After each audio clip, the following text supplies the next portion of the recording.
Scarlett used to have everything until one day she slowly and unknowingly lost everything she had. It all happened because she trusted someone she thought was her best friend, someone who manipulated her, trapping her in horrific scenarios until the people around her looked at her with contemptuous and demeaning stare. Many times his father was summoned by the principal, many times he was about to be expelled by the principal, but because of the power possessed by his father, he was able to stay there. Because of all the problems that arose, his father became disappointed in him. In his entire life, he had never been yelled at or hit by his father, but after a few incidents his father slapped him, calling him a disgrace to the family name. Her father could no longer stand all the trouble she was causing. Scarlett had explained everything to her father about why she got into fights with her friends, about the things she didn't do either. However, her father did not believe her at all. Her relationship with her father became increasingly strained. She felt that she was no longer her father's favourite daughter. Until one day her father brings two women who are familiar to Scarlett, two women who Scarlett never thought would enter her family. One is her best friend, Kyle Campbell, and the other is her father's best friend, who also had a good relationship with her late mother. From now on, Aunt Ellen will be living here, Scarlett's father told Scarlett. What do you mean?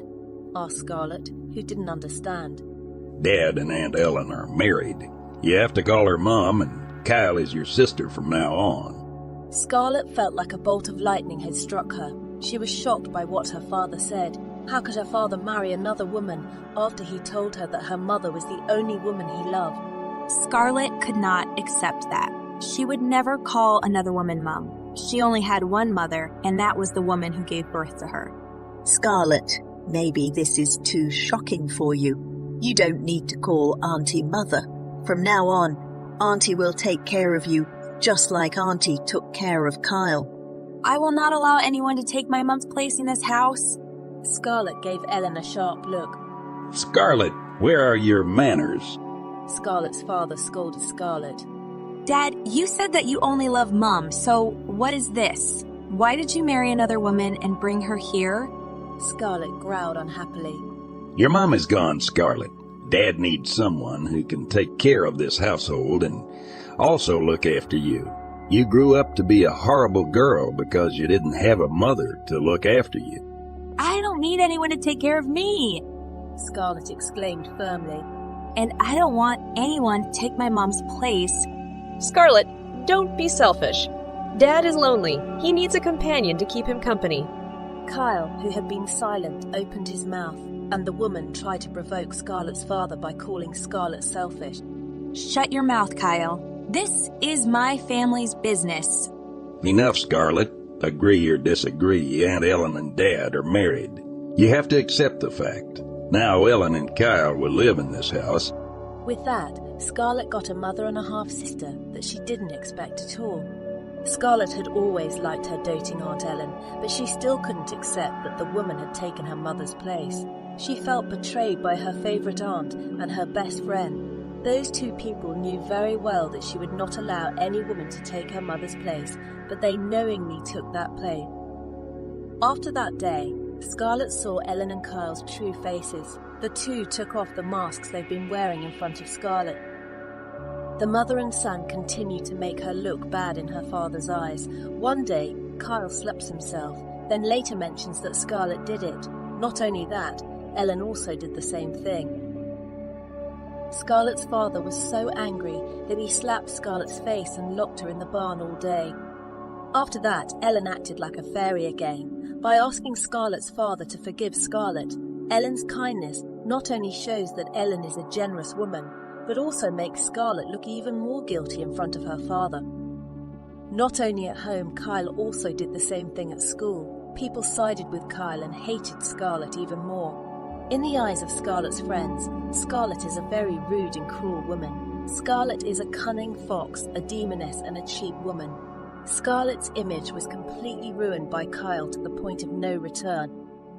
After all that, Kyle also makes the man Scarlett likes disgusted with her. Not only that, Kyle was also in a relationship with that man. Until something big happened. Ellen deliberately threw herself down the stairs and said that Scarlett pushed her, then added theatrically words that made her look very wronged by Scarlett. Little did Ellen know at the time that she was pregnant. What she had done had made her lose the foetus in her womb and had also made it difficult for her to conceive again. Scarlett's father was furious and disgusted with Scarlett, so he sent Scarlett abroad and erased everything about Scarlett from her family. And while she was there, her father never visited her at all.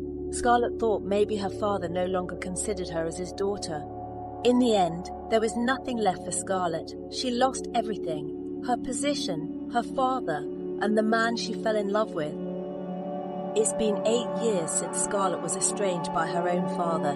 Now the woman has changed completely. There is no more Scarlett who can be manipulated. Scarlett will never let anyone hurt her again. After all the bad things she experienced, Scarlett's heart became numb. However, from all those bad events, Scarlett had something that eventually became her lifeline. And it was because of that something that she finally returned to her homeland. Scarlett has no intention of taking revenge on the people who have hurt her. She doesn't want to waste her time, but if in her part they try to hurt her again, then she won't stand idly by. She would make them feel dozens of times the pain. Unfortunately, the threads of fate force her to meet people from her past. Scarlett will never back down, because if she does that, she will lose what matters most to her. Once again, Scarlett is dealing with a scheming stepmother and stepdaughter. However, this time, she has metamorphosed from a naive, gullible girl to a tough, heartless woman.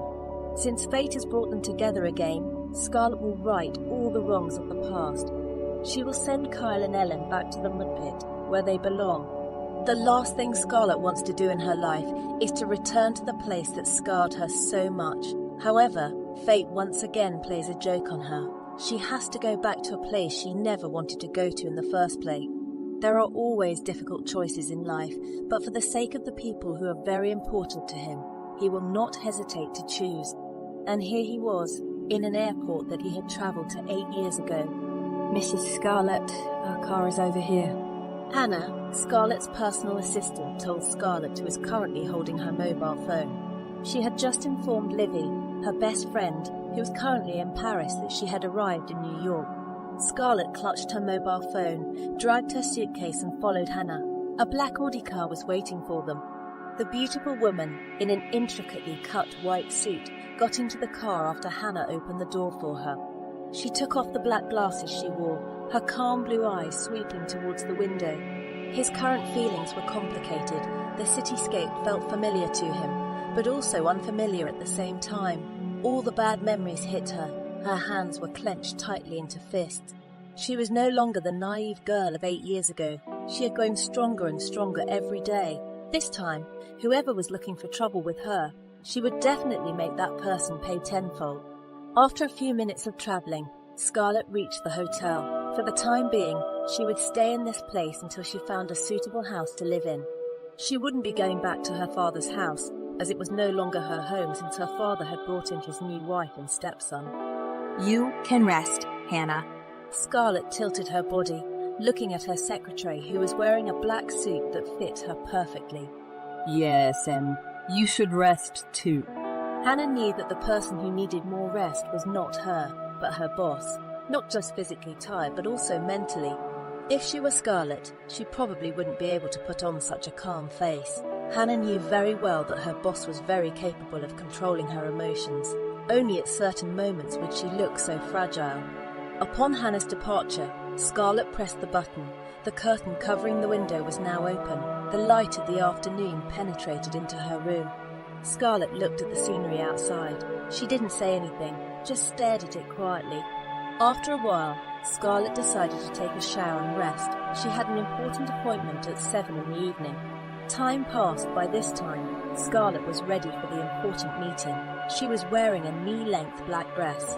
One side of the dress has no sleeves. It showed off Scarlett's slender and beautiful arms. Her wavy brown hair was tied together, but she left it untidy. Right now, she looked like a model about to walk down the runway. Scarlett came out of her hotel room. Hannah was waiting for her at the door. Mom, Mr. Michael has arrived at the meeting room. Hannah informed her while holding a tablet in her hand. All right, let's go. Scarlett stepped out confidently. Her chin was raised with a straight gaze. Hannah opened the lift. She stepped in after Scarlett went first. Hannah was her boss's #1 fan. She couldn't understand how a woman could be born so perfect. Her appearance was flawless. Hannah called her boss a goddess of solitude. That's because Scarlett's beauty is also because Scarlett is hard to get close to. Hannah has been working with Scarlett for 5 years. She had just graduated from college at the time, but her father, who was Scarlett's grandfather's assistant, ordered her to become Scarlett's assistant. At first, Hannah thought Scarlett was a crazy woman. She was so young, yet she was already producing amazing works and winning prestigious awards. She remembers that Scarlett was only 20 years old at the time, but she had already founded a jewellery company that quickly became known to the upper class. Within 5 years, a jewellery became an international jeweller. Hannah was a living witness to how a young woman like Scarlett was able to run a large company that was usually dominated by men. The lift opened. Scarlett and Hannah stepped out. They went to a meeting room that had been set up for an important meeting with a man named Michael O'Brien, who wanted to use Scarlett's work for his wedding to his fiancée next year. When Scarlett walked in, she found a man sitting on the sofa quietly. He was playing with his mobile phone, looking very serious. There was an unusual feeling in Scarlett's heart. Her memory suddenly returned to 8 years ago. Her whole body became uncomfortable, but Scarlett tried to stay calm. She needed the man in front of her for her little daughter's life. Good evening, Mr. Michael. Scarlett greeted the grey-eyed man who was now standing in front of her. Michael was a very charming figure, with a wicked and bewitching charm in his deep eyes. The man looked like he had stepped out of a fairy tale. He was handsome, flawless. With a face like that, wherever he stepped, he would be the centre of attention. Scarlett now really knew where her little daughter got everything on her body from. It came from her father. Thinking about this, Scarlett grimaced. She carried her daughter for 9 months, but the little girl took on her father's entire appearance. Michael returned the greeting politely. The two shook hands. Scarlett did not use her real name as a jewellery designer. Elle was her big name in the jewellery world. The two people who dominated the business sat down together and started talking about work. Michael didn't have many requests regarding his wedding ring with his fiancée. To be honest, he hadn't really thought much about the ring, but since his mother had arranged a meeting with the jewellery designer for him, he couldn't refuse. Scarlett showed us a ring design that she had prepared in advance. It was a ring with a gem from Africa that was the only one in the world. The design of the ring itself was amazing, aesthetic value and beauty combined into one. Michael was not a jewellery enthusiast, nor did he ever buy jewellery, as his assistants would usually do the job for him. However, he had to admit that Elle's big name was not just because of her beautiful looks, but because of her extraordinary skills and talents. No wonder the young woman in front of her had become one of the best designers in the world in the past 5 years. Hannah handed over the contract letter to the two men. What's wrong with you? Scarlett looked at the pale Hannah. Her assistant was in a cold sweat. Michael also subconsciously glanced at Scarlett's assistant. He could tell clearly that the woman was bearing pain. I'm fine, Mum. Who are you trying to fool, Hannah? If you're not feeling well, you can rest. Scarlett was no tyrant boss. She would not force her assistant to continue working when she was unwell. Hannah looked uncomfortable, but in the end she followed Scarlett's words. She left Scarlett and Michael alone. Michael didn't bring his assistant to the job because he didn't think he really needed her. After Hannah left, Michael and Scarlett went back to their business. Neither of them wasted any time. Both Michael and Scarlett are businessmen who know how to value time. For them, every second is money. It was a pleasure working with you. Scarlett extended her hand again. Nice to work with you, Michael replied, shaking Scarlett's hand. The meeting over, Michael and Scarlett walked towards the door of the room. However, Scarlett suddenly lost her balance. The heel of her shoe broke, causing her to fall to the floor.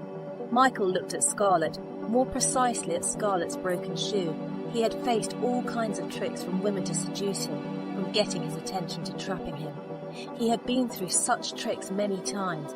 However, what he did not expect was for Scarlett to stand up. She did not ask for help at all. She didn't sigh. She just looked at her broken shoe and continued walking. She endured the pain in her leg. Michael only looked at Scarlett's face. Although the woman didn't grimace, he could tell that Scarlett was really in pain. This was evident from the crease on Scarlett's forehead. He saw that Scarlett had no tricks up her sleeve. He approached the woman. Let me help. Scarlett tilted her body. I can walk by myself. If you insist on walking, your leg will get worse. Scarlett thought for a moment. Sorry to trouble you. Please help me back to my room. Michael took Scarlett by the shoulders and led her to the lift. While in the lift, Scarlett remained calm, not trying to take advantage of Michael at all. She really seemed like someone who had no malicious intentions at all. When they arrived at the hotel room that Scarlett had booked, Michael helped Scarlett to sit on the sofa. Thank you for your help, Mr. Michael, Scarlett said sincerely. Michael only replied with a brief nod. The man then turned around and was about to take a step. However, his head suddenly felt heavy. What happened? Michael furrowed his brow. He was obviously familiar with the sudden changes in his body. Michael resumed his steps, but the pain in his head became even more excruciating. Scarlett stood up. She approached Michael. Mr. Michael, are you all right? Michael tilted his face. His calm gaze turned cold. You drugged me. Mr. Michael, what did I drug you with? Scarlett replied calmly. Michael couldn't stay in the room any longer. He had to get out of there immediately, otherwise something untoward would happen. Ignoring Scarlett, Michael raised his legs again, but he seemed to lose his strength. Scarlett immediately grabbed Michael's body. Let me help you, Mr. Michael. Michael was about to fight back, but his body was so weak. He didn't know what kind of drug had this horrible effect. He had been drugged many times, but he could still maintain his consciousness, nor would his body be so limp. The touch of Scarlett's hand gave a sting to Michael's body. The man's body was getting uncomfortable now. Scarlett laid Michael's body on the bed. Before, she had never thought of using such a dirty way to trap a man. However, this was the only way she could keep Michael from marrying Kyle. Scarlett would never allow her daughter to have a horrible stepmother like Kyle. She had already imagined what her daughter's fate would be like. Kyle's face hardened after he saw the message on his Kyle's face hardened after he saw the message on his mobile phone, sent by someone unknown. That damn woman is still alive and she dared to come back here. Scarlett, you really have big guts. Kylie really didn't expect Scarlett to be alive. 8 years ago, he and his mother had successfully kicked Scarlett out of their home. In addition, her mother never gave Scarlett the monthly allowance that Scarlett was supposed to get from her father. They intended that Scarlett would live in misery while abroad and starve to death. However, what Kyle sees now is that instead of Scarlett looking miserable, she looks much more beautiful than she did 8 years ago. Scarlett's skin was as white as snow. Her body was slender and perfect. Scarlett could even beat models who were born for the runway. Just by this fact alone, Kyle was tormented by jealousy and envy. He really hated Scarlett, who had a beauty that surpassed him.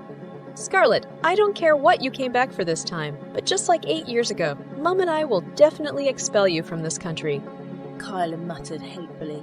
Kyle's mobile phone rang once again. It was a picture of Scarlett when old man. There was also Scarlett's room number. Kyla didn't know what this anonymous person meant by sending Scarlett's photo and room number, but what he knew for sure was that he was going to humiliate Scarlett once again. He was going to ruin her reputation so that she would be seen as disgusting by everyone.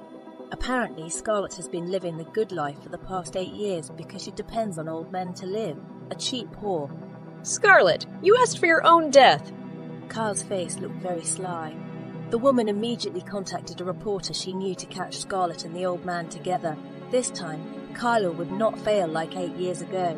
He would definitely get videos and pictures of Scarlett with an old man on a bed. After contacting reporters, Kyle called his father, who was Scarlett's biological father. Hello, Dad. Kyle had a soft voice. What's wrong, Kyle?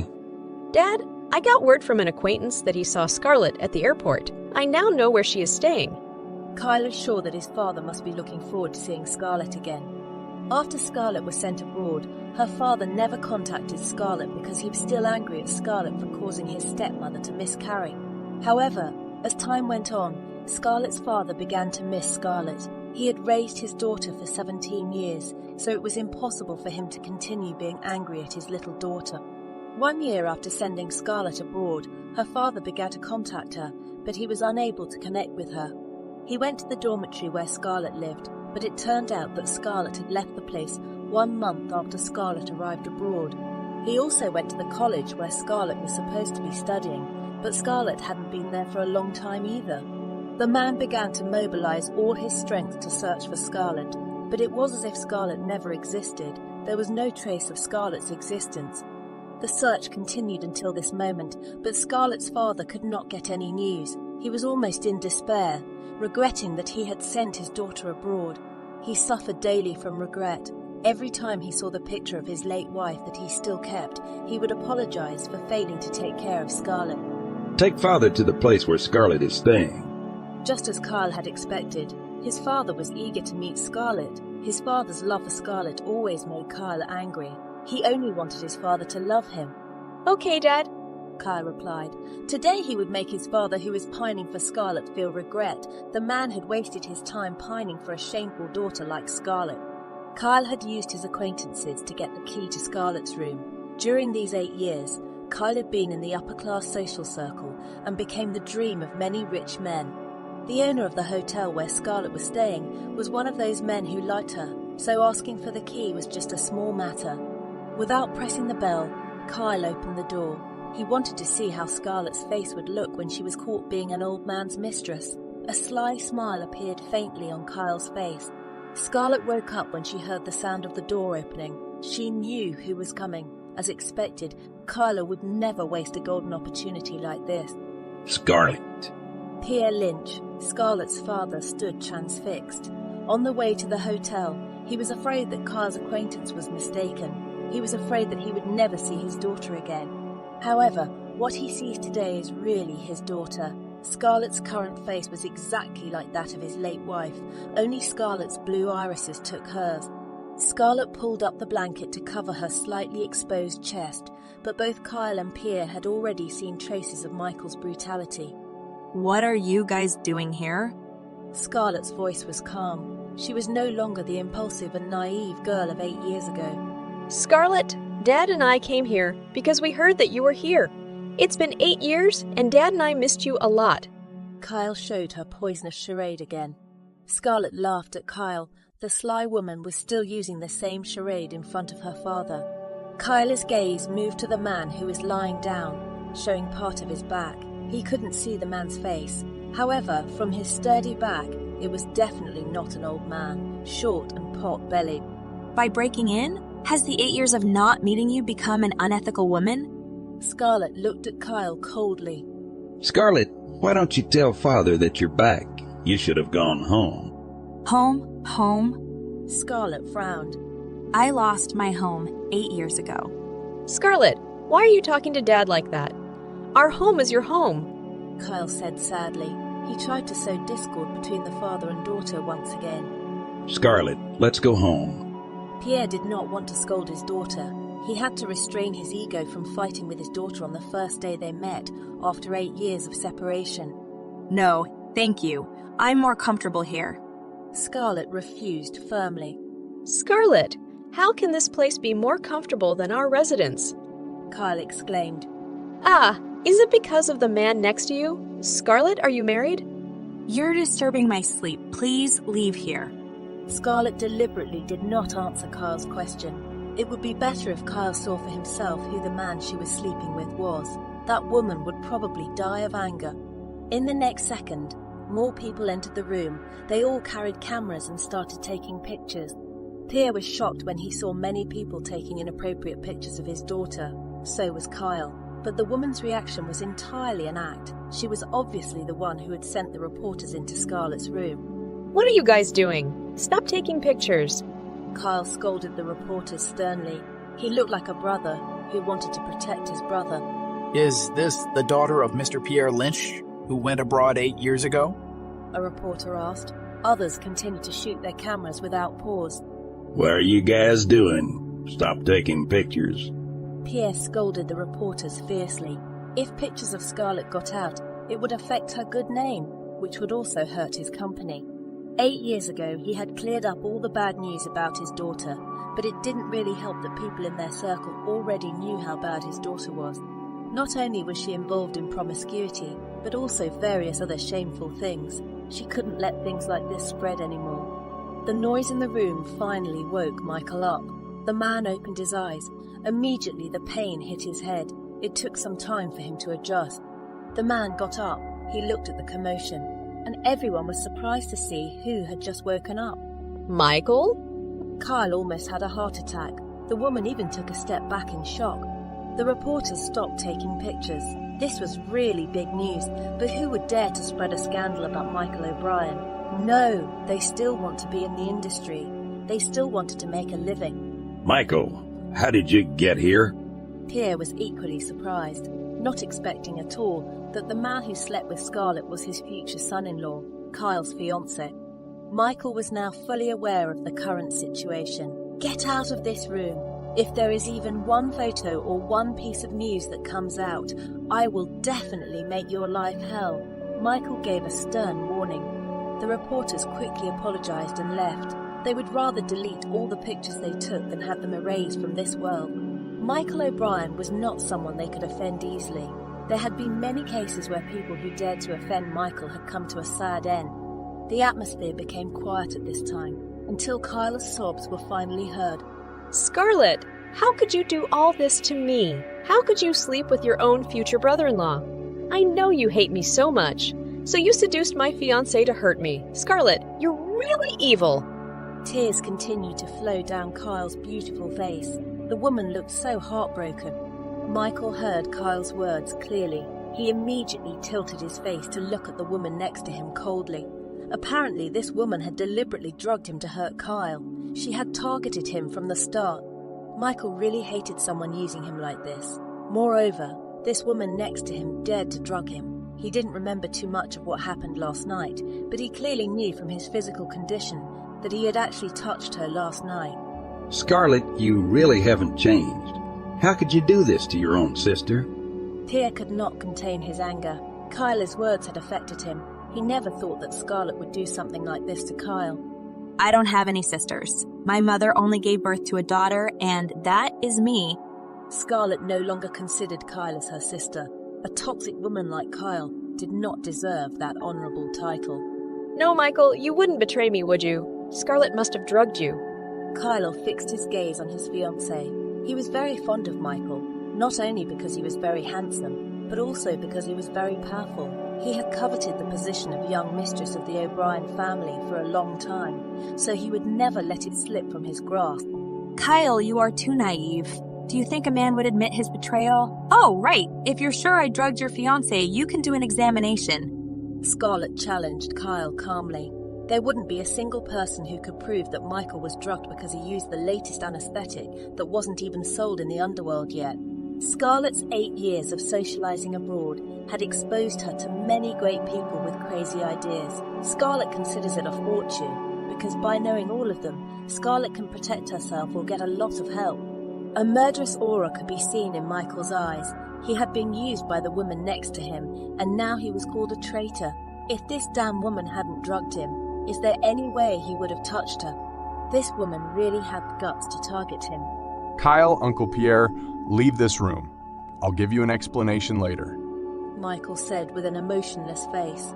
Scarlett, you should go home after this. Pierre gave Scarlett an angry look. Scarlett ignored her father's words. She would never set foot back into the Lynch family residence. Never. Michael got out of bed after Pierre and Kyle left. He picked up his clothes that were scattered on the floor and put them on one by one. He reached for the mobile phone in his pocket. Destroy e-jewelry. Scarlett had expected Michael to do something like this. He couldn't have come without making preparations. Mr. Michael, I have a video of our romance. Do you want me to distribute that video? Scarlett spoke in a calm voice from beside Michael. Michael stopped disconnecting the call. He turned his gaze to Scarlett, who was sitting on the bed wearing an innocent face. Michael wanted to rip that face off right now. Are you threatening me? In his entire life, he had never let anyone who threatened him live a good life. Just try touching a jewelry. Then you'll know whether I'm threatening you or not. Scarlett showed a faint smile on her face. You really dare to frame me, Miss L. No, Miss Scarlett. I'm not framing you. Didn't we do it consensually? Scarlett never had the intention to set Michael up before, but after she learned that Michael was Kyle's fiancé, she thought of this way. She would never let Michael marry Kyle because she didn't want her daughter to have a horrible stepmother like Kyle. Stop your nonsense. If you don't drug me, I will never have sex with you. Michael retorted sharply. Scarlett got off the bed. She stepped out with her naked body covered with obvious reddish marks. Mr. Michael, if you really believe I drugged you, you can prove it. Scarlett's index finger was about to stroke Michael's handsome face, but soon Michael grabbed Scarlett's hand. The man's gaze was currently as sharp as a knife. If it could kill, then Scarlett would have died many times by now. I will definitely prove it. And look what I'll do after I get proof that you drugged me. Michael could not stay silent. If he managed to prove himself that he was drugged, then he could blame Scarlett if their sex video from last night got out. That way he could also ruin Scarlett and Ijulary's lives. All right, I'll wait for him, Scarlett replied casually. Michael shook his hand violently, after which he quickly left Scarlett with anger bubbling up inside him. He immediately contacted his assistant and then went to the hospital for a thorough examination. Meanwhile, at the Lynch family residence, Kyle arrived with a pale face. Ellen, Kyle's mother, immediately approached her daughter. The woman, who was almost 50 years old, still looked like she was in her 30s. She had maintained her beauty and body with the best care. Kyle, what happened to you? Ellen held her daughter's arm anxiously. Don't scare Mum like this. Kyle didn't answer. He just kept crying and went into his mother's arms. Dear, what happened? Why is Kyle like this? Ellen turned to Pierre. Her husband's expression was not good either. What exactly had happened? Scarlett is back? Pierre replied. Kyle and I went to the hotel to confirm whether it was really Scarlett or not. Then? Ellen hoped it wasn't Scarlett. Her stepdaughter should never come back, or she would make her life more miserable. If it wasn't for Scarlett, then she would have had a child with Pierre by now. And after her miscarriage, she could no longer conceive. This made her hate Scarlett so much. It was really Scarlett, but there was also someone else in the room, and that was Michael. Pierre said softly. He didn't want to shock his wife about what he and Kyle had discovered today. Ellen's face immediately lost its colour. It was only natural for her favourite daughter to cry like this. Apparently it was because of Scarlett. Anger flashed clearly in Ellen's eyes, but she did not let out a curse but a pitiful voice. My poor daughter. She felt sad for Kyle. Why Scarlett still hasn't changed after 8 years? She's still intent on hurting Kyle. Is the hatred that Scarlett has for us so great that Scarlett would do anything to hurt us, even crawling into her own sister's fiancé's bed? Ellen's words were clearly with the intention to make Pierre lose his affection for Scarlett again. Her husband had always missed Scarlett. His affection for her was still there, and now he should be disappointed in Scarlett. Mom, I can't believe Michael betrayed me. Scarlett must have drugged him. Scarlett did that on purpose to hurt me. I don't understand why Scarlett hates me so much when I've always been nice to her. I never even held a grudge against her for hurting me so many times. Why? Why is Scarlett so cruel? Kyle cried bitterly. He looked so fragile and hurt. Pierre felt his heart pierced, seeing how broken Kyle's heart was. Scarlett had once again let him down. The daughter he longed for had come back with the intention of destroying his other daughter. He could no longer tolerate what Scarlett was doing. Scarlett may be his biological daughter, but Kyle is also his biological daughter. She couldn't let Scarlett continue to hurt Kyle like this. Mom, Scarlett must be planning to ruin my engagement with Michael. She must have wanted to take Michael away from me. She always thinks that we took Dad away from her, so she wants to do the same to us. Mom, I won't be able to live if Michael is taken away from me. Kyle sobbed. He acted so pathetic in front of his father to make him even more angry and hateful towards Scarlett. If his father wasn't around, he would have destroyed everything around him to vent his emotions. However, he had to win his father's sympathy so that he would lose his love for Scarlett. He would shed all the tears he had to make his father think that Scarlett was a bad-hearted woman. Kyle, calm down. Your engagement with Michael will not be broken. What if Scarlett forces Michael to break the engagement? Mom, I really love Michael. I can't lose him. No one will take Michael away from you, Kyle. I will set Scarlett up with the son of my colleague. Pierre couldn't send Scarlett back abroad, so he thought of this way to make Scarlett unable to break Michael and Kyle's engagement. Hearing what Pierre said, Kyle still felt unhappy. If his father set him up with his co-worker's son, then Scarlett would still have a good life. No! He would not let Scarlett have a good life after daring to touch his property. Dear, that's a good way out. However, who would want to marry Scarlett? Our social circle knows that Scarlett is a troublemaker and promiscuous. Ellen reminded Pierre of the past. It would be difficult for Scarlett to find a husband with a good background with all the rumours about Scarlett in the past. Pierre paused for a moment. What his wife said was true. In her teenage years, Scarlett was already involved with many men. It would be difficult for a respectable family to accept Scarlett, who had a dark record. How about this? Let's match Scarlett with my cousin's son. He has a good job. Also, he won't reject Scarlett for looking at me. Ellen was not giving a way out, but she was trying to keep Scarlett in her grasp. That way she could torture the ignorant woman to death. On top of that, his cousin's son also had a terrible temper. Not many outsiders knew, but she, as a family, knew it well. Scarlett would definitely be tormented if she married her nephew. Pierre had no other ideas, so he agreed with his wife. Scarlett did not need to marry someone of high status because the Lynch family alone could support Scarlett. Stop crying. Everything will be fine. You should listen to Michael's explanation later. I'm sure he won't cancel your engagement. Pierre soothed his daughter, who had made him proud over the years. Your father is right. Don't cry anymore. It hurts Mum and Dad to see you like this. Ellen coaxed her daughter gently.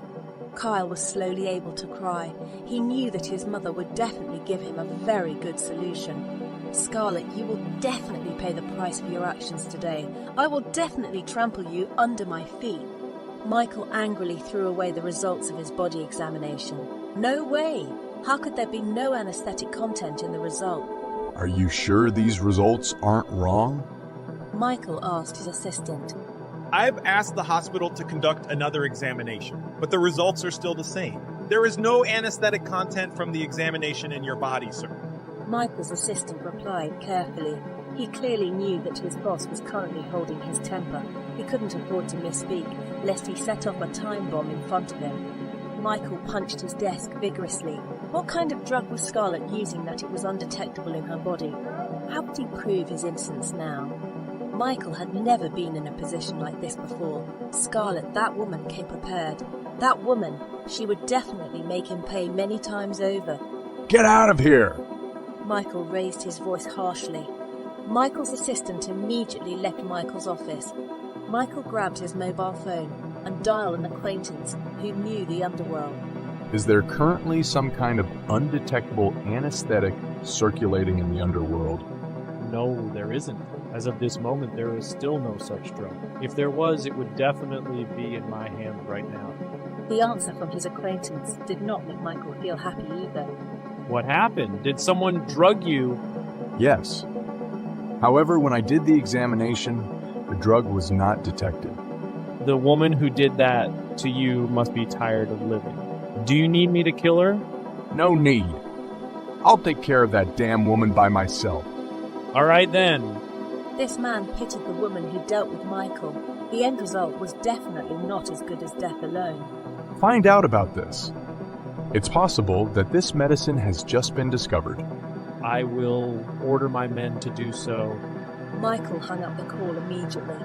The anger in the man's eyes seemed to flare up even more. Is everything going well? Asks Livy, Scarlett's best friend who lives in Paris. Everything went well. Thank you. Livy was someone who had helped her a lot, be it 8 years ago or now. 8 years ago, Livy erased the footage of the hotel where she first met Michael. She erased the traces of her presence that day at the hotel so that no one would know that she had spent one long night with Michael at that time. And today, Livy helped Scarlett send a message to Kyle. She also edited a photo of Scarlett with an old man. You are my best friend. Scarlett, helping you is my duty. Livy didn't like Scarlett thanking her. What she did for Scarlett was nothing compared to Scarlett's help for her life. If she didn't have a best friend like Scarlett, then maybe 8 years ago she would have ended up as one of the prostitutes in a brothel to pay off all her gambling father's debts. Scarlett is the saviour of her life, so she will do anything to repay her. In addition, because of Scarlett's help, he also managed to build his own company in the field of technology. Scarlett invested some money and prepared everything she needed, and now the antivirus she developed is the best in the world. To this day, no one can beat it. Big companies have used her antivirus, and it has made her from a very poor woman to a very rich woman, and all thanks to Scarlett's help. All right, I'll hang up the call now. Yes. Let me know if you need anything. Yes. Scarlett disconnected the call with her best friend, then she switched to dialing another call. Hello, Grandpa. Scarlett contacted her grandfather. My sweetheart, why are you calling Grandpa now? How was your journey? Did you meet Alaria's father? Asked Ethan Parker, Scarlett's mother's father. My journey went well, Grandpa. I've already met Alaria's father. I just called you because I had some work to do. Have you spoken to him about Alaria's condition? Not yet, Grandpa. I'll choose a suitable time to tell him. Don't waste too much time, Elle. Your daughter can't wait too long. I understand, Grandpa. Scarlett could not afford to waste any time. She immediately used her time to have sex with Michael. Grandpa, what is Ilaria doing right now? Ilaria is sleeping now. Did she behave well during my absence? You always knew that there was no better child than Ilaria. She's really well behaved. Scarlett's heart became calmer after hearing her grandfather's words. This was the first time she had travelled without taking Ilaria with her. Plus she was away for a long time, so she was worried about Ilaria. If only Ilaria's condition was better, then he would have brought his little daughter. Unfortunately, right now his daughter had to undergo a series of treatments to cure her leukemia. I'll contact you again later, Grandpa. Please take care of Ilaria for me. I will definitely take care of my great-granddaughter. You don't need to think too much. Right now, you just need to focus on giving Ilaria a sister. Yes, Grandpa. Scarlett exhaled slowly. She cast her gaze out the window.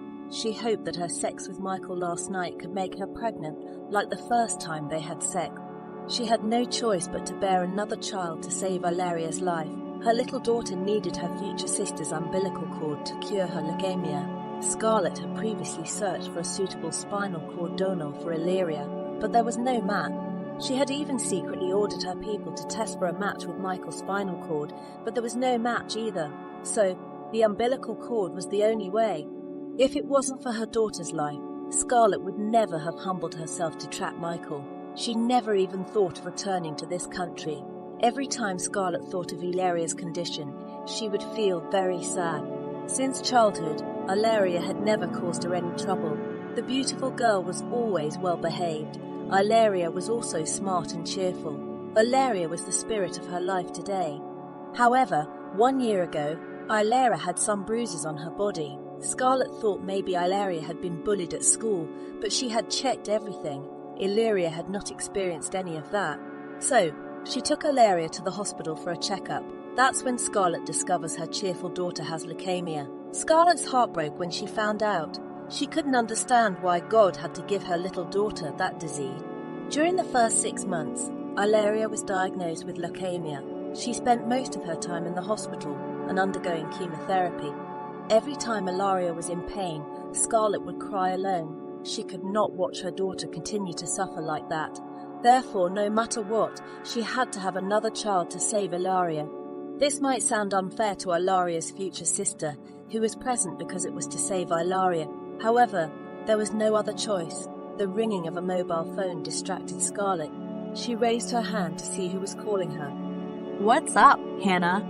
Scarlett answered the call from her assistant. Mum, you have a meeting in an hour with the top brass at our branch of the company. Hannah informed Scarlett of her work schedule. Yes. Scarlett then disconnected the call. For 5 years, Scarlett had always sent her representative when it came to work in this city. She was not avoiding the pain she experienced before she left this city. She just did not want to meet the people who had hurt her. Scarlett didn't want to live with hatred and resentment inside her. That's why she preferred not to deal with those people anymore. However, now that she was here, there was no need for her to send a representative to work here. He had a branch office in this city, so as long as he was here, he would work in that office. The woman immediately prepared for the meeting at her company's branch. This was her first visit in the 5 years the company had been established. She wore an elaborately cut suit. Her face wore light makeup that made her look so fresh.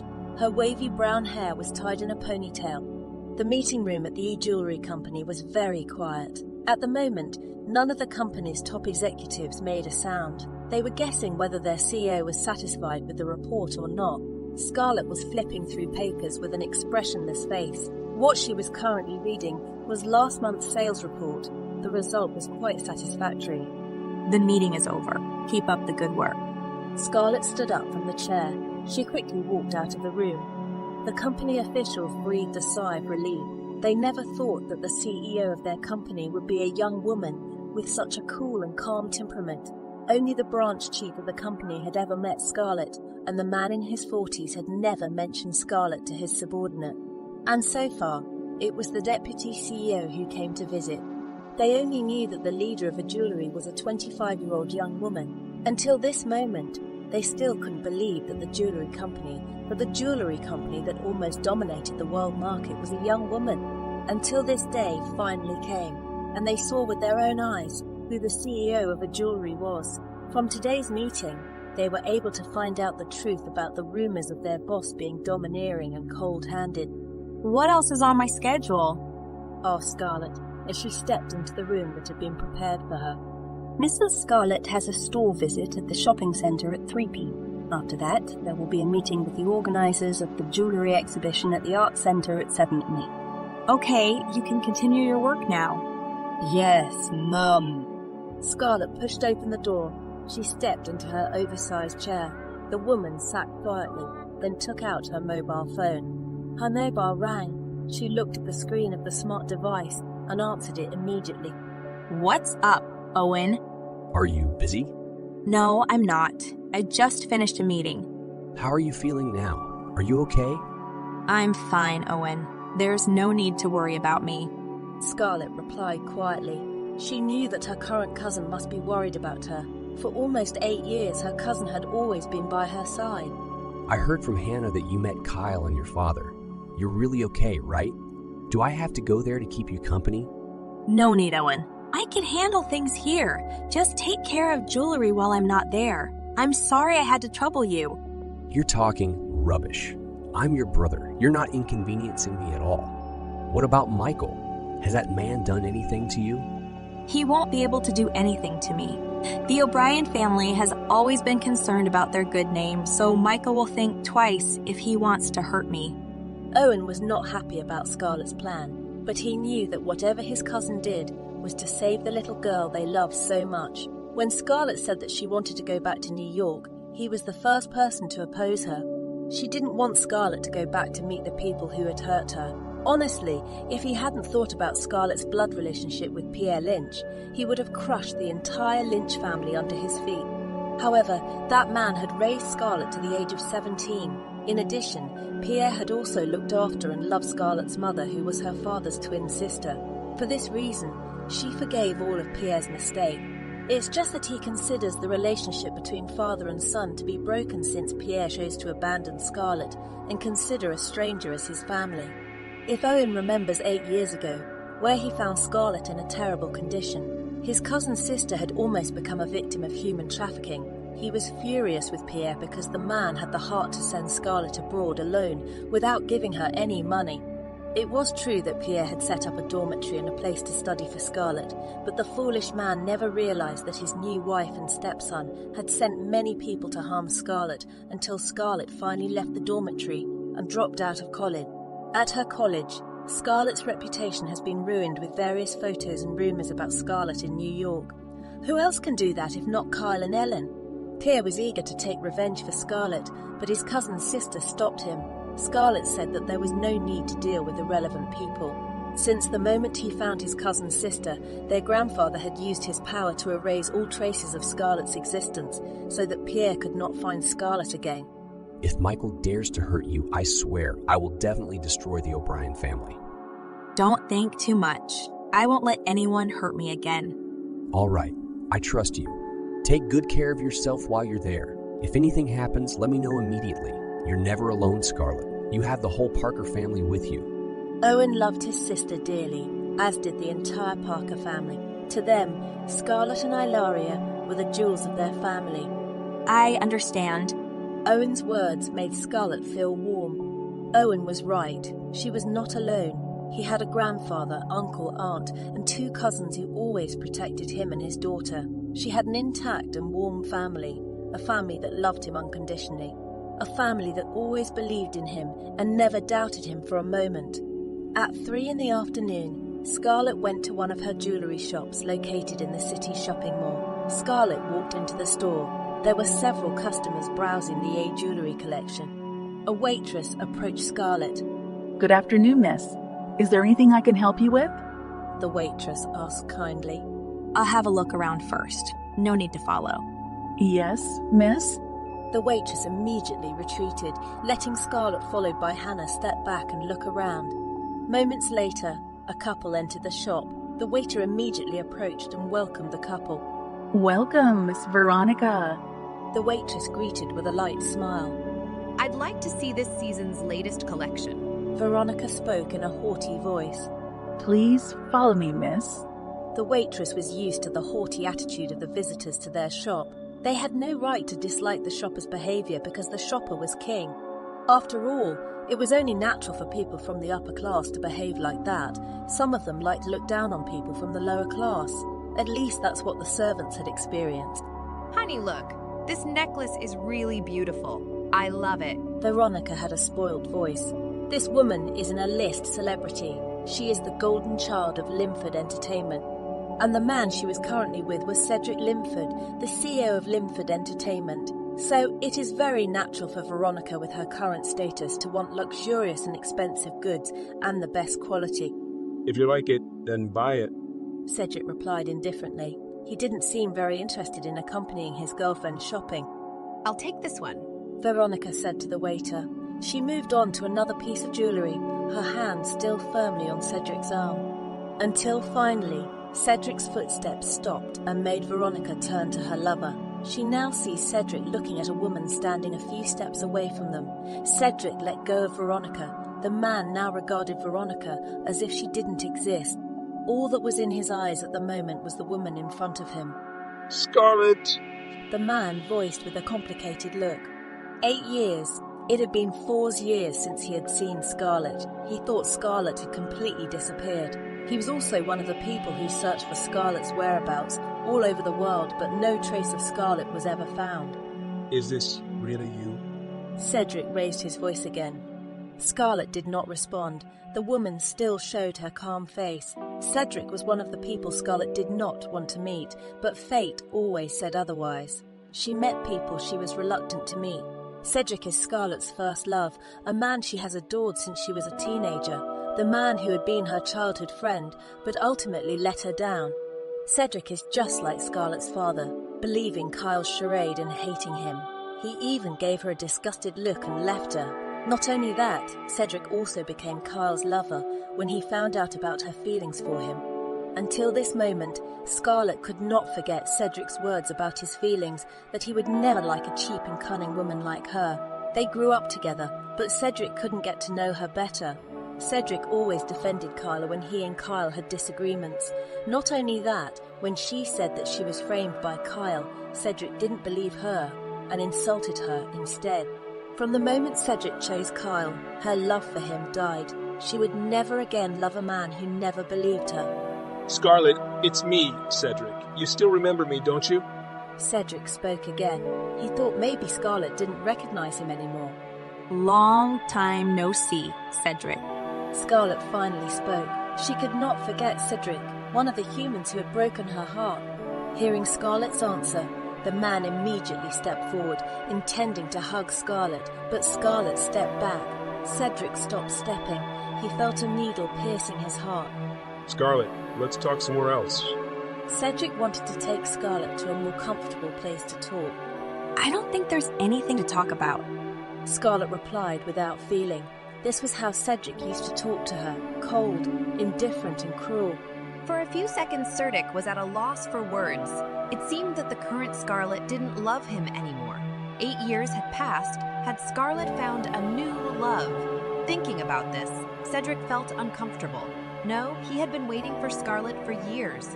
He had regretted choosing Kyle over Scarlet. In fact, the woman he wanted was always Scarlet, not Kyle. He had tried to love Kyle, but his heart was unmoved. He never considered Kyle as more than a friend. He used to defend Kyle because he sympathized with Kyle, who was being bullied by Scarlet. He really disliked Scarlet's stubbornness and rudeness, which is why he took Kyle's side. Plus, at that time, she saw pictures of Scarlet with another man. She was so hurt that she ended up having a relationship with Kyle as an outlet. However, now he no longer cares how cunning and cruel Scarlet is. He wants Scarlet. He also didn't care about Scarlet's past. Scarlet, I apologize for my past mistakes. Cedric looked at Scarlet earnestly. There's no point in apologizing. Everything that happened in the past can never be repeated. Scarlet was reluctant to forgive anyone who had hurt her, but she also had no intention of taking revenge. Scarlet, I have a lot of things to say to you. Let's talk. Cedric used a coaxing tone. I don't have time to say things about the past. If you have something to say, just say it here. Do you have a mate yet? I don't talk about personal matters with irrelevant people. Scarlet, we are childhood friends. I've known you for 10 years. You don't know me well enough, Cedric.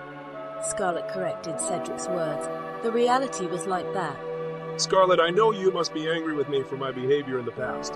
I'm not with Kyle anymore. Don't you love me? Be my woman? Cedric completely ignored Veronica. He wanted to make Scarlet his woman without thinking about Veronica's feelings. By now, Veronica already looked like she was going to cry. She knew very well that Cedric never loved her.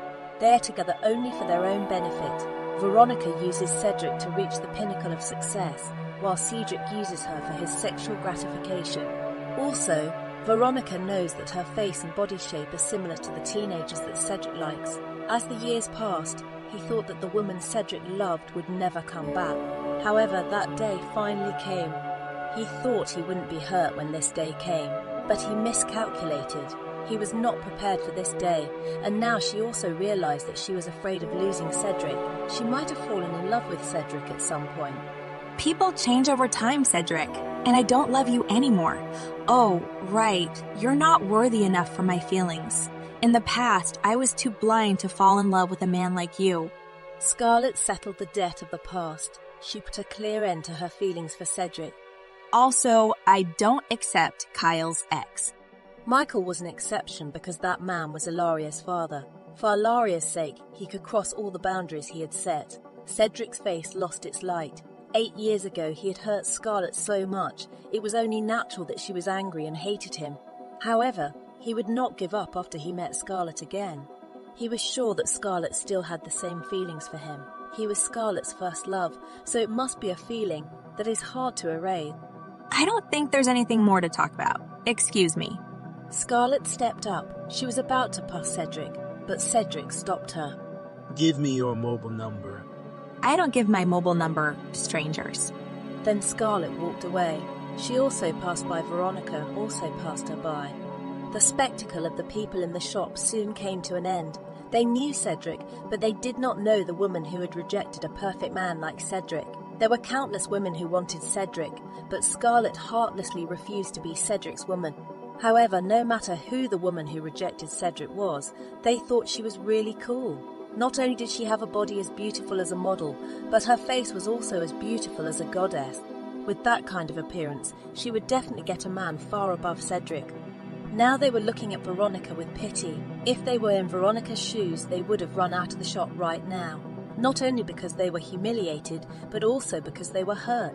Where's your manager? Scarlet asked the shop assistant. I want to see him. Please wait a moment, miss. The shop assistant immediately turned around and called the store manager. After a while, the store manager came down. The manger didn't recognize Scarlett and thought she was just a visitor who wanted to consult or had some other business. This is Mrs. L, the CEO of E-Jewelry. Hannah told the store manager. She also showed her identification as Scarlett's secretary. The store manager was surprised and immediately corrected her attitude and then greeted Scarlett politely. Good afternoon, Mrs. L. Welcome to the store. After that, the store manager took Scarlett to his office. Scarlett talked about a few things, and after that she left because her business was done. However, once again she met an old acquaintance, and this time it was one of Kyle's good friends. Scarlett? Is that you? Renata looked at Scarlett in disbelief. Long time no see, Renata. Scarlett treated Renata the same as Cedric. They were strangers. It's really you. Renata's face turned sinister. 8 years of not seeing each other, and you seem to have undergone a lot of plastic surgery. 8 years of not seeing each other. You haven't changed at all. You should have gone to Korea for plastic surgery. Hey, by the way, how many times have you undergone virgin surgery during these 8 years? Scarlett's words were really sharp and hit the right spot for Renata. Fucking bitch. Watch your words well. I thought it was you who sold her body as a teenager, not me. Hannah really praised her boss's poisonous tongue. So far, she only knew that Scarlett was terrible if the company's higher-ups could not give a satisfactory report. However, this was the first time she discovered that her boss had a tongue that could say such sharp and horrible words. Renata lost her face. At this moment, several visitors were already looking at her. Scarlett, I'll tear your mouth out if you speak carelessly. We both know what you were like as a teenager. You hang out with a lot of men. I don't remember doing anything like that, but I remember that you did. Are you still an old man's mistress now? The expression on Renata's face was already blackened. This woman really wanted to tear Scarlett's mouth open right now. Scarlett turned to the store manager. Don't sell our jewelry to this woman. From now on, blacklist her. Yes, ma'am. The store manager replied obediently. She immediately called security to drag Renata out, being treated so badly by someone else. Renata couldn't stand it any longer. I will definitely make you pay for your behavior today, Scarlett. Scarlett didn't really care about her. She just regarded Renata's words as an afterthought. She did not intend to take revenge on the people who had hurt her a lot, but she would not let anyone hurt or humiliate her again. She would definitely make that person pay for their courage many times over. Sir, this is the report you requested. Jacob, Michael's personal assistant, handed over a file on Scarlett. Michael grabbed the file from Jacob's hand and started opening Jacob's report in detail. Next to his desk, Jacob explained verbally. Miss Scarlett traveled from London to Paris. She dropped out of school for a year and then enrolled in a jewelry design course. 2 years later, Miss Scarlett started building her own company while still studying. During that year, Miss Scarlett's company was managed by a former jewelry designer from Nick & Company. Within 3 years, a jewelry had successfully entered the international market. Miss Scarlett filled the position of CEO of E-Jewelry after she graduated from college. She won many international awards. She was recognized as one of the best young jewelry designers on the continent. Today, she is one of the best designers in the world. Miss Scarlett only makes 2 pieces of jewelry a year personally. She has also been commissioned for the next 5 years. After 5 years, Jewelry already has jewelry stores in almost every country. In addition, E-Jewelry has become one of the most sought after jewelry companies for the elite class and celebrities around the world. Miss Scarlett is known as an anti-social leader. She was never involved in any parties. She is a cold-hearted workaholic. Jacob's description of Scarlett is hard for him to believe, but it is the truth. A young woman managed to set up her own jewelry business and make her company one of the best in its line. Scarlett's intelligence, hard work and resilience are truly commendable. While women her age are busy spending their parents' money on all kinds of dresses and expensive items, Scarlett has made a pile of money. She has also led thousands of employees. However, behind all that success, Scarlett's past, which Jacob also managed to dig up, was not very good. Sir, I also found out about Miss Scarlett's past before being sent abroad by Mr. Pierre. Miss Scarlett was promiscuous. There are several photos of Miss Scarlett hugging and kissing teenage boys. Also, Miss Scarlet liked to bully her friends. She was a troublemaker and often got into trouble at school. Also, Miss Scarlet did not get along with Miss Kyle. Miss Scarlet hated Miss Kyle and Mrs. Ellen very much. Miss Scarlet was sent abroad for pushing Mrs. Ellen down the stairs and causing Mrs. Ellen to have a miscarriage. Where did Scarlet get the funds to build the company? Who helped her in Paris? Michael had finished reading everything about Scarlet that Jacob had managed to gather. I couldn't find out about the source of the funds, sir. Jacob had searched thoroughly, but he couldn't find that either. I think Miss Scarlet has supporters behind her. Miss Scarlet could not have built her company to the point of breaking into the international market if she relied on her talent alone. What Jacob said was true. Michael has been in the business world longer than Scarlet. He was the successor of the O'Brien family company that had been built over 100 years. It took a lot of support from family and strong people to build the company and grow it to the international stage. Dig deeper. Find out who is behind Scarlet. Yes, sir. You can leave now. Yes, sir. Jacob quickly withdrew. Michael looked back at the file on Scarlet's personal data. The man's eyes looked so cold, as if he was looking at Scarlet. He would destroy Scarlet at any cost. However, before he did that, he had to find out everything about her. Looking at the courage that Scarlet had, it was obvious that the woman had a strong backer. Thinking of how Scarlet challenged him without fear, Michael really wanted to strangle Scarlet to death. That woman was the first woman who dared to play around with him like this. As Michael was thinking about Scarlet, his mobile phone rang. He looked at his mobile phone screen and found Kyle calling him. That's right, he had an appointment to give Kyle an explanation. Hello! He answered the call. Michael, are you busy? Kyle asked softly. No. I wanted to apologize to you because I framed you by Scarlet. I never thought that Scarlet would do such a disgusting thing to hurt me. Kyle finally took the initiative to contact Michael first. He had to make Michael hate Scarlet so that there would be no chance of Scarlet taking Michael away from him. Kyle knew Michael well. He had been the man's fiancé for 2 years.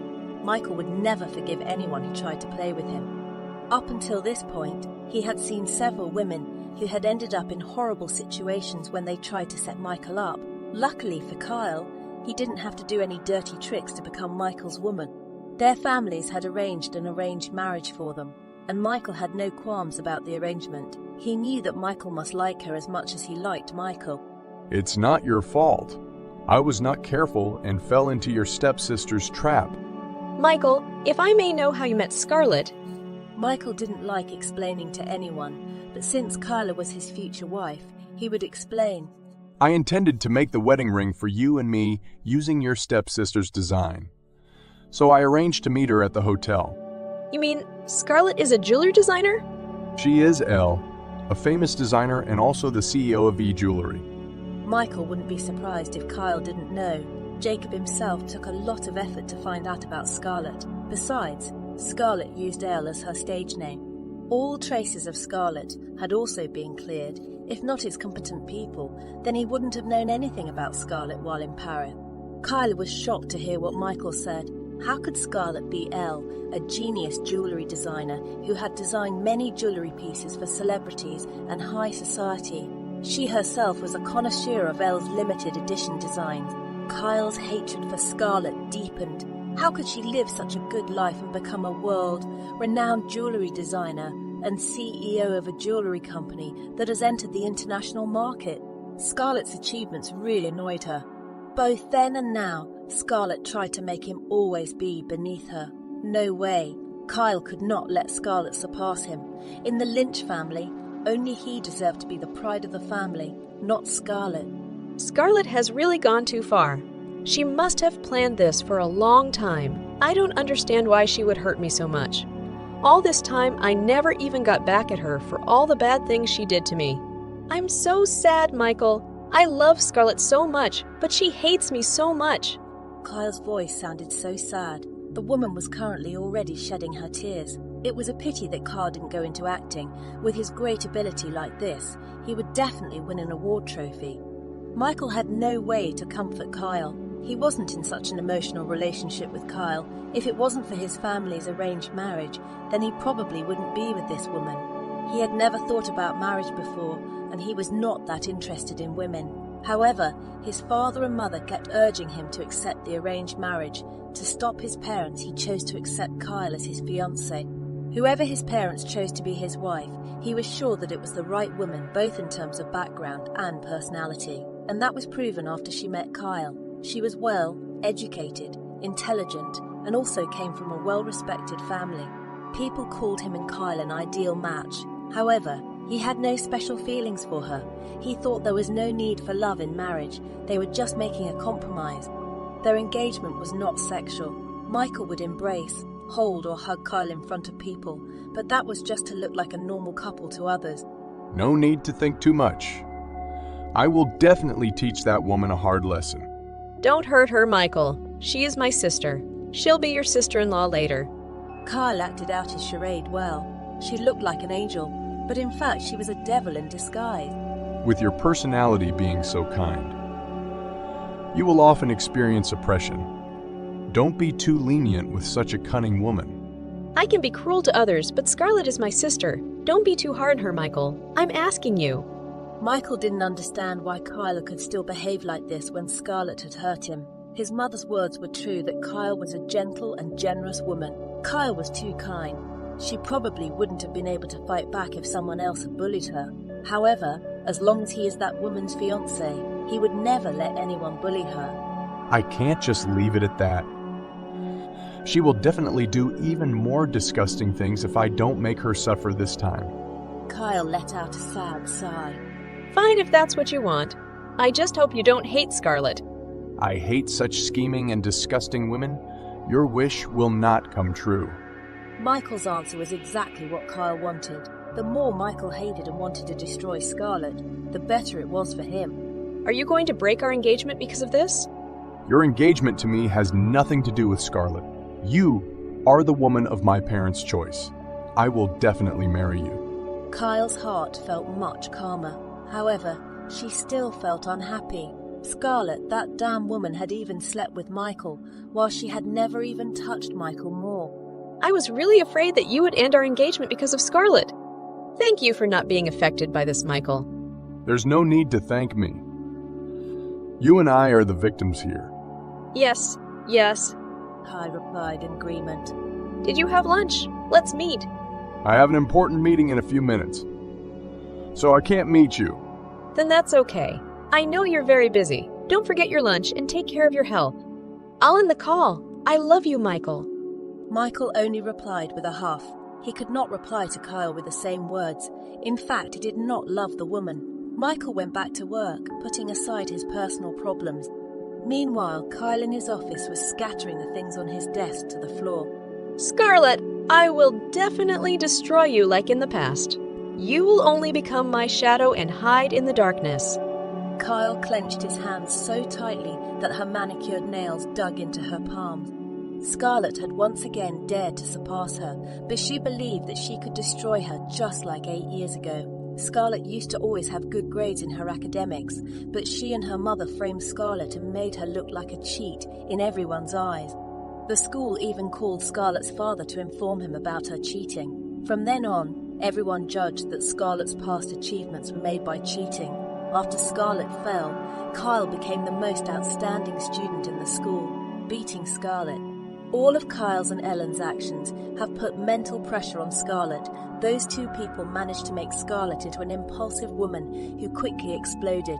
Her academic grades decreased because of that mental pressure. And now, Kyle would use the same method. Scarlett, she will definitely beat that woman again. The ringing of the bell made Scarlett, who was signing some papers, stop what she was doing. She left the sofa and walked towards the door. She thought it might be Hannah, her personal assistant, who rang the bell. However, she was wrong. Standing in front of her now were her father and stepmother. What were these two people doing here? What are you doing here? Scarlett looked at Pierre indifferently. Ever since Pierre trusted Ellen and Kyle more, Scarlett had lost her respect for her father. Scarlett, why aren't you going home? Didn't Dad say you should go home? Pierre looked at Scarlett angrily. This man was already furious at Scarlett for framing Michael, and now Scarlett was still acting as if she had done nothing wrong. Just look at that indifferent look. Pierre felt very disrespected as a father. You have a bad memory. I don't have a home to go home to. Scarlett, don't keep making your father angry. 8 years have passed, but your attitude is getting worse and worse. Ellen was very happy to see Scarlett's tough attitude. With this woman's bad temper, she and her father would never be able to make up. Scarlett averted her eyes. She was completely disgusted at the woman in front of her. The woman who she once thought sincerely loved her but turned out to be two-faced. Ellen, this woman was her mother's best friend who eventually became her stepmother. Scarlett was sure that this snake woman must have been eyeing her mother's position for a long time. However, Scarlett did not answer Ellen's words. She only gave her a glance and then averted her eyes as if she had just seen dirt. Ellen felt very annoyed to be insulted like that by Scarlett, but she still maintained her gentle face. She would never show her hatred for Scarlett in front of Pierre. You've disturbed my rest time. Please leave here. Scarlett was about to close the door, but Pierre immediately held her back. This is how you treat your own father. Pierre snarled, his gaze very sharp. However, for a long time, that glare didn't mean much to Scarlett. Father? Scarlett laughed bitterly at the word. I lost my father 8 years ago. Pierre's face darkened. He threw his hand at Scarlett's face, but Scarlett quickly grabbed Pierre's hand. These 8 years, she had not only learned about jewellery making and business, but also learned of martial arts. She could even break Pierre's hand if she wanted to at this time. You have no right to hit me. Take good care of your hand or I will break it, Scarlett said viciously, after which she violently threw Pierre's hand away. What an ignorant child. Pierre had run out of patience now with Scarlett's insolent behaviour. He became even more angry. What had Scarlett done in the past 8 years? Why had his daughter turned into a more rude and stubborn woman than before?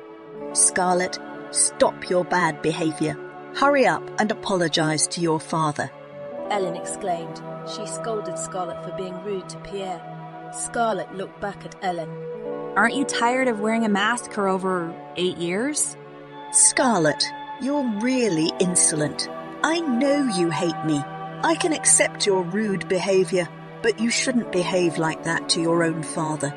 Ellen ranted at Scarlett. The more Scarlett talked, the more she wanted to rip Scarlett's mouth off. It's good that you know that I hate you, so in the future, don't appear in front of my face again because you disgust me.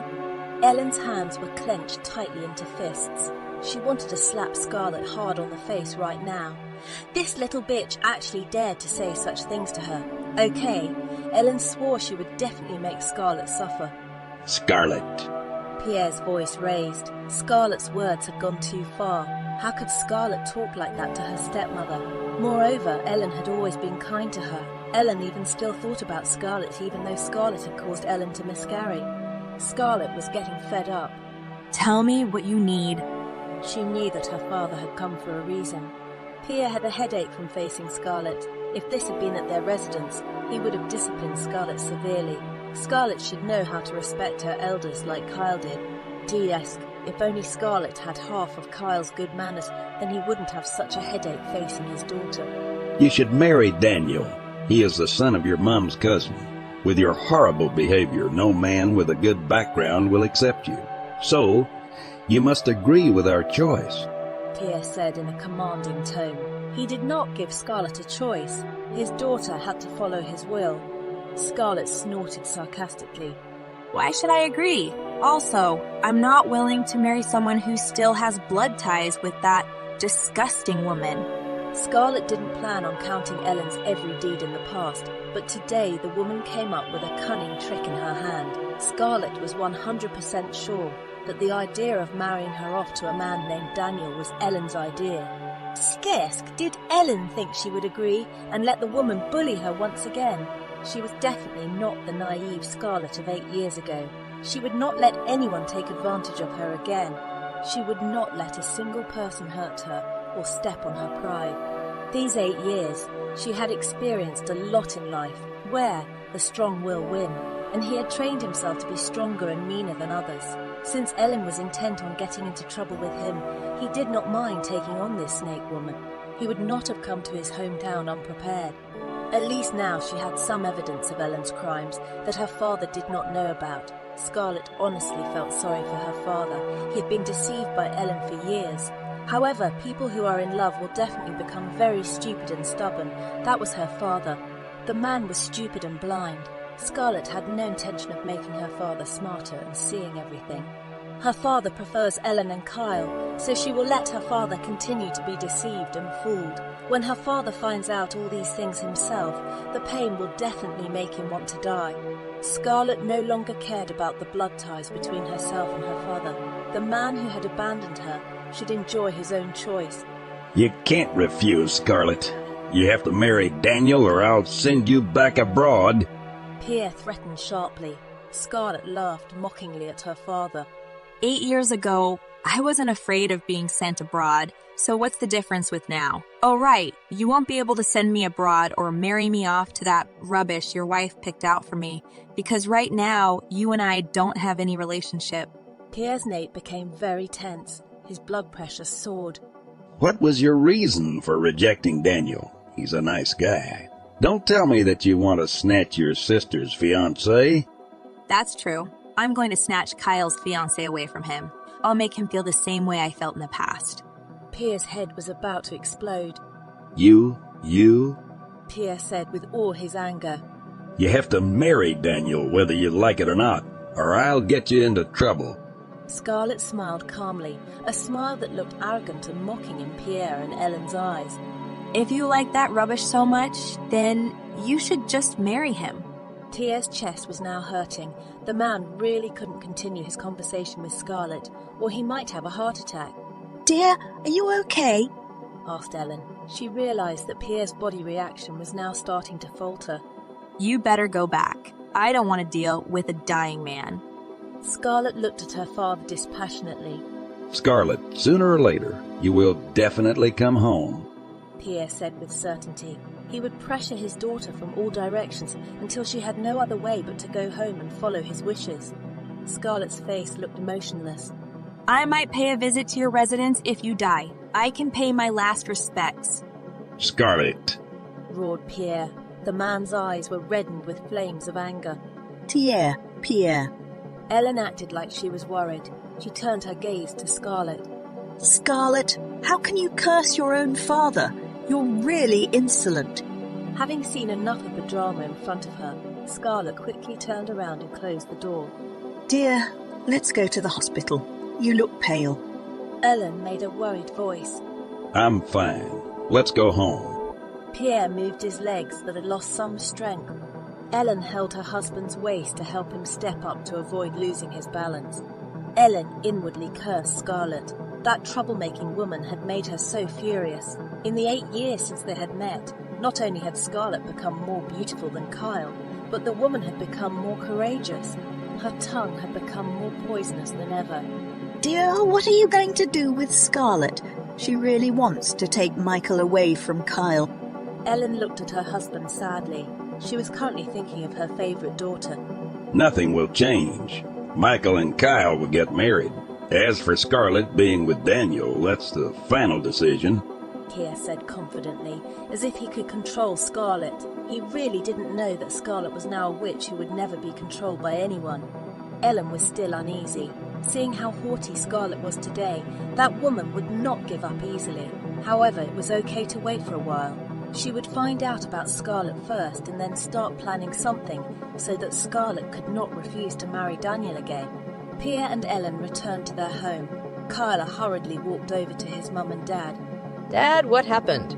Kyle looked at his father, who didn't look okay. I'm going to go rest. Pierre had a headache. He couldn't talk about Scarlett right now. Scarlett's rebellion really hurt his heart. Mum will take Dad to his room first. Ellen led her husband past Kyle. After Ellen finished, she went to Kyle's room, which used to be Scarlett's room. Kyle really took away everything that belonged to Scarlett before. Mum, what happened? Did Scarlett refuse to marry Daniel? Ellen sat on the sofa, the woman's face now looking fierce and full of hatred.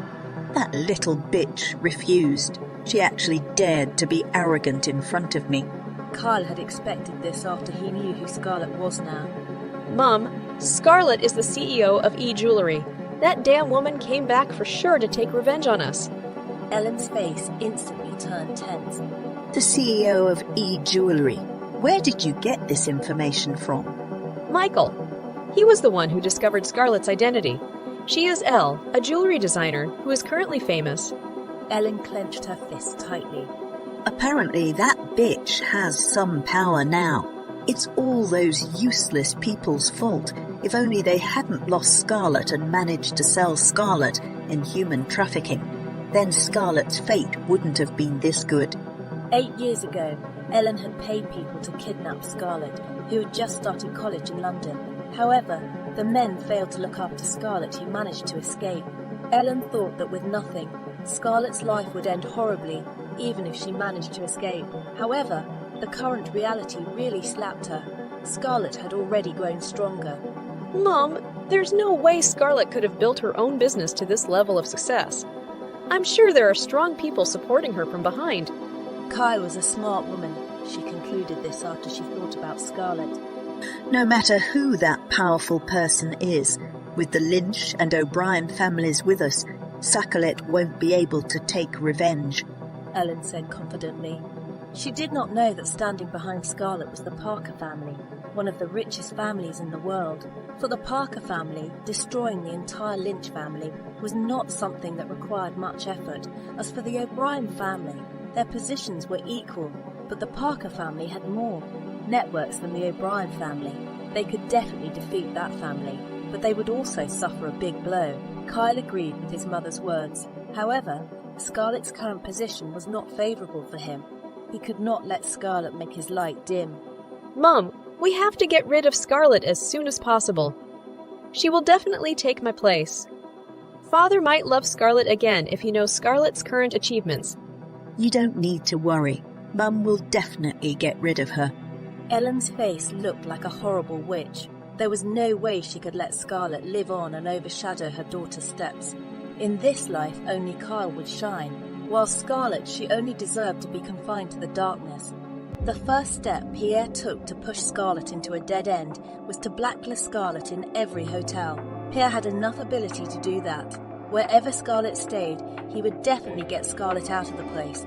However, Pierre underestimated his own daughter.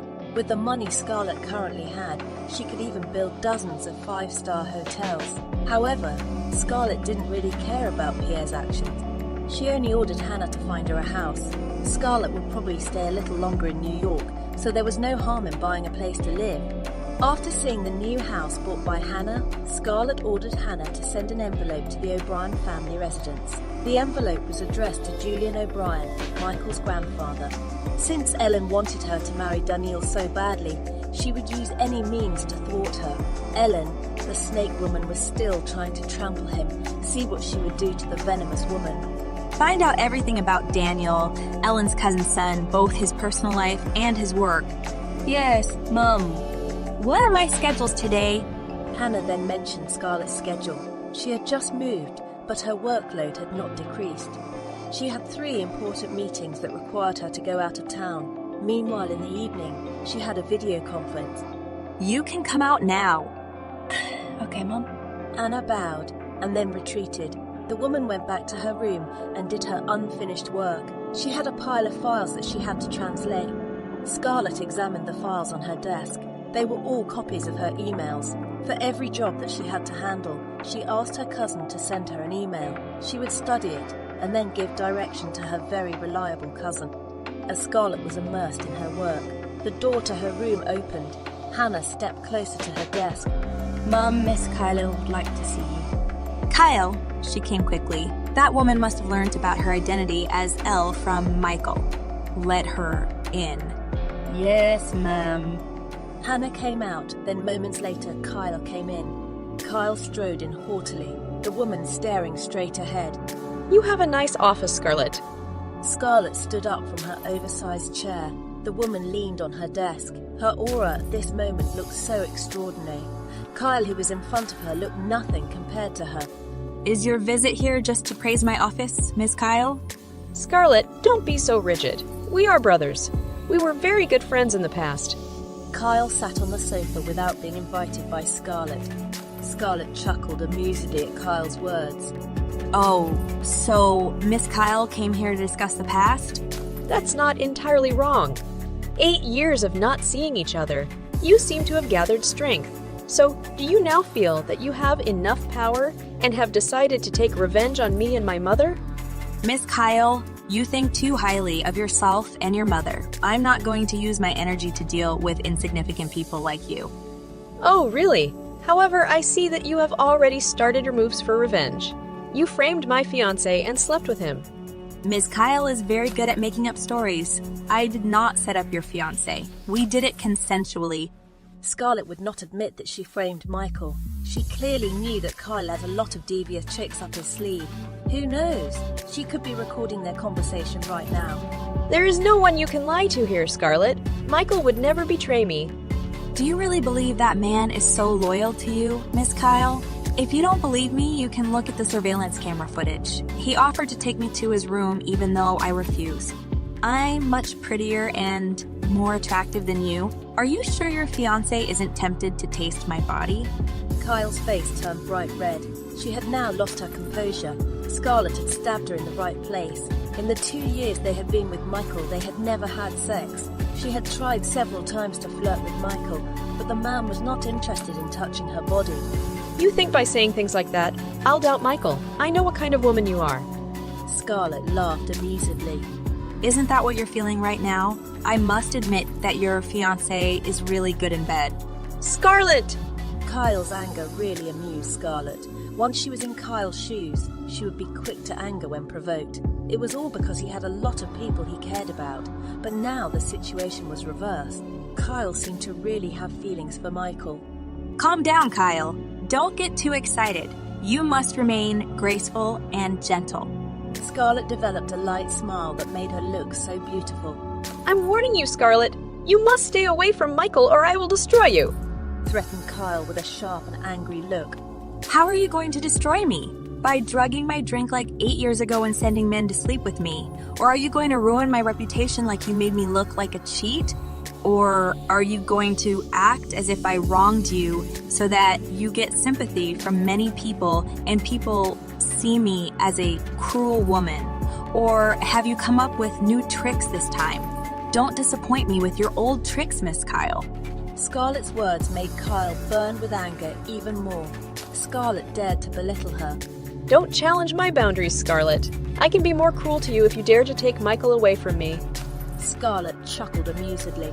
You're making me want to take it away from you even more. Oh, so this is what it feels like when you take everything that belongs to me? You won't be able to take Michael away from me. The O'Brien family and the Lynch family are very supportive of our relationship. You wouldn't have come here if you thought I wasn't capable, Kyle. Scarlett mocked Kyle. She clearly knew that Kyle was feeling insecure right now. Scarlett, you really sought your death by coming back to this town. My mom and I will definitely never let you live in peace. Just like 8 years ago, Mom and I will definitely destroy your life.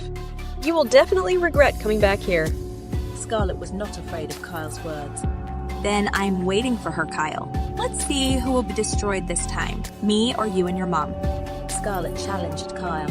He could not have come just to destroy himself, and if she had to be destroyed, then she would definitely drag Kyle and Ellen with her. Kyle wanted to explode right now. The woman clenched her fist tightly, then quickly stood up and turned to leave with all the anger inside her. If she lingered any longer, she would probably tear Scarlett's face off, and it would not be good for her if she was caught being violent towards Scarlett. People would call her a cruel woman. The smile on Scarlett's face soon disappeared and was replaced with a cold expression. Kyle, you'd better not go too far or I'll really collect your past debts. After Kyle left, Scarlett went back to work. The ringing of her mobile phone stopped her hand from flipping through the papers. She looked at the screen of her mobile phone, where there was an unknown number. Scarlett never gave her number to strangers. She also kept her personal number a secret from many people. In every job, she only directs her co-workers to contact her personal assistant. However, she could guess who was calling her.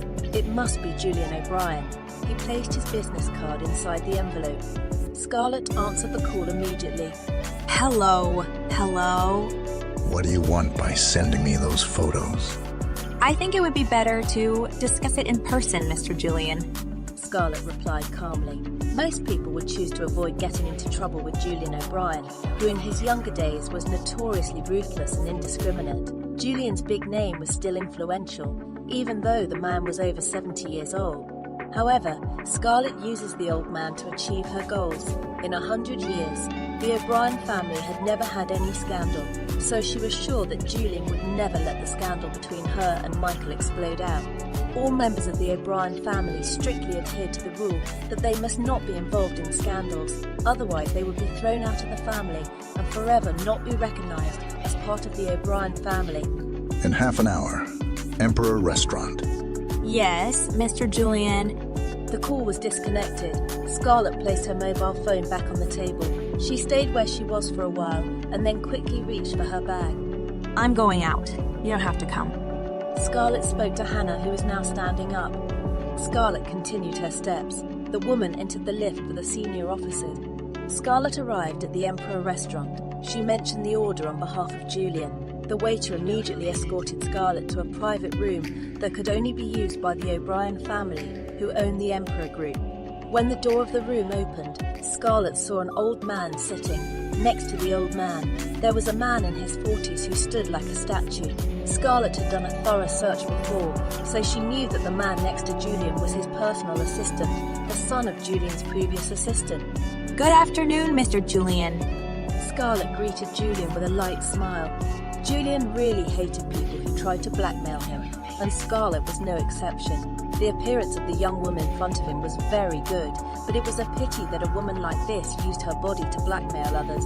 Tell me what you want. Julian didn't want to waste any time. I want to marry Michael Bryan. Sassy, Julian said angrily. The old man's hand slammed roughly on the table in front of him. Scarlett had obviously calculated Julian's reaction. She was still very calm. If you don't let me marry Michael, then I will spread those photos. That's right, I also have the video.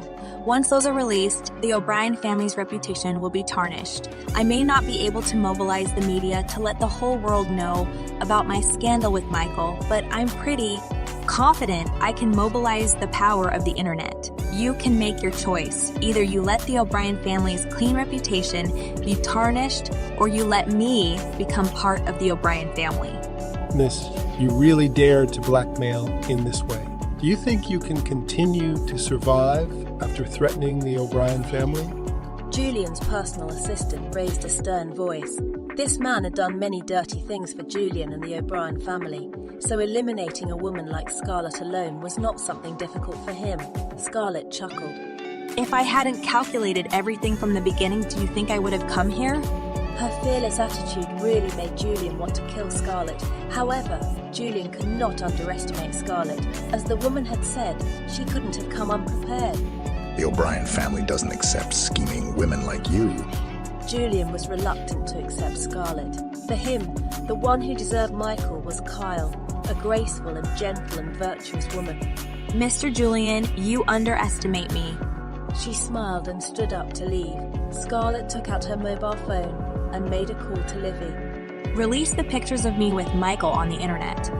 After that, she immediately switched off the call. She then walked away without looking back. Now that she had the final say, she was sure Julian would contact her again after this. Julian punched the table in front of him again. He immediately contacted Michael. What kind of foolishness have you done, Michael? The old man had never scolded Michael before because his grandson had always made him proud. What's wrong, Grandpa? Which random woman did you sleep with a few days ago? That damn woman even dared to threaten me. Michael was a little surprised to hear his grandfather's words. He didn't expect Scarlett to contact his grandfather at all. He thought she would come to him and pressure him. Grandpa, I will take care of this matter. I'm looking for evidence that I was framed. What evidence?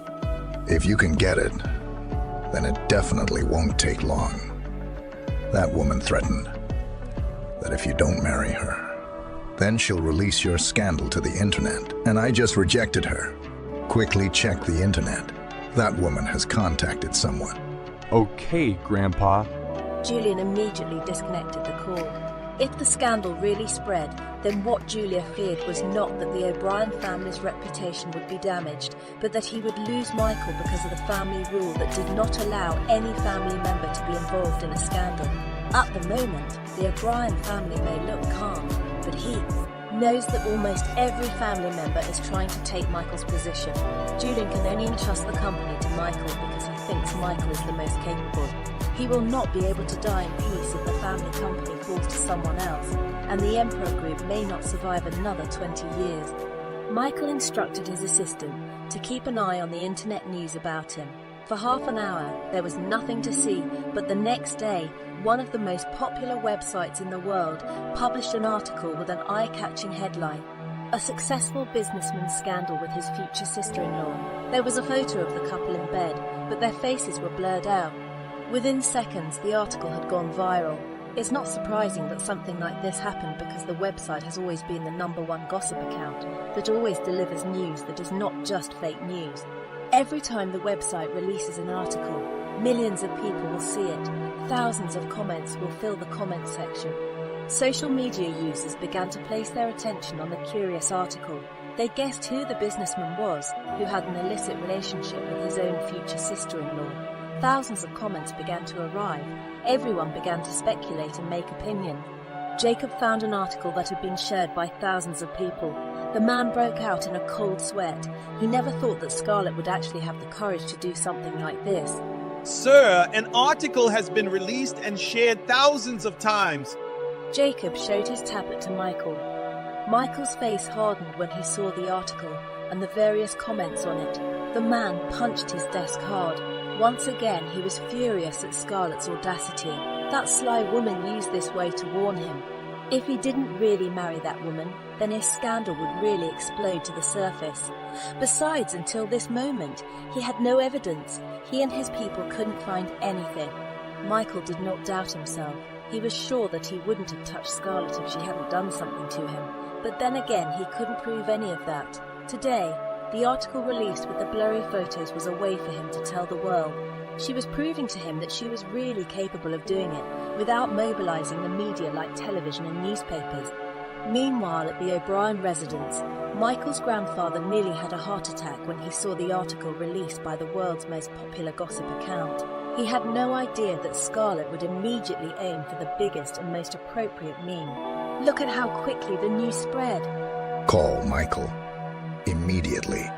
Julian really hated being pressured like this. Usually people who played around with him like now would be dead. However, if he killed Scarlett today, then he didn't know what other news would spread. He couldn't imagine the consequences. There was no point in killing her if the whole family's reputation was ruined. In less than half an hour, Michael had already met his grandfather. The old man was the only one at home, while Michael's parents were travelling to commemorate their wedding day. Grandpa. Michael announced his presence to his grandfather, who was currently looking uneasy. You have to marry that damn woman. Julian had no other choice. He didn't want to lose his precious grandson because of family rules. Grandpa, I don't want to marry that sneaky woman. Julian's old hand slapped the table in front of him. The man's face now took on a fierce look. If you won't marry her then with such a scandal, you'll be out of the O'Brien family. I can't let that happen, Michael. You must marry her. The reputation of the O'Brien family is in your hands. Julian did not allow Michael to refuse. Michael had to follow his word for the good of the O'Brien family and Michael's own good. Today, Michael had really been pushed into a corner. He had also thought about this when he was on his way to his grandfather's house, but he still refused to marry Scarlett. He hated that cunning woman who had blackmailed him and used him to hurt Kyle. If he married that woman, then he would be letting her win. His ego would not allow him to do what Scarlett wanted. Give me time to think, Grandpa. What else do you want to think about? You know that almost every member of this family is waiting for you to fall. Are you going to let that woman make you lose your current position? Michael, it's just not worth it. Cancel your engagement with Kyle and marry Scarlett. This is the final decision. Grandpa. Michael wanted to interrupt, but suddenly his grandfather seemed to be in pain. Grandpa. Michael immediately cut off the distance between him and his grandfather, who was currently holding his chest. Grandpa, what happened? Michael asked worriedly. Jacob. Michael called out to his assistant as he saw his grandfather in increasing pain. To the hospital. Michael gave Jacob directions. Jacob helped him carry his grandfather to the car. When they arrived at the hospital, Julian was examined. The man had suffered a mild heart attack. However, even if it was only a mild heart attack, it was still dangerous for an old man like Julian. Michael looked at his grandfather's pale face. Now he had no choice but to obey his grandfather. If he made his grandfather angry again, then the man would definitely have a second heart attack. And that would probably lead to even more terrible things. Scarlett, that woman for the sake of hurting Kyle, had dragged in many people. Michael swore that he would make Scarlett regret doing such a thing to him. Didn't that woman want to marry him? He was going to give her a wedding, and look how he tortured Scarlett in that marriage. Mom, this is the data you requested. Hannah handed over the results of her search on Daniel. Just put it on the table. Scarlett didn't take her eyes off the file she was reading. Hannah did as Scarlett instructed. If Michael or the people from O'Brien come to see me, then please come in, Scarlett told Hannah. She was sure that someone would visit her soon. After that, Hannah walked out of Scarlett's room, leaving her boss immersed in work. Scarlett finished with the file in her hand. She checked what Hannah had got. A bitter smile appeared on her face after she read the entire file. This man with a sexual disorder wanted to marry her. Ellen really chose a very good man for her. The snake woman must have imagined what her fate would be when she became the wife of Daniel, who liked violence during sexual intercourse. Once again, she thought that her father was very disappointing. Did he not check more deeply into Daniel when he wanted to marry her off to that sick man? Ah, right. Her father probably didn't really care. He would only think about Kyle's fate. In order to prevent him from taking Michael away from Kyle, her father would not hesitate to marry her off to Daniel. Hannah, come to my room now. Scarlett hung up the phone the next second. Moments later, Hannah walked into her room. Order someone to get evidence of Daniel's sexual perversion. Hannah obeyed and quickly walked away. Scarlett stared coldly at the file on her desk. Ellen wanted to ruin her life by marrying her off to Daniel, so she had to keep up with Ellen's game. She would destroy Daniel's life. She would send that bastard to prison with the evidence of his crimes. Then after that, she could meet Ellen and Pierre again to praise how good they were for choosing such a man for her. Scarlett looked at the watch in her hand. She quickly grabbed her mobile phone and made a video call. It was already 8 o'clock at night in Paris, and it was time for her daughter to go to bed. A rare smile appeared on Scarlett's face. Her eyes that had always been like ice now looked so warm. Hi, Mom! Valeria smiled sweetly, the dimples on both sides of her face looking so beautiful. Are you ready for bed, eh? Yes. Mom, are you at work? Mom is working.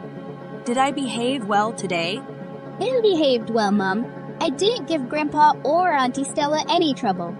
That's good. I'll buy you lots of painting tools when I get back to Paris. Promise. Promise. I misses Mummy a lot. The little girl gave her mobile phone a big peck. She hugged it for a while and then looked back at her mum's smiling face. Ilaria was over 7 years old now. She always felt sad seeing how hard her mum worked. Sometimes she would find her mum sleeping on sheets of paper. She always prayed that one day her mum would have a good husband who wouldn't let her work so hard anymore. Mom missed it a lot too. It felt like Scarlett wanted to take a flight to Paris and pull Ilaria's body into her arms. She missed her little daughter so much. Being away from Ilaria really made her miserable. Usually when she woke up in the morning, she would smell Ilaria's distinctive scent that she had memorized. She would make Ilaria breakfast and then they would eat together. At night before Ilaria went to sleep, she would read a fairy tale to the little girl. Her life always revolved around work and Ilaria, though it was hard for her to get away from those habits. Have you eaten? Don't forget to fill your stomach or you'll get sick. Mom has eaten, dear. All right, now I have to go to bed. Yes, Mom. I love you very much, Ilaria. Ilaria loves you very much too, Mummy. Ilaria loves you the most in this world. Scarlett's heart warmed when she heard her daughter's sweet words. Mummy too. Good night, dear. Good night, Mum. Don't work too hard. When Ilaria grows up, she'll help you with the work. Scarlet chuckled. Ilaria is indeed a very dutiful daughter. Okay, now go to sleep. Scarlet gave her little daughter a kiss. Yes, Mum. Ilaria pulled up her blanket and then waved her hand when she was ready to sleep. Scarlet waved back, the smile on her face still visible. The door to Scarlet's room opened. The person who came could see the smile on Scarlet's face, but the smile disappeared as soon as Scarlet realized that someone was coming. It's an honor to have Mr. Michael visit me. Scarlet immediately stood up from her seat and stepped closer to Michael, who looked like he wanted to kill Scarlet. You got what you wanted today, but don't ever regret your decision, because I will definitely make you suffer. Michael looked at Scarlet sharply. The look in the man's eyes showed raging anger and hatred. Scarlet smiled lightly. She lifted her finger to touch Michael's handsome face, but like she was dirt, Michael avoided her quickly. You made a good decision. Marrying me has nothing to lose. Scarlet's words disgusted Michael. If Scarlet hadn't used such a cunning way to trap him, then he wouldn't be willing to marry an immoral woman like Scarlet. Michael said sarcastically, and then turned and left. He would not stay in the same room with Scarlet for too long, because just looking at her would make him feel so disgusted. Scarlet laughed bitterly. Whore! In the 20 years she had lived, she had only been with one man, and that was Michael. However, she could not blame Michael if he was cold to her. If she were Michael, she would have been like that too. The man's pride was clearly hurt by being framed by her. Moreover, the man was not a random man who no one would dare to threaten. Now the original plan was in full swing. All she needed to do was to continue having sex with Michael until she became pregnant. After that, she would release Michael from the marriage they never dreamed of. Carl had seen the article that was currently the talk of the town. His body was trembling because he knew who the two people on the bed with their naked bodies were. It was Michael and Scarlet. He had also been in the same room that day, so there was no way he could not recognize them. Michael was lying on his back, while Scarlet was sleeping on her stomach, but her back was not covered by anything. Scarlet, fucking bitch, Carl growled angrily, as the woman scattered the items on her desk onto the floor. Carl's eyes now looked like they were going to pop out of their sockets. While his face looked so horrible, Carl's secretary rushed inside when she heard the commotion in Carl's office. She was shocked to see items scattered on the floor. This was the second time she had seen her boss like this. In all the years she had been secretary to Carl, who was the deputy CEO of Lynch Corp. Her boss had always been a graceful, gentle and generous woman. However, today, he saw a very sinister expression on Carl's face. What had made his boss so angry like this? What are you looking at? Get lost. Carl scolded his secretary. I'm sorry, ma'am. The woman immediately lowered her head and walked out. She had never been scolded by Carl before. If she was dissatisfied with her work, he would just give a stern reprimand. Forget it. She did not need to think about what happened. He just needed to do his job well so that his boss would have no reason to scold him. After venting his anger on the items in her room, Carl left immediately. He went back to his house and complained to his mom. When she arrived, she saw his mom casually cutting flowers. Occasionally, Carl could see her mom smiling. Ellen noticed Kyle's arrival. She immediately put the scissors on the table when she saw the bad look on her daughter's face. What happened? Asked Ellen. Her daughter had always looked happy for the past 8 years, and recently her daughter's fun had been interrupted. She was sure that this time the cause was still the same. It was Scarlet. Mom, I hate Scarlet so much. I want to kill that bitch right now. Carl clenched his hands tightly. Calm down and speak slowly. Ellen didn't like seeing her daughter lose her cool like this. A website released pictures of Scarlet and Michael. Now articles about them have spread. Scarlet must be using this to blackmail Michael. Mom, I can't lose Michael. Do something before it's too late. That little bitch is really brave. Anger appeared in Ellen's dark brown eyes. Who would have thought that Scarlett would show her claws now? The woman even dared to seek trouble with the O'Brien family. Mom will send people to eliminate Scarlett. Mom must hurry. I can't breathe properly if Scarlett is still alive. She keeps making me feel claustrophobic. Mom knows. Ellen was just like Kyle. She could not coexist with Scarlett. If that woman could not be controlled by her, then she only deserved to die. Now go back to work. Calm yourself down and don't act rashly. After that, Ellen broke off a call with a man who was Kyle's biological father. Ellen had used this man to commit various crimes in order to smooth Kyle's path. In return, Ellen would give the man money every month for the sake of Kyle's future. The man was willing to have his daughter recognized as Pierre's child. It was not a big deal to him, as long as Kyle lived well, and as long as he had money to have fun with many women, then it was more than enough. Ellen put her mobile phone back on the table. The woman went back to cutting the flowers calmly, as if nothing had happened. The biggest obstacle in her life would soon be gone. Scarlett. She will soon catch up with Marissa, Scarlett's mother. Michael's grandfather had been discharged from the hospital. Michael's parents had also returned from abroad at the behest of Michael's grandfather. The family members soon gathered in their living room. Michael's grandfather, father, mother, sister, and Michael himself. Dad, what's wrong? Asked Landon, Michael's father. I'm arranging a meeting with the Lynch family. The engagement between Michael and Kyle will be canceled. Why do you want to cancel the engagement between Michael and Kyle? Did something happen? Michael, you explain to your parents. Julian was reluctant to talk about what was upsetting him. The O'Brien family's attention shifted to Michael. They were very curious about the reason why the engagement between Michael and Kyle had to be canceled. I'm going to marry another woman. What do you mean, Michael? How are you going to marry another woman when you are already in a marriage plan with Kyle? Agatha said, not understanding. Michael had always seemed content with his choices, so she thought Kyle and Michael would definitely work out. I was framed by a woman, and that woman threatened to spread the photos and videos she had if I didn't marry her. Who is that sassy woman? Landon looked angry. He was sure his son would never let him down. Scarlett, daughter of Pierre Lynch and his late first wife.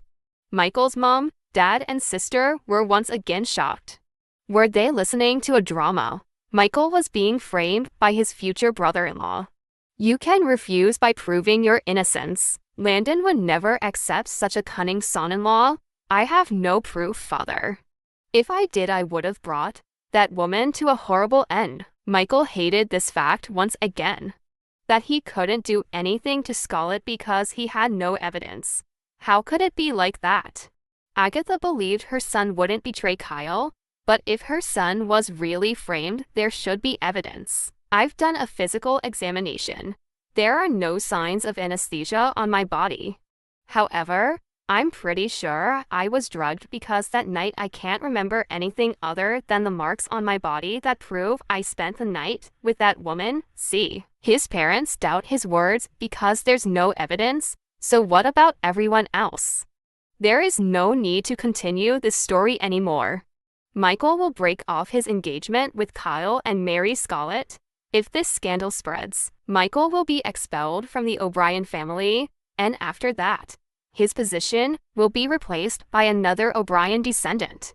I can't let something like this happen, no matter what. Michael has done nothing wrong, father. Michael cannot marry such a woman.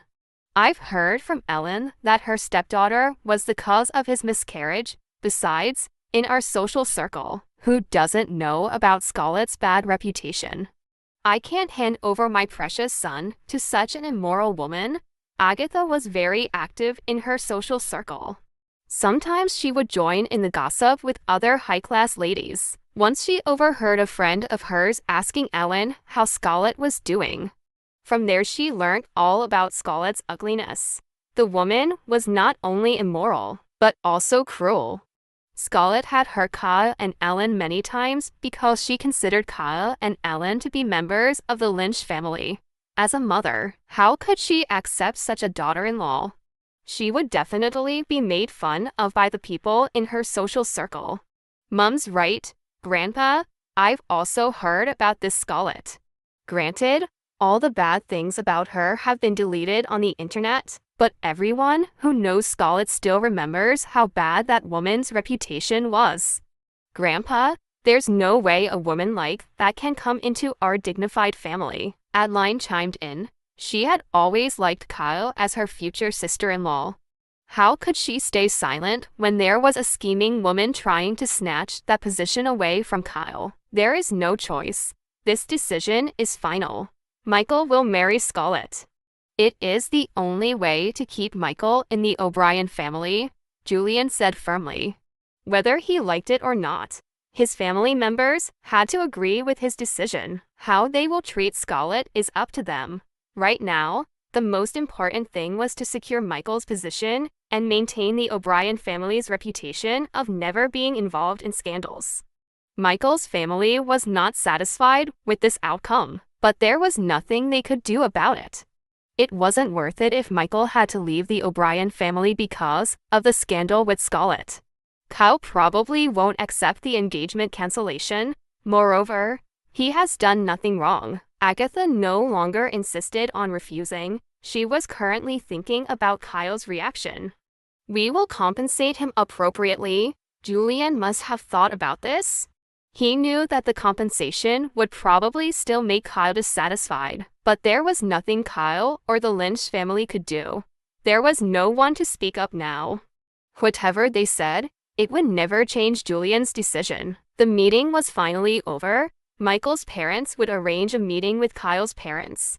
They would cancel the engagement between their children. That woman is really cunning. To hurt Kyle, she snatched Michael's brother. I will never recognize her as my sister-in-law. She's so disgusting. Agatha thought the same thing. She would never recognize Scarlett as her daughter-in-law either. Scarlett could marry Michael, but don't expect her to be recognized as his wife. No one will accept her in this family. Adeline. Sooner or later, Mom will definitely make her separate from Michael. The wedding had yet to take place, but she was already thinking of destroying the marriage and placing all the blame on Scarlett. After their divorce, Michael could end up marrying Kyle. In the end, nothing would change. That's a must, Mom. Also, I think you should tell brother that no one will know about his marriage to Scarlett. The O'Brien family will be made fun of if they find out that such an immoral woman became our daughter-in-law.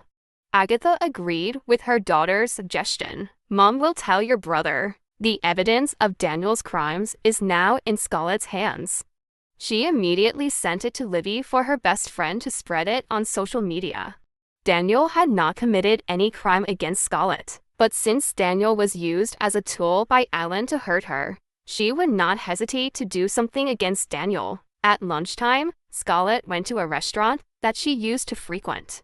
As the daughter of a businessman, Scarlett had frequented five-star restaurants that sold expensive food with the best taste and quality. Scarlett took a seat by the window. While waiting, she checked her mobile phone. The article about her and Michael's scandal can still be seen there. Although it was no longer hot news, with Michael's performance, the man must have ordered his people to delete the article. The owner of the website that first published the article had also deleted it. The man gave an explanation that his website had been hacked. Someone irresponsibly posted the article on his behalf. The website owner certainly wouldn't take chances with news that he didn't even know for sure. He didn't want his years of performance to be ruined because of the unfounded news posted on his website. A few minutes later, the food Scarlett ordered arrived. The woman had not forgotten what her little daughter had told her, that she should not forget her meal schedule. Thinking about Ilaria, Scarlett smiled lightly. Her little daughter was always the source of her laughter, smiles, and tears. After finishing her meal, Scarlett went to the toilet to check her makeup. However, she did not expect Ellen to appear next to her. You shouldn't have come back to New York, Scarlett. Ellen looked at Scarlett's reflection in the mirror. Scarlett washed her hands calmly. seemingly unperturbed by Alan's presence. After she finished, she tilted her face slightly and smiled coldly at Alan. If I don't come back, then your lives will be peaceful. Wouldn't it be unfair if I didn't repay you? Scarlett opened the bag she was carrying, then grabbed a lipstick and applied it. You think you can repay me? Just because you're the CEO of jewelry, you think you're strong enough.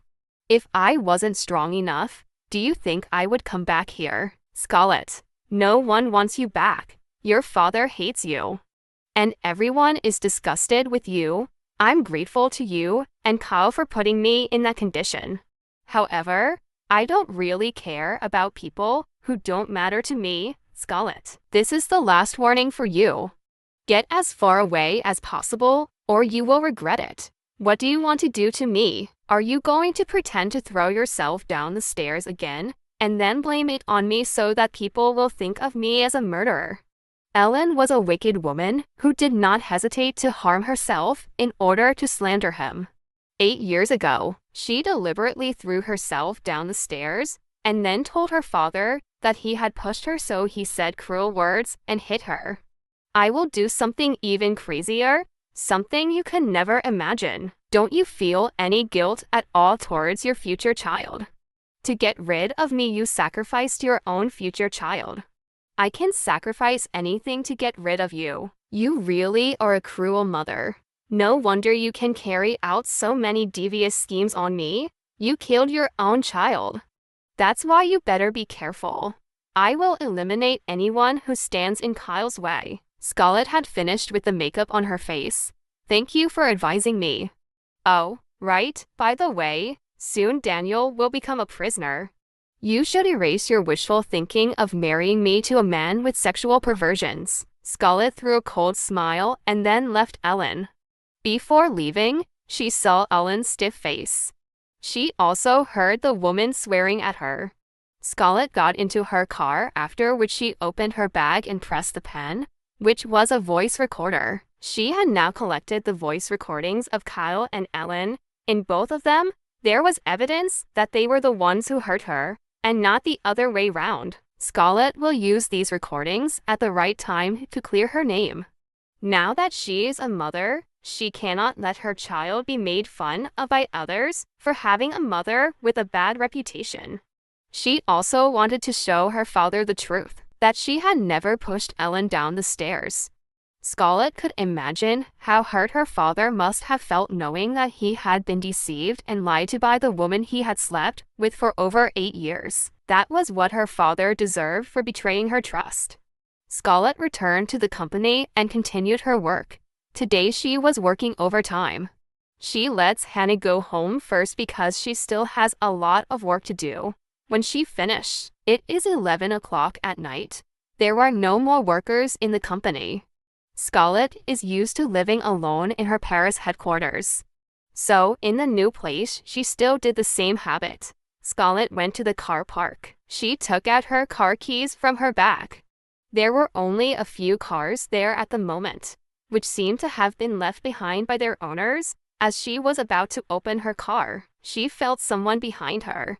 The next second, a rope was firmly tied around her neck. Scarlett opened her bag. She reached for the stun gun she always carried to protect herself. However, just as she was about to aim the device at the person trying to kill her, the man grabbed her hand. Scarlett's neck was freed from the rope that was strangling her. Armed with the martial arts knowledge that Scarlett had learned from her grandfather's personal assistant, Scarlett attacked the person who wanted to kill her. The strength of men and women is obviously different, but for the trained Scarlett, it makes no difference. When Scarlett gave birth to her daughter, she busied herself with learning everything, doing everything like crazy. Scarlett's reason is only one: she has to be the strongest to protect her daughter. And to make that happen, she must first be able to protect herself. The business world is a cruel world, where getting rid of people through legal means is not uncommon. There will be many people who want to hurt her. The fight between Scarlett and the man wearing the face cover continues. After getting a few punches in, the man took out a knife from his pocket. It was very clear that the man really wanted to eliminate her. Up until this point, Scarlett had only offended a few people. Michael and the people from the O'Brien family would not dare to try to eliminate her after she gave a warning. Renata, that woman, wouldn't dare and wouldn't have the thought of killing another person, so the only ones who were likely to want to eliminate her were Ellen and Kyle. Ellen acted very quickly. She had warned him earlier in the day, and by midnight had sent her assassins to eliminate him. If he did not avenge Ellen, then his life would be completely wasted. The sharp knife was aimed precisely at Scarlett. If Scarlett didn't dodge quickly, then she would get many stab wounds and cuts. Scarlett's opponent looked like a trained killer. Her every attack was well directed. If Scarlett didn't have martial arts skills, then she would have died with just one stab. After a while, Scarlett managed to knock the knife out of her opponent's hand. This time, they went back to fighting with their bare hands. Scarlett drove her foot into the chest of the man in front of her. The man staggered backwards, spewing fresh blood from his mouth. Not giving him time to dodge, Scarlett kicked him again, and he fell to the floor. Scarlett now looked like a bloodthirsty woman. She wanted to finish off the killer who was trying to eliminate her. Over and over again, Scarlett smashes the man's body with her kicks. Finally, she lifted her foot and stomped hard on the man's stomach. Scarlett looked down. She grabbed the mask that covered the man's face and looked to see who was behind it. However, Scarlett was caught off guard. The man managed to make Scarlett fall. Since it was already impossible for the man to kill Scarlett with the remaining strength he had, the man chose to run away. The man didn't have his calculations in order. He didn't expect Scarlett to have such good fighting skills. Scarlett didn't want to chase after the man. Sooner or later, she would meet him again. Scarlett didn't go straight back to her house. She went to the security room and saw the guard on duty sleeping. Scarlett knocked on the desk. The guard immediately woke up. The two men immediately stood up and apologized to Scarlett for falling asleep on duty. Check the footage from the car park a few minutes ago. Scarlett wanted to scold the guards, but her energy was already drained. She had to check the surveillance cameras first. The security guards did their job immediately. She was surprised to find that their boss was almost killed by someone. Stop, zoom in. The face of the culprit who wanted to kill him was clearly visible. Copy the footage. Moments later, the copy of the recording that had been saved on the disc was in Scarlett's hands. This matter, she would hand it over to the police for investigation. Besides mobilizing the police, she would also mobilize her people to get the man before the police found him. Don't sleep on the job. This is my first and last warning. If you do it again, then hand in your resignation. Scarlett gave a stern warning to the two guards who had been neglecting their work. The two immediately replied in unison. They would not dare to sleep again in the future. After Scarlett left, the two people immediately sat down with a sigh of relief. What kind of woman can fight a trained killer with her bare hands? Our CEO is truly exceptional, not only good at business, but also at martial arts. The other one complimented him. He was amazed at how his boss fought off a killer who was a man. Is it possible that our CEO is an undercover agent? They spent the night guessing about Scarlett. The man didn't have his calculations in order. He didn't expect Scarlett to have such good fighting skills. Scarlett didn't want to chase after the man. Sooner or later, she would meet him again. Scarlett didn't go straight back to her house. She went to the security room and saw the guard on duty sleeping. Scarlett knocked on the desk. The guard immediately woke up.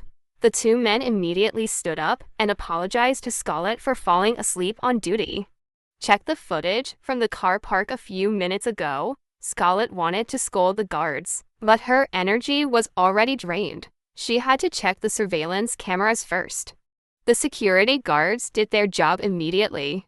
She was surprised to find that their boss was almost killed by someone. Stop, zoom in. The face of the culprit who wanted to kill him was clearly visible. Copy the footage.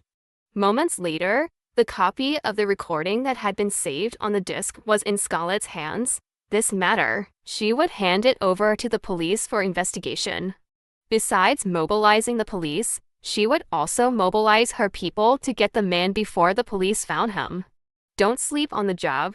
This is my first and last warning. If you do it again, then hand in your resignation. Scarlett gave a stern warning to the two guards who had been neglecting their work. Scarlett went to the police station to make a report, accompanied by Hannah, who immediately followed her to the police station after getting a call from Scarlett. After making a report and submitting evidence and completing some other procedures, Scarlett returned to her home. After cleaning herself up, Scarlett sat alone on the sofa with the wine accompanying her. Her slender fingers touched her neck, which was still red from the bondage marks. No emotion or fear flashed in her eyes. The woman had just escaped death, but she acted as if nothing had happened. She took a sip of the wine in the glass. Her movements were smooth and elegant.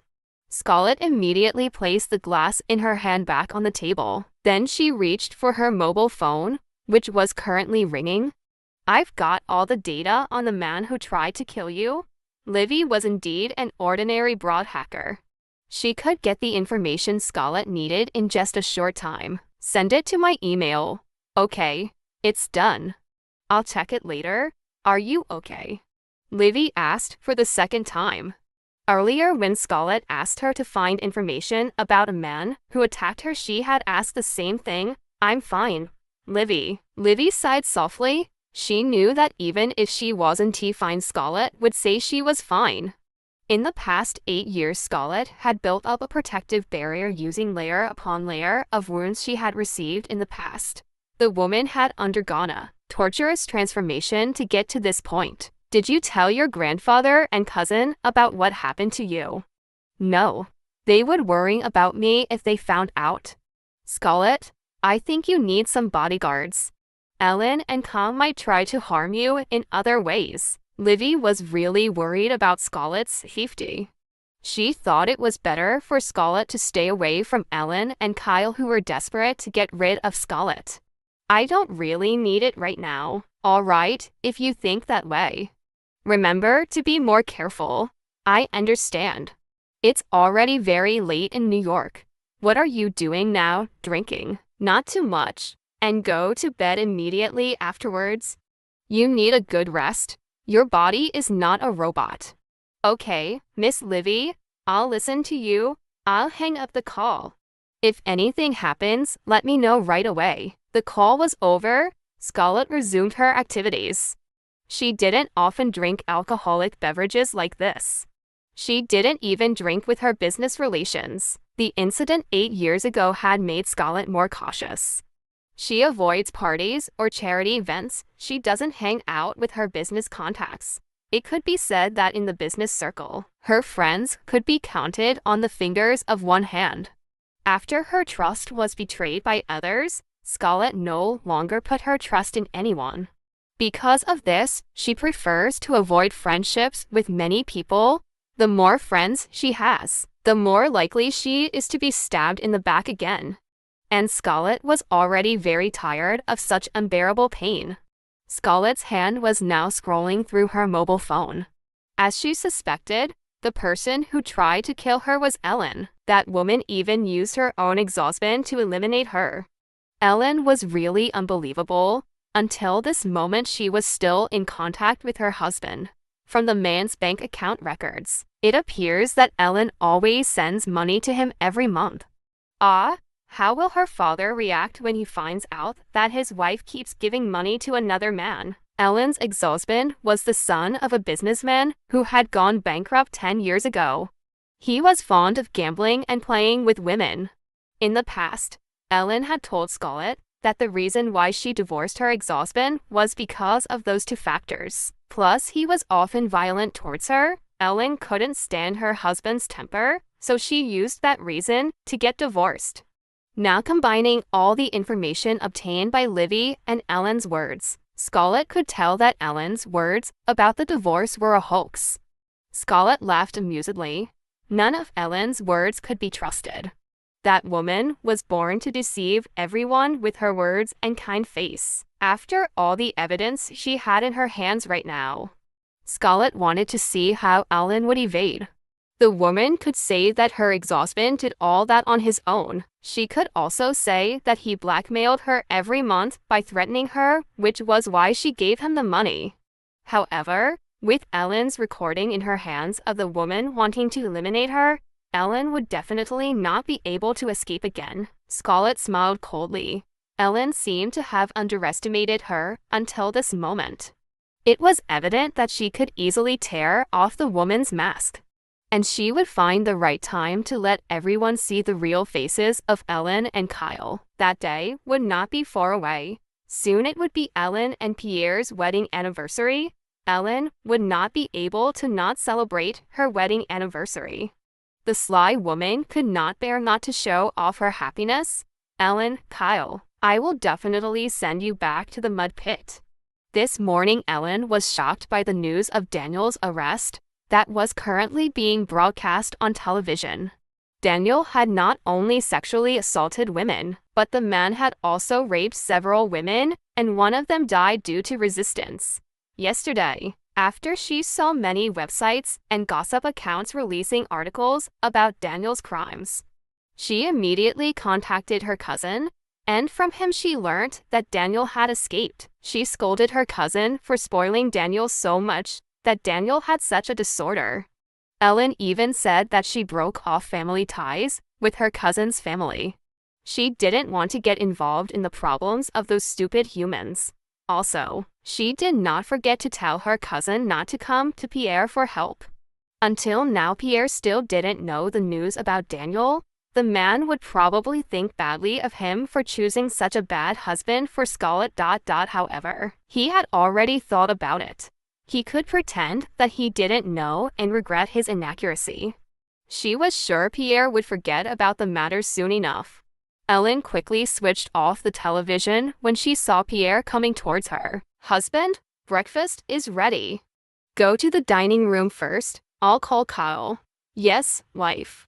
Pierre went to the dining room, while Ellen went to the room to call Kyle. Mom, have you seen the news? No need to worry. Now go downstairs for breakfast. Your father is waiting. How will I explain this to Dad? Your father is easy to appease, so it's nothing. Ellen was very confident in her evasion skills. After all, Pierre was very easy to believe her words. Kyle seemed to worry too much. He knew that his mother could always control his father's mind. Now who's going to marry Scarlett? That bastard Daniel is a complete moron. Scarlett won't marry anyone. That woman will probably die in the near future. Let's not talk about this anymore. Let's go downstairs. Okay, Mom. Kyle then stepped together with his mother. As long as he still had his mother by his side, then he didn't have to worry too much about things. His mother would definitely take care of everything to smooth his way. What Kyle didn't know was that the man his mother trusted to eliminate Scarlett had failed to do his job. The man is even currently being sought by the police because of Scarlett's report. Pierre's brow furrowed as he looked at the newspaper in his hand. Wasn't the man on the front of this newspaper Daniel? Ellen's cousin's son, who was going to be matched with Scarlett. The more Pierre read the newspaper, the angrier he became. What kind of man was Ellen proposing to Scarlett? With this kind of sexual perversion, Scarlett's life would definitely suffer. Pierre couldn't imagine how regretful it would be if Scarlett got married and experienced various tortures with a sick man like Daniel. After reading the newspaper, he immediately called Ellen, my husband. Ellen already had a hunch that Pierre found out the news about Daniel. Did you know that Daniel was arrested by the police this morning? I just saw it on the news. I really didn't expect him to be like that. All this time, he seemed like a normal guy. It's a good thing that Scarlett refused to marry Daniel. Otherwise, she would have suffered a terrible fate. It's all my fault for not finding out more about Daniel. Hearing Ellen regretting her choice and realizing her mistake, Pierre did not pursue Ellen further. He believed in Ellen's words. His wife would not have proposed Daniel if she knew Daniel's true character. After all, such a bad character. Daniel and his family must have hidden it well. Forget it. They must have hidden Daniel's illness from everyone else. Yes, dear. As Ellen said, her husband would definitely believe her. It was easy to deceive Pierre, who 100% believed in her every word. All right, I'll go for a meeting now. Yes, husband. Pierre disconnected the phone. He then got ready to leave for the meeting. Ellen's ex-husband has now fled. He did not return to his residence after he learned that his residence was visited by the police. Now the man was homeless, so he contacted Ellen for more money. The money Ellen gave him a few days ago was not enough for him to survive. He had to flee the city immediately, or else he would be arrested by the police. Right now, the most important thing for him was to hide in a safe place. Then, once things settled down a bit, he could return to get rid of Scarlett. The man used a public phone to contact Ellen. He had discarded his mobile number earlier so that the police could not trace him. Ellen, send me more money.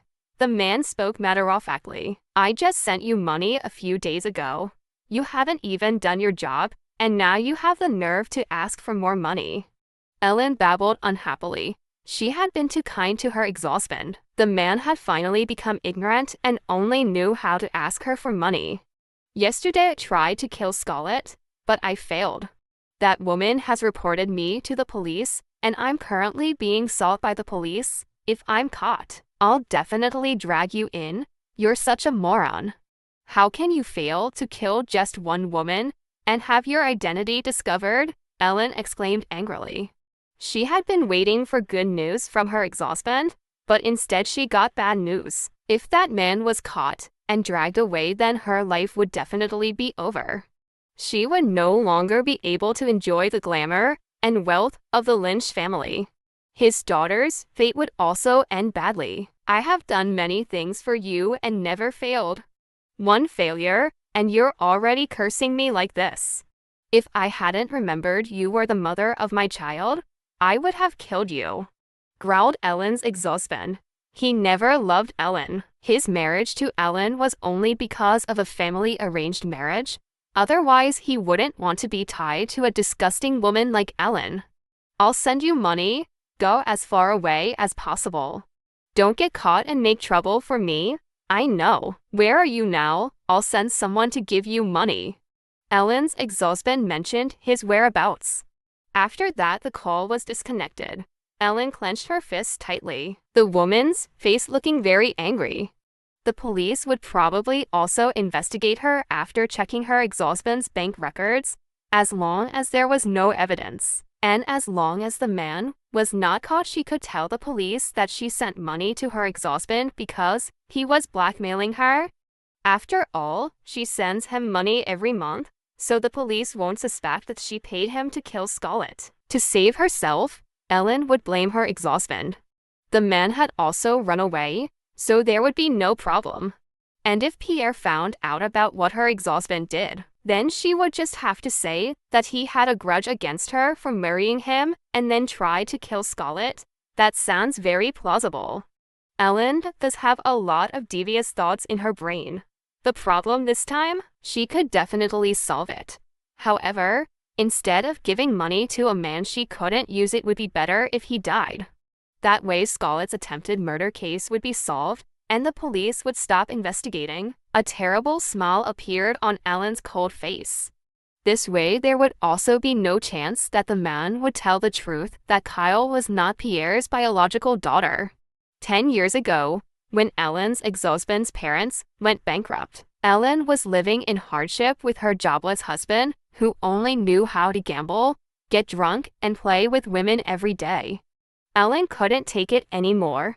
Previously, Ellen had survived the marriage with her loveless ex-husband because he was a rich man's son. Who knew that the wheel of life was spinning so fast? The man's family went bankrupt after her ex-husband's father misinvested and his financial manager embezzled funds, until finally Ellen thought of a plan. If her husband agreed to divorce her, she would give him money every month after her plan succeeded. Ellen's ex-husband agreed, of course. He didn't love Ellen, so divorcing her for enough money for him to have fun was a no-brainer. After the divorce, Ellen started sticking to Pierre, whose wife had died by then. She also moved Kyle to the same school as Scarlett in order to be close to Scarlett. Ellen's plan worked. With her friendly relationship with Pierre, she didn't have to struggle to win him over. She was also close to Scarlett, so Pierre thought that Scarlett would be happy if she became his mother. Therefore, she ended up marrying Pierre without Scarlett's knowledge. Ellen told Pierre that she wanted to surprise Scarlett about their marriage, but the real plan was so that Scarlett could not oppose them because they already had a marriage certificate. After Scarlett was kicked out of the country, Ellen said something related to Kyle's biological father. She said that her ex-husband was actually not Kyle's biological father, but Pierre. To convince the man, Ellen proposed a DNA test. They actually did it, and the results stated that Kyle was indeed Pierre's son. However, what Pierre didn't know was that Ellen had threatened the hospital director with nude photos and videos of the man with his mistress so that the results were falsified. Ellen's ex-husband found out about this. He agreed to Kyle being recognized as Pierre's daughter because he would also benefit from it. He earned more money every month. Ellen grabbed her mobile phone. She called someone. "I have a job for you. Meet me at the address I sent you." Ellen knew someone who could do anything for money, including killing. All this time, she had only used her ex-husband because he had been her partner from the beginning. And now that her ex-husband was no longer useful to her, she would use someone else. She definitely wouldn't keep a moron who couldn't do the job properly. After making the call, Ellen got ready and left. She did not forget to bring a pile of money to give to her ex-husband. Correction, not given, but just as bait. Half an hour's drive later, Ellen came to a river. She parked her car by the river, and then a man got into her car. "Finish this man. Come to him as if you were the money man I told to give you this money. After you finish him, the money is yours." Ellen handed over the envelope containing the money. The man in his 30s grabbed the envelope and looked at the contents. "I'll let you know after I finish it." The man smelled the fragrant smell of money. Make it like an accident or suicide. Ellen didn't want anyone to be suspicious after finding her ex-husband's corpse. "As you requested, madam. You can leave now." "Yes, madam." Ellen immediately drove the car back. "You must die for Kyle, Alexei. That way you won't be a wasted father," Ellen said viciously. She did not even hesitate to kill her daughter's father so as not to jeopardize her position. Meanwhile, elsewhere, someone was currently informing Hannah that Ellen was meeting with a man in secret. The man cannot know what Ellen said, but he saw Ellen giving the man money. Hannah orders her messenger to stop following Ellen and switch to following the man who Ellen gave money to. Ellen might eliminate her ex-husband to solve Scarlett's attempted murder case so as not to drag her down. After giving directions, Hannah reported to Scarlett. Scarlett had thought of this beforehand. Ellen's ex-husband would definitely contact her, so she didn't need to mobilize her people to search for him all over the city. Just spy on Ellen and Ellen's ex-husband would definitely be found. He was pretty sure with Ellen's mindset. She would rather eliminate her ex-husband than risk him getting caught and dragging her along. Ellen would definitely send someone else to finish off her ex-husband. Undoubtedly, Ellen was a vile demoness. "Get Ellen's ex-husband. Make sure that man stays alive," Scarlett exclaimed. She needed the bastard to surprise Ellen on Ellen and her father's wedding anniversary. That day would definitely be a party that would not be forgotten for the whole year. Ellen's ex-husband was waiting for her at a predetermined spot. The man was wearing a mask and a hat so that no one could recognize him. He looked a little uneasy. After all, this was his first time being chased by the police. The man did not have much patience. He swore at Ellen for taking so long, until finally a car arrived. A man got out of it and stepped up to Alexei, who was inside a disused building. "Mr. Alexei, I am the man sent by Mrs. Ellen. Give me the money." Alexei just wanted to leave faster. He couldn't stay in the city any longer. The man in front of Alexei took out a brown envelope and gave it to Alexei, and Alexei snatched it right away. After seeing the contents of the envelope, Alexei felt satisfied. He immediately passed Ellen's man. However, what the man didn't expect was that the man behind him was currently pulling at a rope, and in the next second Alexei's neck had been snared. Alexei tried to grab the man's hand that was about to choke him, but the man was much more powerful than him. Yesterday Alexei had taken a lot of beatings from Scarlett, so he wasn't in good shape. Alexei's face was already red. He was having trouble breathing and his body felt weak. Alexei was dragged by the man to a place that was more suitable for hanging herself. As Ellen wanted, she would make it look like Alexei had committed suicide by hanging herself. The man immediately pulled the rope until Alexei's weak body was hanging. He then tied the rope to the pole, took a photo of his work, and sent it to Ellen. He had done his job. The man left quickly as he was sure Alexei was dead. A man following the hitman came out of hiding. He put Alexei down and checked Alexei's weakening pulse. The man was still alive. He quickly carried him out of the building. At her residence, Ellen felt satisfied after seeing Alexei's body hanging. Perhaps the man's body would be found after the corpse decomposed. No one came to the abandoned building. Ellen soon celebrated with some wine. Meanwhile, in her room, Scarlett received a report from Hannah that their messenger had completed the task. Ellen's ex-husband was currently in their hands and under the doctor's care. A cold smile appeared on Scarlett's beautiful face. Ellen, I'm preparing a gift for you right now. I'm sure you'll like it. Ellen's fatal mistake was to bother Scarlett again. If only the woman had stopped and not touched her, then Scarlett would not have bothered to pursue the past.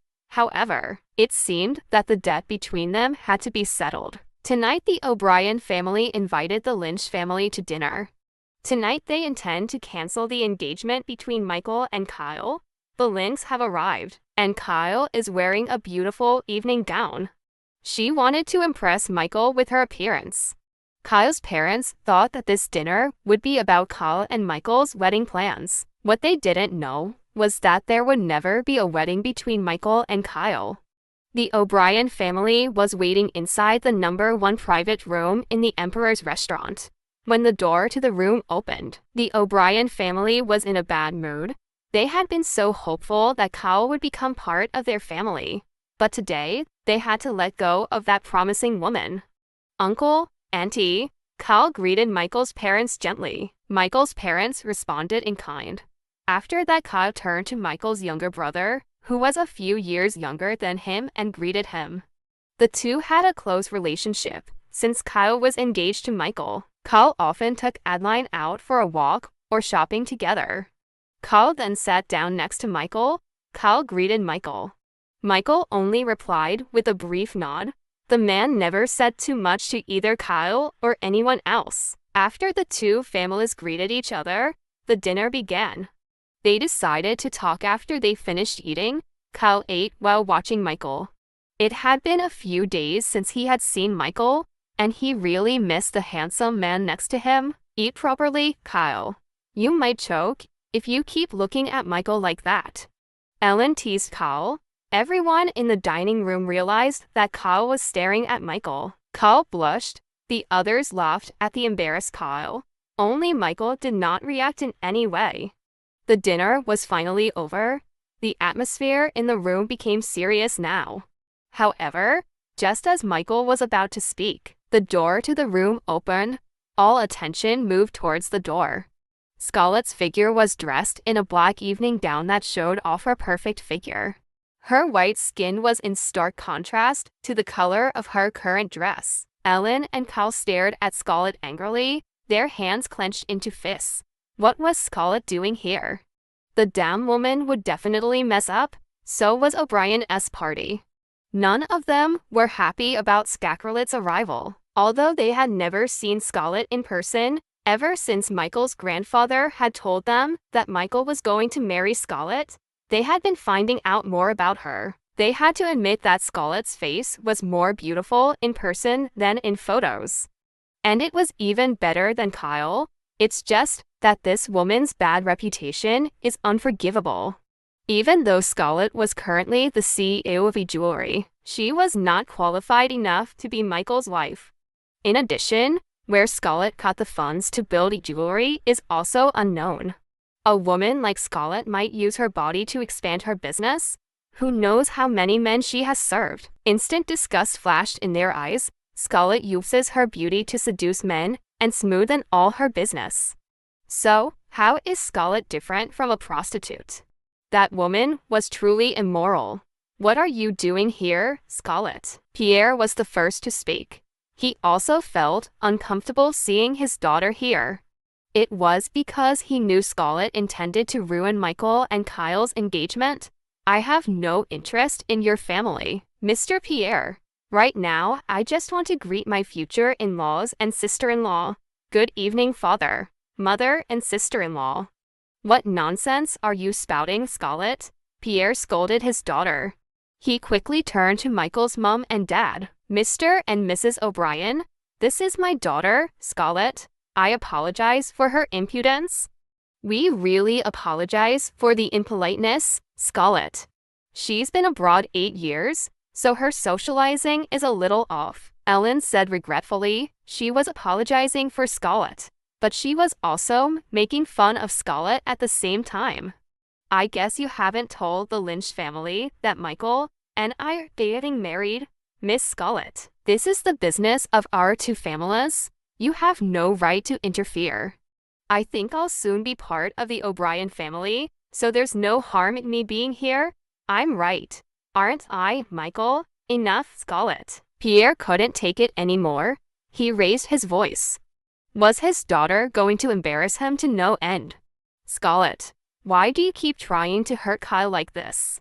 Is what you did in the past not enough? How long will you stop? What exactly did Kyle do wrong to you? Scarlett laughed lightly. Ellen was very good at twisting facts and slandering her. Next to Michael, at this moment Kyle was already shedding his tears, starting to play the drama as if he was deeply hurt. Scarlett, I'm begging you to please stop. I love you very much. You are my brother. I don't want to hate you. Scarlett was disgusted by Kyle's theatrics. That woman had worn a kind-hearted mask for so many years. Was she not tired at all? Miss Kyle seems to be having problems with her brain. My mom only gave birth to me, so I don't have any siblings like you. Scarlett's arrogant attitude was getting on people's nerves. This time the O'Brien family saw for themselves how Scarlett was being mean to Kyle.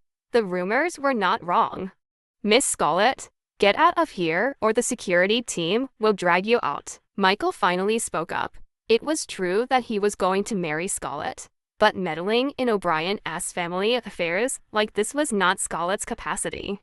Michael, don't be so formal.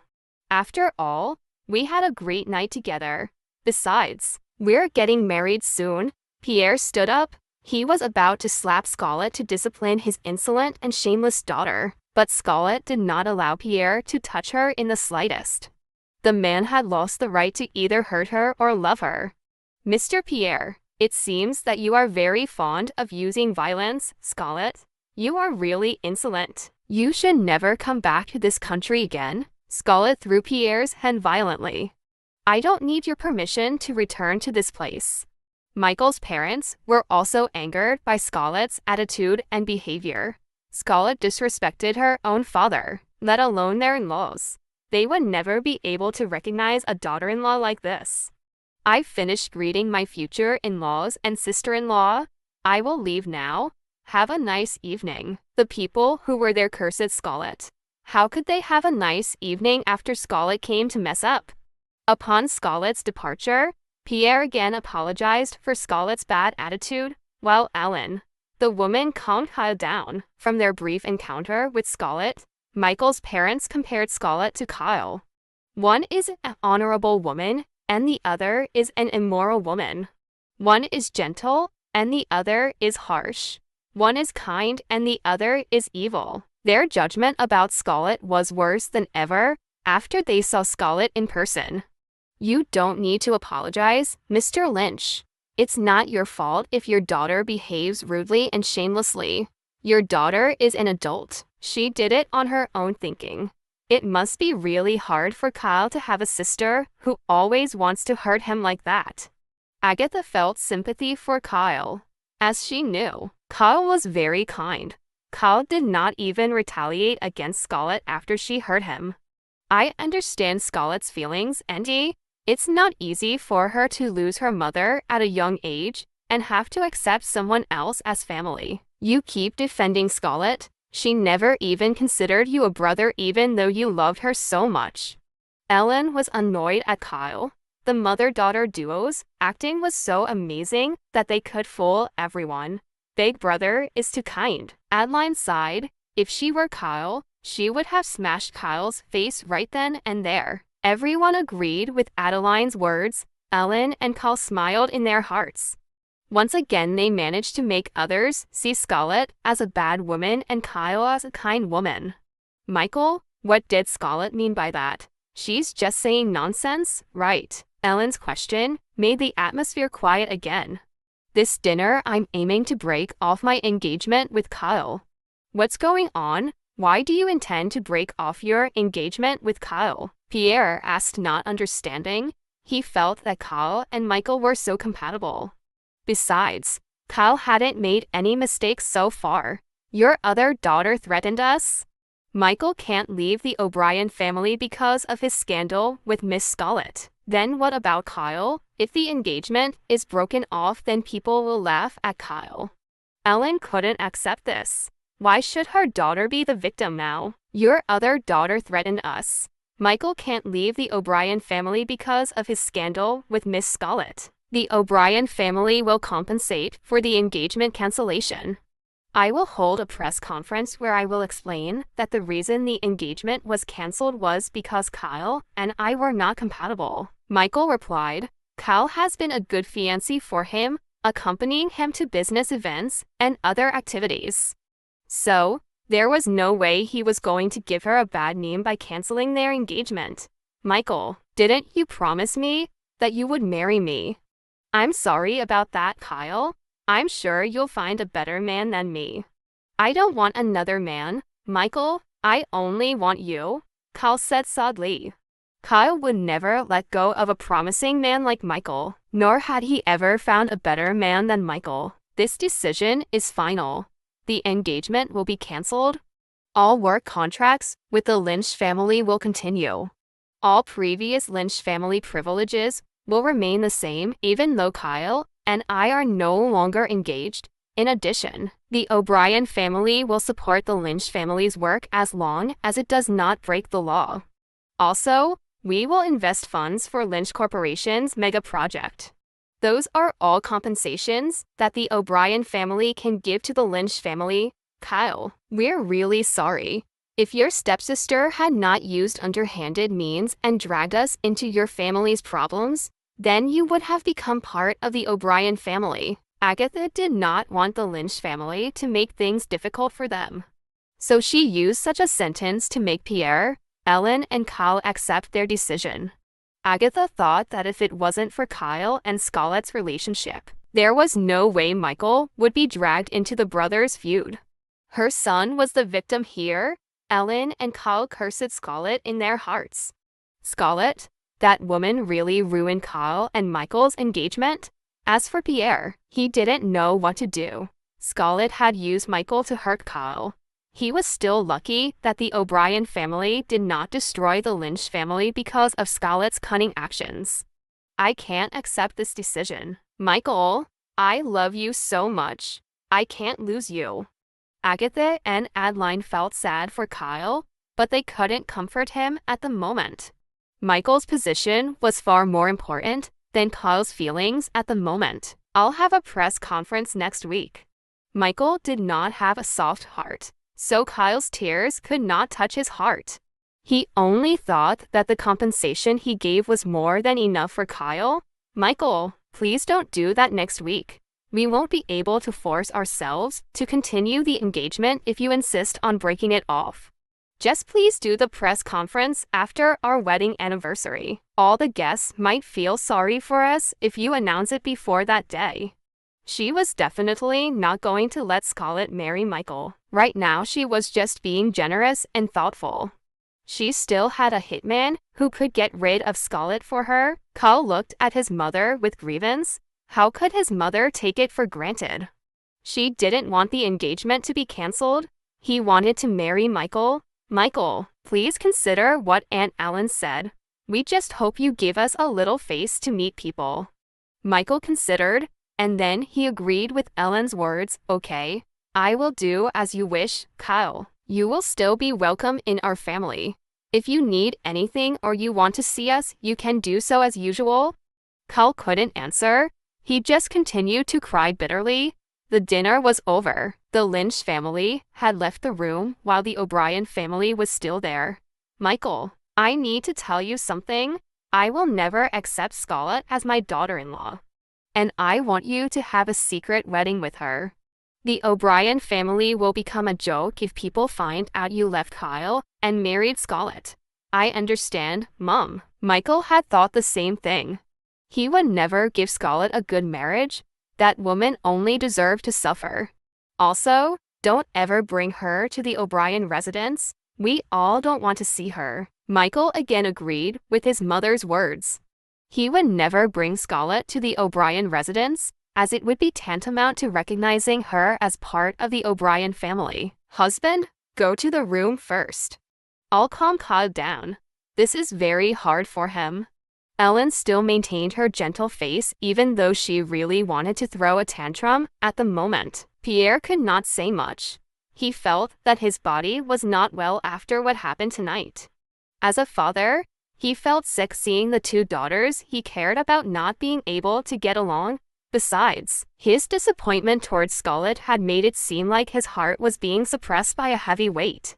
He did not understand why his daughter had become so mean and heartless. He and his late wife did not have such a despicable nature. If only Scarlett had descended on his late wife's nature, then right now his life would definitely be happy, with a gentle and understanding and kind child. A few days ago he felt guilty for Scarlett for almost marrying Scarlett off to a scumbag like Daniel, but today the guilt vanished because of Scarlett's behavior. Pierre went to his room while Ellen stepped into Kyle's room. Inside the room, Kyle was throwing a tantrum. The woman looked extremely wrathful. Kyle, your daddy is at home, be calm. Ellen warned Kyle. Even when Kyle was angry, Kyle had to hold back his anger and still be sensible and gentle. Mommy, how could Mommy agree to the annulment of the engagement? Mommy knows very well that I really want to be Michael's wife. Kyle looked at his mother in disappointment and anger. His mother should have rejected that, not accepted it instead. Kyle, you have to think with a cold brain. If Mommy insists on refusing, then the only one who will lose is us. Your daddy will lose the whole contract, and maybe the O'Brien family will destroy us if we insist on keeping the engagement. Do you want us to live in suffering like in the past? Ellen reprimanded Kyle. He did not like his narrow-minded daughter like this. Mom, I will never let Scarlett marry Michael. If Mom can't kill Scarlett, then I will get my own hands dirty. With Scarlett dead, then Michael and I can stay together. Kyle was in an unsettled state. He felt threatened by Scarlett's existence. In this life, she would never give in to Scarlett again. Scarlett had enjoyed her position as the daughter of the Lynch family for a long time without any difficulties, while herself, who was also bloody Lynch, had to feel the hardships when her mother's first husband's family went bankrupt. Scarlett had taken what was also supposed to belong to her. Therefore, she would keep everything she had now, including Michael. You don't have to do anything. Kyle, stay humble and sensible. Let Mommy do the rest. Mommy promises you, Michael will still be yours. Ellen held Kyle's arm. She tried to convince her daughter. If Kyle acted rashly and did the wrong thing, then everything they had done over these years would be for nothing. I'll take your word for it, Mommy. Kyle once again trusted his mother. The O'Brien family doesn't like Scarlett. Even if Scarlett manages to marry Michael, no one accepts her in that family. Agatha likes you very much, so you just need to continue to be on good terms with her. Mom will definitely make Scarlett suffer so much that she thinks it's better to die than to live. Ellen changed her mind. Giving Scarlett a death was too easy. Since Scarlett had dared to play around with him and Kyle like this, then he would definitely retaliate in a more painful way. I agree with Mom. Scarlett has to suffer first, and then die miserably. You know Michael so well. He never accepts someone playing tricks on him. You must know how Scarlett's fate will be. Michael will definitely treat her badly. We're going to let Scarlett win this time to drag her into unbearable pain. What do you think if Michael found Scarlett having an affair behind her back? That woman would definitely suffer even more. Ellen had thought of a scheme to ruin Scarlett's life. In such a way, Michael would definitely divorce Scarlett. With the evidence of infidelity, Scarlett would no longer be able to threaten Michael. Once again, Ellen would ruin Scarlett's reputation with her immoral behavior. Hearing what his mother said, Kyle could accept his current defeat so that Scarlett would receive multiple pains from him in the future. I understand, Mommy. I'll do as Mommy says. Kyle had always become calmer after listening to his mother's scheming plan to destroy Scarlett. What Scarlett did today was not entirely in her favor. That woman has disappointed your father even more. Now, in your father's heart, you are the only filial and very dear daughter to him. I'm sure your father will definitely transfer all the shares that should have belonged to Scarlett to you. Here are the shares belonging to Scarlett's late mother, Ellen exclaimed. Ellen's words were very true. Scarlett's actions today had made Pierre feel guilty for Kyle, and he would make up for it by sharing Scarlett's shares and mending his wife to Kyle. Scarlett disrespected her and did not acknowledge her as a father, so there was no need for her to think about Scarlett. Moreover, Scarlett had her own business. Scarlett could enjoy a luxurious life with her e-jewelry. Mommy's right, Scarlett. That woman will definitely lose everything sooner or later. She has already lost Daddy's support, and after that another bad thing will come to her, Kyle sarcastically. There was no point in Scarlett succeeding in building e-jewelry. In the end, only she would be the only daughter that their father was proud of. Now you rest. I will calm your father down. He must have a headache now. Yes, ma'am. Ellen left. The woman had had many words she would use to incite Pierre to hate Scarlett more than ever. The next day, Scarlett contacted Jacob. She told the man that she wanted to meet with Michael to discuss regarding their marriage. She also added a threat that if Michael refused to meet her, then she would come to the company and say that she was Michael's future wife. Scarlett's threat made Michael unable to refuse the man. He ordered Jacob to book a place in the restaurant. And now Michael and Scarlett are meeting. Let's get married tomorrow, Scarlett said casually. She looked at Michael's cold face, which was almost similar to her little princess's. There will be no wedding. You and I will only do the wedding on paper. That's not a problem. Parties are too tiring. Scarlett did not mind at all. All she needed was a legal marriage so that she could give birth to her child later with a legal status. Until this moment, she felt guilty towards Eularia for not being able to give her daughter a legal status. The O'Brien family doesn't accept you as part of us. You have to keep your marriage and me a secret because to them you are a disgrace. Scarlett let out a chuckle. I don't have a problem with that either. She did not care about the rest of the O'Brien family. Nor would he look for them to like him. To him, the judgment of those people did not matter. Hand over the photos and all the videos you have of me. After that, I will marry you. No, I'll leave it to you after we get married for 6 months. After that, I'll delete it. Who knows if after I delete it, you'll divorce me. Scarlett was not as naive as she used to be. She had thought further ahead. Michael's face hardened. Scarlett was really cunning. You'd better not use any other sneaky tricks, or I swear I'll crush you to dust. Michael would not care about his position if Scarlett did anything else against him. I've got what I want, so I won't do anything else. We're getting married tomorrow. I'll prepare my things today to move into your house. A married couple should live together, shouldn't they? Scarlett was being aggressive. She had no shame at all. Everything she was doing right now was for the sake of Ilaria. He was even willing to do more dirty and disgusting things for the sake of his daughter's life. You can stay in my house, but you won't sleep in the same room as me?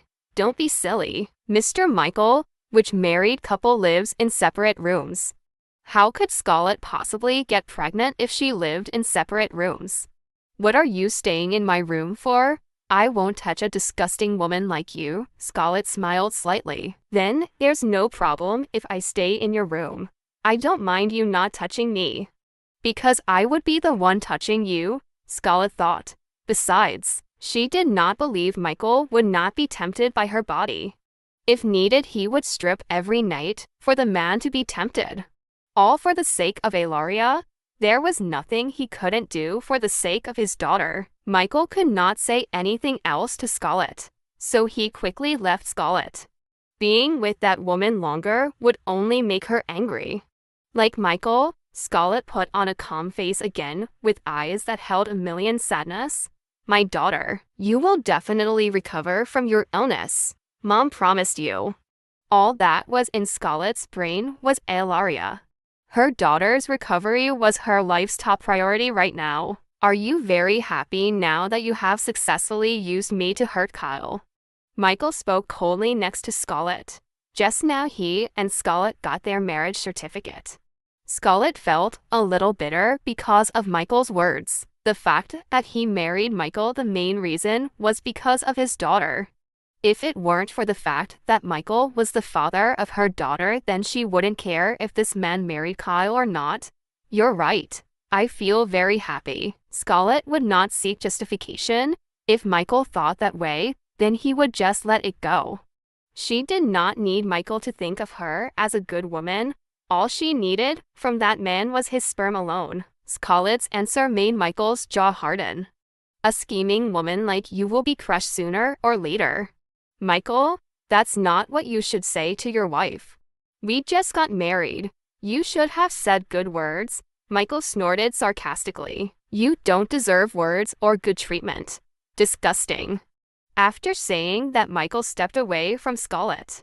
The man got into his car, and then the car quickly drove off. Scarlett just stared at the distant black car flatly. She did not take Michael's words to heart.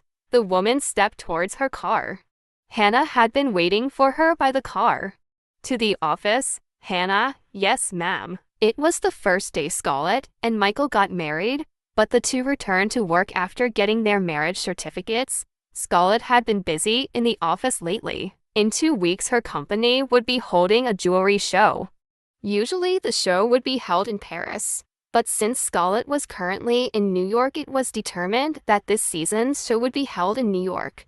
Before Scarlett went to New York, her workers at the branch company had prepared everything about the demonstration. However, Scarlett Mash needed to check a few things. He also selects models that will wear jewelry that has been designed by the designers of his company as well as himself. At the demonstration later, Scarlett had made a beautiful necklace that she dedicated to her daughter. Since this was her masterpiece, she had to select a model that would wear it later. When she arrived at the company, Hannah gave her a file containing the identities of the models and also a short video of the models. E-Jewelry is a large jewelry company, so many models who want to be the model of the advertisement or model demonstration. Scarlett checked one by one. After time passed, she still had not found a suitable model. She took out her phone in the end. Livy, are you busy? No. I'm just watching my sister and workers do their jobs. What's wrong? Can you be my model in 2 weeks? It's my honor to be your model. Well, I'll adjust the size to you. By the way, maybe you'll be in New York for quite some time. I need you for other plans. That's not a problem. I don't have much to do, so I can relax. Livy could leave her work to her sister. Then there's no problem then. Go ahead with your work. Yeah, I'll see you later, Scarlett. See you around. Problem solved. Scarlett already had a model suitable for her masterpiece. Scarlett ordered Hannah to come in, and then the woman told Hannah that Livy would be the model. Scarlett moved on to other work until Hannah finally walked back into her office and told her that Pierre wanted to see her. Let her in. Scarlett did not know what nonsense her father would tell her. The man might reproach her for destroying the engagement of her beloved daughter and Michael. Moments later, Pierre came in. Scarlett put down her pen and looked toward Pierre. What's in your interest in wanting to meet me? Scarlett still treated Pierre like a stranger. Have you played around enough now, Scarlett? Are you satisfied with successfully ruining Kyle and Michael's engagement? Why is your heart so black? Why do you hate Kyle so much for always being nice to you? Pierre looked at Scarlett, who looked like his late wife in the young version. Why would you ask if you already have your own answer, Mr. Pierre? Scarlett did not want to bother explaining to Pierre because she knew Pierre's brain had been washed clean by Ellen. Whatever she said, the man would still think of her as an evil and cunning woman.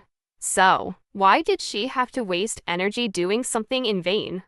End your hatred towards Ellen and Kyle, then go back home and apologize to your mother and brother. We will all accept you back. Pierre persuaded Scarlett. He thought his daughter still longed for his affection and also wanted to return to the Lynch family.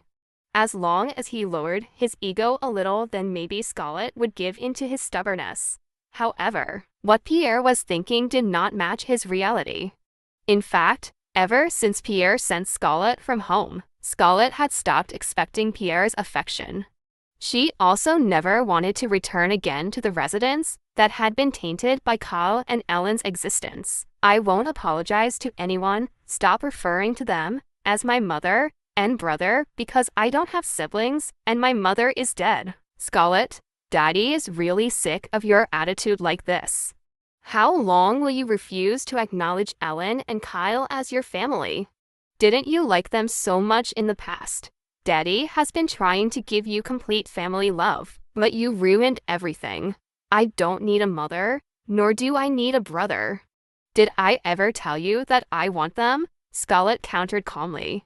She never asked her father to give her a mother because for her, her mother would never be replaced. Scarlett, Daddy is really sick of your attitude like this. How long will you refuse to acknowledge Ellen and Kyle as your family? Didn't you like them so much in the past? Daddy has been trying to give you complete family love, but you ruined everything. Time has passed, Scarlett. You should be able to accept them. I will never accept them as my family. Pierre felt his blood flow surge again. His chest was already starting to hurt. You're really going to make me die faster, Scarlett. To avoid that, you'd better not have to see me again, Scarlett said indifferently and coldly. Her concern for her father had been at its lowest peak. She might not visit her father if the man was hospitalized. Your mother will definitely be very sad to see this bad behavior of yours, Scarlett. There's no need to mention Mom. You probably saddened her much more because of the fact that you had a child with another woman. CKC, I thought you only loved Mom, but it turned out that you betrayed Mom. It was an accident, Scarlett. I never had the intention to betray your mother. Pierre did not like Scarlett's accusation. If it weren't for the fact that he had too much to drink that night when entertaining his business relations, then he wouldn't have mistaken Ellen for Marissa. He loved Marissa so much, it never occurred to his brain to have an affair behind his wife's back. Even today, he still has Marissa in his heart. If Ellen wasn't his best friend, whom he had known since college, then maybe he wouldn't have married Ellen and decided to remain a widower. Scarlett mocked the father in her heart. Whether it was an accident or not, it did not change the fact that her father had betrayed her mother. Her father even married Ellen and gave the woman her mother's position. I don't think you have anything else to talk to me about. I have a lot of work, so please leave. Daddy is not done talking to you, Scarlett. Pierre refused to leave. Who is supporting you until you can build a company? Don't tell Daddy that you are using your body to launch your business. It would be a lie if Scarlett was not hurt by her father's words. In the man's eyes, it turned out that he was this low.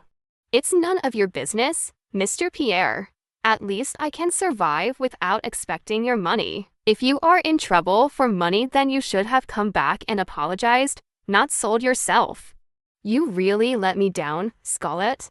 How long will you stop throwing mud in my face? Pierre said angrily.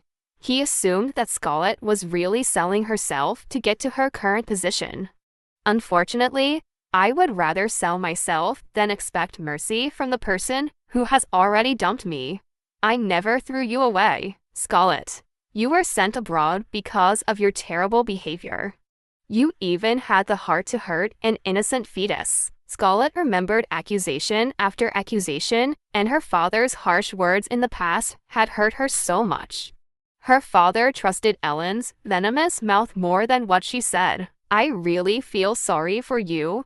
Until this moment, you are still fooled by the woman sleeping next to you. Enough, Scarlett. Ellen has always been nice to you. You don't have to slander her.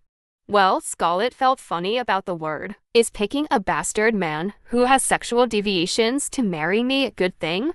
Ellen doesn't know about Daniel's abnormality. She's just trying to think about your future. What man would want to marry a woman who has slept with many men like you? Pierre's words sounded very ironic to Scarlett's ears. How easily her father was tricked by Ellen. She was sure that Ellen must have dodged and said that she didn't know, and then her father blindly believed Ellen's words. Was there any man more stupid than her father? Scarlett was so grateful that she took her mother's genes. Otherwise, she would definitely become so stupid like her father. Mr. Pierre, one day your trust in your wife will turn to hurt you.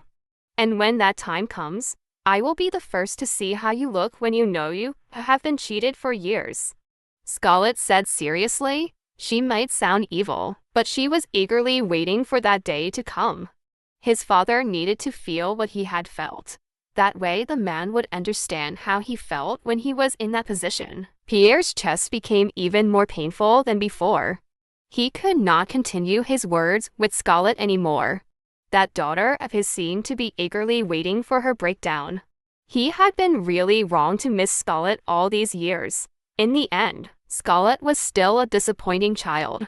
Scarlett saw the frown on Pierre's forehead. You'd better get out of here. I don't want to bother sending you to the hospital. Pierre was at a loss for words. He immediately turned around, but his steps halted again because of Scarlett's words. Don't bother finding me a husband, because now I have a marriage certificate with Michael O'Brien. Pierre's heart was not strong enough to take a big shock. The man almost fell if he did not hold on to the back of the sofa. Scarlett, I don't have an evil daughter like you. After saying that sentence and during the pain, Pierre limped out of Scarlett's study. 1 week passed after Scarlett married Michael. However, Scarlett had never seen Michael during that time. Michael had never returned home to the house that Scarlett was currently also occupying. Scarlett did not feel sad at all for getting this kind of treatment. But she could not let this go any further since Eulalia did not have enough time. Once again, he would resort to threatening means. Although that method would make Michael hate him even more, he did not care. All he knew was that Michael would have to come back every night if the man did not have a business trip. No man would stand being set up like this, but Scarlett had no other way. Michael would have to cooperate with her whether she liked it or not. Scarlett dialed Jacob. She did not have Michael's personal cell phone number, so she could only get in touch with Michael's assistant. I want to talk to Michael. Scarlett spoke after her call was picked up by Jacob. Michael's assistant did not dare to ignore Scarlett as he did not want Scarlett to cause trouble for Michael. Sir is at work, miss. It's already 9 o'clock at night. Are you trying to swindle me? Give it to her, or I'll come to the company tomorrow morning and tell everyone that I'm married to Michael. Jacob was also one of the men who hated being threatened. He finally knocked on the door of Michael's room. and stepped inside. In the room, Michael was indeed still at work. After marrying Scarlett, Michael was even more of a workaholic. He would spend more than 20 hours working. Master, Miss Scarlett wants to talk to Master. Jacob spoke cautiously. His master was not in a good mood at the moment. It was all because of Scarlett's doing. His superior had become more terrible than ever in scolding employees. One small mistake could make his workers end up miserable. Michael was silent for a moment. The man then removed his pen and received a call from Scarlett. What do you want? We are newlyweds. Why don't you come home until today? Because I'm sick of seeing you. Michael, you are too rude. I will wait for you tonight. If you don't come back, then don't blame me if I announce your and my marriage. I am not afraid enough of being criticized by others, but I think it will not be good for you, fucking bitch. Who do you think you are to threaten me? How? You know I'm not just threatening, Michael. You only have two choices. Go home or I announce our marriage. Michael did not answer again. The man slammed Jacob's phone on the floor with a bang. Damn woman, he roared in wrath. At this moment, Michael wanted to beat people up to vent his anger. Jacob remained standing next to Michael's desk. He had never seen his superior this angry before. He had to praise Scarlett for digging her own grave by provoking a man like Michael. Right now, Michael might not be able to do anything to Scarlett, but that did not mean that the man would keep quiet forever.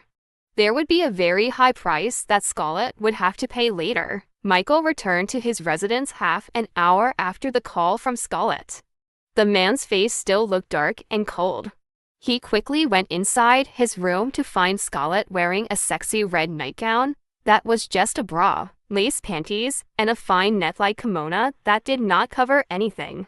The woman's appearance was really seductive.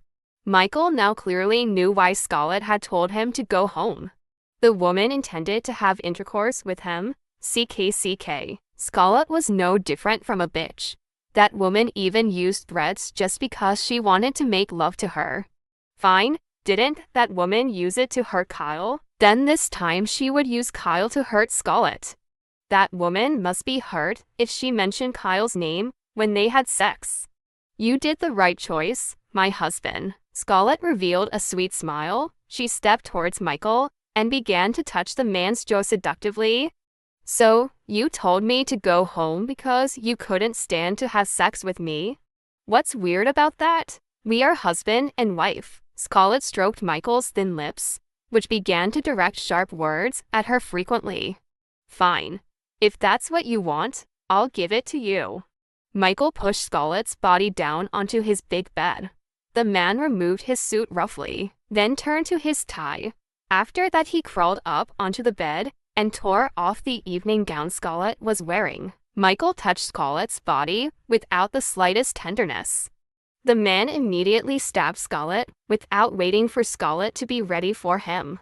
This was the third time Scarlett had made love to Michael. Pain jolted Scarlett. Hers seemed to be torn apart from Michael's manhood forcing its way in. However, she endured all the pain well. Whether it was rough or gentle just the same, she only needed Michael's sperm. The entire night Scarlett's body was used by Michael without giving pause to stop. During that time Scarlett also heard Michael mention Kyle's name several times. Very good. Michael seemed to be taking revenge on her. The man was making love to her, but what was in her brain was Kyle. Once again Scarlett paid no mind to that. She would never be hurt by Michael saying Kyle's name when they made love. She was not in an emotional relationship with Michael, so such a thing was nothing to her. As for her pride, it was not hurt at all even though Michael shouted Kyle's name 1,000 times. Michael finally stopped after the early hours of the morning. The man left Scarlett and slept in his study. As long as he lived, he never spent his nights with women. Correction, he had done it twice, and it was because he was under the influence of drugs. First, with a woman he didn't know her identity, and the second with Scarlett deliberately setting him up. 8 years ago, Michael was framed by his cousin brother, who was now out of the O'Brien family. At that time, he was accompanying his business partner in a nightclub, and his cousin bribed the waiter to drip anesthetic on his drink. When he felt that his body was not okay, Michael left the club. However, a woman stopped him halfway.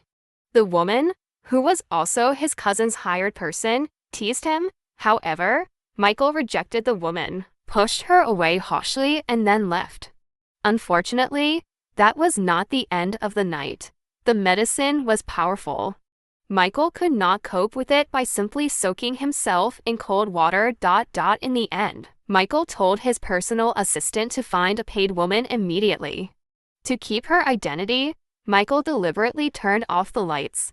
The door to his room opened a moment later. A woman's sweet smell ruined his senses even more. He immediately pulled the woman and then threw her on the bed.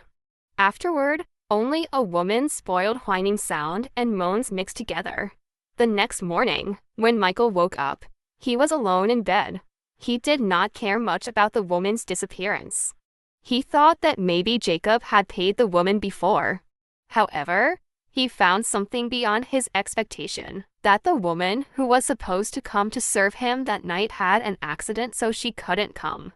Jacob only received the news in the morning, so the man thought that Michael spent the night together with the woman, which was why he didn't give any news. After knowing that the woman was not Jacob's paid woman, Michael immediately checked the entire surveillance camera footage, but there was no result. The entire footage of that day had been permanently deleted and could not be returned. Michael waited for the woman to contact him, but the woman did not do so at all until this second, which explained that the woman had no intentions towards him. And the incident that night was one of the reasons why Michael was even more careful. He really hated being framed like that. And for the past 8 years, he had seen tricks like this many times, but he managed to get away. The only one who managed to frame her was Scarlett. That was why she hated Scarlett so much. Because that woman was more cunning than the women she had ever met, Scarlett woke up in the big bed alone. She felt pain in all parts of her body. Michael, the man, had sex with her for a long time in a rough way. Michael really treated her like a slut. No, maybe it was inferior to a slut. Not having time to wail, Scarlett got out of her bed. Once again pain hit her. She clenched her hands, stayed still for a few seconds, and then began to walk again slowly. Scarlett filled the bathtub with warm water. Then after that she went in there and soaked. Her body felt a little better. It was all right. He would accept all kinds of pain and humiliation from Michael, as he was sure that it would not last long. He would not pursue the man either because he was Ilaria's father. If only 8 years ago he hadn't escaped from the room prepared by Kyle, then right now the father of his child was a disgusting gigolo. That day Kyle had not only sent one man, but 2 men. It was very clear that Kyle wanted to destroy his reputation as well as his life. Scarlett could not imagine that if she was raped by the 2 men that night, maybe she would commit suicide. Maybe she would have a mental breakdown and be traumatized for life. Kyle was 17 at that time, but that woman could already pull off such a cruel scheme. There was no doubt that Kyle's heart was filled with hatred and envy, so that the woman did not have the slightest bit of kindness in her heart. Sighing, Scarlett stopped thinking about the past. Either way, the debt between her and Kyle would be paid in full. The bad reputation that had stuck in her for years would vanish after the truth was revealed. He just needed to be a little patient, waiting for that day to come. Bad women like Ellen and Kyle would not win forever. After finishing her shower, Scarlett went to the dining room. None of the servants served her. She knew that all the servants in this residence hated her, so she could only serve herself. It was not a big deal. She had good cooking skills. She was also not a spoiled woman who should always be served. For her, it was better this way. She could do her own business without having to feel awkward. After breakfast, Scarlett went to her office. She did not really want to know whether Michael had gone to work or not. Her main purpose in returning to New York was to have sex with Michael until she got pregnant instead of establishing a good relationship with that man. If the man ignored her, then he would do the same too. He would only give Michael the right kind of reciprocity. Scarlett immediately stood up from her seat after her call with Ilaria was cut off. Her little girl reminded her to have lunch. Almost every day Ilaria would be an alarm for him. With the girl by his side, how could he possibly miss his meal schedule? I'm going to lunch. You don't have to come. Scarlett spoke to Hannah and then walked away. He didn't need Hannah to accompany him. It was daytime. No one would dare to try to kill him at this hour. Scarlett chose a 5-star restaurant. She did not expect that the world was really narrow. She saw that Kyle, Ellen, and Michael's mother and sister were there. At this moment, they seemed to be chatting warmly. Scarlett did not care much about those people. She just kept going. But Kyle saw her arrival. The woman immediately stood up and walked over to Scarlett. Scarlett, are you here? Kyle said kindly, as if there was no hatred in him towards Scarlett. Get out of the way, Scarlett countered, without any manners. Scarlett, since you're already here, come join us. Kyle held Scarlett's hand. Let go of me. Scarlett made a cold voice. Scarlett, we haven't seen each other for a long time. Let's have a conversation together with Mommy and the others. Kyle continued to maintain his gentle face. Scarlett knew what would happen next. She had entered into such tricks over and over again, and hence everyone would judge her as a bad woman who hurt a good brother. The next second, Kyle staggered back and then fell to the floor pitifully. He let out a soft scream of pain. For people who weren't looking, then right now they would definitely judge that he was the one who pushed Kyle. Scarlett, I just miss you. Why do you have to be so rude like this? Kyle began to show a pitiful face. This woman would invite the men to protect her because she could not bear to see him being bullied. Ellen, who saw Kyle fall, immediately stood up and helped her daughter. Kyle, are you okay? She asked affectionately. She examined Kyle's body anxiously. I'm fine, Mommy, Kyle countered with tears falling. What's okay? You fell. It must hurt. Ellen couldn't help feeling that her daughter was worried, but everyone could tell that Ellen was anxious. Ellen turned to Scarlett. She looked at Scarlett in disappointment. Scarlett, are you still not satisfied with hurting Kyle? Why did you push him away like this? He's your own brother. Ellen's words made others even more convinced that Scarlett pushed Kyle. The same trick over and over again. Scarlett underestimated Ellen and Kyle, who had no new way to take her down. Back when he got into a trick like this, he would act impulsively and shout at Kyle that the woman threw herself out. But no one believed him at all. Now, 8 years had passed. He had learned a lot and was much calmer. He hadn't even uttered a word at Ellen's accusation and Kyle's disgusting theatrics. The more those two talk, the better.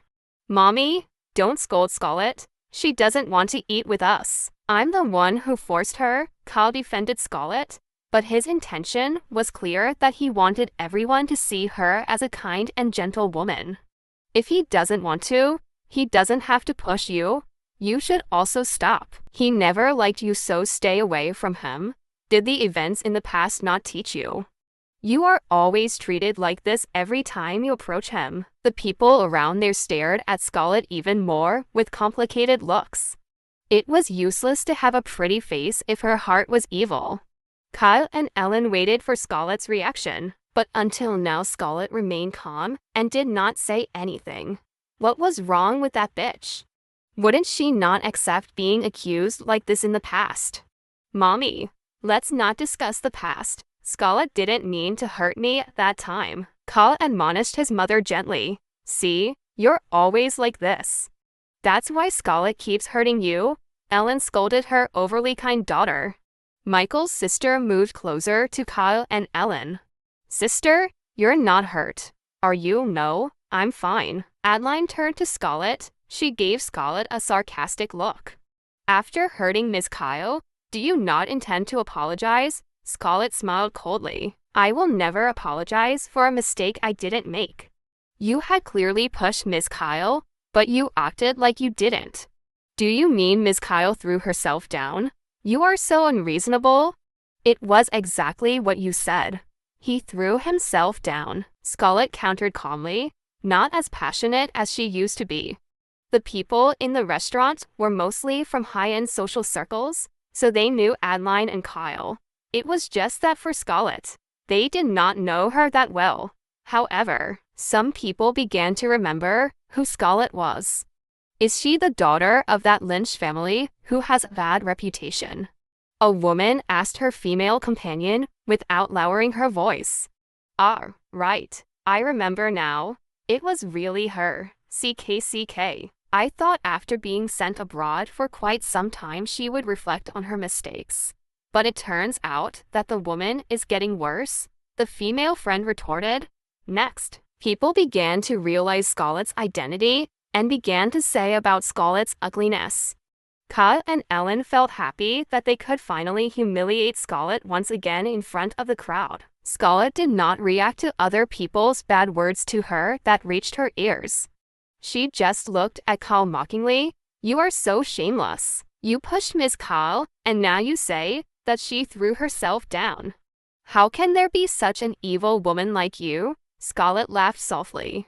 She felt funny for her sister-in-law, who could not even see who exactly the bad woman here was. What if we see together, whether I slander Miss Kyle or not? Scarlett raised her face slightly, staring at the surveillance camera above.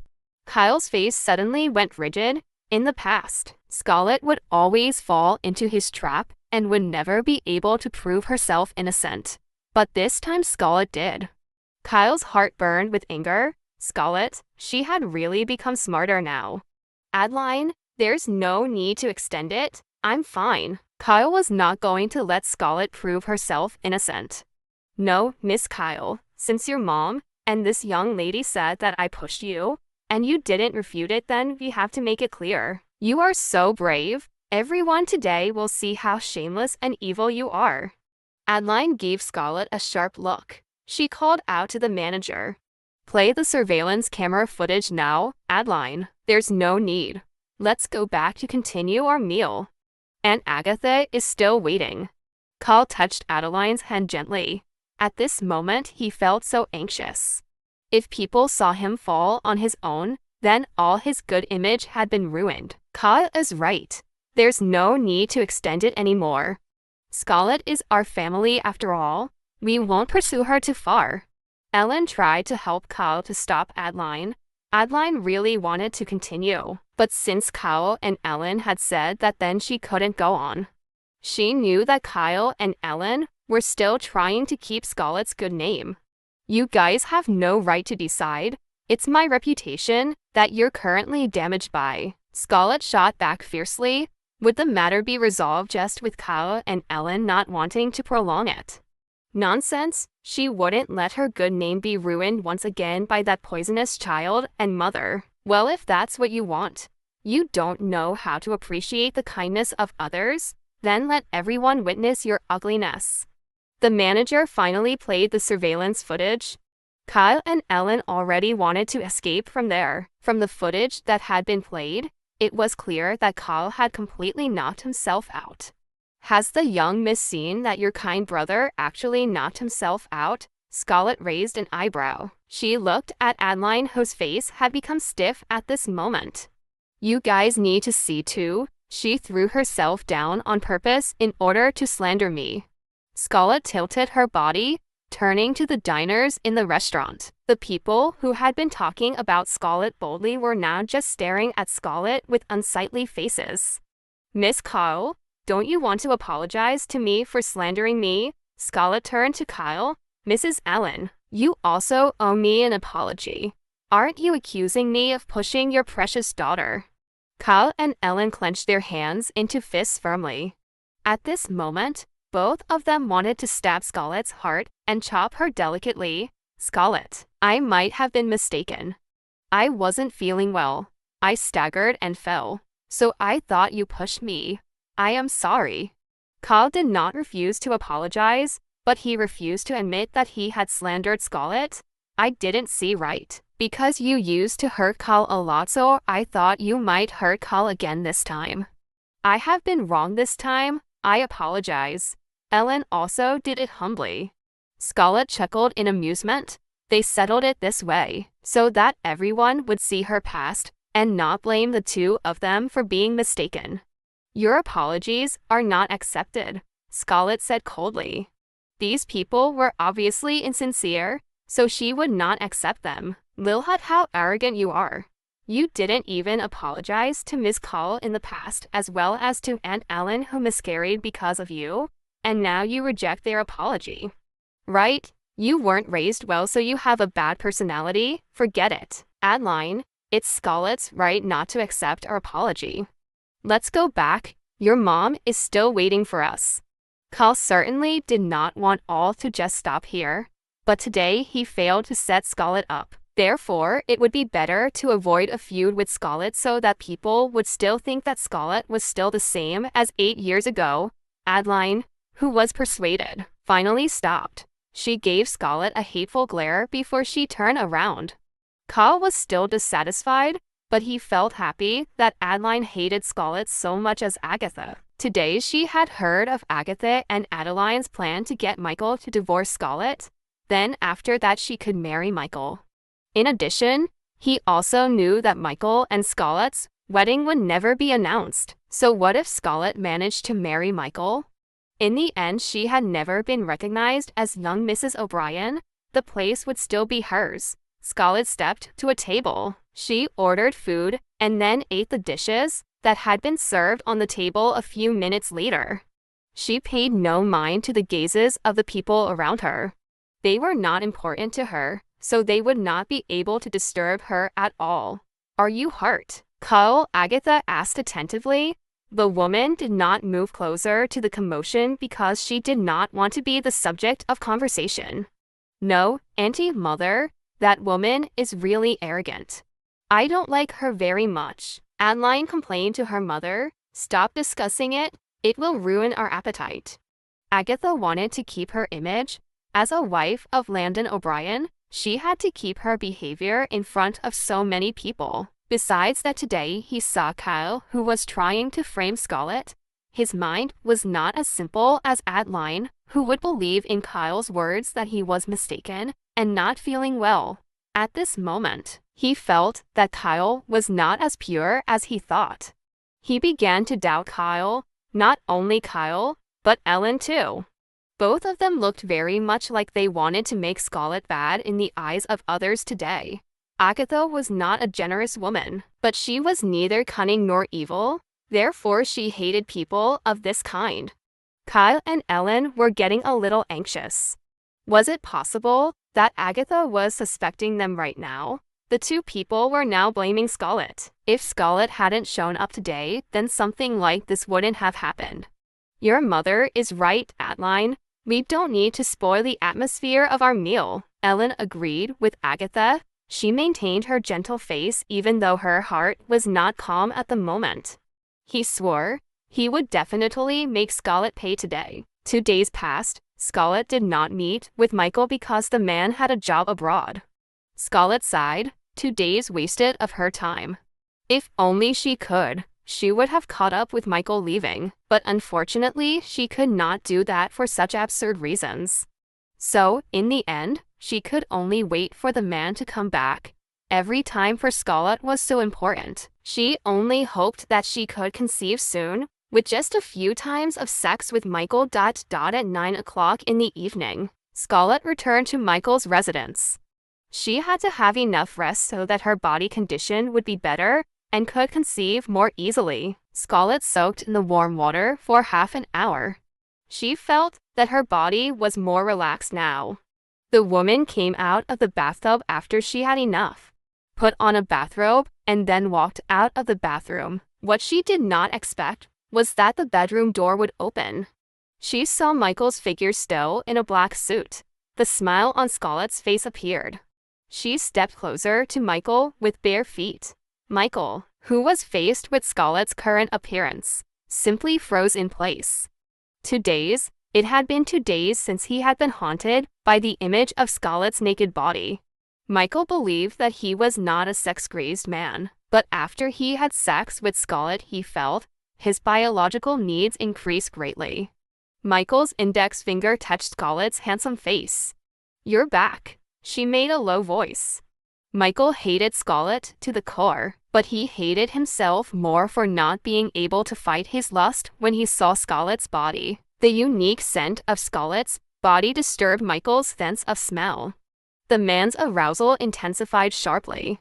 Right now, all he wanted was to make Scarlett moan underneath him. Get out of the way. Michael did not feel pleased with her body's reaction. He shook off Scarlett's hand and then stepped towards the bathroom. The man had just returned, so he had to clean his body. Scarlett became fiercer. She did not care about Michael's refusal. She stepped towards the bathroom moments after Michael. She saw that Michael was already standing under the shower, the man's muscular body so sexy. From top to bottom, there was no excess fat. Scarlett has no experience with men, but she thinks Michael's body is nicer than those of male models who often walk down the runway and make the cover of fashion magazines. Scarlett took off the bathrobe she was wearing. The woman stepped closer to Michael and hugged the man's body from behind. Right now that Michael might think that she was a bitch, Scarlett would not blame Michael because right now she was almost like that. Michael's body became tense as Scarlett's breasts and bottom were pressed against his body. The arousal that Michael was trying to keep buried with cold water suddenly boiled over. "Damn woman," Michael cursed in his heart. The man turned around. He pulled Scarlett's hand and then moved to press Scarlett on the wall. The water was now soaking the bodies of the two. Michael and Scarlett locked eyes for a few seconds before Michael finally crushed Scarlett's lips ferociously. Michael hated the fact that he was being used by Scarlett as a means of revenge on Kyle, but he hated the fact that he could lose his mind because of Scarlett's body more. At this moment, his rationality vanished. Only the lingering lust seared his soul. In the bathroom, Michael fondled Scarlett's body for a long time. There was no tenderness, only a crude gesture that represented Michael's anger. He still kept mentioning Kyle's name when making love to Scarlett. He would not let it end miserably alone. He used Kyle to maintain his pride. Once in the bathroom, Michael carried Scarlett to the bed. The two wrestled again for a very long time. Scarlett again felt that her body was being crushed. Michael's stamina was completely exhausting her. Without her clothes on, Scarlett fell asleep. Romance marks filled her chest. It could be seen clearly how brutal Michael was towards Scarlett's body. After getting dressed, Michael went to his study. The man's face looked gloomy. He took out a cigarette and then clamped it between 2 fingers and started smoking the cigarette that had been lit. His mind was in turmoil now. Ever since making love to Scarlett, he had become ignorant of himself. He was a calm man before. He could control himself the way he wanted. However, ever since he tasted Scarlett's opium-like body, he became addicted and eventually lost rationality. Michael had lived for 29 years. He had never been infatuated with a woman's body like this before. What was even sadder was that he was infatuated with a woman's body that had been touched by many men. Rumors were clearly saying that Scarlett was a woman who could sleep with any man. I wonder how many men that woman had warmed her bed with. Thinking about it, Michael felt angry. He punched the wall of his study. Out of so many women, why did his body only react to that scheming bitch? After finishing 3 cigarettes, Michael began to touch his work. He only stopped when it was already 3 o'clock in the morning. The next morning, Michael was awake. He went to his room and saw Scarlett still sleeping on the bed he had occupied for years. Michael passed by the bed. He went into the bathroom and then cleaned his body.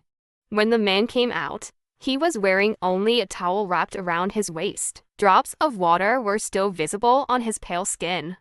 The man's abdominal muscles looked so strong. With that athletic body, he would give women nosebleeds if he modeled for a product of underwear. Scarlett was awake. She did not miss the beautiful scene in front of her. The woman lay on her side. "You have a very nice body," Scarlett praised Michael. "No one asked you to judge my body," Michael retorted coldly. Scarlett chuckled in amusement. The woman pulled open the blanket, her naked body now visible at the tail of Michael's eyes.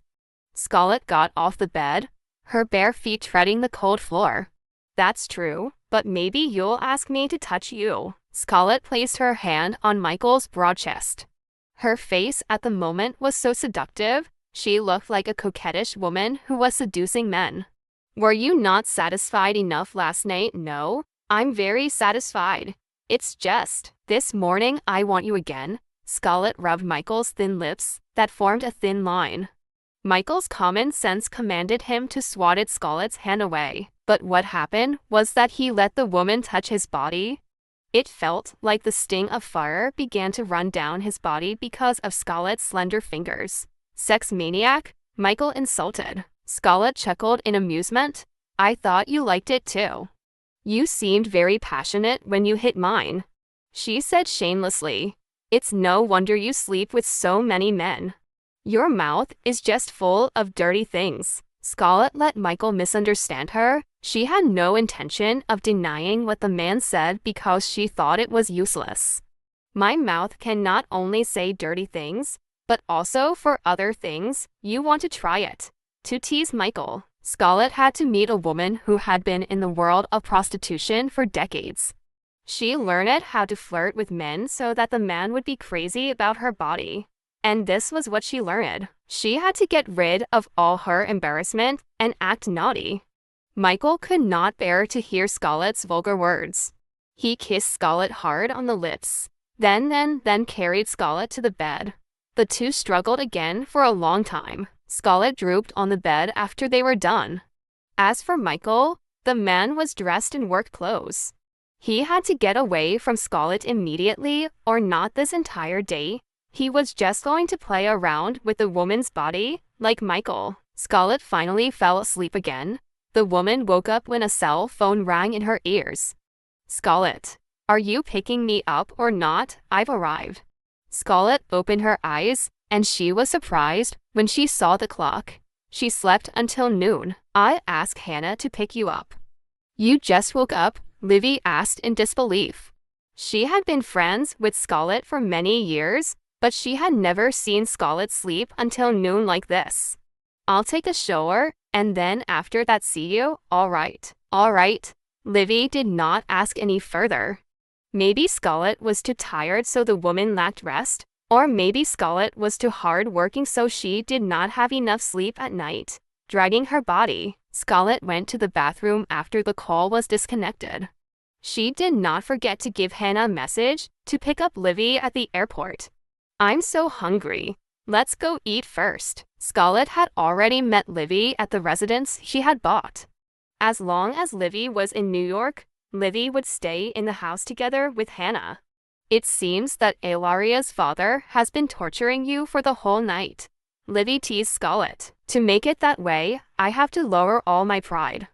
If I weren't naked in front of him, maybe that man would never touch me." Livy did not know if she should cry or laugh at Scarlett's words.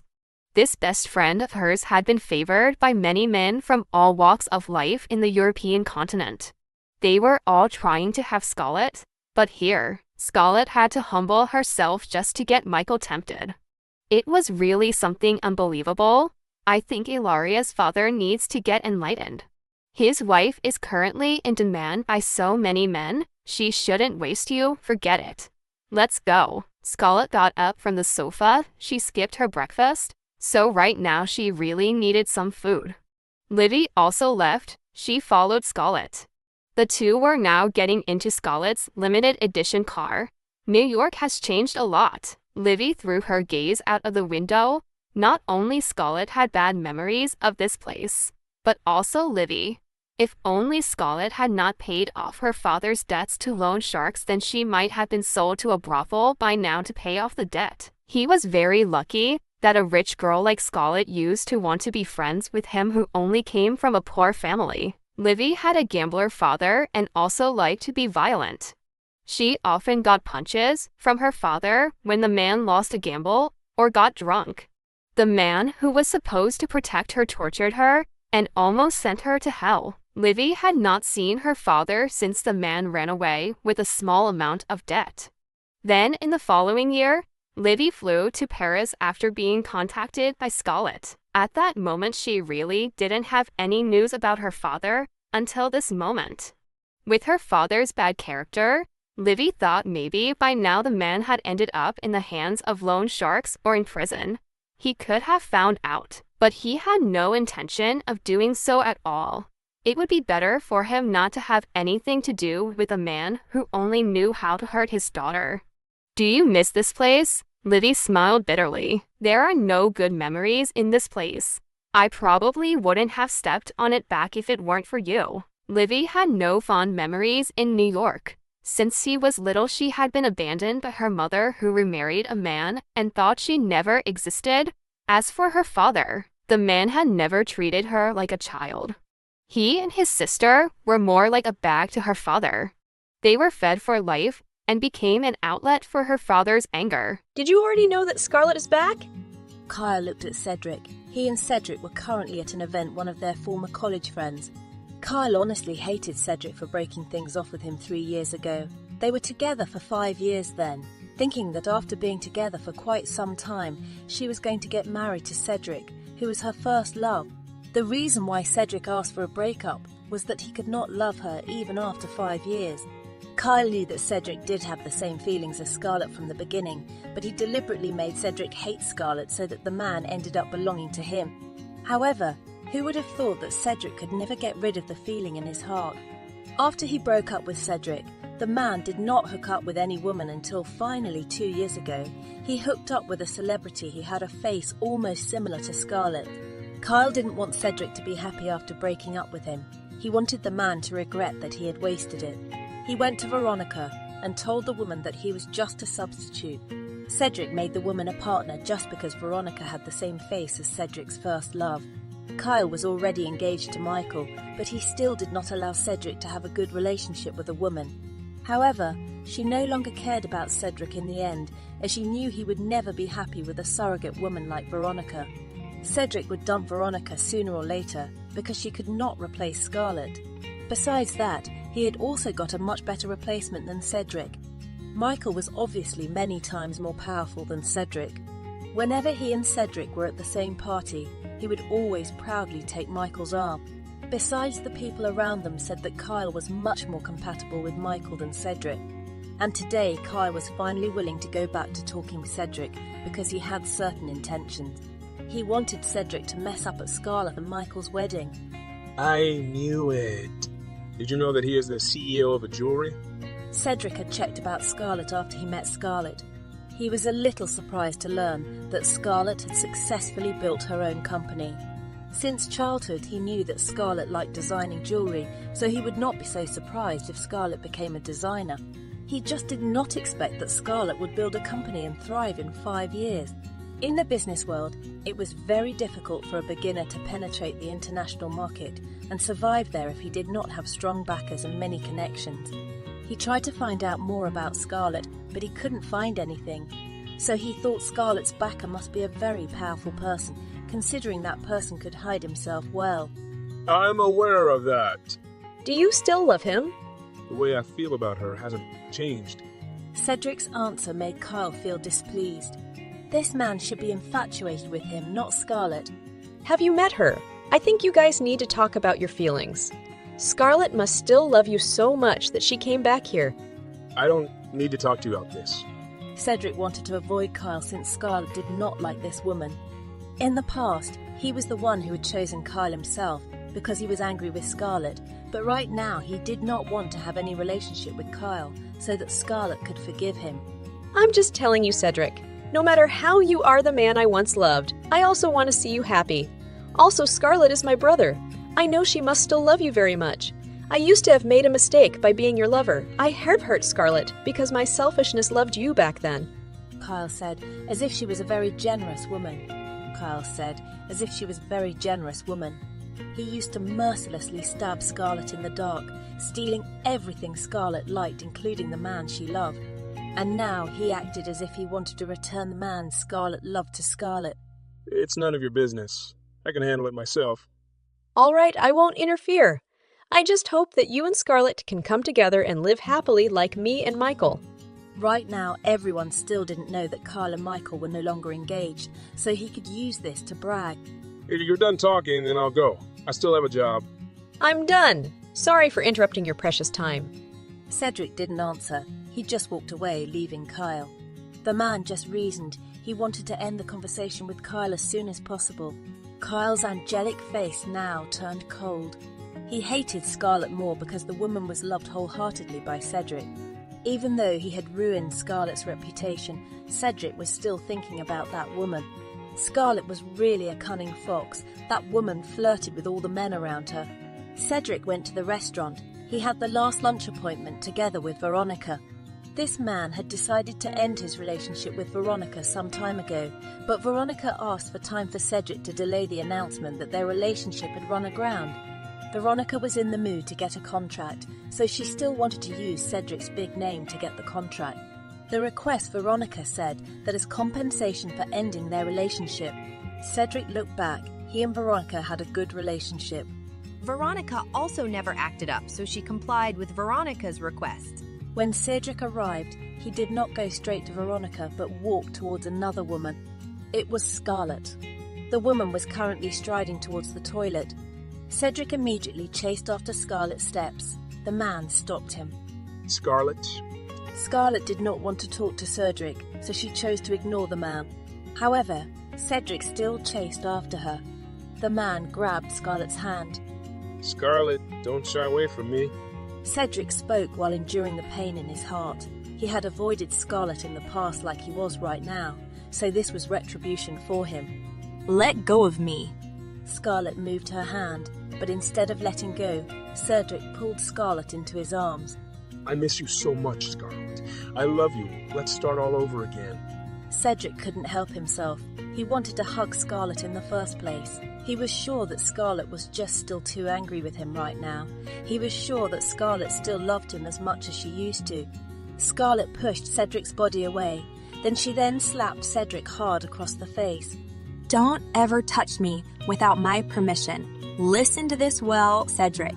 I'm not willing to start anything again with you, and I don't care at all about your love. In the history of his life, Cedric had never been slapped by others. Only Scarlet had ever done it. Cedric was not angry. He knew he deserved Scarlet's slap because of his previous fortitude. The pain in her cheek didn't hurt any more than her heart felt right now. It felt like a knife was ripping her heart apart. Scarlet, can't you forgive me? I know I made a mistake in the past. I want to fix it. I swear I will always love you no matter what. Cedric did not want to give up. He looked like he meant his words. You have nothing to fix, and I don't need your love. Don't ever interfere with my life again. Scarlet turned over and left. Cedric wanted to chase after Scarlet, but the woman's sharp words had his feet rooted on the floor. Was Scarlet really unable to forgive him? Were the mistakes he made in the past too big? Scarlet should have given him a chance to make amends so that they could get back together and live happily. Cedric's face looked gloomy now, and he didn't care about the stares of the people around him. Some of them knew Cedric even though they weren't close enough. They were surprised when they saw Cedric hugging another woman and telling her about his feelings when Veronica was also in that restaurant. What exactly was happening right now, and who was the woman that Cedric was hugging? Those people could not contain their curiosity. Some people started gossiping in their group chat and started making wild guesses. When someone mentioned Scarlet's name, then the conversation grew even bigger. The story in the past finally opened up again and became a hot conversation. Cedric's mood was already ruined. He had no desire to eat anymore. The man immediately turned around and left without looking at Veronica at all. Veronica seemed very calm, but inversely proportional to what appeared on the surface. Her heart was currently bleeding. He was very envious of Scarlet because the woman was so loved by Cedric. He did not know what had happened between the two in the past, but he felt happy that Scarlet refused to get back together with Cedric. Scarlet reached the toilet. She saw that Livy was still tidying up her makeup. What's wrong? Livy looked at Scarlet's visibly upset face. Just a bully, Scarlet answered curtly. Livy frowned. Who? Cedric. What did he do? There's no need to discuss that bastard. I'm sick to my stomach just talking about him. Scarlett would not be able to forget what Cedric did to her in the past. Her love for so many years meant nothing to that jerk at all. The humiliation and rejection from Cedric, she still remembered all the pain of those two things. Livy did not discuss any further. She would never force Scarlett to tell her a story if the woman was reluctant to say it. He knew quite well that Cedric was one of the people who inflicted considerable injuries on Scarlett's life. Livy was not in the same school as Cedric, but she knew many things about the man because in the past Scarlett often told her about the woman's first love. She also often brought Livy to watch Cedric play basketball in secret. It was a pity that the man wasted Scarlett's sincere love and was consumed by Kyle's charade and slander. Otherwise, it was possible that they would be happy right now. There would be no going back, even if the man had regretted that there was no cure for regret. Michael's face darkened after he saw the photo sent to him by Adeline. There was Scarlett cuddling with Cedric. Damn bitch! Michael punched his desk. Apparently Scarlett was still a cheap woman after marrying him. It seemed that the woman was not satisfied enough by him, that only a few hours past the woman had walked into the arms of another man who was the love of her teenage years. Not only did Adeline send that photo of hugging, but she also sent a text message saying about Scarlett and Cedric's past relationship. Cedric was Scarlett's first love. Both of them had a very close relationship. Adeline didn't say about Scarlett slapping and rejecting Cedric. The young woman just sent something that could make her brother hate Scarlett even more. And Adeline succeeded. Michael looked at Scarlett even more lowly. That woman could never be satisfied with just one man. Today, Michael's calmness was disturbed. The man scolded many managers of his company for just a small mistake at the meeting. He even forbade the people in the meeting room to go back until they all fixed the reports that dissatisfied him. At 1 o'clock in the evening, the man just returned to his house. When he went into the room, he found Scarlett had not slept. When he saw Scarlett, Michael's emotions soared high. The man's gaze was as sharp as a blade. It had contempt and disgust. You seem very busy today. Scarlett did not notice Michael's anger because this man's attitude towards her was never warm, so she could not tell the difference. Don't touch me with your dirty hands, Michael warned Scarlett, who wanted to touch his chest. Scarlett frowned. She had just noticed Michael's worse than usual emotions. What the hell was wrong with this man? Scarlett asked in her heart. Get out of my way, you disgust me. Michael again said sharp words that hurt to hear. What if I don't want to get out of the way? Scarlett still stayed where she was. She stretched out her hand again, about to touch the man's face. Michael brushed Scarlett's hand away roughly until Scarlett staggered to the side. Not minding Scarlett, Michael immediately stepped into the bathroom, the man cooling his emotions. He really had been so distracted because of Scarlett. He would never let her touch him again after cuddling with another boy. A woman like Scarlett would never change. Once a bitch would stay a bitch forever. Outside the bathroom, Scarlett closed her eyes. She must not get carried away with emotions. No matter how Michael behaved to her, she had to stay afloat. Scarlett waited for Michael until the man finished his shower. She still did not want to back out tonight. When Michael came out of the bathroom, he blocked the man. What do you want? Michael looked at Scarlett, trying to calm down. You know what I want. Scarlett didn't need to mention. She just wanted Michael's body. Why? Are you dissatisfied with your man this afternoon? Michael retorted condescendingly. Scarlett digested Michael's words. The man this afternoon. Who? She tried to recall, and Cedric was the only one in her mind since she only met the man this afternoon. Are you jealous? Scarlett teased Michael. She knew clearly that Michael was not jealous at all. The man was just disgusted by her. Get lost, Michael said harshly. Don't you think I'm dirty? Let's clean my body. Scarlett did not give up. She did not know how Michael found out about her and Cedric this afternoon, but from this man's reaction, she knew that what was shown to Michael was just a piece of the story. Scarlett had experienced something like this many times back then. When she was a teenager, she had friends who lived on the streets. At that time, she was together with 2 teenage boys. Her friends were smoking while she only touched a pack of cigarettes and then took a cigarette out of slight curiosity. The next day, Photos of her holding a cigarette together with 2 teenage boys spread on the school forum. From that day on, her schoolmates saw her as a smoker girl by promiscuity. Besides that, there were many more photos taken from the right position that made others misunderstand him.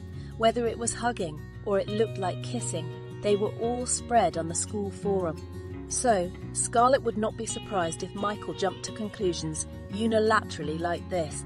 I'm afraid that your dirty body will never be cleaned up. Michael snide. Scarlett's reputation had been too bad 8 years ago, when even teenagers this woman had played with many men who knew what had happened during these 8 years. Then it doesn't need to be cleaned. Just leave all your traces on my body instead. Michael's brain felt like exploding. He could not continue talking to Scarlett because this woman was so shameless. He just pushed Scarlett aside and then went to the walk-in closet and got dressed there. After that, Michael went to his study as usual. Get the surveillance camera footage at the restaurant this afternoon. Scarlett could not let Michael misunderstand her. For now, that evidence was all she could give Michael. She would not be able to force Michael to touch her if the man was reluctant. Yes, ma'am? Scarlett disconnected the call. She waited for a while until the short-form video was now on her phone. After getting the recorded video, Scarlett went to Michael's study. It was her first time coming to that place. Who let you in here? Michael fumed.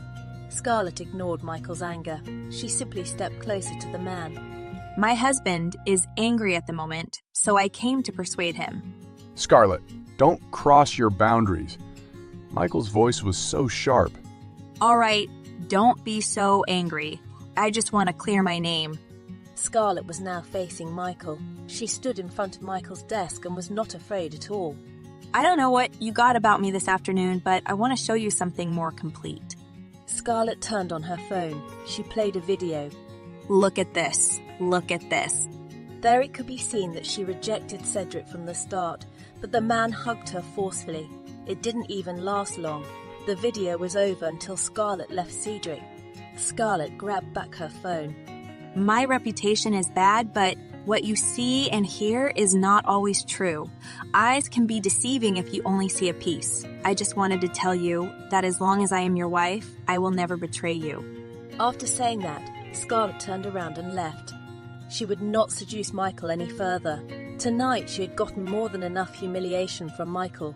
It hurt her pride. She had to suppress her ego again tomorrow before she could try again. Like Scarlett, Michael's study quieted down again. Michael could not continue his work. The man was currently thinking about what Scarlett had said. There was an uneasy feeling in his heart, but he quickly dismissed it. Today might be a misunderstanding, but it didn't change the fact that Scarlett was indeed a cheat woman. It had been 4 days since Scarlett and Michael had touched each other. Scarlett had been very busy recently for her jewellery display tomorrow. So he comes home late at night, or doesn't come home at all and sleeps in his office. He did not try to avoid Michael, but he was really busy because of work. As for Michael, the man came home later than usual every day, but when he returned, he did not find Scarlett, who would tease him in a sexy nightgown. All he found was Scarlett, who was either asleep or not in his bed. Had Scarlett been trying to ignore him for the past few days? He snorted sarcastically. He did not care about Scarlett's neglect at all. In the morning, Michael had purposely not gone to talk to Scarlett when having breakfast. His house was not a hotel that the woman could go to any time she wanted, but even though it was almost 8 in the morning, he still had not seen Scarlett. He left the dining room and then went to the room, and he found no one there. When did that woman leave? Michael clearly remembered that last night he saw Scarlett sleeping in his bed. Damn woman. Michael cursed furiously. He had wasted his time waiting for that woman. He quickly left his residence and went to the company. Find out what Scarlett has been doing these days. Michael gave Jacob an order. Certainly, yes, sir. Jacob carried out the order immediately. The man came back after he got what his superior wanted. When Jacob came in, Michael paused his work for a moment and then listened to Jacob. Miss Scarlett was in her company for the past few days. She was working overtime. Today, Miss Scarlett's company is holding a jewellery camera. What Jacob said once again dismissed Michael's bad thoughts towards Scarlett. The woman was not ignoring him, but was too busy with her work. You can leave. Certainly, monsieur. Michael resumed his work. He stopped thinking about Scarlett. A jewelry show went successfully. Scarlett's design work had stolen the attention of many people. Since the beginning of the show, it has been the talk of many people because of the shipment of red roses that almost filled the venue. Coupled with the various jewelry on display, it made the atmosphere even more heated. Many people from the upper class were very interested in the jewelry exhibition that a jewelry had never done in the country. They had to fly to Paris to see the masterpiece of designer Elle from a jewelry. Some people were shocked when they learned that Elle was none other than Scarlett, the woman that people in the upper class circle had been talking about the past few days. Some of them were previously the ones he joined in reproaching Scarlett. Faced with this kind of reality, they became a dilemma. They liked the jewelry launched by E-Jewelry. It was very classy, elegant, and used the best gems. Besides, the units were also very limited. Whenever E-Jewelry brought out the latest jewelry, then they would quickly buy so as not to run out. If they decided to stop buying jewelry from a jewelry, then maybe they would lose the competition in their association. Scarlett stood on the stage with Livy, who was the model for her masterpiece. Then there were also all the models who modelled for the other design. Everyone clapped, then a man came on stage with a bunch of flowers. Congratulations on the success of your design show, Scarlett. The man handed Scarlett the flowers he had brought. Thank you, Owen. Scarlett grabbed the flowers from her cousin, who hadn't previously told her that the man would be at the demonstration this time. Owen hugged Scarlett. I missed you so much. Me, too. Owen didn't want to make much speculation, so he quickly stepped aside after handing Scarlett the flowers. However, there were many reporters who had already taken pictures. This is the first time designer Elle is doing a show in the country, so no one is wasting an opportunity to make it the breaking news.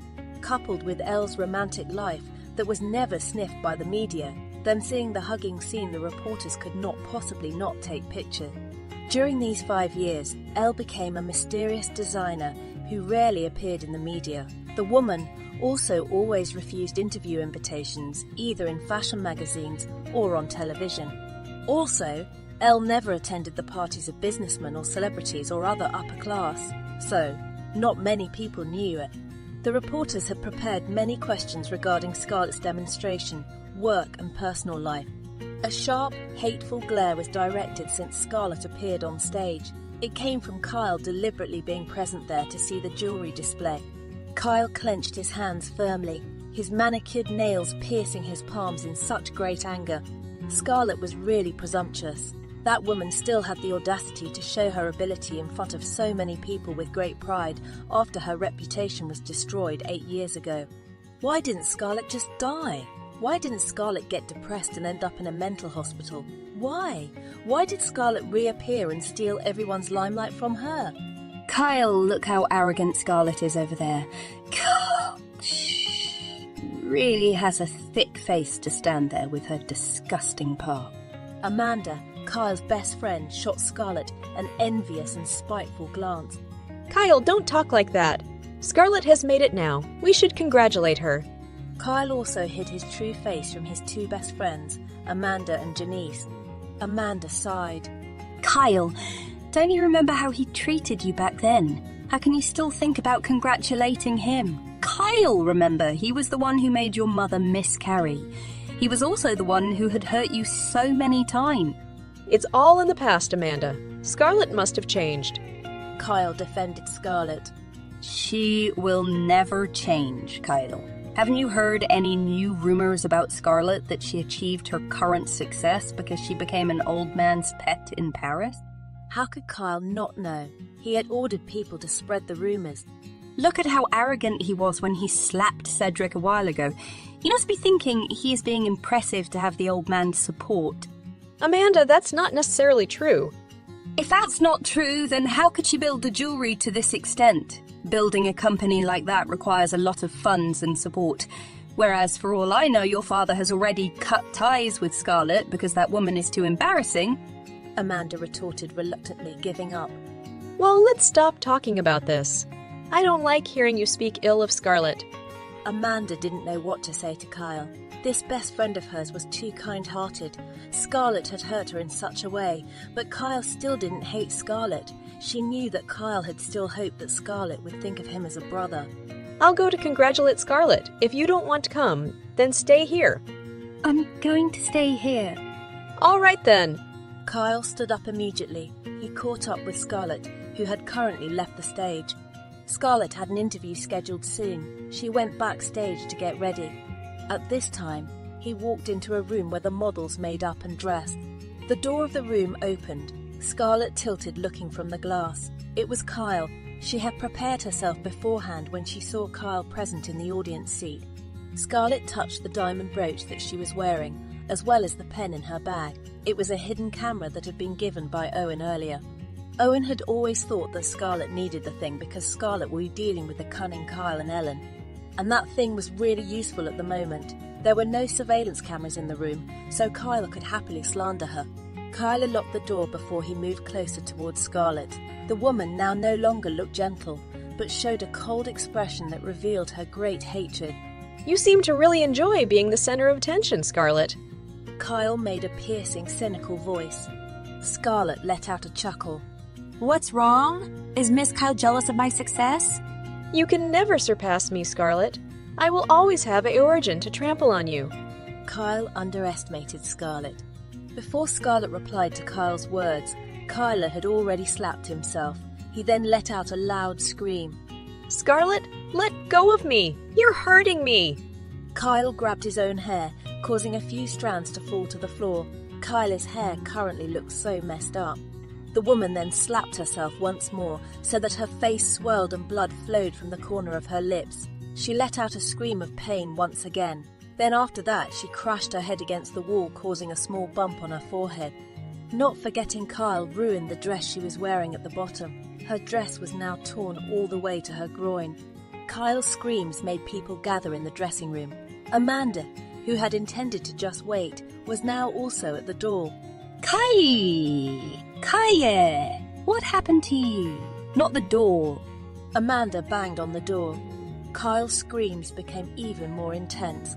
Scarlett, let me go. I'm sorry for coming here and displeasing your heart. Kyle's tears were already flowing. She was really a very talented drama queen. Kyle's current appearance was really pitiful. A wound at the corner of the lip, a flushed and swollen face. His forehead had a bump, messy hair, and slipped from his head, and then finally his dress was ruined. People who saw this would definitely think that whoever did it was a very cruel person. The door finally opened as Amanda managed to get it from the attendant at the place. Her heart ached when she saw Kyle kneeling on the floor. Kyle. Amanda immediately hugged Kyle. You're hurt, Kyle. Kyle didn't answer. He just kept crying. As for Scarlett, the woman looked calm as if she hadn't done anything. Scarlett! What have you done to Kyle? You are such a bad woman. Amanda scolded Scarlett sharply after she helped Kyle up. Livy, who also came over immediately after hearing the commotion, stood next to Scarlett. Do you have any evidence that it was Scarlett who hurt Miss Kyle? Livy knew that Kyle must have hurt himself as he had been. The cunning woman was still wearing the same trick. Do you mean that Kyle will hurt himself? Where's your common sense?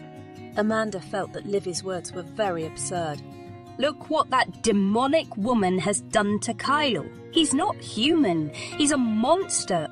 Livy wanted to retort again, but was held back by Scarlett. It was unnecessary for Scarlett to argue with a human like Amanda. Look how she acts like she's innocent. Scarlett, you cruel woman.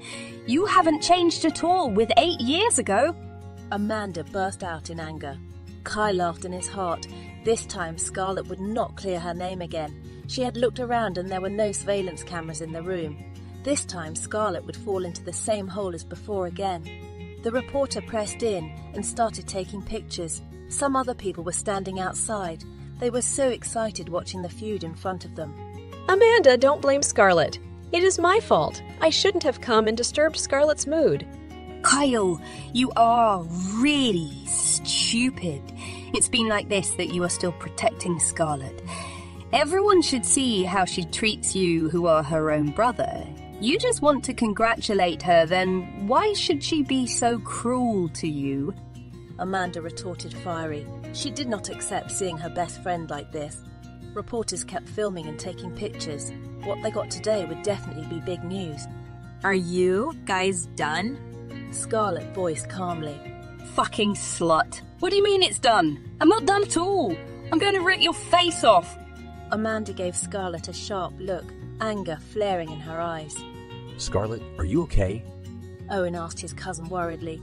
I'm fine. Scarlett gave her cousin a warm look. Owen just shifted his gaze to Kyle. Their gazes met. Owen looked at Kyle reproachfully, while Kyle gave a sad look. This woman, Owen really wanted to skin her body and then throw her into the sea to be used as fish food.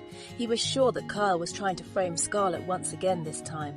Kyle felt even more envious. Scarlett had already managed to get Michael to marry her, but here, that woman had a very outstanding man defending her. You seductive woman. Sir, you asked the wrong question.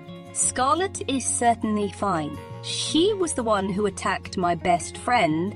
Amanda sarcastically. From the very beginning of seeing Owen, Amanda had liked this man. She did not expect that the man she had noticed in the first place would actually have a close relationship with Scarlett. The way Owen protected and worried for Scarlett completely irritated Amanda. Not only Amanda, but also Kyle. A disgusting woman like Scarlett did not have the qualifications to be treated like that by an outstanding man like Owen. If you're very sure that Scarlett attacked him, then please call the police to prove. Owen said with an aura of thousands of years of ice. This man would not give face to anyone who tried to hurt Scarlett. Okay, you'll see that the woman next door is a monster. Amanda immediately took out her phone, but Kyle held her back.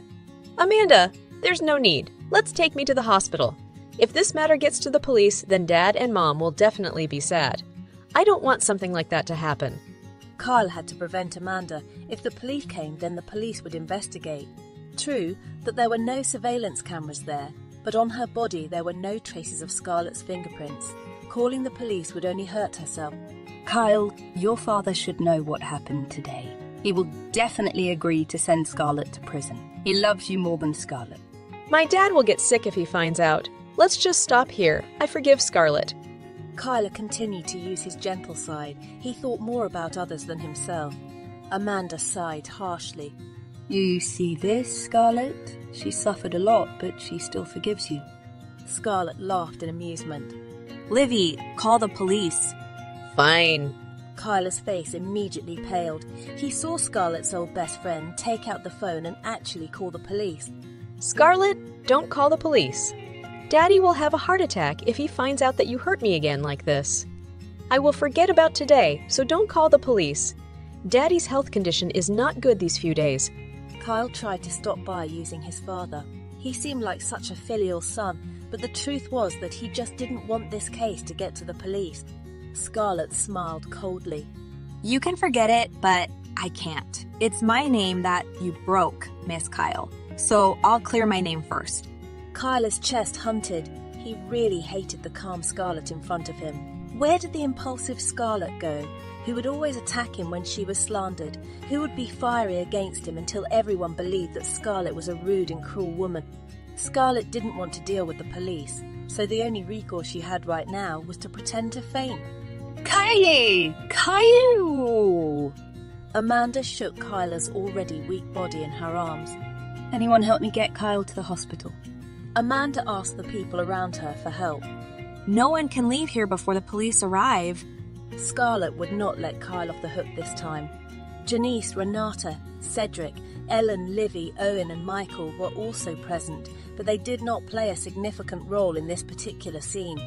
You're really crazy, Scarlett. Kyle has been like this, and you still want to hurt him. Amanda wanted to run towards Scarlett and slap Scarlett hard in the face. How could there be such a cruel woman like Scarlett? All of you get out of my way. I'll make you pay dearly if anything happens to Kyle. Amanda looked at the people blocking her. I'll take responsibility if anything happens to Miss Kyle, Miss Amanda. She won't die that easily. Scarlett exclaimed. Right now, people saw her as a very vicious woman. Kyle had actually managed to get people to sympathize with her and judge Scarlett badly. Kyle cursed in his heart. Scarlett, that damn woman, was really fierce and reluctant to let her go, even though she had acted unconscious like this.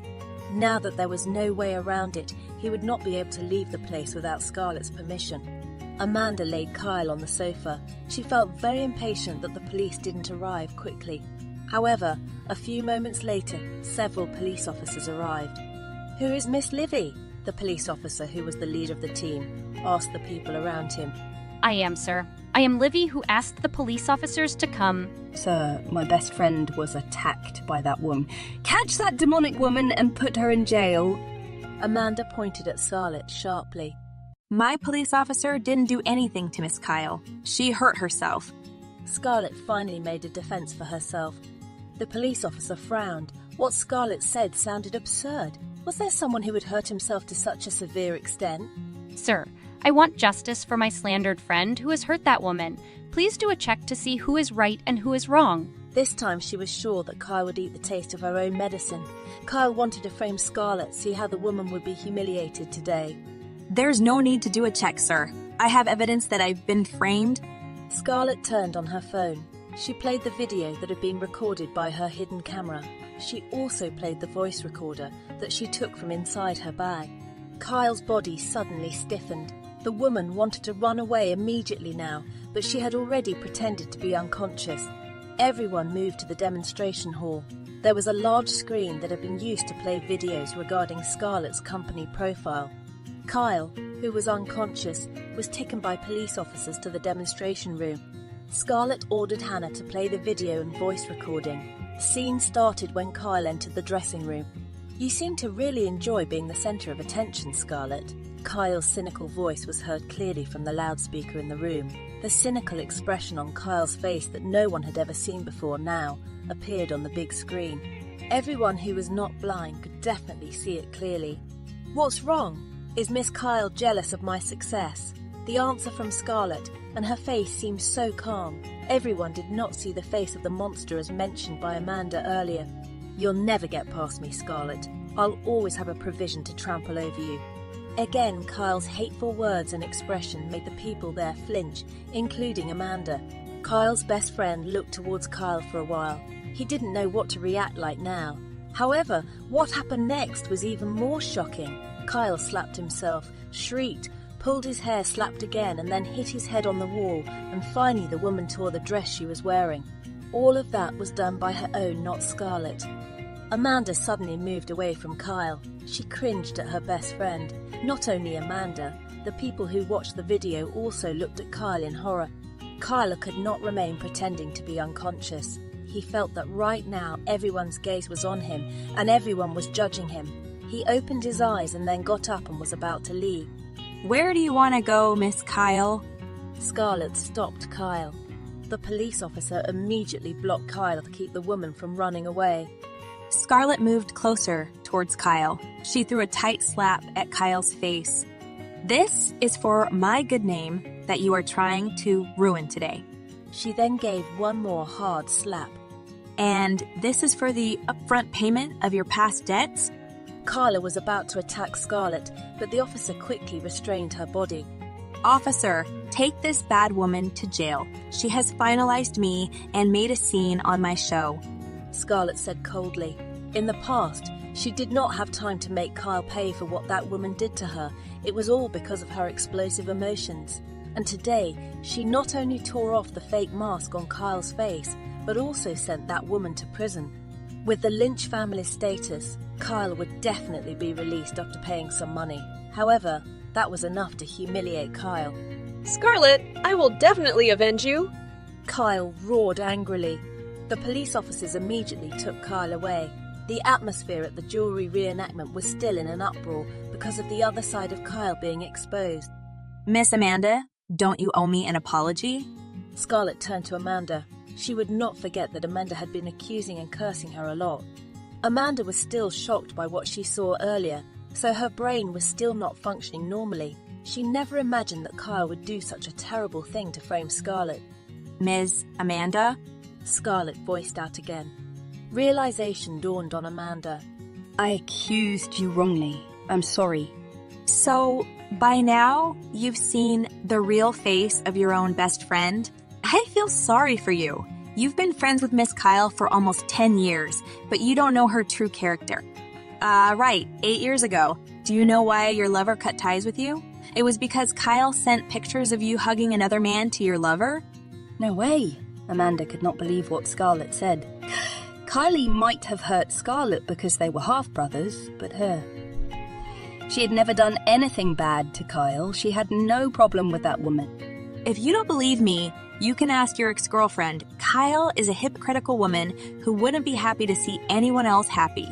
In school back then, you and your lover were the most adored couple by almost all the students. Kyle had a heart of envy, so he wasn't happy about you being the center of attention. So he ruined your relationship with your lover first. Scarlett found out that when she eavesdropped on Kyle's conversation with Amanda's ex-lover, he didn't say anything to Amanda in the past because he felt that it was none of his business at all. Amanda still couldn't accept that. She took one step back while shaking her head. Kyle couldn't have stabbed himself in the back like that. She turned around and then left with colliding thought. Amanda was not the only best friend who was stabbed by Kyle in the back. The woman also stabbed Janice and Renata. Janice's father's affair would not have been known by the people at school if it was not Kyle who had spread it anonymously on the school forum. Likewise with Renata, Kyle was also the one who told everyone that she was being kept by an old male. Kyle was a cunning human being who would never let others surpass him. In school, he had to be the only one in the limelight. He would not hesitate to stab his best friends who would threaten his popularity. I'll put pressure on the police to not release Kyle from prison with just bail. Owen was still dissatisfied with what Kyle had received today. All the bad things that had happened to Scarlett in the past, he wanted Kyle to feel much worse than that too. No need. There's still plenty of time to give her more pain and humiliation. It's a good thing you got ready in advance, Scarlett. Otherwise, you would have been trapped again by that snake woman. Livy was still annoyed by Kyle's drama earlier. Scarlett had said that she would not let anyone hurt her again this time. The day's event ended with many things that can be used as a talking point by gossip connoisseurs. Scarlett did not return to her residence. She went to prison to see Kyle, who was in custody. Damn thief! You still dared come here after setting me up. Kyle cursed at Scarlett ferociously. He had a huge urge to tear Scarlett's chest apart and pull the woman's heart out of her body. Scarlett laughed lightly. So, how does it feel to taste your own medicine, Kyle? I will never let you go, Scarlett. I will definitely kill you. You bitch! Miss, please stay calm. The police officer reprimanded Kyle, who was too noisy. Scarlett, I won't let you be happy after ruining my reputation. I will definitely make you pay dearly. I'm waiting for that day to come. Scarlett challenged Kyle. No matter what Kyle would do, the woman could never win over him again. All right, you have to face Mr. Pierre after this. He might have a heart attack when he finds out that the daughter he considers gentle turns out to be more terrible than the devil. Scarlett? Kyle let out a strong growl. Scarlett laughed happily. Don't get so worked up, Kyle. It won't be good for your health. Scarlett, I'm going to kill you. Kyle tried to grab Scarlett, but was unfortunately blocked by the bars that held him down. Kyle! Ellen immediately ran towards her daughter. The woman came along with Pierre, who was currently talking to the police officer. What have you done to Kyle? You! How can you be so mean to your own brother? Ellen wanted to curse Scarlett, but Pierre was nearby, so she could only endure all the curses in her heart. Madam, you have been wrong. Miss Scarlett did nothing. She is the victim. Your daughter has set her up by hurting herself, the police officer told Ellen. Ellen's face froze, and so did Pierre. There must be something wrong. My delicate daughter wouldn't possibly do such a thing. Ellen refused to believe in what was said by the attendant in front of her. She was still trying to put the blame on Scarlett. This is the evidence, madam, master. The police showed her the footage obtained from Scarlett as evidence of Kyle's crime. Ellen's face grew worse. How could her daughter fall into Scarlett's trap like this? Pierre couldn't believe in what he was seeing. How could the daughter he had always considered gentle and humble be able to become so terrifying like this? Dad? Mom, I've made a mistake. I'm so mad at Scarlett that she ruined my engagement with Michael. I've been trying to come to terms with it, but it hurts so much for me. I love Michael, Kyle reasoned. His tears fell pattering. Husband, you know what Kyle has been like all these years. He is like this because Scarlett has hurt him so much. Ellen did not want Pierre to think badly of Kyle, so she blamed Scarlett for what Kyle did to Scarlett. Husband, what Kyle did today is nothing compared to what Scarlett did to Kyle, either in the past or now. Kyle is human. He can also get angry if he gets hurt too much. Scarlett laughed, listening to Ellen's words. She had to admit that Ellen had good dodging skills. Pierre was a little consumed by Ellen's words. Scarlett had indeed injured Kyle a long time ago, but Kyle didn't do anything. So today, Kyle might act like this because Scarlett had hurt Kyle too much. Scarlett, look what you've done. You've caused the gentle Kyle to be like this. My husband, Scarlett deliberately humiliated Kyle today. He has calculated everything well. He set up a hidden camera in order to destroy Kyle's reputation. Again, Scarlett laughed. Madam Ellen, if I don't have that hidden camera, then I am currently the one in prison for your daughter's slander. And Mr. Pierre, are you an idiot? Today, Miss Kyle has clearly set me up, but you are still defending her. Didn't you suspect that, in the past, what I said was true? Kyle deliberately hurt himself to slander me? Stop your nonsense, Scarlett. Ellen had a high voice. Scarlett smiled slightly. Mr. Pierre, you've watched that video, haven't you? You don't have bad hearing, do you? She doesn't want me to surpass her, and she always has a way of trampling on me. Doesn't that mean she's done the same thing many times? Shut the fuck up, Scarlett. I said that because I was mad at you. You've snatched Michael away from me. Scarlett snorted sarcastically. Mr. Pierre, you'd better be careful. Your wife and children are poisonous snakes. Who knew that one day you would be bitten by them? Ellen threw a slap at Scarlett's face, but Scarlett immediately held Ellen's hand in the air. Mrs. Ellen, you have to keep your hand or else I will break it. Scarlett flung the woman's hand roughly. Ellen looked so angry. He was just like Kyle, who really wanted to kill Scarlett today. Scarlett decided not to stay there any longer. She only looked at her father for a while and then left immediately. She felt happy to see her father's gloomy face. Right now, the man must have great inner opposition. My husband, Scarlett, deliberately planned this to get rid of me and Kyle from the Lynch family. She never liked us being part of the Lynch family. Don't believe in her nonsense. Ellen tried to poison Pierre's brain. I'll talk to the officer. You accompany Kyle. Yes, my husband.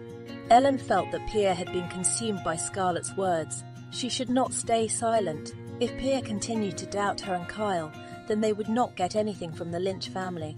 Before that bad thing happened, he had to get the entire Lynch family's assets in his hands. Then after that, he would get rid of Pierre.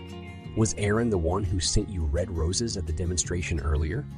Asked Owen while watching Scarlett, who was currently slicing the steak. That's it. Scarlett received a message after the flowers reached the demonstration site. I feel sorry for Aaron. Owen called out in concern. Why do you feel sorry for him? He chased you for 7 years, but you ended up marrying another man. I honestly would rather Aaron be your husband than Michael. If you feel sorry, you have to find him a wife. From the beginning, I never gave Aaron any hope. Don't act like I was so cruel to him. Owen grimaced at Scarlett's words. In reality, he thought that this cousin of his was indeed cruel. Aaron was a very good man. Besides, Aaron was his best friend since he was young, which was why he strongly agreed with Aaron pursuing Scarlett. Aaron was not only a powerful man, but the man was also very fond of Scarlett and Ilaria. Besides, Aaron's family also accepted Scarlett and Ilaria. However, Scarlett was unfortunately too cold. The woman only focused on work and Ilaria. She never wanted to be in a romantic relationship with men. Owen knew that his cousin had experienced a severe heartbreak, but he thought his cousin could open his heart to other men so that the heartbreak could be healed. Owen really wanted to see Scarlett side by side with a man who loved and could protect her, and also Ilaria. That way, the entire Parker family would calm down. Ilaria likes Aaron. She always said that she wants Aaron to be her father. How can I break my little angel's heart by finding Aaron a wife other than you? Owen used Ilaria. Ilaria is just a kid. When she sees a man who is much more handsome and richer than Aaron, she would also want that man to be her father. Owen could not refute Scarlett's words. In reality, his niece was just like that. She would go crazy over handsome guy. As long as he was with his nephew at every turn, if there was a handsome man, he would definitely say the man was fit to be his father. Owen didn't know what Ilaria would be like when her little girl grew up. She would probably follow all the good-looking guys. When are you going back to Paris? Tomorrow morning. Owen retorted. The man had so much to do. He had to manage a jewelry at the headquarters while Scarlett was in New York. Besides, he also helped his father manage the Parker family's company. Owen had a younger brother, but his younger brother was still 18 years old and could not be entrusted with important work. I'll take you to the airport tomorrow. You are very considerate. Owen looked at Scarlett lovingly. Scarlett gave Owen a disgusted look. Stop acting like that to me. You made me hostile to countless women. He laughs. He laughed. I'm not stopping. Being around you like this is going to make a lot of women stop coming at me. Owen, you really are a normal guy, aren't you? Scarlett, you're hurting me by questioning my sexual orientation. In almost 8 years, I've never seen you with a woman. Uncle, aunt, and grandpa would have a heart attack if they knew you were gay. I like women, Scarlett. Stop talking recklessly. Annoyed Owen. Owen and Scarlett were of the same age, so they were not awkward. They looked more like a couple of friends. Who talks recklessly? You'd better find a lover or other people's thoughts will run wild towards you. Be warmer. Don't treat women like germs. Don't you want to have a child like Ilaria? Only women can give you such a child. I will definitely find a lover, but until this moment, I still haven't found a suitable one. Your standards are too high. Lower them a little. If you're looking for one like an angel, you should go to heaven first. Owen wanted to beat Scarlett's head with his hand. You wish me a quick death. When did I pray for you like that? Scarlett retorted. She put the piece of steak in her mouth and then chewed it. Owen sighed. There was no need to argue with Scarlett. His cousin was very articulate. Scarlett had finished her steak. Now she turned to the cup of wine that was already in her hand. She moved her hand slowly, making the ruby liquid inside her glass move. Owen raised his glass, as did Scarlett. The two glasses met, making a clinking sound, and then they took a sip of the wine inside. It was a celebration for the beginning of Kyle's destruction today.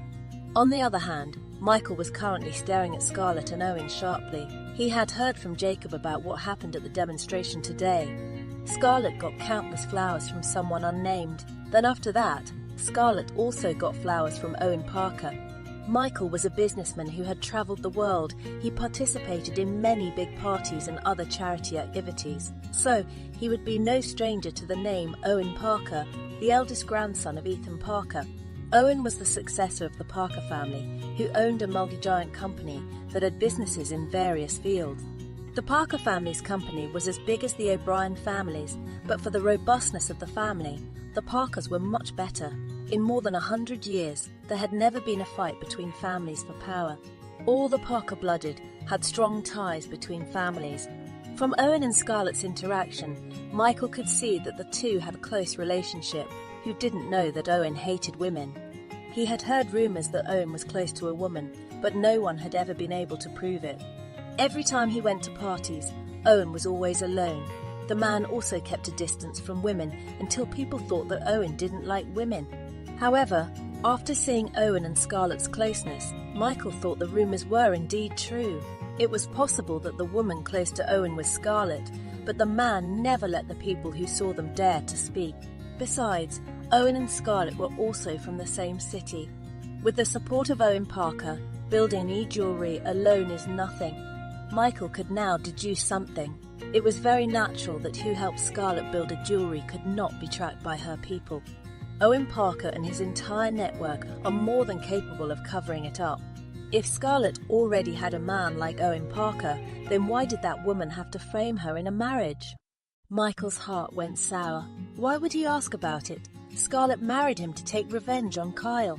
What Michael was thinking right now made him so angry. He was used by others, but he could not counterattack. Michael suddenly recalled what Scarlett had said a few days ago, that as long as that woman married him, he would never betray her. True, that woman would never betray the marriage on their paper because the woman had already been in a relationship with Owen Parker.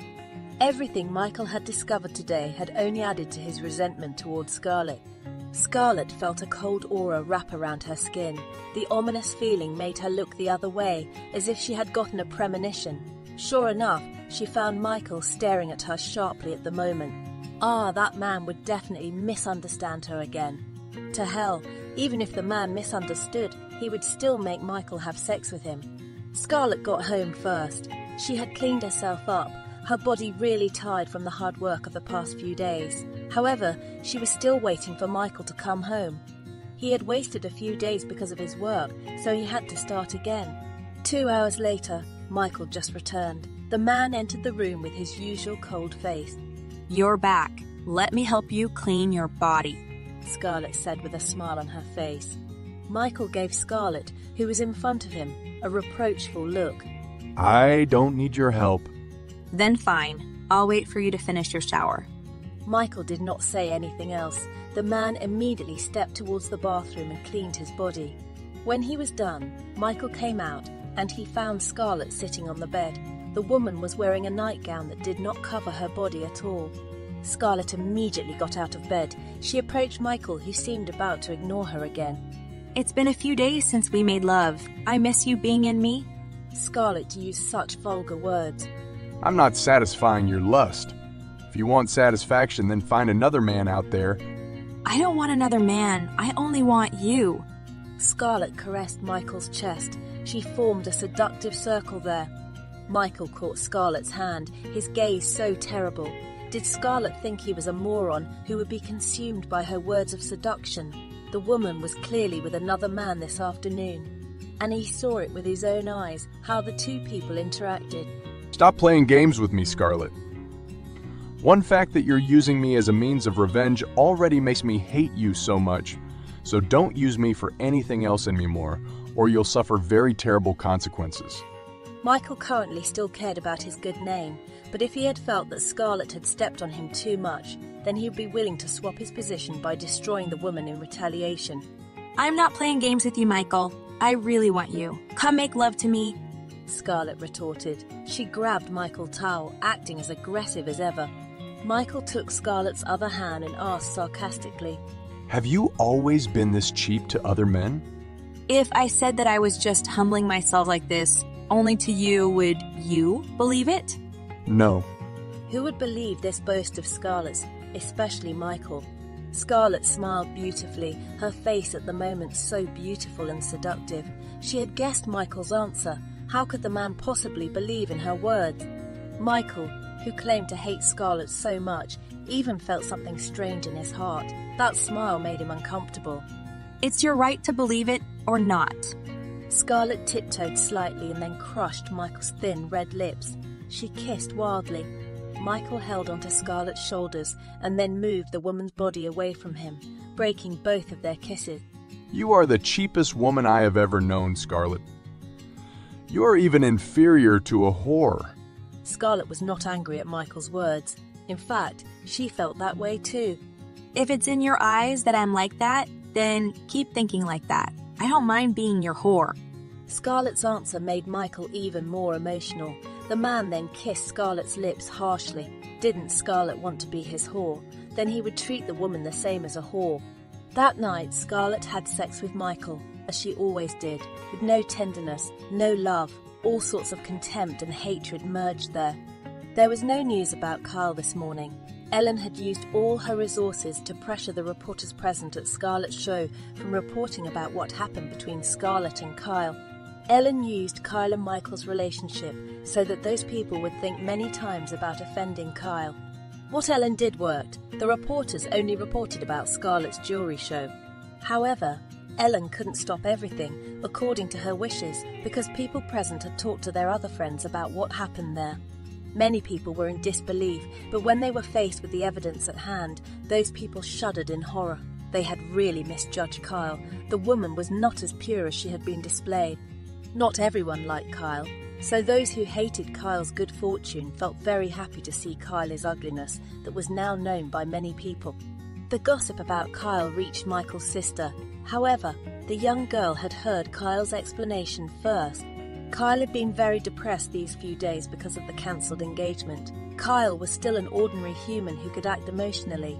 That was why he had deliberately framed Scarlett, because that woman had ruined his happiness. Adeline didn't think that what Kyle did was wrong, but it was different from Agatha, who increasingly doubted Kyle's pure attitude. In all the years he had known Kyle, he had never seen Kyle who was so ferocious and terrible like this. Kyle's face, which was so evil with arrogant and hateful words that he had never seen until today. If he thinks about it again, reflecting on the relationship between stepsister and stepmother, it is not something foreign if they want to seize all the property of a legitimate child. Agatha was born into a complete and harmonious family, but she had some friends who were in the same condition as Scarlett and Kyle, and almost all of those friends of hers were mistreated by her sister and stepmother. Were Kyle and Ellen really that kind of people? Thinking about all those things, Agatha shuddered. She seemed to have to be grateful that her son did not marry a woman who was good at acting like Kyle. Agatha had been fooled by Kyle's appearance because Kyle didn't have anything that threatened her. So the woman had always been generous, and when Scarlett returned, only then did she feel unable to stand it and show her true face. This Lynch family was really complicated. It would be better if the O'Brien family did not get involved with them anything. He had to do something immediately to get Scarlett out of Michael's life.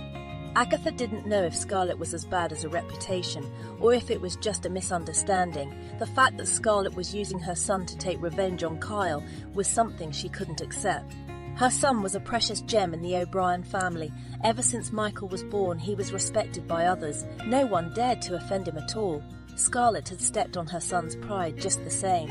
No news about Kyle had also been known by Scarlett. She could have used Parker's power to get the media to report about Kyle, but she had bigger plans for that woman and Ellen. This time, he would let Ellen and Kyle feel that the matter had been cleared up as before, but for Scarlett, it only delayed the destruction of the two women alone. Kyle and Ellen wouldn't be able to cover their faces anymore when people found out their true faces at the party hosted by the Lynch family. On that day, the whole look of disgust, contempt and condescension would be directed at Kyle and Ellen. Those two people would have no place to hide their faces from destruction. After breakfast, Scarlett drove Owen to the airport. Owen gave Scarlett a warm hug. I'll visit you again later. Take good care of yourself. I'm not a child. I'll definitely take good care of myself. You're like Ilaria to me. Hurry up and go. Look how many paparazzi are hiding and taking pictures of us. Owen had never worried about this. As long as he didn't allow it, then not a single photo would be able to come out, just like when he was at Scarlett's jewelry show. He did not mind being gossiped about with his cousin, but he did not want his cousin's private life to be disrupted. Besides, there would be many people chasing after his cousin. Therefore, Scarlett's identity as a Parker was still a secret, all for Scarlett's safety.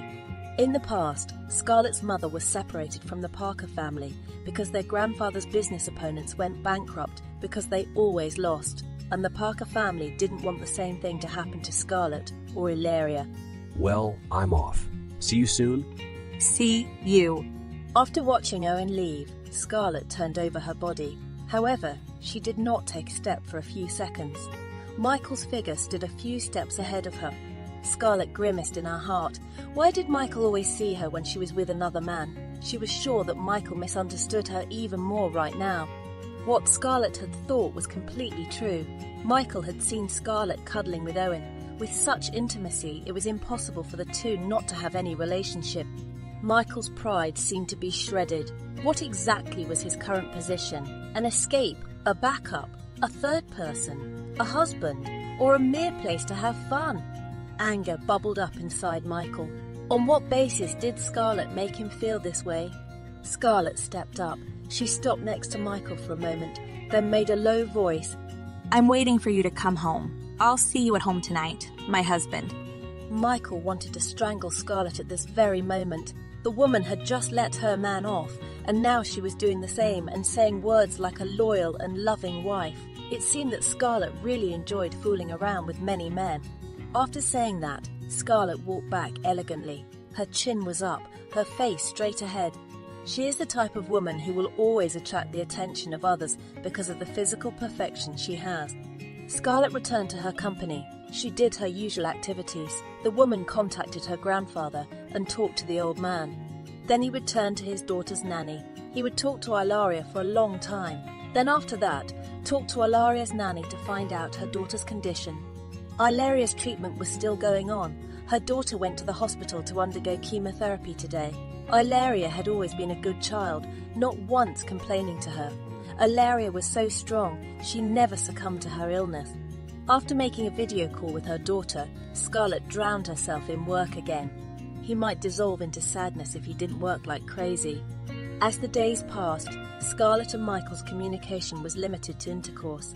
Michael always gave Scarlett cold treatment. As for Scarlett, she continued to be aggressive, so that unless Michael was on a business trip or she was having her period, then they would continue to have sex. Scarlett was so sad when she had her period. Her tears even fell because of her heart that hurt so much. She had such great hopes for her to conceive quickly, and when her hopes did not become her reality, she was so hurt. It had been 2 months, and she was still not pregnant. She thought it would be easy to remember how she could get Ilaria with just one intercourse, but she was wrong. Now the days he passed were pushing him into the abyss of despair. His daughter couldn't wait any longer. Every time he contacted the doctor who treated his daughter, he would definitely feel like his heart was forcibly ripped out. Doctors always told her to conceive sooner, so that Ilaria's life could be saved. Today, Scarlett's mind was in great turmoil. She felt as if the world was hostile to her. She had never rejected Ilaria's presence in her life, but why did the world seem to want to take Ilaria away from her? Scarlett came out of the bathroom with a puffy face. The armoured shirt and iron armour she usually wore today could not resist the attacks directed at her. She was injured and felt helpless. For a moment she seemed to be disoriented. She did not want to give up, but she felt that even breathing was very difficult for her right now. Her daughter was fighting an illness at the moment, but she still couldn't help her daughter to stop all the pain. Scarlett did not dare to imagine what her daughter felt when pain attacked her.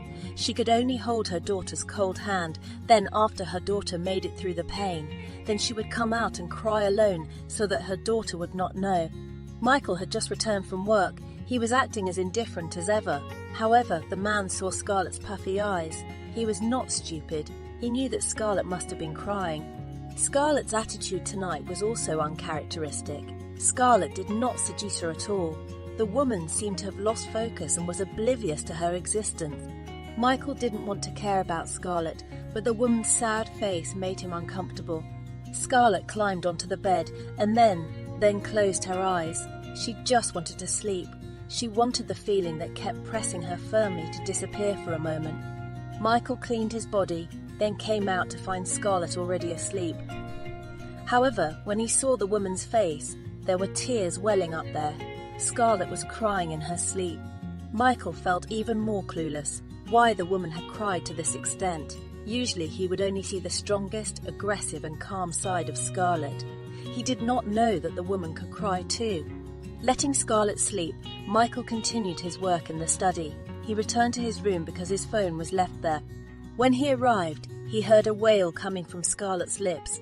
Michael couldn't help but look in Scarlett's direction. He found the woman's face had gone pale.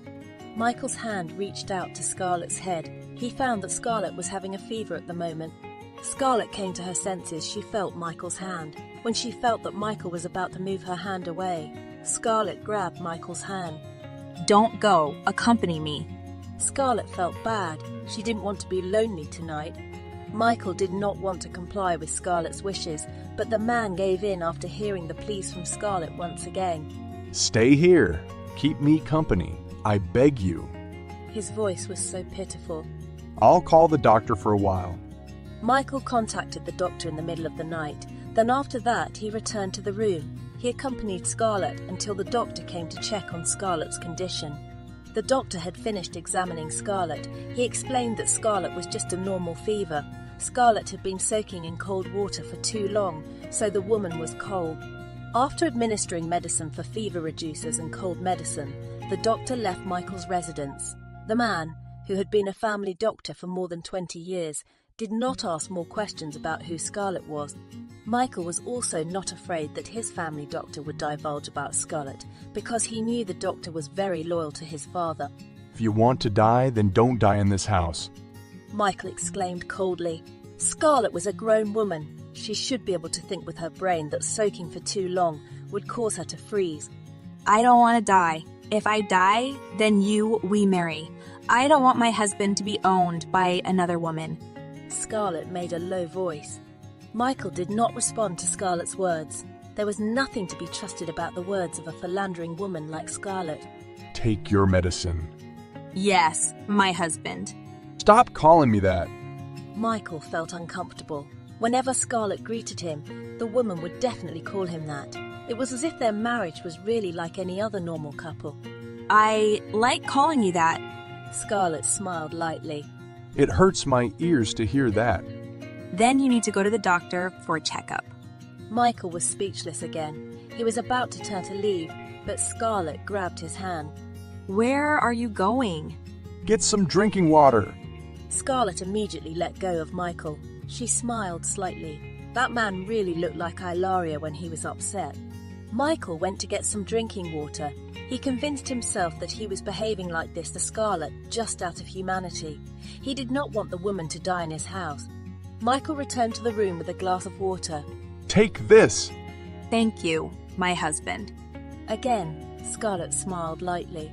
Michael had always been cold to Scarlett, but the woman had always shown him a smile. Whether it was a flirtatious smile, whether it was a provoking smile, or just an ordinary smile, Scarlett had shown it to Michael. Accompany me to sleep. Scarlett took Michael's hand again. You're an adult. Don't act like a child. What's wrong with having my own husband accompany me to sleep? Michael no longer argued with Scarlett. He climbed onto the bed and then slept next to Scarlett. It was the first time after they got married that Michael slept with Scarlett. Usually the man would sleep in the working room. Scarlett moved herself closer to Michael. She grabbed the man's body and then hugged him. Get away from me! Don't act like we've never been in this position before. Scarlett counted while closing her eyes. Scarlett had been used to bearing everything on her own these past few years. Right now, she just wanted to be an ordinary woman without her armor. She was tired. She just wanted to be a little calmer. She knew that Michael did not like her, but this man was not as hypocritical as others who would be nice to her when they wanted to stab her. A hug from the enemy. Maybe that was what was going on now. He did not think of Michael as his enemy, but for Michael, that would not be in doubt. Until this moment, he was sure that Michael still wanted to crush him to dust. Scarlett's hot body temperature made Michael feel uneasy. He wanted to move Scarlett's body away from him, but Scarlett hugged him tightly. The whole night, Michael could not sleep, but Scarlett slept soundly. When Scarlett woke up in the morning, she found Michael still sleeping. Scarlett raised her face to look at Michael's handsome face, which never showed much emotion in front of her. She had never seen Michael smile even once. Maybe if the man smiled, he would look as cute as Ilaria. Scarlett did not move. She stayed in Michael's arms until the man was awake. Good morning, my husband. Scarlett stared into Michael's grey irises. Let go of me, Michael said coldly. Scarlett had stuck like glue to him all night.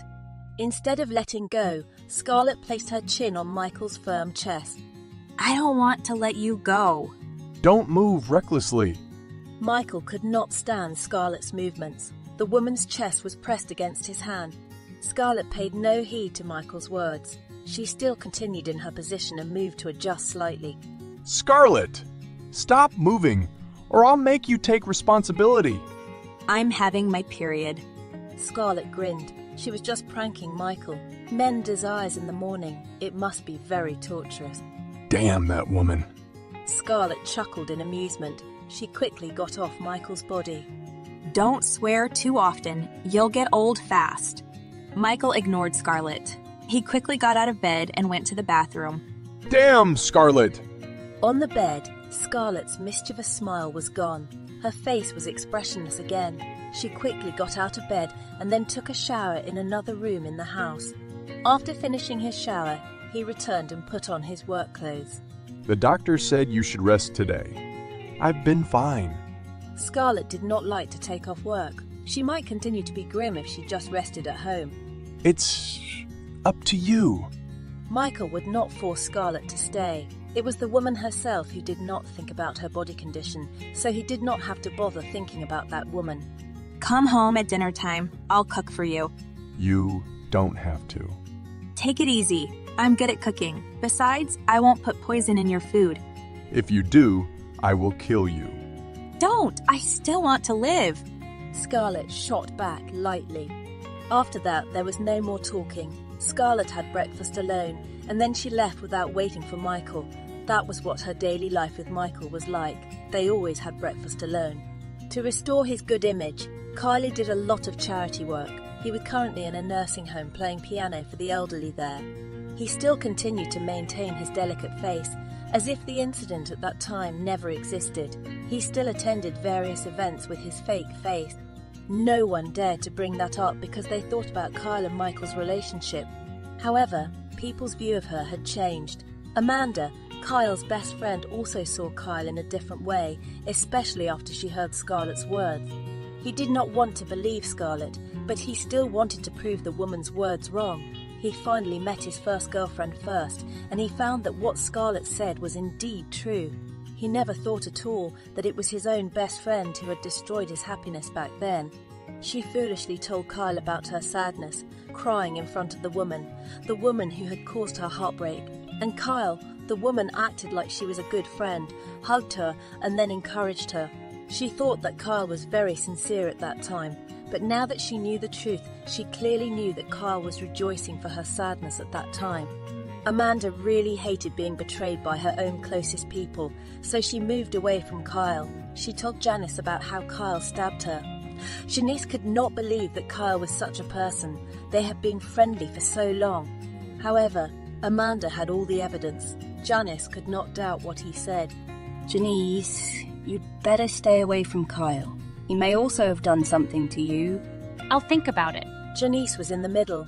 She knew what Kyle did to Amanda was something very evil. However, Kyle did not do anything about her. Kyle had always been a good friend to her. From the entrance of the restaurant, Scarlett stepped closer to Amanda and Janice. You asked Scarlett here? Yeah, I still have something I want to ask him. Haven't seen each other for a long time, Scarlett. Janice greeted Scarlett. Janice was one who disliked Scarlett because of all Scarlett's behaviour back then. However, she was currently not showing her dislike for Scarlett. Haven't seen each other for a long time, Ms. Janice. Scarlett was being formal. She did not have a close relationship with Janice, so she did not want to act like they had known each other well. Have a seat, Scarlett. Amanda had seen Scarlett in a better way. However, she still felt annoyed at Scarlett because that woman must have laughed at her behind her back. She treated the person who had slandered her as a good friend. Why did Miss Amanda ask to see me here? Scarlett did not want to make small talk first. What else do you know about Kyle that we don't know? Has Ms. Amanda found out the truth? Yes. Scarlett smiled slightly. I don't have much I know about what Kyle did to you guys, but I know that not only did Kyle betray you, but also Ms. Janice and Miss Renata. The person who spread about Ms. Janice's father having an affair was Ms. Kyle. Likewise with Miss Renata, it was Miss Kyle who sent the photos of Miss Renata together with the old men to the school forum. Janice's face went rigid. She used to be really down because people in her school found out about her father's scandal with her own aunt. Janice did not know how the news spread because no one knew about the affair except for their extended family. She did not even tell her best friend. It was too embarrassing for anyone else to know. Do you remember someone who liked to imitate Miss Kyle's appearance? Janice remembered that woman. Kyle had always treated teenagers who imitated his appearance well. That woman sometimes came together with them, but in the end, the woman was hostile to almost all the students for imitating Kyle. The woman didn't care about what others said about her, until finally Kyle and the woman's relationship was strained because of a photo showing the woman seducing Cedric, who was Kyle's lover at the time. Kyle's copycat woman then lived a difficult life. She was bullied by many students at her school, and after that, the woman could not stand it anymore and quit school. If you want to know the truth, you can ask that woman. She is the one who will do anything for Miss Kyle, Scarlett added. She did not want to meddle in Kyle's best friend's affairs, but since they wanted to know the truth, then she would not cover up. Is there anything else you guys want to say? Nothing. Then I won't stay longer. Janice and Amanda could not resist Scarlett, so they just let Scarlett leave. Janice, are you going to find Miranda? I'll look for her. I have to know if what Scarlett said is true or not. If Scarlett is right, then I will definitely make Kyle pay for what he once did to me. Janice said coldly. She almost committed suicide because she was down at that time. He had seen the betrayal of his father and aunt. Then after that he was faced with the look of pity of the people around him, as well as various humiliations that made him unable to stand it. If only his mother hadn't stopped him, then he might have really died by now. I'll accompany you then. Scarlett waited for Michael to have dinner together. She glanced at the clock that had shown 8 o'clock in the evening, but the man still showed no sign of returning. Was it possible that Michael really did not want to have dinner with her? Scarlett honestly did not have much faith. Her relationship with Michael was too cold. They could only warm each other up on the bed. The man probably didn't want to spit out his food by having dinner with her. Scarlett's phone suddenly vibrated. Scarlett grabbed that smart thing of hers and looked at the content of the message there. So Michael couldn't have dinner with her because the man was together with Kyle. The message Scarlett received contained not only a photo, but also a text from Kyle.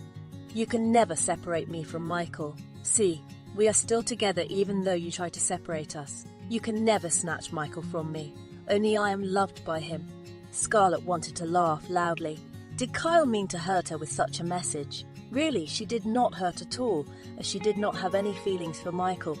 All right, she would not wait for Michael anymore. She would have dinner and then throw the rest into the trash can. Scarlett just wanted to thank Michael because the man accompanied her last night, so she would not force the man to want to have dinner with her. After finishing her meal, Scarlett threw everything she had cooked into the trash can. She went to her room and then began to do her work. At Michael's residence, she did not have her own study, so she could only work in that room. It was 11 o'clock at night. Scarlett finished work. She climbed onto the bed. Since she was having her period then, she did not have to wait for Michael to come home. Michael returned half an hour later.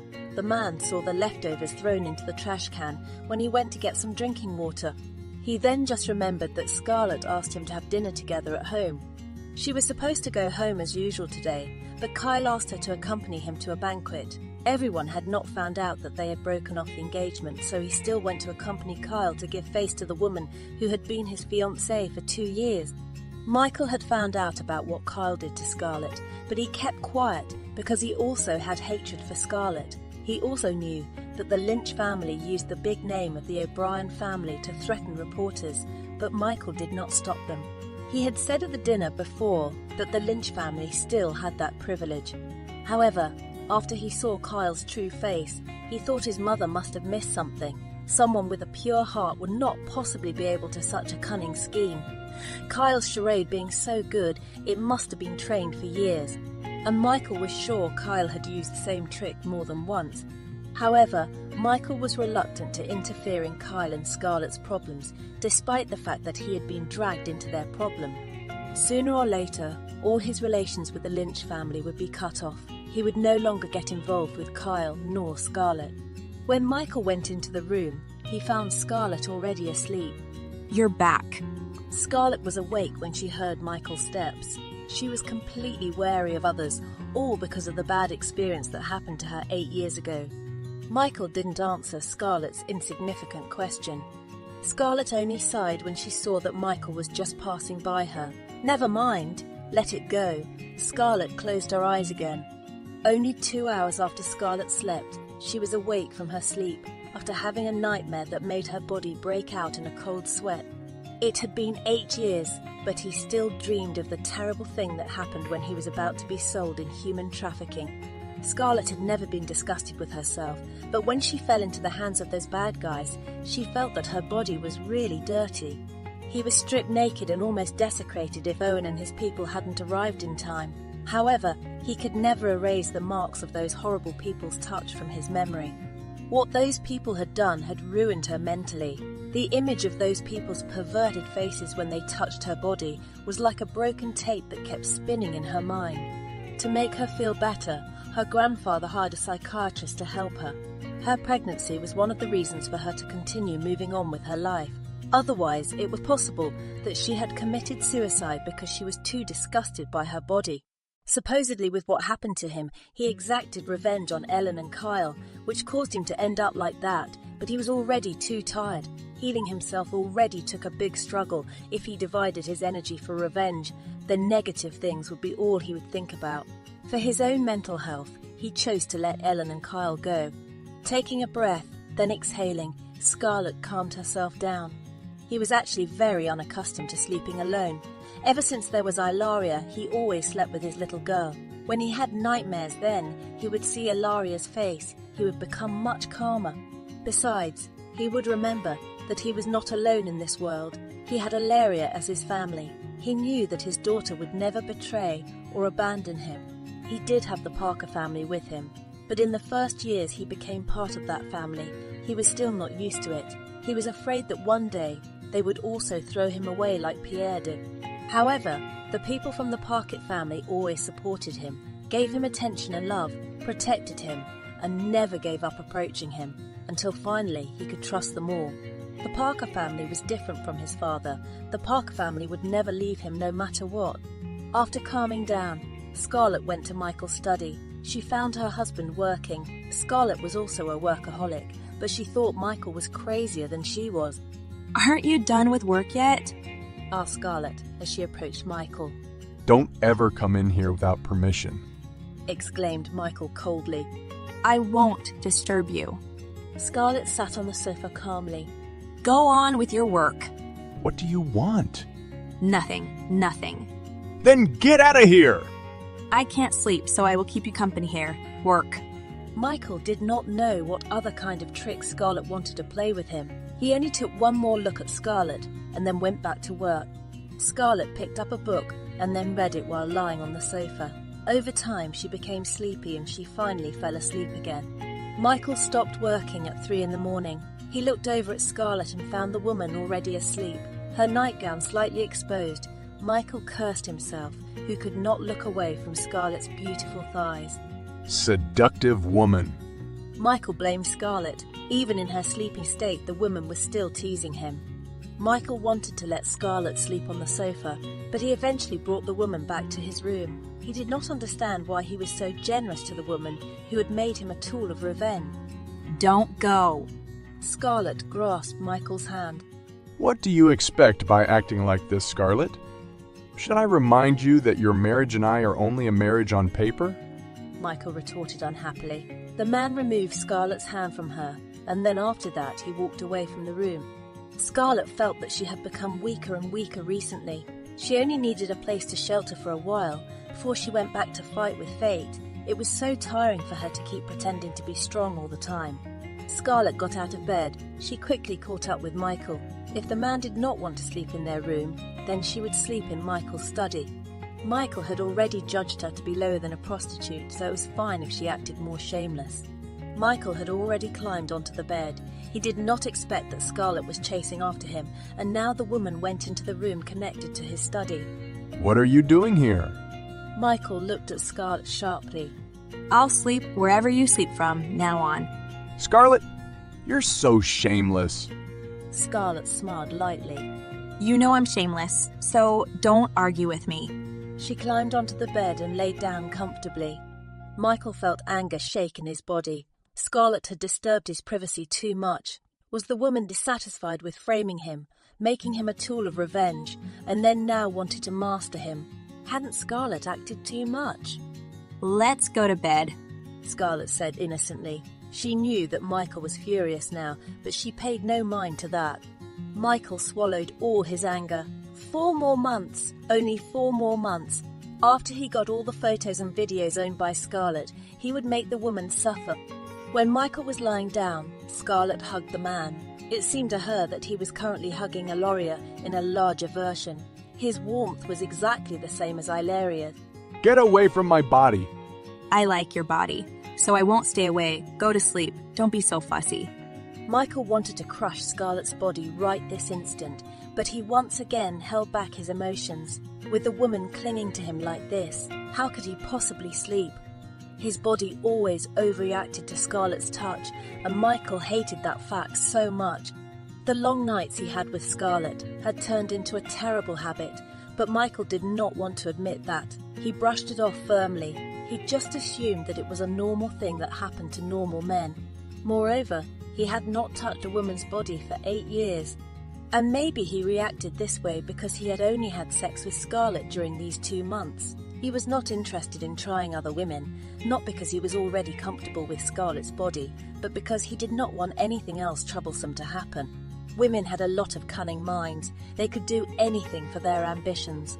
Michael was finally only able to close after he calmed his little brother down.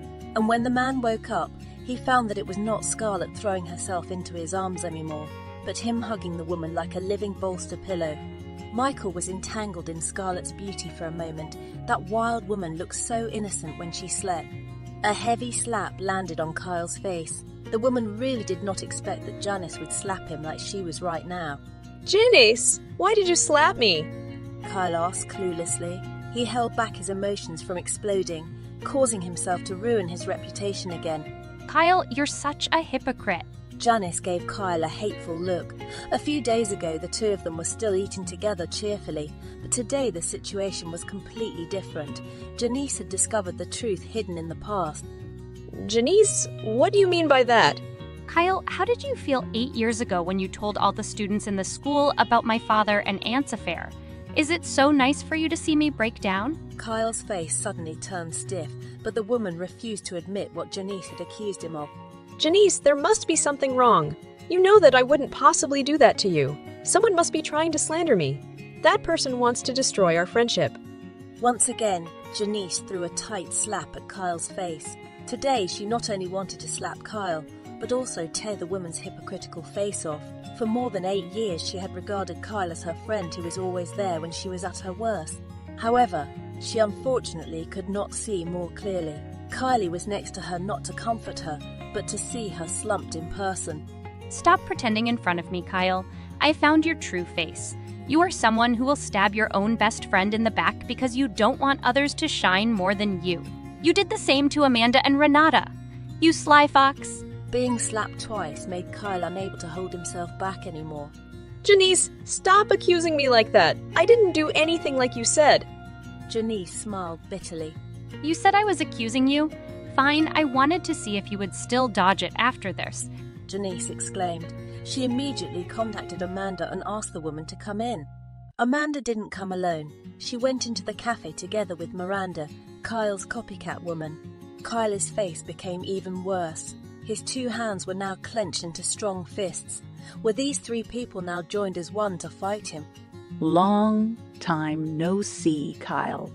Miranda greeted Kyle coldly. In the past, she had followed Kyla like a dog following its master.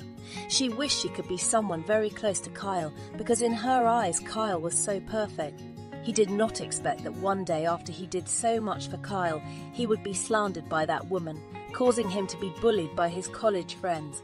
Every day, she would be tortured by Kyle's friends or other students who liked to bully others, until finally she couldn't stand it anymore and chose to quit college. Not only did she get there, her family was also terrorized by people who liked Kyle. This caused her parents to continue scolding her for being a seductive woman, even though she didn't do that at all. It was Kyle who had set her up because that woman had been fed up with him, who kept imitating Kyle's style. Don't you feel guilty when you see me, Kyle? So, it was you who had slandered me. Ginny, Amanda, I don't know what this copycat woman told you guys, but it's not true. You know that she has a grudge against me. She deliberately wanted to destroy our friendship. Miranda laughed at Kyle's funny words. Kyle, you think I'm stupid, huh? Back when you told me to spread all the photos related to Amanda, Janice, and Renata, I recorded them. I still have them to this moment. No, you must have engineered it. A cunning woman like you will do everything she can to take revenge on me. Then we can test the truth of the content of the recording, whether I engineered it or it's authentic. Kyle wanted to run to Miranda and then strangle the woman to death. He really regretted that he didn't eliminate Miranda in the past. Now the copycat woman was making trouble for him. There's no need to do proof, Kyle. I'm sure that the footage wasn't doctored at all. Besides, I've also asked Dexter. He said that you also mentioned about my affair with another teenager back then. Kyle, I've really been fooled by your rotten charade all these years. You must have really enjoyed when I cried when Dexter broke our relationship. Amanda looked at Kyle sarcastically. What else do you have to say, Kyle? You still want to avoid that you stabbed us in the back? Kyle was already pushed into a corner. If you guys already know about it, then what do you want to do about me? You won't be able to touch me because I am Michael O'Brien's fiancé. Again, Kylie used his status as Michael's fiancé to make others fear him. Amanda snorted sarcastically. Do you think Mr. Michael would still continue the engagement with you if your hypocrisy was exposed? Just try to do it. Don't say that I haven't warned you before. Kyle said it arrogantly and confidently. Why do you think the news about me that day didn't spread? It was because Michael was suppressing all the media, and he would definitely destroy all of you and your family if you harassed me. Kyle kept bragging about Michael being so protective of him. Right now, he was sure that neither Amanda nor Janice would dare to do anything, especially Miranda. That woman was nothing, and it would be very easy to get rid of them. Amanda and Janice were consumed by Kyle's boasting. They had seen how Kyle had escaped the media coverage regarding him framing Scarlett a while ago. The Lynch family obviously wouldn't be able to do such a big thing, so it was definitely the O'Brien family who cleared up Kyle's matter. If they insisted on fighting with Kyle, then their family could be completely destroyed. Amanda and Janice hated the fact that Kyle had such an influential fiancé that they could not take revenge on that woman. Listen to this carefully, Kyle. From this second on, I no longer have a hypocritical best friend like you. Janice broke off the friendly relationship that had endured for more than 8 years, as did Amanda. Last, Amanda grabbed the water glass on the table. She poured the contents of the glass right into Kyle's face. A hypocritical woman like you will never have a good ending, Amanda sarcastically. She should have poured hard water on Kyle's face. That way the snake woman's face would be disfigured. Damn bitch. Amanda, Janice and Miranda left the place, leaving Kyle wet from the splash of water. Some of the cafe visitors watched what happened to Kyle, but unfortunately, they didn't have time to record anything, so there was nothing interesting they could share with their friends. This was a high-end cafe, so it was easy for them to identify the women who were quarrelling. The show was really fun. They saw how relationships between women who were in demand by many influential men attacked each other. Many people were very jealous of their friendship, but today the friendship had been ruined. Some people could not help but feel happy. Kyle immediately went to the toilet. He cleaned the water on his face using a tissue. He looked so angry. There was no more tenderness left on Kyle's red and slightly swollen face. Amanda, Janice, Miranda, I will definitely make you guys regret attacking me today. Kyle clenched his hands firmly. She was still the proud daughter of the Lynch family. No one should trample on her like this. The toilet door opened. A figure Kyle really hated visible from the glass in front of him. Scarlett, how could that woman be here?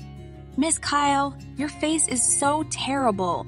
Scarlett wasted no time mocking Kyle. She deliberately came to this cafe to see how one by one the people close to Kyle knew Kyle's true face. Being seen by Scarlett in this condition made Kyle's emotions even more rushed. Get out of here! Scarlett smiled coldly. Why should I leave? I haven't even finished seeing your pitiful face. Oh, so this is how it feels when you used to see me in a bad position like this. Scarlett, was all this your plan? Miss Kyle exaggerates too much. I won't spend energy on a plan like this. Miss Kyle should know that as smart as a closed carcass is, its stench will be smelled too. I'll tear your mouth apart, Scarlett. Kyle was about to attack Scarlett, but Scarlett first grabbed Kyle's hair and gripped it firmly. It was so strong that how many strands slipped from Kyle's hair. Remember this carefully, Kyle. One by one, the people close to you will see your true face. And when that time comes, I will definitely be near you to see your bad face. Scarlett, you will never win from me. A terrible laugh escaped Scarlett's mouth. You're currently on the verge of your breakdown, Kyle. Speak as you please to keep you entertained. You're just lying to yourself. You won't be able to do more to me, Scarlett. I have Michael by my side. Kyle freed himself from Scarlett's grip. He saw with his eyes burning his hair was in Scarlett's hand, and the woman threw it on the floor with a look of disgust. How dare Scarlett act so haughty in front of him? In case you forgot, I managed to snatch Michael from you. I'm currently his wife. Scarlett sneered as she wiped her hands with a tissue as if she had just grasped trash. So why, if you're his wife, he doesn't love you at all? All he loves is me. Sooner or later, you will definitely be dumped by him. Once that happens, you will definitely live in agony because Michael will never forgive the person who framed and manipulated him. Kyle retorted sarcastically. He was again bragging. Love! Michael never showed that feeling towards her at all. He even still accompanies me to the banquet, even though he's married to you. You're enjoying your status as a mistress now, huh? Again, Kyle had an impulse to strangle Scarlett. If it weren't for the bitch in front of him, then he would still be engaged to Michael right now. You're an unrecognized wife, Scarlett. Your status is even more pathetic than mine. We have a legal marriage certificate. And right, I will make sure Michael will never leave me so that you won't be able to have a clear status with Michael. I will only let you be my shadow. Scarlett! Kyle roared angrily. The veins on his neck bulged. The woman's eyes turned red with too much anger. I will definitely kill you! Scarlett grabbed Kyle's neck and pushed the woman against the wall. She strangled Kyle firmly. Just do it if you have the ability. Kyle pushed Scarlett's chest firmly. He almost lost his breath. You're wrong to challenge me, Scarlett. Scarlett didn't reply. She just flashed a dismissive smile and then walked away, leaving Kyle in bubbling anger. Kyle wanted to destroy his surroundings shortly after Scarlett left. That damn woman really had the guts to act haughty in front of him. Ignoring her appearance, Kyle walked out of the toilet and left the cafe where people were still looking at him with various unpleasant gazes. In the car, he screamed, hitting the steering wheel of his car fiercely many times. He and his current anger made his face look so ugly. If there was a small child near him, the little boy would definitely cry out loud from fear. With a face like a devil from hell, Kyle returned to his residence. The servants gasped when they saw Kyle's appearance. They immediately stepped back and chose not to appear in front of Kyle. At this moment, dodging was most appropriate for them. Kyle had never looked this creepy as long as they worked for this residence. That woman would always seem like a noble lady who only had a gentle expression on her face. Kyle, what happened to you? Ellen hurried to step toward her daughter. Her heart ached to see her daughter's cheeks red and swollen. Mommy, it's all because of Scarlett. She has made Amanda and Janice hate me. Kyla complained as if he was the victim. That little bitch again. Ellen's face was very dark, her blood boiling with anger. She had ordered her assassin to kill Scarlett, but to this day she had gotten no news from the man. He had changed his plan that originally wanted to let Scarlett stay alive in order to accept the pain more terrible than death, but what happened to Kyle a while ago could no longer be tolerated by Ellen. If he wasted a little more time, then he did not know what Scarlett would do to Kyle again. He thought that Scarlett right now was completely different from 8 years ago. He could never let Scarlett turn things around. He had put in a lot of effort to get to this position. He didn't want all his hard work to be lost because he let Scarlett stay alive. Since the day he got Kyle out of prison, he kept telling Kyle to keep his attitude and be more careful not to fall into Scarlett's trap. He asked Kyle to fix his damaged image while he cleaned up Scarlett from behind. However, who would have thought that until this moment, Scarlett was still alive and making trouble for Kyle again? The assassin she hired was as incompetent as her ex-husband. Killing just one Scarlett couldn't afford it. Scarlett came to see me earlier. She said that she would make people around me one by one stay away from me. She has trampled on my pride, Mommy. I can't wait any longer, Mommy. Ellen couldn't wait anymore either. She had to rack her brain. Kyle, wait until Dad and Mom's wedding anniversary party in 2 weeks. After that, Mom will definitely eliminate Scarlett with Mom's own hands. At this moment, Ellen was preoccupied with the preparation of her wedding anniversary party with Pierre. He couldn't act now because he didn't want to be in the spotlight. I can only wait until that time, Mommy. Kyla did not have the patience anymore. If Scarlett died at that time, then her engagement with Michael could still continue. There was no reason for Michael to announce their separation. Fine, fine. Mum promised you. Ellen promised again, but this time Kyler had doubted his mother's ability because the woman had failed so many times that she was humiliated by Scarlett like this. Kyle pretended to obey his mother's words, but he would not wait any longer. He would kill Scarlett no matter what. Let's go to the hospital. Your face needs to be treated. Yes, Mommy? Scarlett handed Hannah the plastic bag containing Kyle's strands of hair that she took earlier. Do a DNA test with Alexei.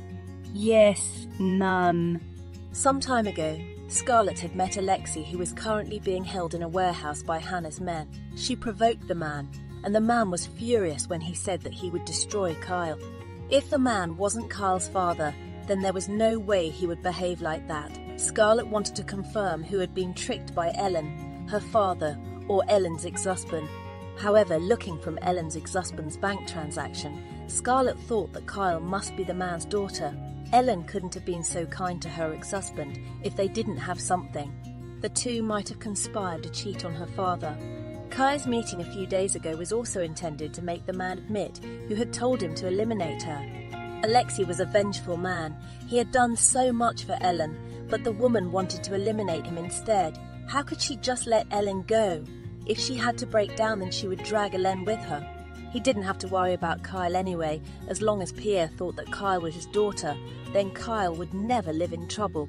After Hannah came out of her room, she contacted Livy, who was currently in Paris. I sent you a video to your email. Spread the video on the internet. I'll do according to your orders, Miss Scarlett. All right, I'm going back to work. Yes. Scarlett disconnected the phone call. She had saved the video of the feud between Kyle, Amanda, and Janice. She wanted to see how Kyle would get away with it this time. She also wanted to see how much Michael loved Kyle, whether the man would let Kyle continue to use it to erase any traces of the woman's rot. In just under an hour, a video appeared on many famous gossip accounts in the American continent. The article was then shared again by the people who read it. Now almost the entire upper-class social circle had seen the video in which Kyle admitted that he had stabbed his 3 best friends in the back. There was also seen Kyle had no regrets at all and acted arrogantly just because the woman had a fiancé of Michael O'Brien. Thousands of comments began flooding into gossip accounts on social media. They didn't know Kyle, but they cursed Kyle for betraying his own best friend.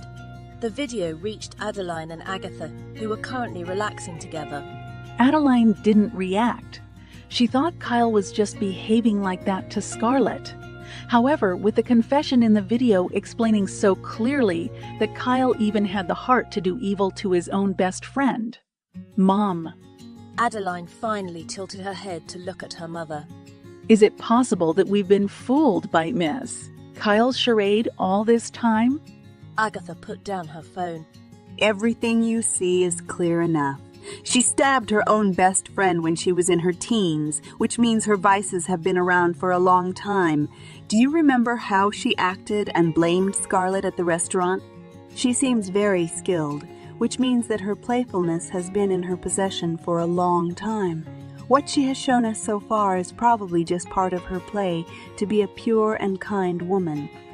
Adeline shivered. She couldn't believe that the Kyle she knew had turned out to be such an evil woman.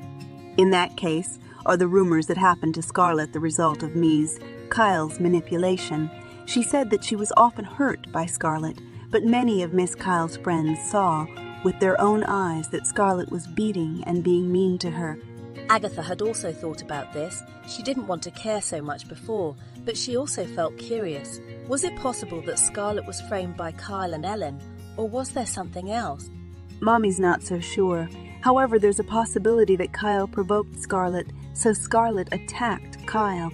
Teenage girls would usually find it hard to control their emotions, especially when there's someone trying to destroy her happiness. The more Adeline listened, the more horrified she became with Kyle. Kyle and Ellen probably set Scarlett up so they can get rid of Scarlett from the Lynch family. If that's really the case, then Scarlett is the victim.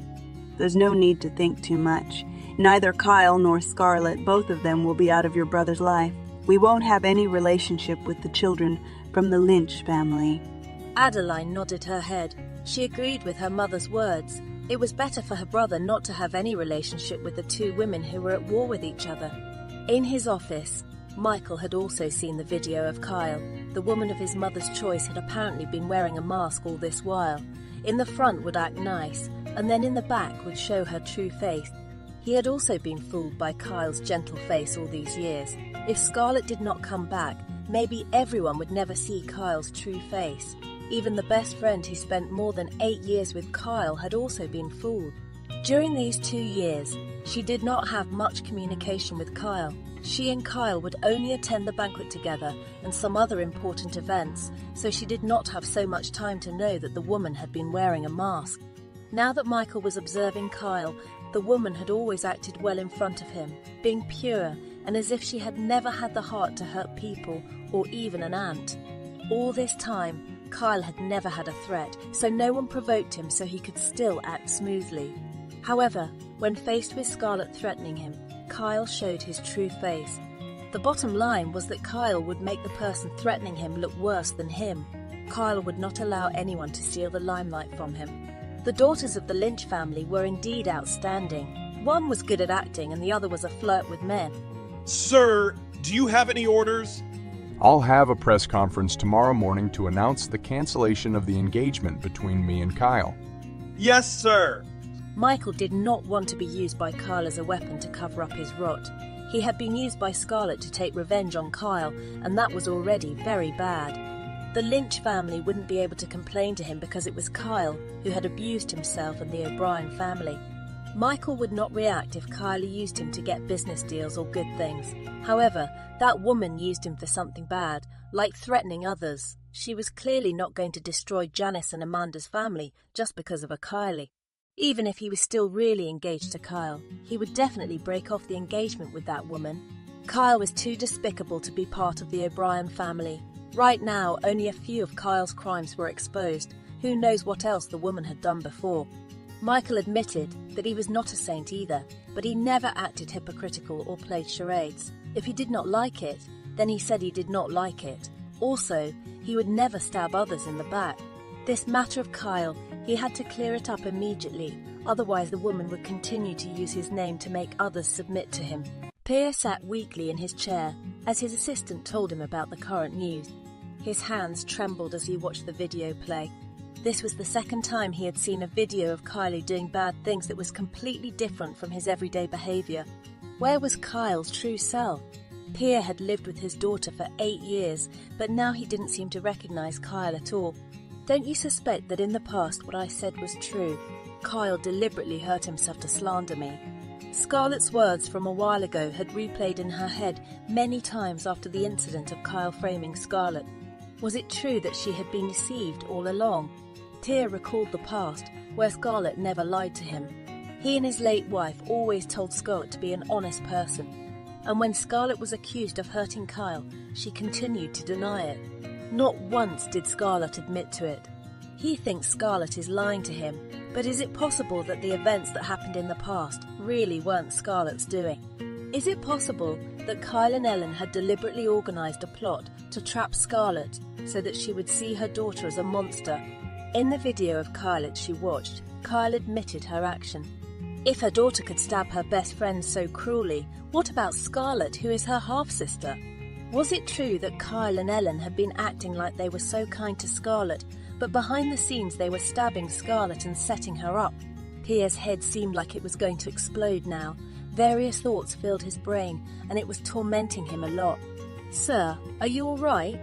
asked Pierre's assistant, who saw Pierre's face turning pale. I'm fine. You can leave my room. Pierre felt his chest hurt a lot, but the man continued to hold him. He couldn't imagine if it turned out that 8 years ago Scarlett was right, and she trusted Ellen and Kyle more. It must have been very painful for Scarlett. He wouldn't be surprised if Scarlett didn't think of him as a father anymore when they met after 8 years of separation. Meanwhile, at the Lynch family residence, Kyle was throwing a tantrum. He had seen all the news reports about him. The bad comments about him growing by the second. His friends in the upper-class circle, who had been photographed with him, deleted all their pictures as if they were never friends at all. Kyle's anger grew by the second. He destroyed everything in his room, raging like a madman. Scarlett, Fucking bitch! I'm gonna kill you! Scarlet! Kyle roared in anger. She was sure it must be Scarlett who had spread her video and made an article showing how bad he was. Janice and Amanda wouldn't dare to do something this big. Those two women were too timid to live in pain. However, unlike Scarlett, she was the woman who had been provoking her since she came back. And the methods used were also the same, so there was no one else. It had to be Scarlett. Ellen, who was hanging out with her friends outside, soon returned to her house after her social circle friends saw her with strange looks.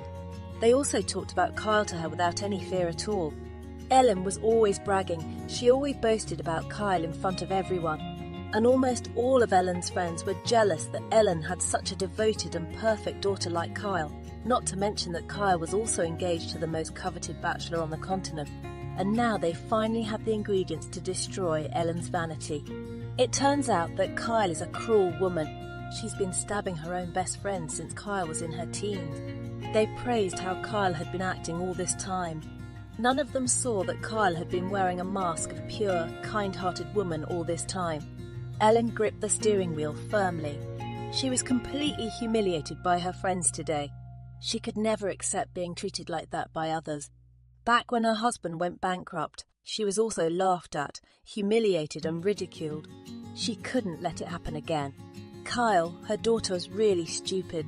She should not have been so easily provoked and not confessed to everything that was directed at her. Now that Kyle had admitted it all, how else would they deny it? And also, this news came out on the internet media. It would be difficult to stop the spread of the news because it had been shared thousands of times by social media users. What Ellen feared even more was that this news had reached Pierre's ears. He would definitely have more doubts about her and Kyle.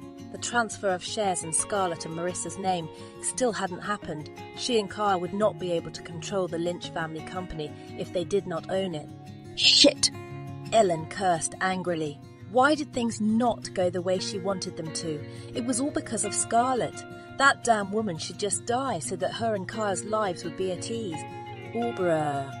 I'm in a good mood today. Let's have dinner together. I've cooked a lot of food for you. Scarlett talked to Michael. She had seen how on the internet Kyle had become the talk of the town. Since she was in a relationship with an A-list celebrity, the news was at the top of the list. Kyle was labelled as a very cunning and cruel woman. Everyone sympathised with Amanda and Janice, who were victims of Kyle's cunning. People started connecting one with the other. They also mentioned what happened to her at the restaurant and at the jewellery show. There were more and more comments, and Kyla was cornered more and more. People were free to have their opinions and make their comments. The power of the internet is incredible, which is why many people are ruined by the internet and the comments of social media users. However, Scarlett believes that a crazy human being like Kyle will not be destroyed just because of this. He needed something bigger for the woman to be mentally distressed and suffer. I'm busy. If you don't want to go home, I'll come to your office. You just have to choose. What do you want to celebrate? Successfully getting revenge on Kyle? That's right. It must feel really good to celebrate Kyle's little destruction with the man he loves the most. You're so amazing, Scarlett. And I'm your wife. You're very lucky to have a wife like me. Scarlett said it with a smile on her lips, and Michael had already imagined it. One would put on a cold face and the other would put on a smile. The two of them were always like this when they faced each other. I'll wait for you until 8 in the evening. If you don't come home, then I'll go to your company.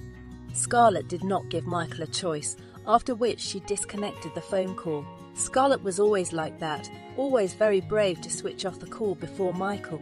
That's right, the only person who did that in Michael's life was Scarlett. Scarlett began to prepare the cooking ingredients that she had bought at the supermarket.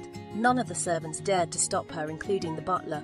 All the servants in the residence disliked and disrespected Scarlett. It was all because their young master always treated Scarlett coldly. They also often gossiped about Scarlett. Sometimes their gossip reached Scarlett's ears. However, Scarlett never cared about it. Just a servant, she didn't need to lower herself to take care of them. Scarlett began to cut all the ingredients that needed to be cut. She was very good at cooking.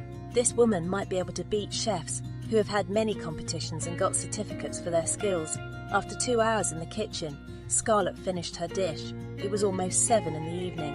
She quickly went to the bathroom to clean herself up, then put on a lavender-coloured nightgown covered by a silk robe. Scarlett waited for Michael in the dining room while playing with her mobile phone. The waiter who saw Scarlett taunted her from behind. Her voice was audible to Scarlett, and it was very unpleasant to hear. The waiter said that it was useless for Scarlett to cook so much because their young master wouldn't want to eat with her. Scarlett again didn't really care. They were free to talk as much as they wanted. Footsteps that Scarlett knew by heart sounded in her ears. A smile appeared on her beautiful lips. She stood up and looked to the side. "I knew you'd be home," she exclaimed. Michael just looked at Scarlett in the same way as always. You know how to threaten people well. "If I don't use that method, I'm afraid my husband will never want to have dinner with me." Michael didn't want to argue too much. He just took his seat and saw that the table was filled with all kinds of food that looked like it was cooked in a 5-star restaurant. "I didn't put anything in this food. Trust me, it won't poison you at all," Scarlett assured Michael. She sat next to Michael. Her eyes noticed Michael's sharp jawline. This man was truly the most handsome of all the men she had seen. No wonder Ilaria became such a beautiful little girl. "Bon appetit." Michael didn't answer. He just took a slice of meat and ate it quietly. "How does it taste? Is it good?" Scarlett always started the conversation. Are you hungry for praise? Michael replied indifferently. Scarlett chuckled. "Is it very difficult to praise others?" You're in a really good mood today, huh? "Of course." You're really enjoying your revenge, aren't you? "That's very true. I'm the kind of person who holds the principle of an eye, a life for a life," Scarlett said gracefully. She sliced the steak that she had made perfectly and ate it. Michael watched Scarlett's face. He had to admit that Scarlett had impressive fighting skill. See how she destroyed Kyle without doing much. The method Scarlett used didn't waste too much energy and was right on target. A woman doesn't have to be so competitive and tough. Scarlett smiled a little. In fact, she had to be very competitive and tough. If she was not like that, then a past incident would repeat itself. She would rather dirty her hands with blood than she had to be the victim of a gruesome plot. Recently, he had even ordered the murder of the hitman hired by Ellen.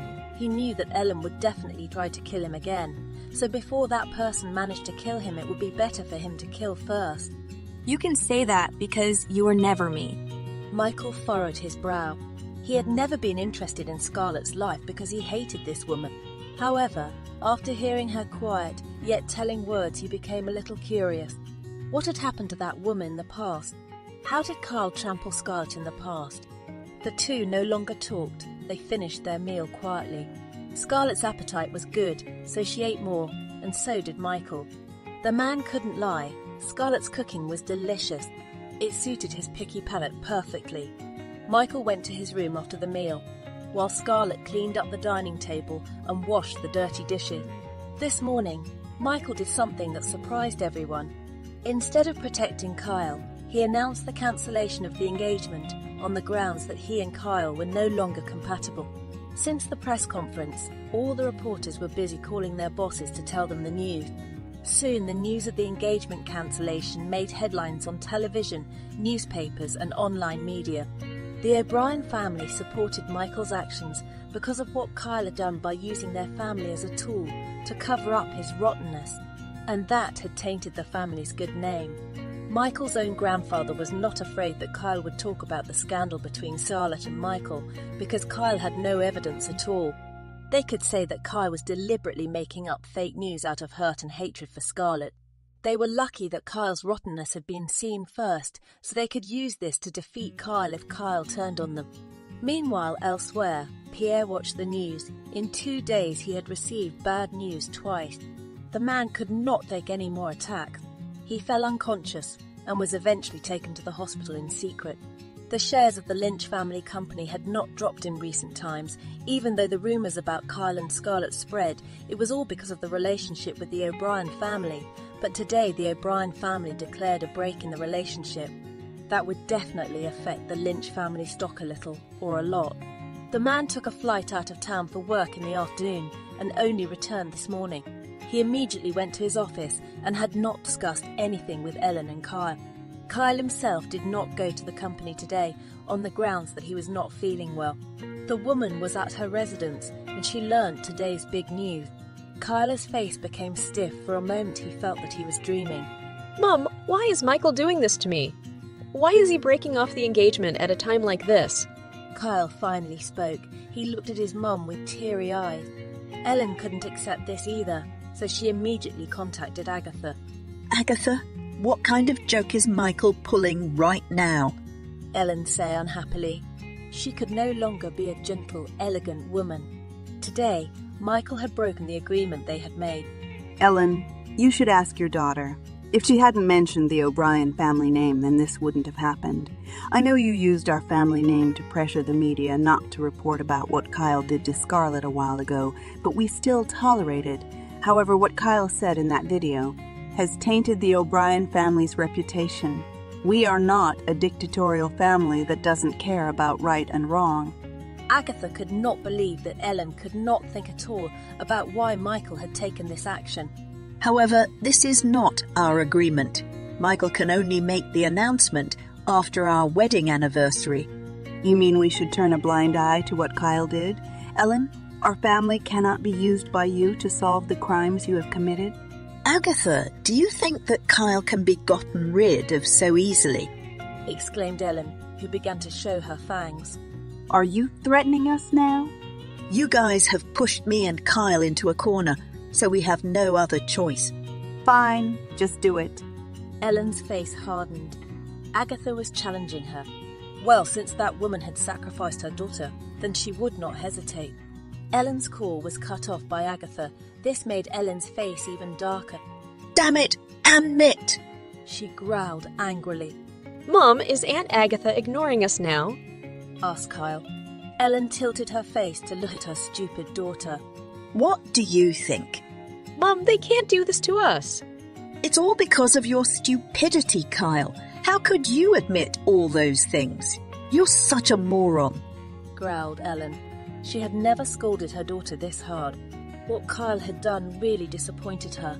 How could her daughter be so easily trapped? How could her daughter be so easily provoked? Mom, I'm really sorry. I was too angry at the time. Kyle said regretfully. Mom, what should we do now? People will definitely laugh at me now. They won't think twice about insulting me. Ellen sighed harshly. It was useless for her to scold Kyle. It had already happened. All she had to think about now was how to solve this problem.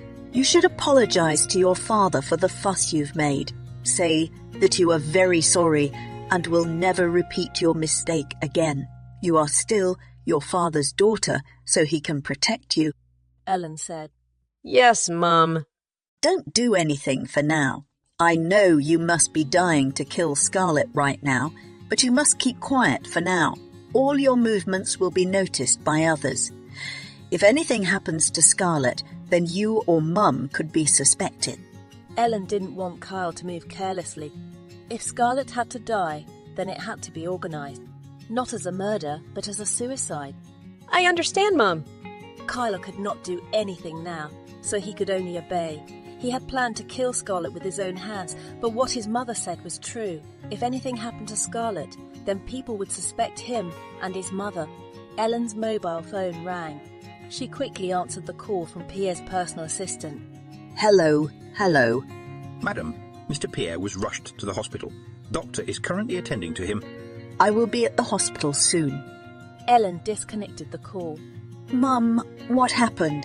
Your father was rushed to the hospital. It seems that he heard about Michael's announcement of the engagement cancellation. Your father's health has not been good lately, plus taking a big blow like this won't help him, Ellen replied. Kyle felt sad after hearing that. Although he didn't like that his father was still expecting Scarlett, he still loved his father. I want to come to the hospital, Mom. You stay at home. Once your father's condition is better, you can visit him. Right now, you have to deal with the company's problems. No matter what others say about you, you are still the heir of the Lynch family. Yes, Mum. Ellen quickly got up from her seat. She changed her clothes, then went to the hospital. It was still not the time for Pierre to leave. The man had to transfer the shares first before he could leave this world. If Pierre died now, the inheritance would go to Scarlett in part. Ellen herself had seen the inheritance letter made by Pierre 2 years ago. Most of Pierre's property would go to Scarlett. Scarlett did not expect Michael to take such a step. She thought he would be desperate to protect Kyle, but it turned out that their relationship was so superficial. The step Michael took was the right one. He had obviously thought it through carefully. If he didn't break off the engagement with Kyle, now then the O'Brien family would receive a lot of criticism from others. A cold smile appeared on Scarlett's face. Today, she had completely succeeded in making Kyle lose the man he loved. Kyle could finally feel what he once felt, where he was abandoned by the man he loved. Should I prepare another dinner for Michael? He has made my heart happy today. Scarlett exclaimed to herself. She quickly reached for her mobile phone. Dinner at home, I'll cook for you again. What do you want to celebrate this time? I want to celebrate the day you threw Kyle out of your life. You don't need to celebrate because sooner or later you'll be in that position. Oh my husband, you're really ruining my mood. Don't talk like that, okay? I'll be your wife for the rest of your life. Don't fantasize too much. Sooner or later you and I will get divorced. I just invited you to dinner. Why do you have to talk about divorce? If you don't want to have dinner, then forget it. Scarlett retorted. She immediately disconnected the call. What a spoilsport! Scarlett scolded Michael. She placed her mobile phone on the table. The woman's mobile rang the next second. Scarlett immediately grabbed her phone. She frowned at the caller number she didn't recognize. Hello? Hello! Scarlett exclaimed. Miss Scarlett, it's me, Mr. Pierre's personal assistant. What's wrong? Mr. Pierre was rushed to the hospital. He is currently undergoing treatment. What are you telling me for? Miss Scarlett, you may come to visit the hospital. I can't. Then after that, Scarlett disconnected the call. She snorted sarcastically. After her father preferred to believe in Ellen and Kyle, she had given up on that man and the Lynch family fortune. Her father must have been very surprised that Michael announced the cancellation of the engagement. Besides, the news about Kyle was also a big blow to him. Her father had trusted Kyle too much as a pure, kind and thoughtful daughter. After seeing what her daughter had done to others, her father must have been very disappointed and devastated. This was not even anything. What if her father knew that Kyle was not his biological daughter? Then the man would definitely have a heart attack. Not only had he been deceived by Ellen, but he had also wholeheartedly cared for someone else's child and chased away his own biological daughter. Scarlett thought the blow would be too painful for her father to take, but the truth had to be revealed so that her father would no longer be deceived by Ellen and Kyle. The current Ellen and Kyle would definitely not be able to do anything as people's attention was on them. In the past, Ellen and Kyle were in control of the game, but this time he had prepared his cards well. In this round of the game, she, Scarlett Larvela, would come out as the winner. Cancel our wedding anniversary party. Pierre was already in better condition. He was still lying on the hospital bed in his patient clothes. Husband, the invitations have already gone out. We can't cancel the annual event. Ellen had been preparing everything for some time. Her dress was even finished, as well as the jewellery set she got at the auction. Don't you see what the current situation is? Pierre looked at Ellen coldly. The man's demeanour changed greatly as various bad thoughts began to run through his head. Husband, we can create a diversionary issue. People will soon forget about Kyle's mistake. Ellen had already thought of a way. She knew of a big scandal between a successful businessman and his wife's friend. Ellen's idea was very different from the way her company's PR team had solved it. Ellen used other people's issues to solve the news about Kyle. While her PR team said that Kyle should apologise and regret his actions, Kyle should win back public sympathy by doing more social activity. That will restore some of Kyle's positive image.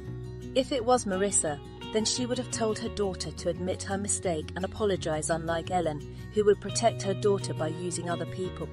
You're protecting Kyle in the wrong way, Ellen.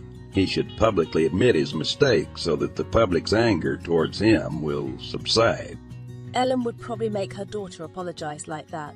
Every time the gossip would change, people would get tired of the old talk and look for something new. Moreover, what she had now was more shocking than what Kyle had done. Husband, it's my fault for loving Kyle too much. I can't see him being criticised by more people. The method I used was wrong, but it also solved the current problem. Besides, Kyle has also regretted his past actions. Yesterday he acted so arrogantly because he was so hurt that Amanda and Janice attacked him. Amanda and Janice wouldn't have attacked Kyle if he wasn't wrong, Pierre retorted sharply. Kyle was wrong, and he admitted it. However, he had no regrets and treated his friends well afterwards. Ellen exclaimed. Husband, you don't doubt Kyle's character, do you? Pierre definitely doubted Kyle's character, but right now he was already in this situation. He had done the wrong thing to his other daughter. He sent Scarlett abroad instead of keeping her by his side and protecting her. He could not do the same to Kyle, which would only make him feel guilty and regretful. After all, Kyla was already sorry. His daughter would surely reflect on her mistakes and learn from them. What human being is without sin? His daughter was only human, so she could make mistakes. Do as you say. The matter of the engagement cancellation with the O'Brien family should never be prolonged. Michael didn't call Kyle's mistake a stroke of luck for him. We still have many suitors for Kyle in the future. Pierre didn't want another problem. If the O'Brien family had taken offence, then they would lose all the jobs they had secured. I understand my husband, Ellen replied obediently. However, she would not take this kind of humiliation for granted. She would definitely retaliate somehow. Right now she had to be more calm. When she was calm, then her brain would work properly. I'm going to rest. You go home, Pierre said. He was very tired for the past few days. He was also sleep-deprived because he had too many thoughts. Yes, husband. Ellen kissed Pierre's forehead and then quickly left. She left Pierre with Pierre's assistant. A faint smile appeared on Ellen's face. It was easy to make Pierre melt at her words. Ellen then contacted someone. Release the videos and photos I've sent you now. Ellen then disconnected the call. She had an acquaintance who was a former reporter. The woman was kicked out of her company because of the news that the woman often made up fake news. Now she had her own gossip account and has hundreds of thousands of followers. With that number, it's enough to make a fuss nowadays. The news that the woman delivers is always about the scandals of artists or businessmen. She always makes bad news to destroy the people in the news because she is paid by people who want the destruction of her opponent. The next morning, after finishing the meeting, Kyle went to see his father. Good morning, Dad. She greeted Pierre, who was checking the stock market. The Lynch family's stock price had dropped a few points, and this had never happened before over the past few years. Morning. Pierre quickly put his laptop back. The man looked at his daughter, who was currently wearing a white suit that seemed to make her look like a fairy. Dad, I've disappointed you. I'm really sorry. I regret everything I've done. I promise I will never do it again. I beg you to forgive me, Kyle said like his usual obedient daughter. It's good that you realized your mistake. After this, you have to behave yourself better. I understand, Dad, Kyle replied. Are you feeling better? Yes. I'm sorry for causing such trouble. You must be very disappointed in me, Kyle said with a sad face. It's okay, as long as you know your mistakes, then it's nothing. There is no one who doesn't make mistakes. Yes, Dad. Kyle felt very happy in his heart. His father was not angry with him like that man did with Scarlett, which proved that his father loved him more than Scarlett. Regarding your engagement, don't be too sad. You have many suitors. You just need to choose one to be your husband, Pierre exclaimed. I'm not thinking about that just yet, Father. I want to calm myself down first. Do as you wish. Thanks, Dad. Kyle grabbed his father's leg and massaged it gently. This was his way of winning his father's heart. Meanwhile, on social media and television, the scandal of a businessman having an affair with his wife's friend is currently the hottest topic of conversation. This happened because the businessman who cheated on his wife all this time looked so perfect. The man always said such deep words of love for his wife and made many women jealous of being loved so deeply by the husband. And now that the man's affair was exposed, everyone started criticizing the cheating couple and pitying the legal wife. News about Kyle and the breakup between Kyle and Michael is no longer the top of the search. Gossip accounts on social media scrambled to report the shocking news. Scarlett also saw the news thinking, was this just a coincidence? The news came after the news about Kyle and Michael. Was this just a distraction? No matter if it was a distraction or not, it didn't matter to her. She had ruined Kyle's good name, and it was only a matter of time before she gave Kyle and Ellen an even bigger explosion. It was only a matter of days before everyone would see Ellen and Kyle's true faces with their own eyes. That day would also be the day Ellen was arrested by the police for being the mastermind of the assassination attempt on her. Scarlett could imagine Ellen's hideous face that day. The woman would surely be cursing herself.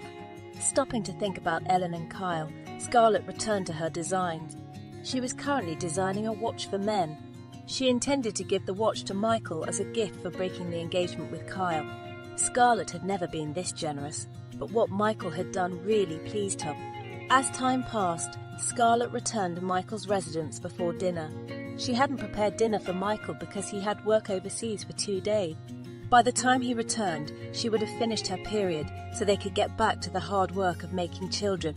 2 days later, the news this time was filled with a famous violinist returning from a world tour that she had been doing for many years.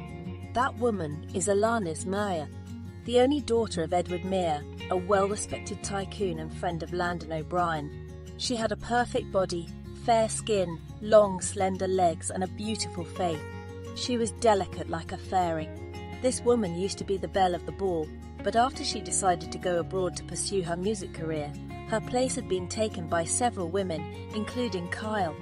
Alani's return had already spread to the upper social circles, and the gossiping ladies were busy guessing. Is it possible that Michael broke off the engagement with Kyle because his childhood love has returned? Who doesn't know that Michael and Alanis are a match made in heaven?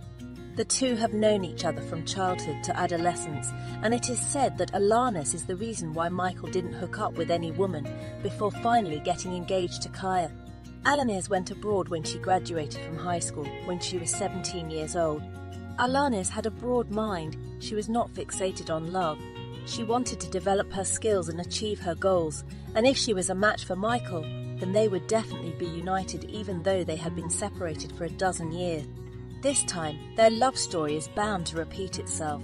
People have been guessing this ever since Alanis was caught on camera at the city airport. Once again, this couple will make others feel envious. One handsome and powerful, and the other gentle and graceful. Welcome back, Alanis. The woman smiled as bright as the morning sun. She had achieved her goal. Now it was time to pursue the love she had let go of when she preferred to focus on her music. Leona, I'm going to Michael's company. You can go back to my house and tell my mom and dad that I'm coming home after meeting Michael. Ah, you can't wait to meet the prince of your dreams, huh? Leona teased. She knew that there was no one else in Alani's heart, only Michael. Alanis blushed. Don't tease me. I'll take a taxi. I'm leaving. All right, be careful. Scarlett's mobile phone rang. The woman who was in the middle of looking at the jewels reached into her pocket, and she saw who was calling her. Kyle. Why would that woman call her? Scarlett ignored that. She went back to looking at the gems at the gemstone sale, along with Hannah. There were many beautiful gemstones there. Scarlett began to appraise the gemstones, and she was attracted to the spinel stone from Sri Lanka, which was very step. Scarlett is not only good at making jewellery, but also at appraising gemstones. I want this one, she told the shopkeeper. Scarlett's mobile phone rang again. She ordered Hannah to pay for the gemstones she wanted, and then went out to answer Kyle's call. It seems that Miss Kyle really wants to talk to me. Scarlett had a calm voice. Scarlett, are you now satisfied that you managed to get me dumped by Michael? Very satisfied. You once put me in this position, so I'm just giving you the same feeling. Don't be too happy, Scarlett. You won't be able to have Michael because today his childhood love has just returned. Sooner or later, you will definitely be dumped by him using various means. Scarlett's brow furrowed slightly. Who was Michael's childhood love? Thank you for telling me I don't mind losing Michael because I have managed to get him to leave you. Scarlett retorted without being affected in the slightest. Fucking bitch! Kyle growled angrily. Scarlett quickly cut off the call. She went back to Hannah, who had finished paying the shopkeeper. Find out about Michael's childhood love. Scarlett instructed Hannah before she walked into her office. Yes, Mum. Hannah got straight to work. A few minutes later, she had what Scarlett had asked for. It wasn't difficult to find out who the woman was, because many people were currently talking about her. Mum, I've been looking into what you're asking, Hannah said. That woman is Miss Alanis Mia, the only daughter of Edward and Erica Mia. She is a world-renowned violinist. Miss Alanis and Mr. Michael grew up together and have a very close relationship. It is said that the two loved each other since childhood. When Miss Alanis finished high school, she left the country to study music and pursue her dream of playing music around the world. She is currently back as her tour has finished. There are rumours that Miss Alanis is returning for Mr. Michael. Anna told me what she had found out. All right, you can leave now. Yes, Mum. Scarlett had to find out more about Alanis. If she divorced Michael one day, then there was a possibility that this woman would be her daughter's stepmother. She had to know if Alanis was a cunning woman with a lot of ambition. If she was, then she had to remove this woman from Michael's life as well. Michael had just finished a meeting with the entire board of directors. He returned to his room to find that a woman had turned round and was looking at him. The sunlight seemed to shine on her, and the smile on her face was bright and gentle.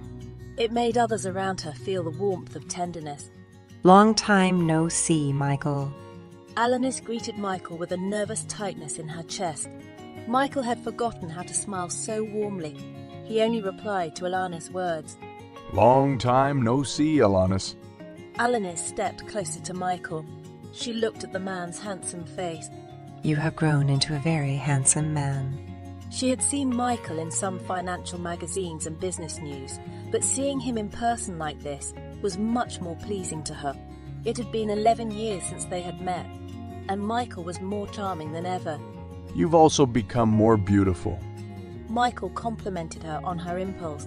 The woman in front of him had been the most important thing in his heart until she chose to study abroad and pursue her career. Michael was never hurt when Alanis left. In fact, he never held her back from staying. He let her pursue her dreams, confident that one day she would come back for him. Who knew that it would take 11 years for her to come back to him now? His feelings for Alanis had diminished over time due to the long wait for her return, but now seeing her again, his heart suddenly warmed. He knew that Alanis had always been neatly stored in his heart. His feelings for Alanis were still there, not completely dead. It was true that the rumours were circulating that he had never had a relationship with a woman before getting engaged to Kyle because he was waiting for Alanis. However, there was always a limit in his life, and when he decided to accept being set up with Kyle, it was the limit he waited for Alanis. I missed you so much. Alanis hugged Michael. For a while she didn't get a reply from Michael, until finally the man's hand reached out to hug Alanis back. I'm sorry it took me so long to come back. She raised her face, looking at Michael with teary eyes. Michael's heart softened at the emotional look on Alanis' face. You don't need to apologize. Everyone has the right to pursue their dreams. Now that I'm back, let's get married. Alanis smiled sweetly. No woman proposes to a man, Alanis. I'm doing it now. There's no ban on a woman proposing to a man. You know that I have loved you since we were children. Alanis did not want to be shy in getting the man she loved. She was 28 years old now. She was too old to wait for her man to take the initiative in proposing to her. You just came back, Alanis. We haven't seen each other for a dozen years. I'm probably not who you used to know. I don't care about that. All I know is that my feelings towards you have never changed. I came back to get the man I love. I just want to marry you. Michael saw the earnestness in Alanis' eyes. He had known the mature woman in front of him since they were 3 years old and into their teens. Alanis was the kind of woman who knew what she wanted, and she would try her hardest to get what she wanted. As an example of her dreams, she chose to leave her spoilt extended family and live independently abroad. Alanis lived in a dormitory like most students. She didn't use her family's big name to become who she is today. Alanis, she stands on her own 2 feet. Give me 4 months. Then we'll talk about marriage. Alanis did not refuse. Just 4 months. That wasn't a long time. She had made Michael wait for 12 years, so 4 months was nothing. Deal. Alanis replied with cheerful smile. She was still hugging Michael's waist. The two of them were now trapped in an atmosphere of silence. Only their gazes spoke to each other, and then who knows who started them kissing. A very gentle and soulful kiss. After some time, they finished their kiss. Let's have dinner together. Tonight? Alanis invited. Okay. Then I'll go home first. Mom and Dad should be waiting for me by now. Let Jacob walk you downstairs. No need. I can manage on my own. See you tonight, Michael. Bye, Alanis. Michael's room was silent again as he touched his lips where he had been kissing Alanis. A small smile appeared on Michael's face. Having not seen Alanis for a long time, the woman had become more aggressive. At the Emperor restaurant, Alanis and Michael were having dinner together. Both of them seemed to be enjoying their time together, which was filled with a romantic atmosphere. Both of them talked a lot, reminiscing about the past or what they had done during their separation. Neither Alanis nor Michael had contacted each other. Alanis was so focused on her career that she didn't want feelings to ruin all her hard work, while Michael, the man, didn't want to bother Alanis. After dinner, Alanis played the violin for Michael. He was her only audience, the most special audience in her life. Michael approached Alanis when she finished playing music for him. You are indeed a very talented violinist. Thank you for your compliment, Mr. Michael. I really appreciate it. Michael chuckled. Well, it's getting late. Let me take you home. Okay, let's go. Alanis took Michael's hand. The two of them walked out of the private room they had been in for more than 2 hours. I'm going to visit your parents tomorrow. They'll scold me if I don't come. That's true.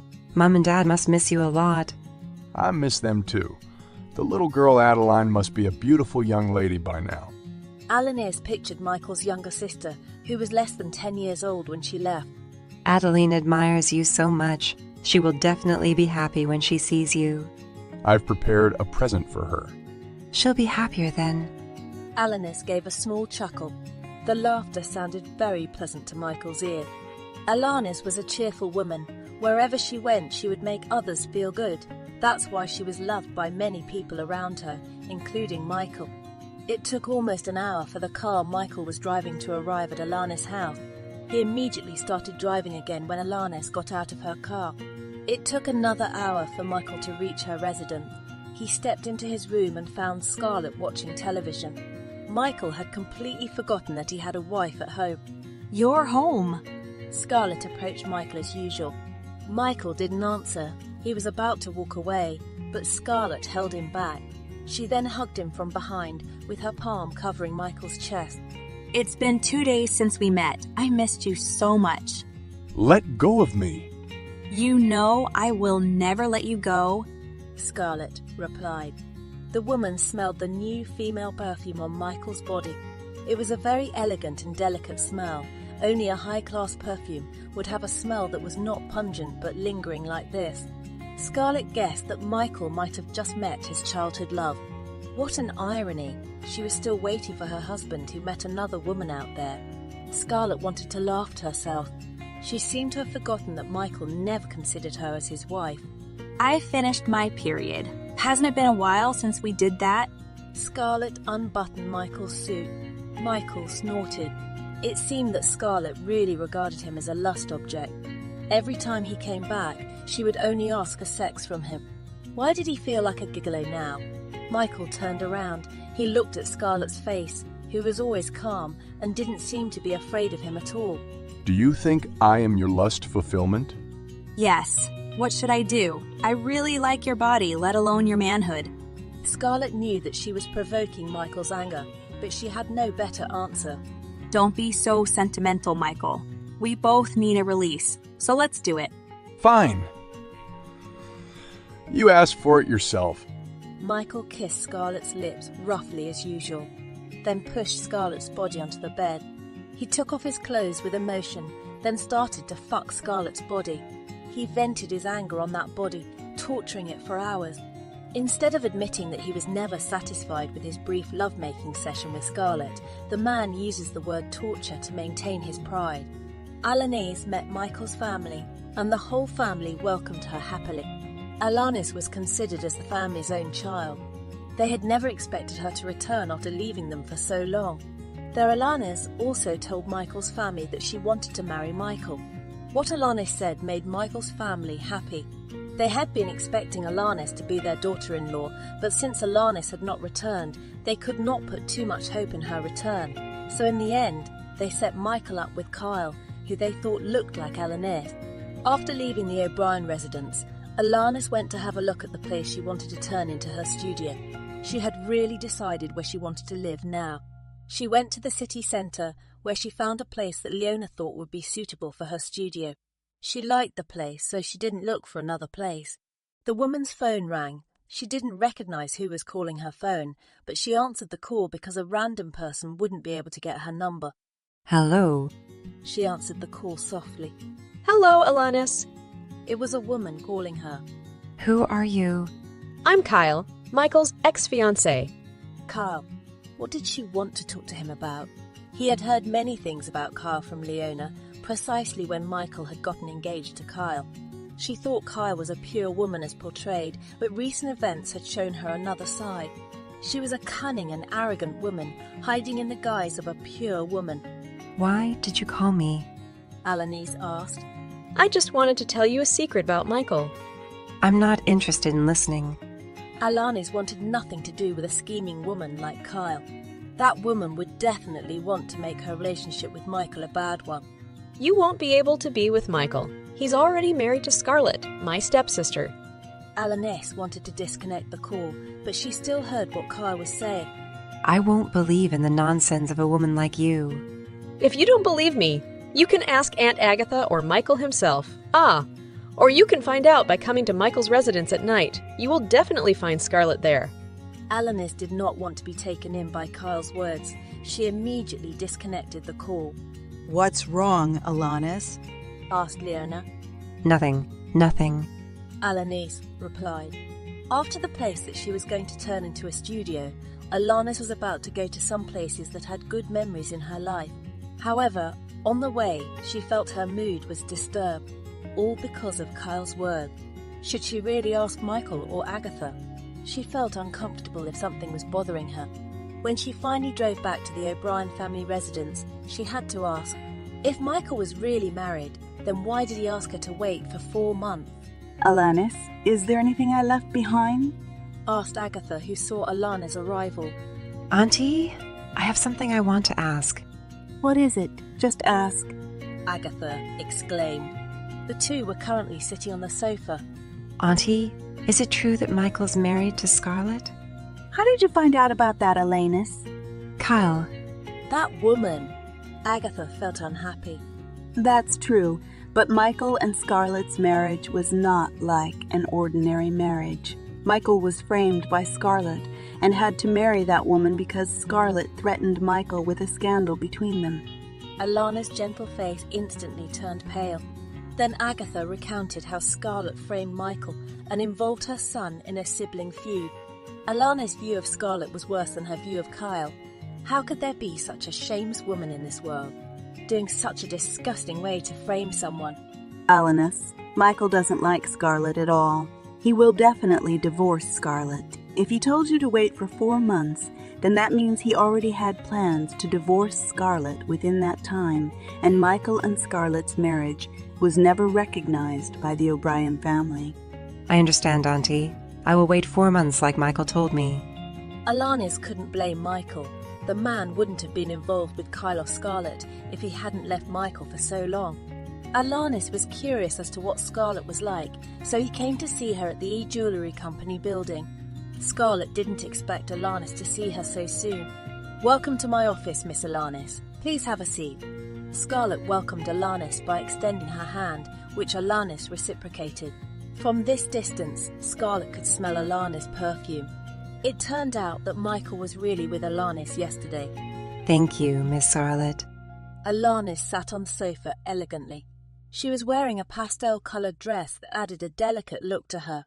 What brings Miss Alanis here? Asked Scarlett. I just wanted to make the acquaintance of Miss Scarlett.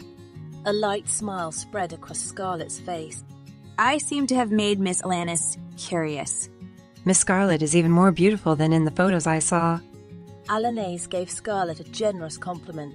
She did not envy or resent Scarlet's beauty, which she had to admit surpassed hers. Alanis believes that everyone is born with their own strengths. Miss Alanis is very generous, Scarlet replied. If you have anything to say, just say it. Isn't our current situation ambiguous? I am Michael's legal wife, and you are Michael's childhood love. Miss Scarlet, Michael and I love each other. Can you let Michael go? You have made Michael and your half-sister separate. That should be enough for you to take revenge. Alanis did not come to force Scarlet. Instead, she asked gently, This request of yours, I'm afraid I can't do it. Scarlet could not promise such a thing to Michael, especially when she was not yet pregnant. She really didn't mind letting Michael go as long as she got pregnant first. She did not need Michael to support her 2 children. She and the Parker family were enough to provide for her children. Alanis thinks that Scarlet's motives are not as simple as revenge. Any woman can change her mind when faced with a man like Michael. Perhaps Scarlet had become greedy and wanted to have Michael for real. Alanis wouldn't pressure or threaten Scarlet. She just had to hold on to Michael. The man must have had a way out to ask her to wait for 4 months. Miss Scarlet, living with a man who hates you must not be fun. Why did you choose to stay in that kind of home life? Alanis asked.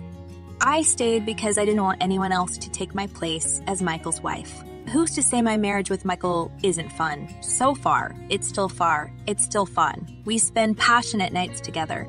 Scarlet wanted to make Alanis angry. No woman could stand hearing that the man she loved was making love to another woman. Alanis was hurt when she heard Scarlet's words, but she still looked graceful and gentle. It was like she was born not to spend her energy in anger. Do you think that Michael feels the same way you do? I think he feels the same way I do. Michael always enjoyed our long lovemaking sessions. Would you like to see the proof? Scarlet unbuttoned the shirt she was wearing slightly. There were traces of Michael's fondling. Alanis felt a sharp knife piercing her heart, but no matter how painful it was, she would never show it to Scarlet. Such evidence doesn't explain that Michael is happy with your household. Michael doesn't recognize you as his wife. You're not welcome in the O'Brien family. Why do you have to be so forceful? A light smile was again etched on Scarlet's face.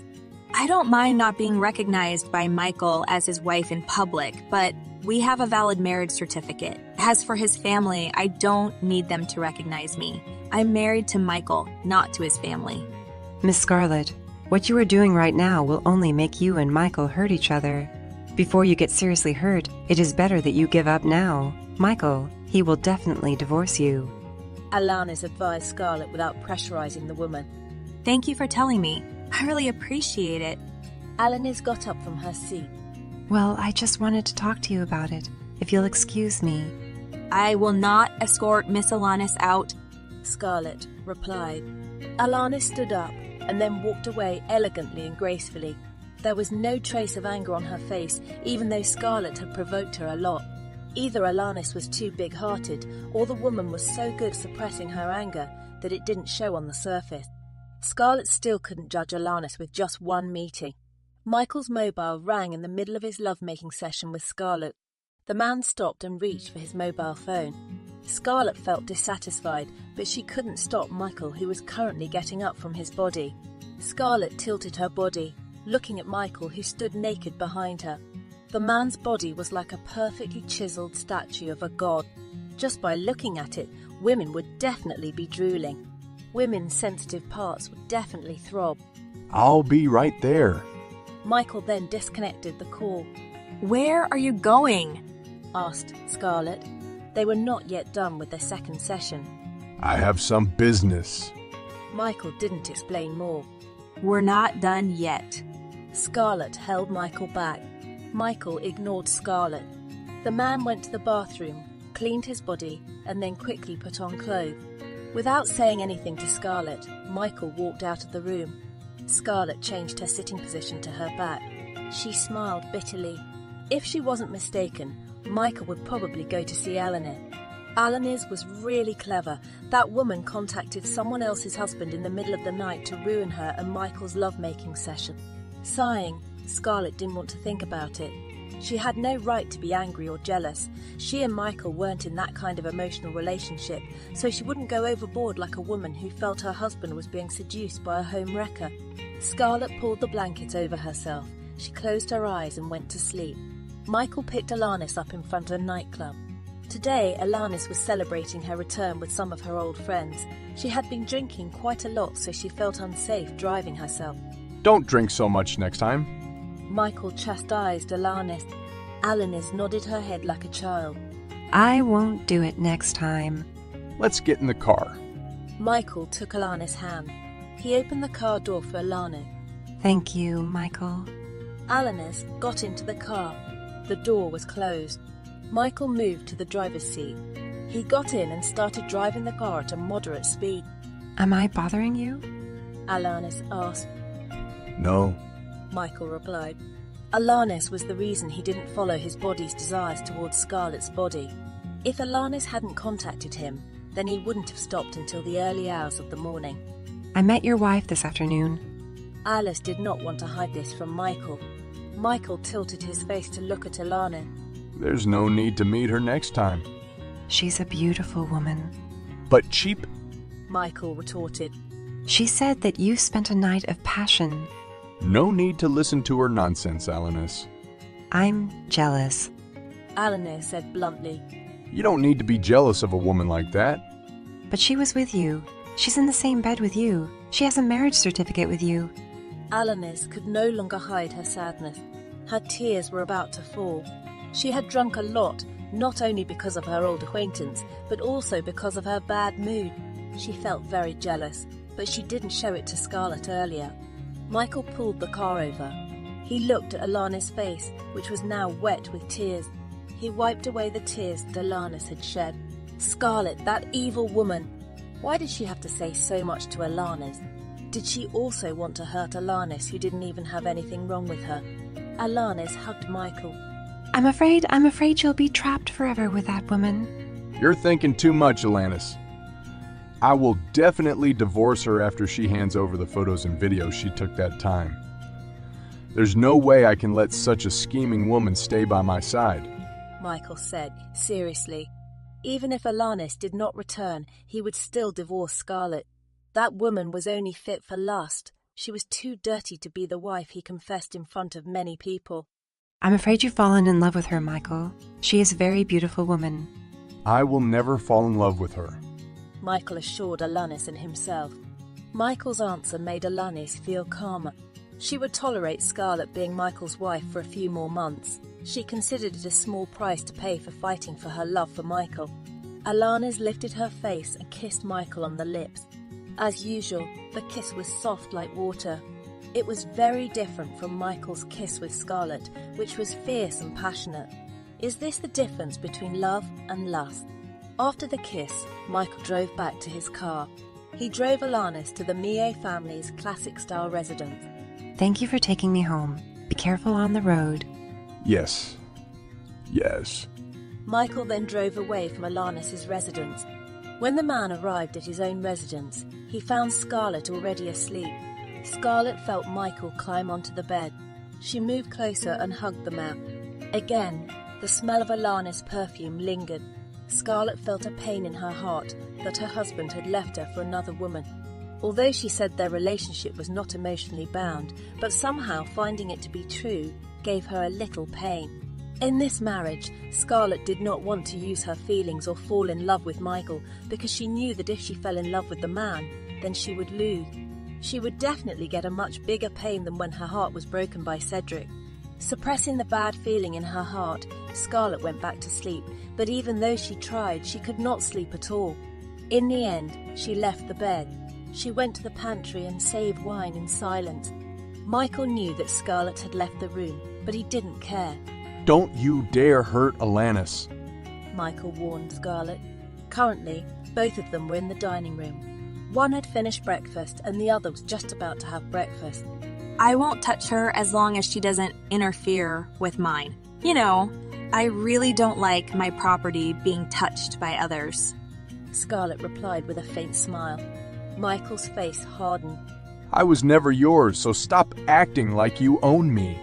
You are mine. Whether you like it or not, you are mine. You've crossed too many boundaries, Scarlett. I'm warning you. Don't ever say anything to Alanis or do anything to her. If you do, I will definitely come after you. Scarlett laughed bitterly.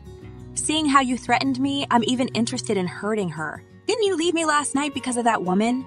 Scarlett gave Michael a cold stare. How would she feel if I sent her videos and photos of us making love? I'm sure she would cry all night. Michael's words provoked Michael's anger. It's none of your business. How is it none of my business? I'm your wife. You may not recognize me, but to me, you're my husband. I'd be too kind if I let my husband be with another woman. Scarlett retorted. I really won't think twice if once again that woman contacts you in the middle of the night. I will definitely send her what I have right now. Scarlett did not want to worsen her relationship with Michael, but she did not like Michael threatening her like this because of another woman. She wanted to be indifferent, but Michael was provoking her emotion. Michael wanted to strangle Scarlett right now, but if he killed Scarlett, then he would get his hands dirty. Scarlett wasn't important enough to get his attention like that. Stopping arguing with Scarlett, Michael left the dining room. Talking to Scarlett would never lead to a solution. That woman would only make him explode with emotion. He really had to praise Scarlett. That woman could always stir up his anger. After Michael's departure, Scarlett ate breakfast quietly. She wanted to take off the tough mask she always wore. She also wanted to be protected like Alanis, but unfortunately, she didn't have someone who could protect her like that. There might be one, but she never gave him the chance to do so. Should he try to open himself up to Aaron, Owen's best friend after this? Wouldn't it be too sad if she couldn't open up again because of the heartbreak of the two men in her life, her first love and her father? Not all men are like those two. Maybe Aaron could give her the perfect love. Also, that man loved Ilaria. Aaron's family was also very close to Parker's family. Maybe he should really try after this. However, isn't this a little unfair to Aaron? A single man would have a partner who is a widow with 2 children.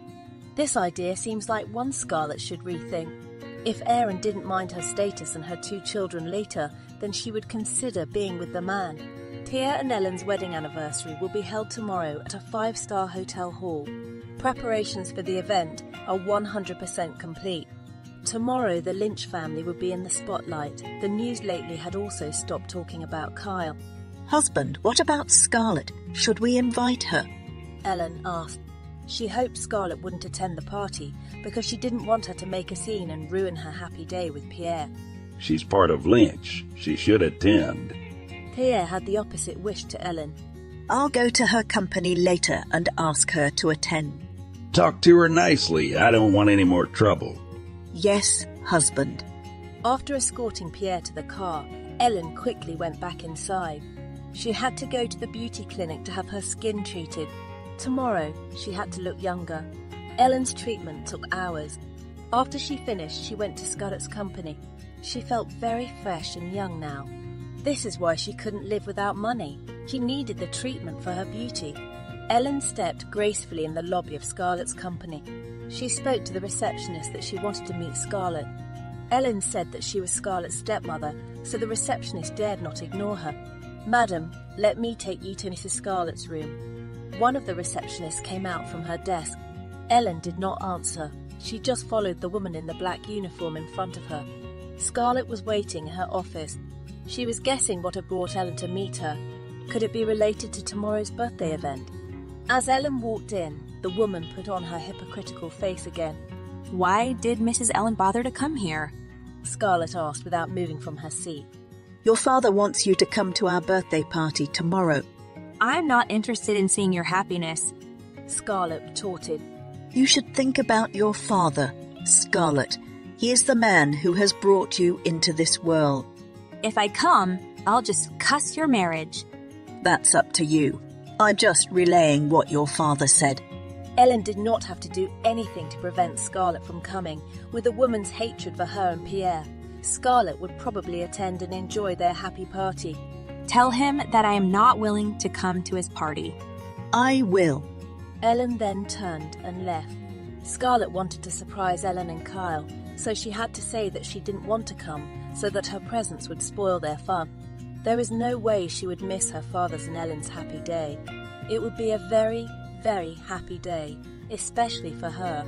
Pierre and Ellen's wedding anniversary party is about to begin.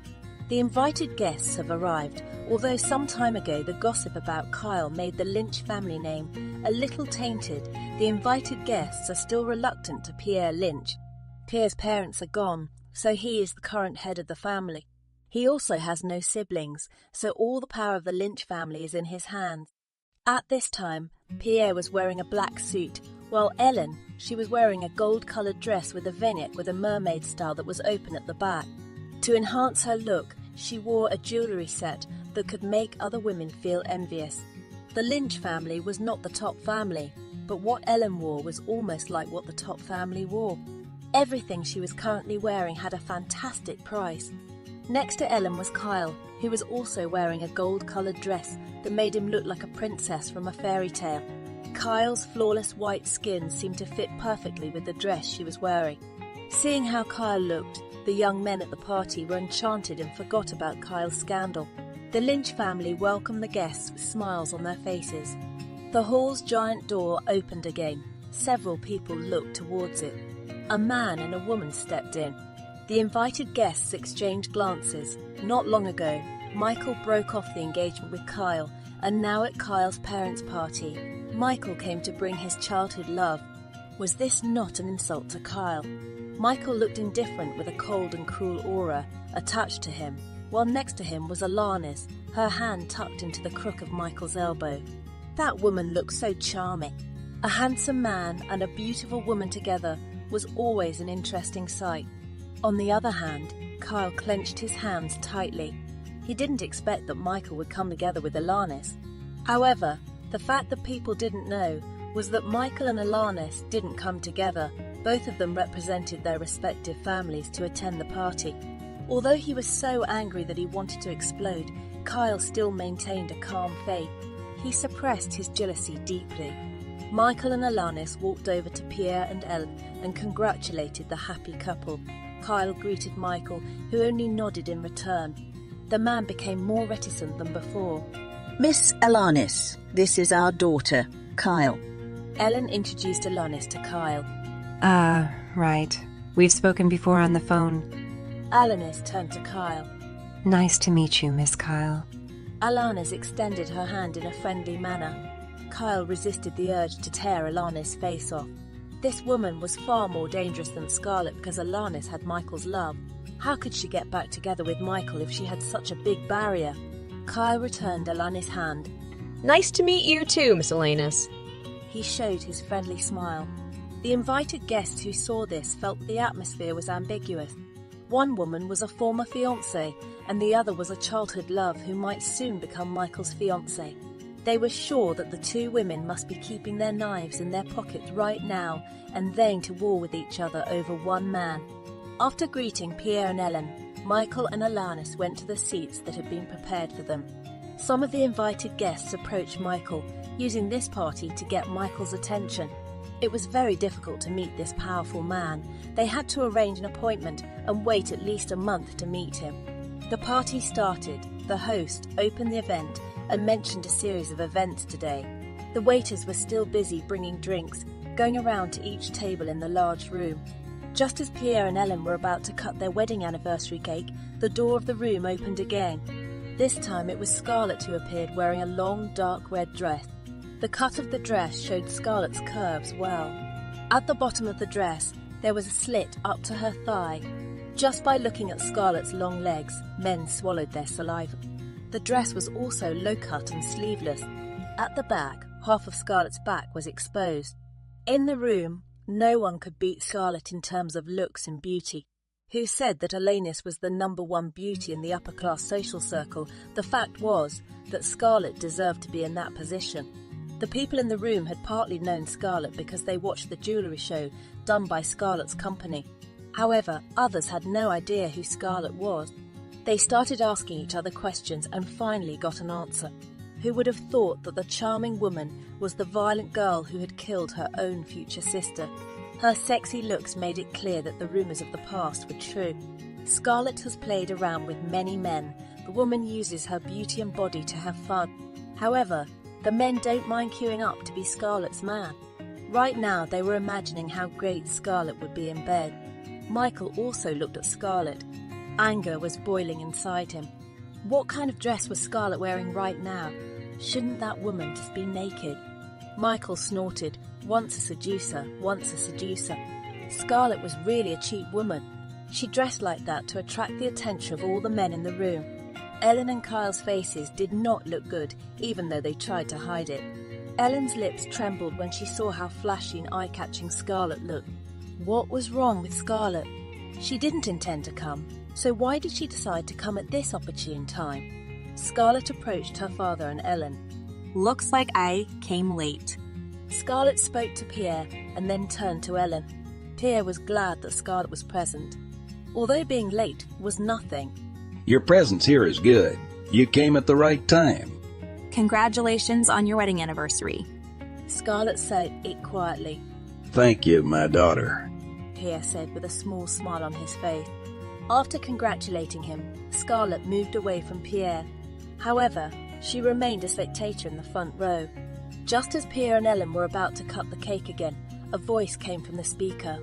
8 years without seeing each other? You seem to have gathered strength. So, do you now feel that you have enough power and have decided to take revenge on me and my mother? People could clearly hear every word spoken. They also knew who the owner of the arrogant voice was. Their attention all turned to Kyle, staring at her with a look that made her uncomfortable. What's going on? Ellen raised her voice in panic. Kyle was also in the same position.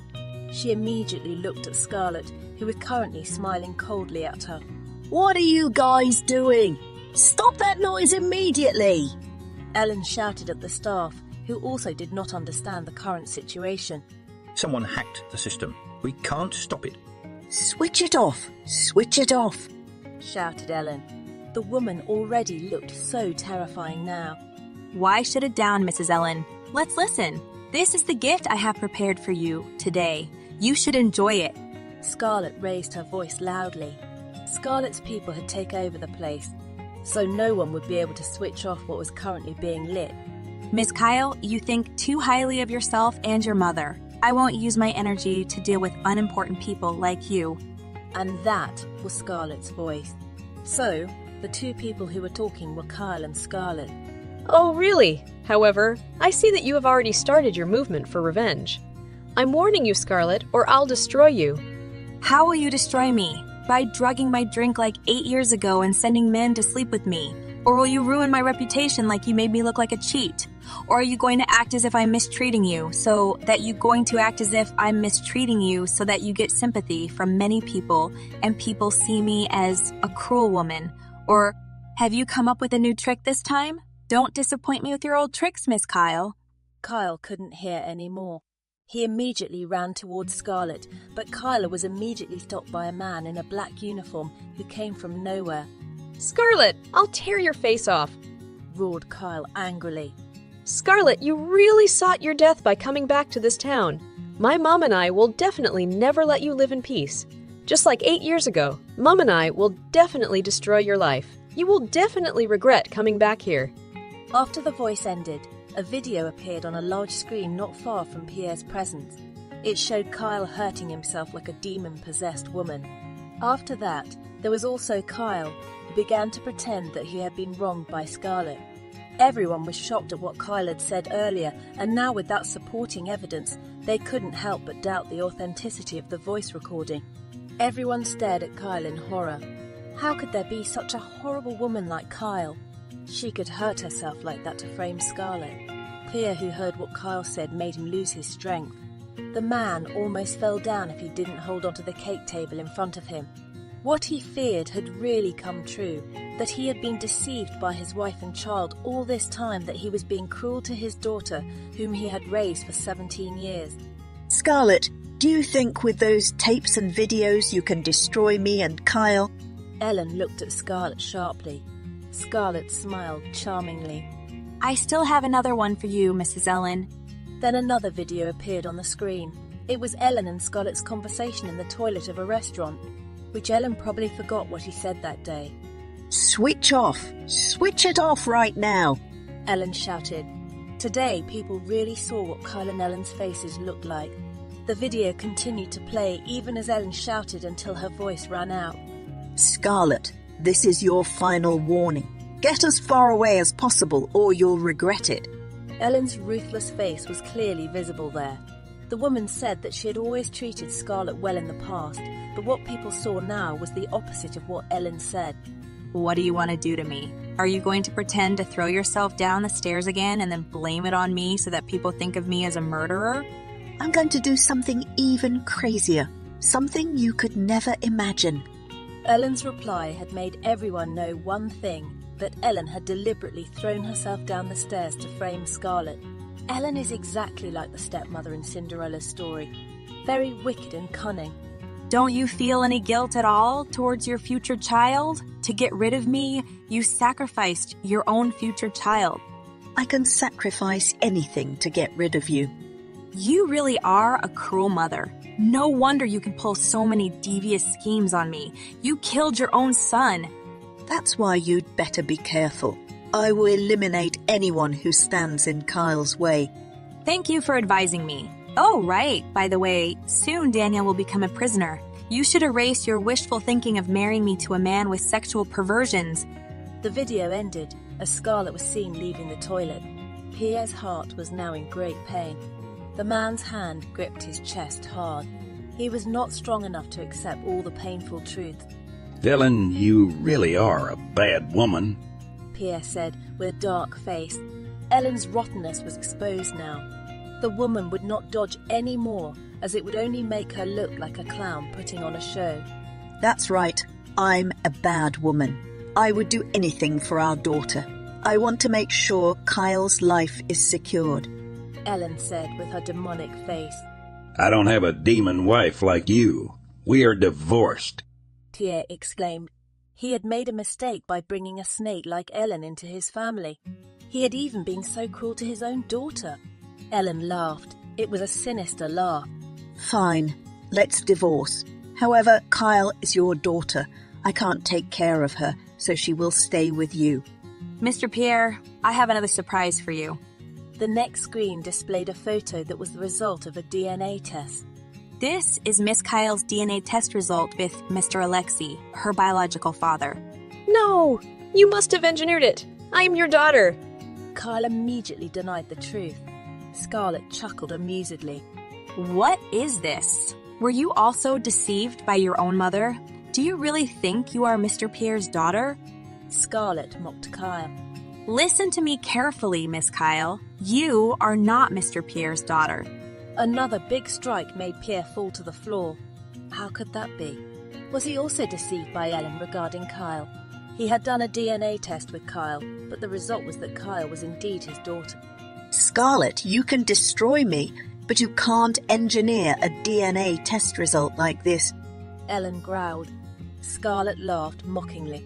In that case, I challenge Miss Kyle to take the DNA test once again with Mr. Pierre. Also, now that the name of the institution where I conducted Kyle and Mr. Alexei's DNA test is an institution that has never taken bribes or anything, the results are for everyone to judge for themselves. Ellen ran towards Scarlett. She wanted to strangle Scarlett, but the guard threw Ellen to the floor. Oh, right. I still have one more video. Scarlett still didn't stop. The next video of her attempted murder was played there. People couldn't breathe properly when they saw how Scarlett was strangled with a rope by a man. After the video finished playing, a photo with the suspect's face clearly visible appeared. Next, the identity of the man was shown. Mrs. Ellen, do you have a few words about this video? I don't know anything. Ellen was evasive. You know that I would never say nonsense without proof. Scarlett grinned. Then Alexei's bank records appeared on the screen. There was evidence of a money transfer from Ellen to Alexei a few days before Alexei tried to kill Scarlett. I gave the money because Alexei threatened me. He would hurt Kyle if I didn't give him the money. Besides, he was probably trying to kill you because he had a grudge against Pierre for marrying me. Don't try to slander me, Scarlett. Just as Scarlett had expected, Ellen would never admit her actions. Then the door opened as Scarlett signalled. A man entered. Ellen, who was already standing, suddenly stepped back. The woman was like seeing a ghost. How can you be here? You're dead, Ellen said, clearly. Do you think your men managed to kill me? No, Ellen. I'm still alive. I'm still alive. I was indeed hanged by your men, but Miss Scarlett's subordinates saved me. Alexei retorted sarcastically. No way. This can't be. Ellen shook her head strongly. The woman was very pale now. She had seen the destruction before her eyes. I am here to testify that Ellen has ordered me to kill Miss Scarlett. Alexei! Ellen shouted loudly. Ellen tried to eliminate the trail by killing me. Shut your mouth, Alexei. You useless man. You're rubbish, scolded Ellen. Everyone today had seen such a shocking performance. Never in their history had they seen something like this. They all praised Scarlett for revealing the truth at the right time. They couldn't imagine what it would be like for Scarlett to be slandered, framed and destroyed by Ellen and Kyle. Those two women are really cruel and cunning. They are not human. Next, a police team arrived.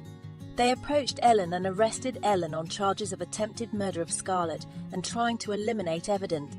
Ellen was handcuffed in front of everyone. Scarlett, do you think you can ruin me like this? I will definitely make you pay, Scarlett. I will definitely kill you. Ellen's angry voice made people shudder. The police officers took Ellen and Alexei out of the hall. The only people left now were those who were still in shock.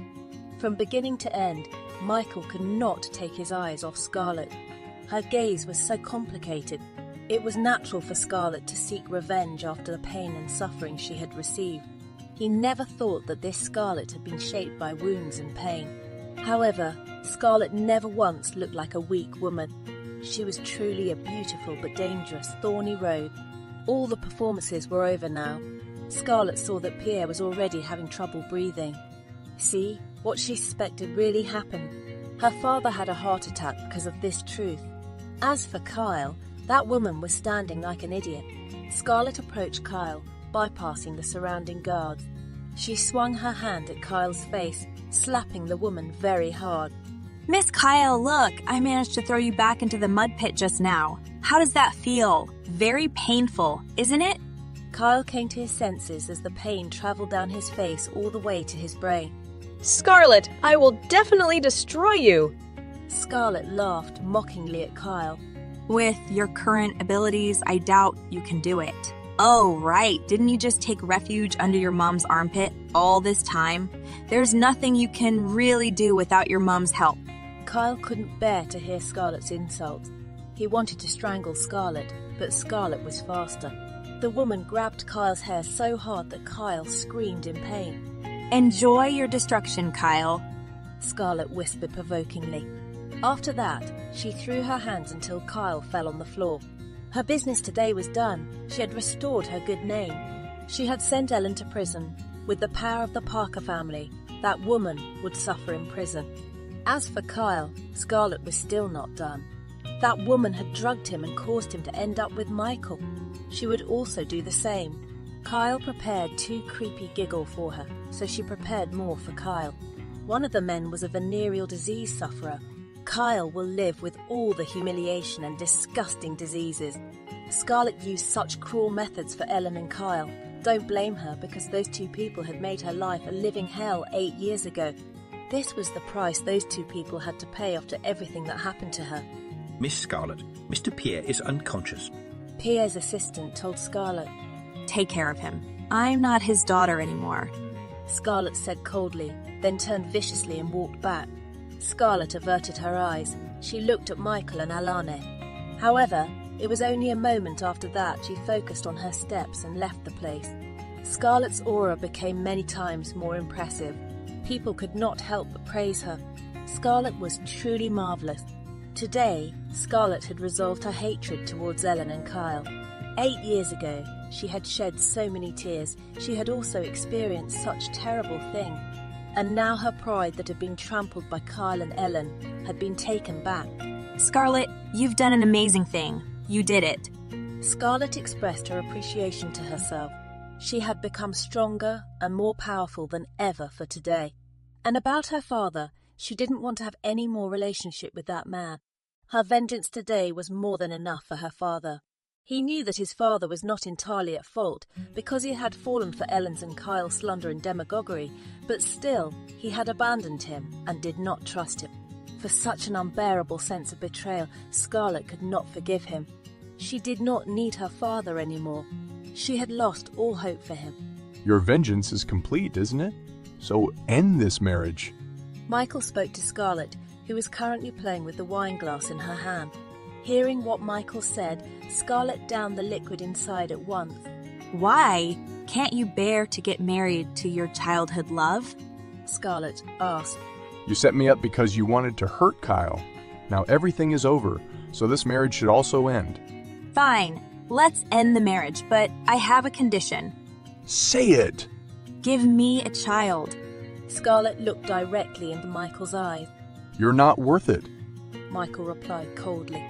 Michael's words were few, but they really pierced Scarlett's heart.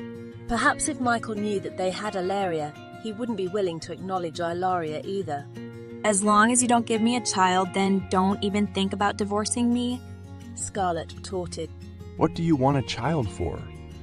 Do you want to use it to get into the O'Brien family? Is the O'Brien family that great? I just want to have a child. What does that have to do with your family? Scarlett didn't need the O'Brien family at all. You expect me to take your word for it. You're dreaming? Michael retorted. Listen to me carefully, Scarlett. This is my biggest compromise with you. You've used me, and I won't come after you if you agree to a divorce now. I won't agree to a divorce before I have a child. Why do you think you still haven't conceived in 2 months when I haven't used a condom? Michael's words made Scarlett's face freeze.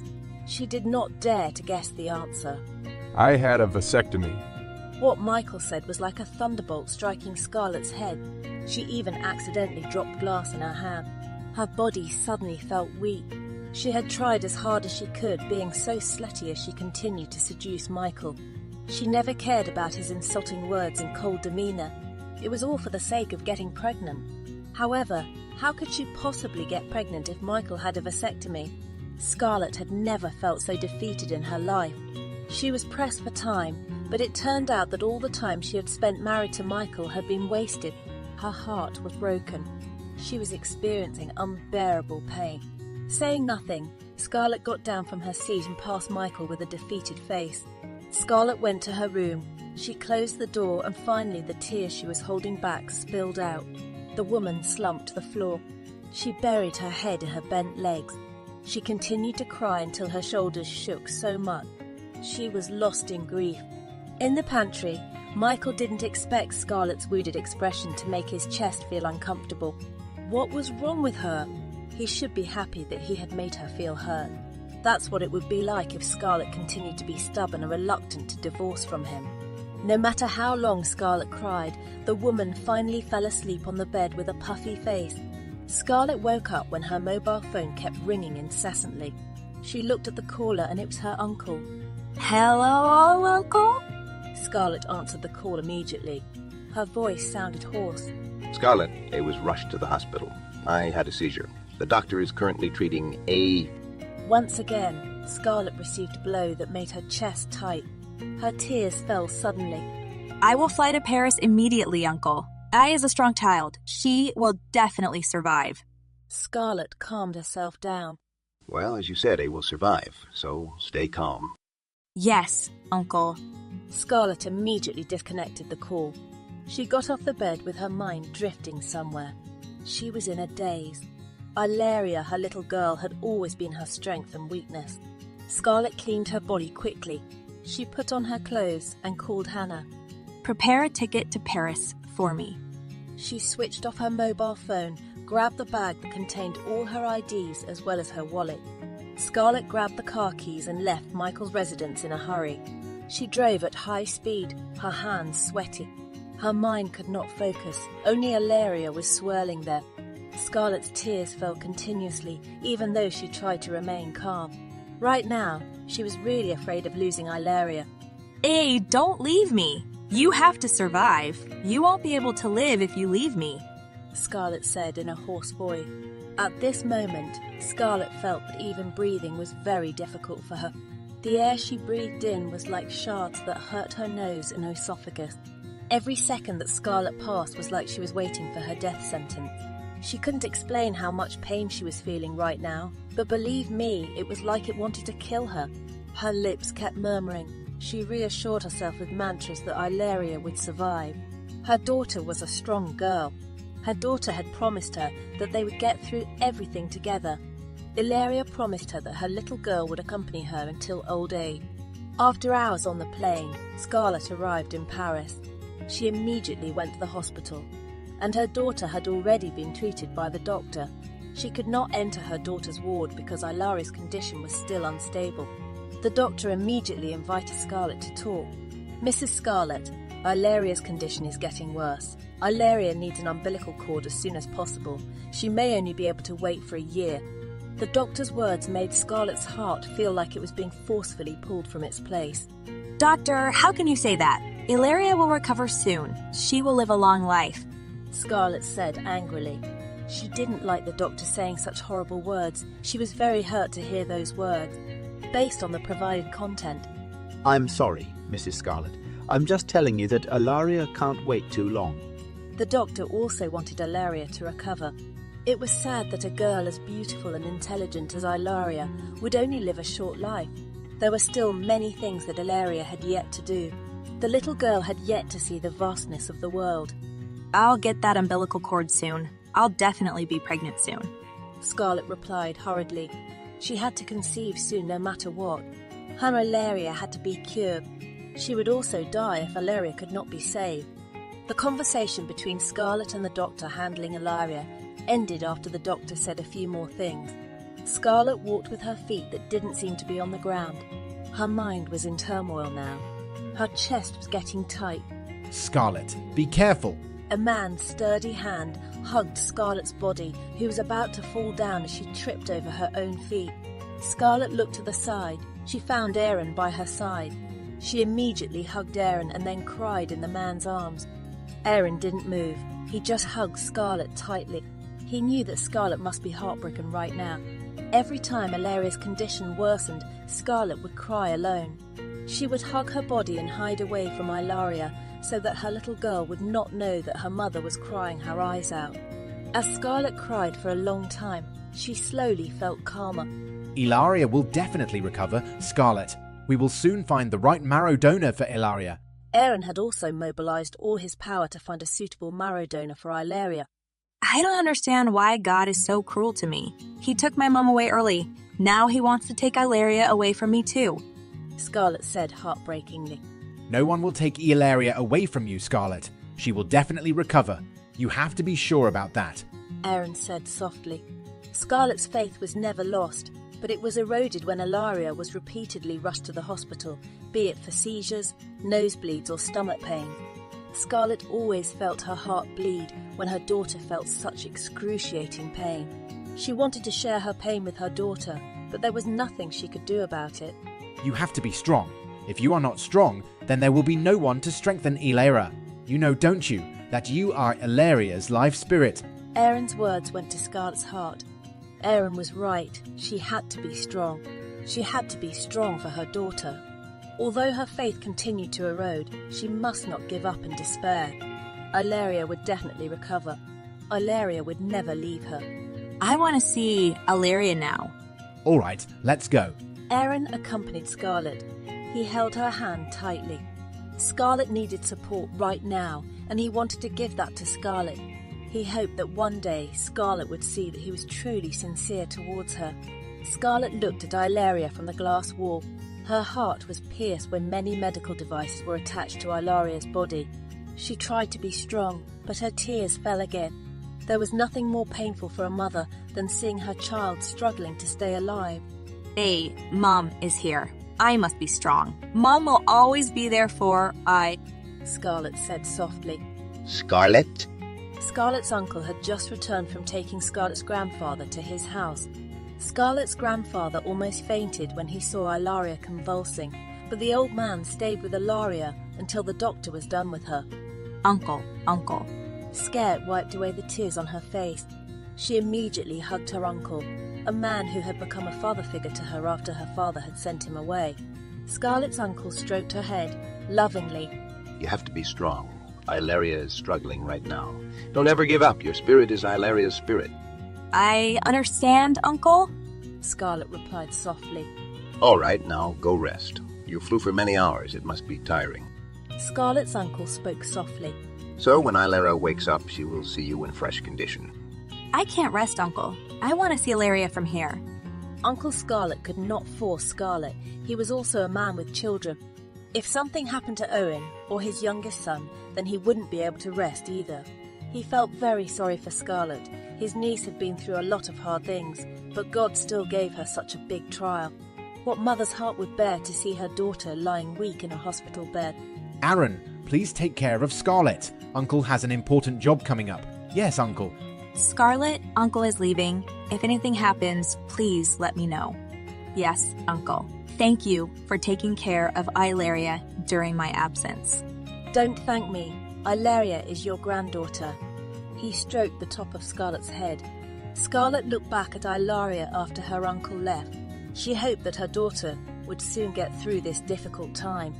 This evening, Michael returned to his residence, and he still found the room deserted. There was no sign of Scarlett. It had been 5 days since she had returned home. Michael made no move to find out where she had gone, but with each passing day, he felt his emotions getting more and more confused. He felt something was missing when he didn't see that annoying smile on Scarlett's face. He felt something was missing when she didn't seduce him to get on the bed and make love to her. Normally, he would be distracted if Scarlett called him, but there had been several times when he checked his mobile phone. He refused to admit that he was waiting for Scarlett to call him, but the fact was that she was... Michael should have been happy that he didn't find the woman he always found disgusting in his room, but instead, he felt like something was missing. What's even more terrifying is that he has become so used to Scarlett's presence every night. He couldn't even sleep for the past few days. When he remembered Scarlett's wounded face a few days ago, guilt attacked him. This kind of feeling really made Michael uncomfortable. He should have gone to take a shower, but since he didn't find Scarlett in his room, he decided to leave.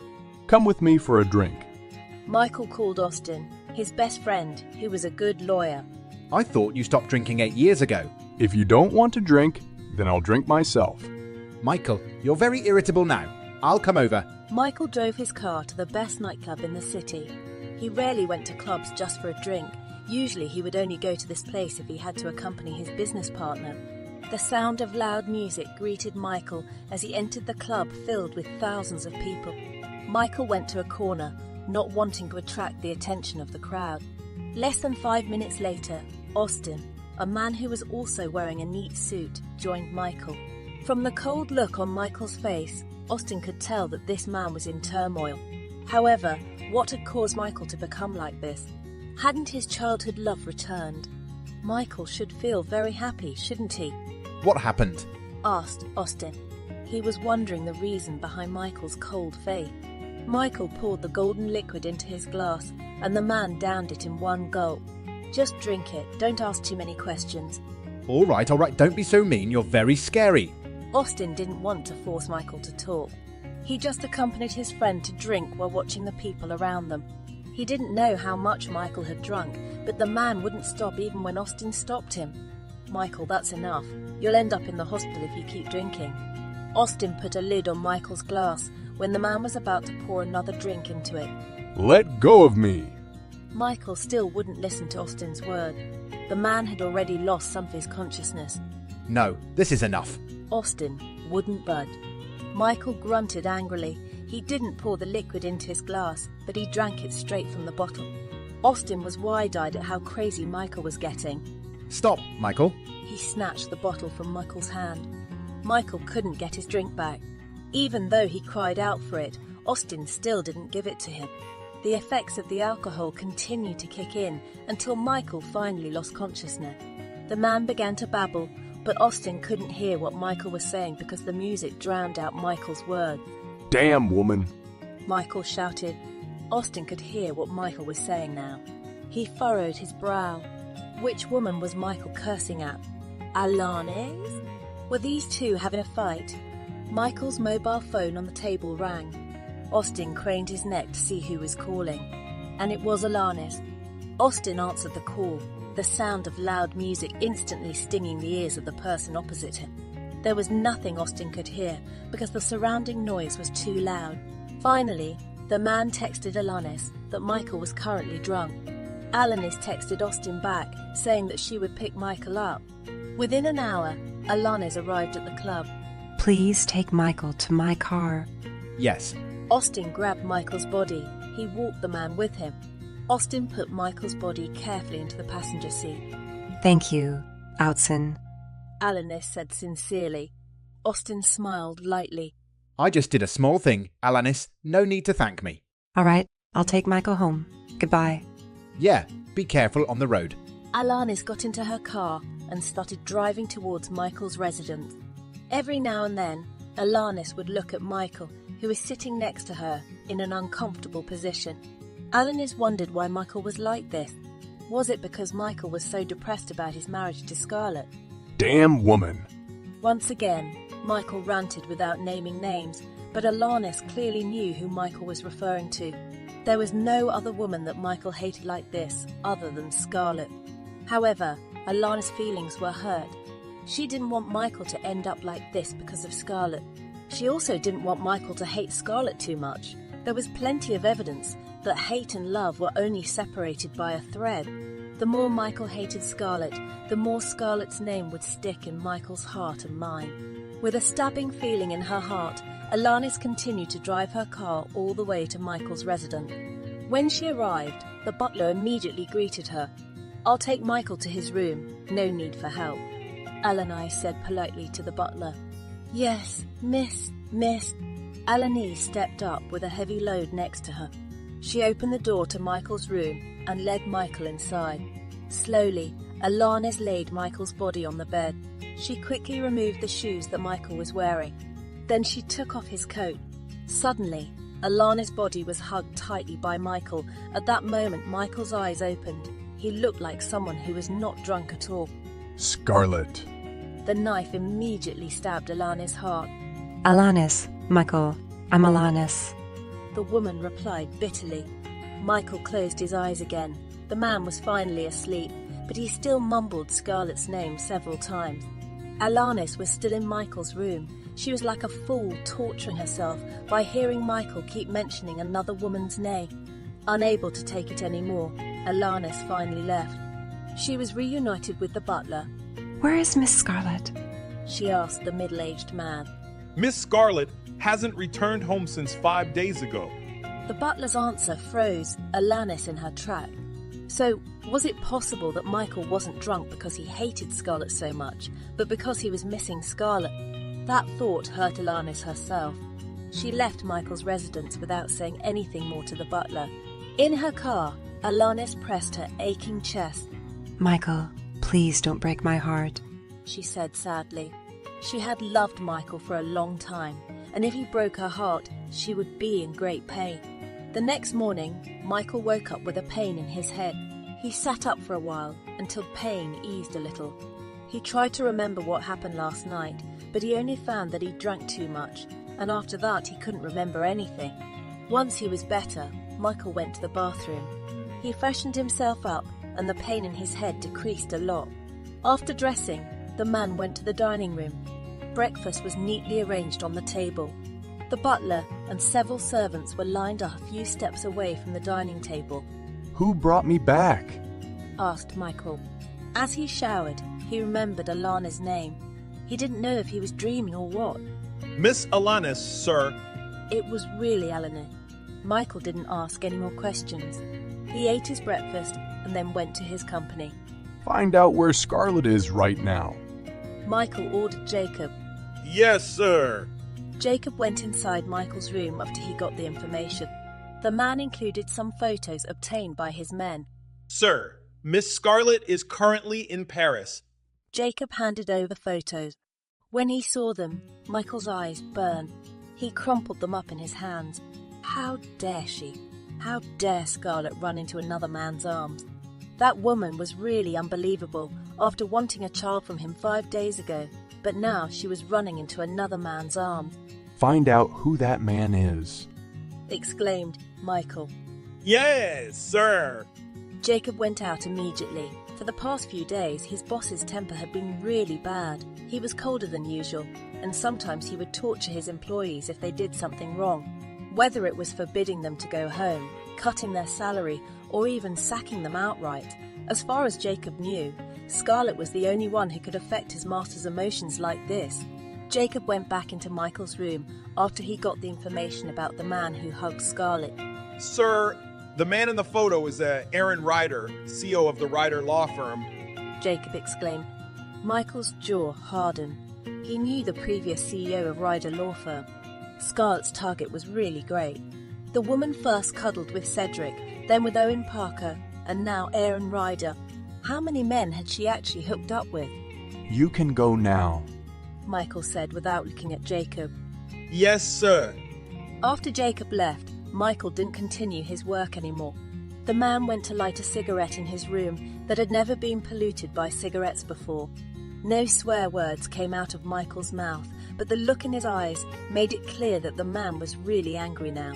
He was like a demon that would suck out a human soul. He looked so terrifying. Perhaps if any of his subordinates saw him like this, then that person would definitely tremble with fear. As the smoke began to fog up Michael's office, he stopped smoking when the door to his office opened. Michael. Alanis was surprised to see cigarette smoke around Michael. Alana's arrival made Michael put out his cigarette. Since when have you been smoking? You know smoking isn't good for your health. Alanis approached Michael. I know. Then, if you know why, do you still touch that stuff? I don't smoke too often. It's just an occasional thing. Michael replied. Why did you come here? I missed you, so all I could do was come to you. Alanis replied with a warm smile. Michael looked at Alanis' face for a while. Why should he feel bad when Scarlett wasn't around? He had Alanis who was much better than Scarlett. He would never think of a cheap woman like Scarlett again. That woman really didn't deserve to disturb his mind like a few days ago. As Ilaria's condition improved, Scarlett decided to return to New York. She couldn't bear to leave her daughter in such an uncertain state, but if she didn't return, then she wouldn't be able to have a child with Michael. She knew that this time she would not be able to force Michael. If she pushed him further, then he would take the path that would destroy them both. Scarlett had no other choice. She had to tell Michael that they had Ilaria. If she had to beg, then she would. When she arrived at Michael's residence, Scarlett was met with glares from some of the servants who passed by her. She also saw the servants whispering. No need to guess. Scarlett knew that they were talking about her. Scarlett went to Michael's room. She found it still unchanged. She rested her body for a while and then went to clean herself up. When she came out, she found Michael in the room. Ah, looks like you're done having fun out there, The man said in his usual cold tone. His eyes looked at Scarlett reproachfully. Scarlett moved closer to Michael. Having fun? Fen? Scarlett laughed bitterly. She had been in fear and worry for a week in Paris, and Michael called her having fun. Forget it. She had no idea what was going on. Why? Do you think I don't know what you're doing out there? Then tell me what you know. Scarlett retorted calmly. Michael snorted sarcastically. He hated Scarlett's seeming innocence. I've had enough of you, Scarlett. Leave this place. At a time like this, Michael's sharp words really hit Scarlett's heart. You haven't told me which part you know, Michael. Did you see me cuddling with another man? Do you know why I was in that man's arms? Oh, right, you wouldn't care because I'm nothing to you. However, I must set something straight. I'm not as disgusting as you say. Playing around with many men. Then you consider yourself a saint? A whore would probably be better than you. Scarlett's hand flew to Michael's face. This was the first time she slapped Michael because of the man's harsh word. She had tolerated enough so far. Normally she would have kept quiet, but right now she was not in a good mood. Damn woman. How dare you slap me? Michael let out an angry roar. In the few months that he had been married to Scarlett, he had not even slapped her once for all that she had done to him. You deserved it. You always say that I have fooled around with many men. Well, do you want to know who was the first man to fool around with me? Scarlett looked at Michael angrily. 8 years ago, room 1001, Star Hotel. The woman you were with that night was me. No way. Michael exclaimed. You obviously won't believe me, but I have the proof. Scarlett turned around, grabbed her mobile phone, and played a video. There she was coming out of room 1001, and it was when she was 17 years old. 8 years ago, I was framed by Kyle. He drugged my drink, but I escaped and came into your room. You know, that day was the first time I had contact with a man. If you think I really wanted to get into the O'Brien family, I should have threatened you to marry me, but I didn't because to me, that night was just a mistake. Scarlett continued. With such clear evidence, Michael could not help but believe Scarlett's word. He also didn't doubt that it was Scarlett's first time, because the bedsheet had stains of her virginity. I did make a mistake by framing you, but I didn't do it because I wanted to use you as a tool for revenge on Kyle. With my abilities, I can take revenge on that woman without having to marry you, but I need you to save my daughter. Michael didn't understand what Scarlett meant. Why did she need him to help her daughter? Daughter. No way. Michael shook off the thought that the events of that night might have led Scarlett to have a child with him. When Scarlett spoke of her daughter, all his resolve crumbled. My daughter has leukemia and she needs her sister's umbilical cord to save her life. Scarlett's tears fell. She felt like there were hundreds of needles in her throat. What do you mean by all these words, Scarlett? Michael was too shocked for his brain to process Scarlett's words. You and I have a child. He's 7 years old now. He has had leukemia for almost a year now. I've checked your spinal cord, but it doesn't match with Ilaria. Right now, only her sister's umbilical cord can save her life. Scarlett didn't know whether Michael would accept her daughter or not, but she hoped that Michael would have a bit of humanity. After all, Ilaria was related to him by blood. So this was the reason why Scarlett wanted to carry his child so badly to save their other child. You may not believe what I'm saying, but you can do a DNA test on Ilaria. I went to Paris 1 week ago because Ilaria had a seizure. The doctor said that Ilaria only has 1 year. There was pain as Michael listened to Scarlett's words. He had just learnt that he had a child, and now he was also told that his child would not have a long life. Michael, I will definitely divorce you, but please help me save my daughter. Scarlett had never begged anyone like this, but because of her daughter, she did. Just for the sake of her daughter. I want to see the child, Michael exclaimed. We can travel to Paris tomorrow. Scarlett hoped that after Michael saw Ilaria's condition, he would be moved. Let me see her picture. Scarlett immediately showed him the picture of Ilaria, who was smiling sweetly on her mobile phone. Here, Ilaria. Michael's body froze once again. How could he deny this little girl as his daughter? Look at how similar Ilaria was to him as a child. Ilaria looks a lot like you, doesn't she? Michael nodded his head without realizing it. If Ilaria hadn't had leukemia, would you never have told me that I had a child with you? No. Why? Because I can raise Ilaria alone. Aren't you selfish? Scarlett smiled bitterly. I'm just protecting my daughter from her father's rejection. Michael didn't know what to say. Scarlett probably had such thoughts because of the things she had gone through. This is A's latest photo. Scarlett scrolled through her mobile phone. There was a picture of Ilaria with a thinner face without a single hair on her head. Michael's heart squeezed when he saw the photo.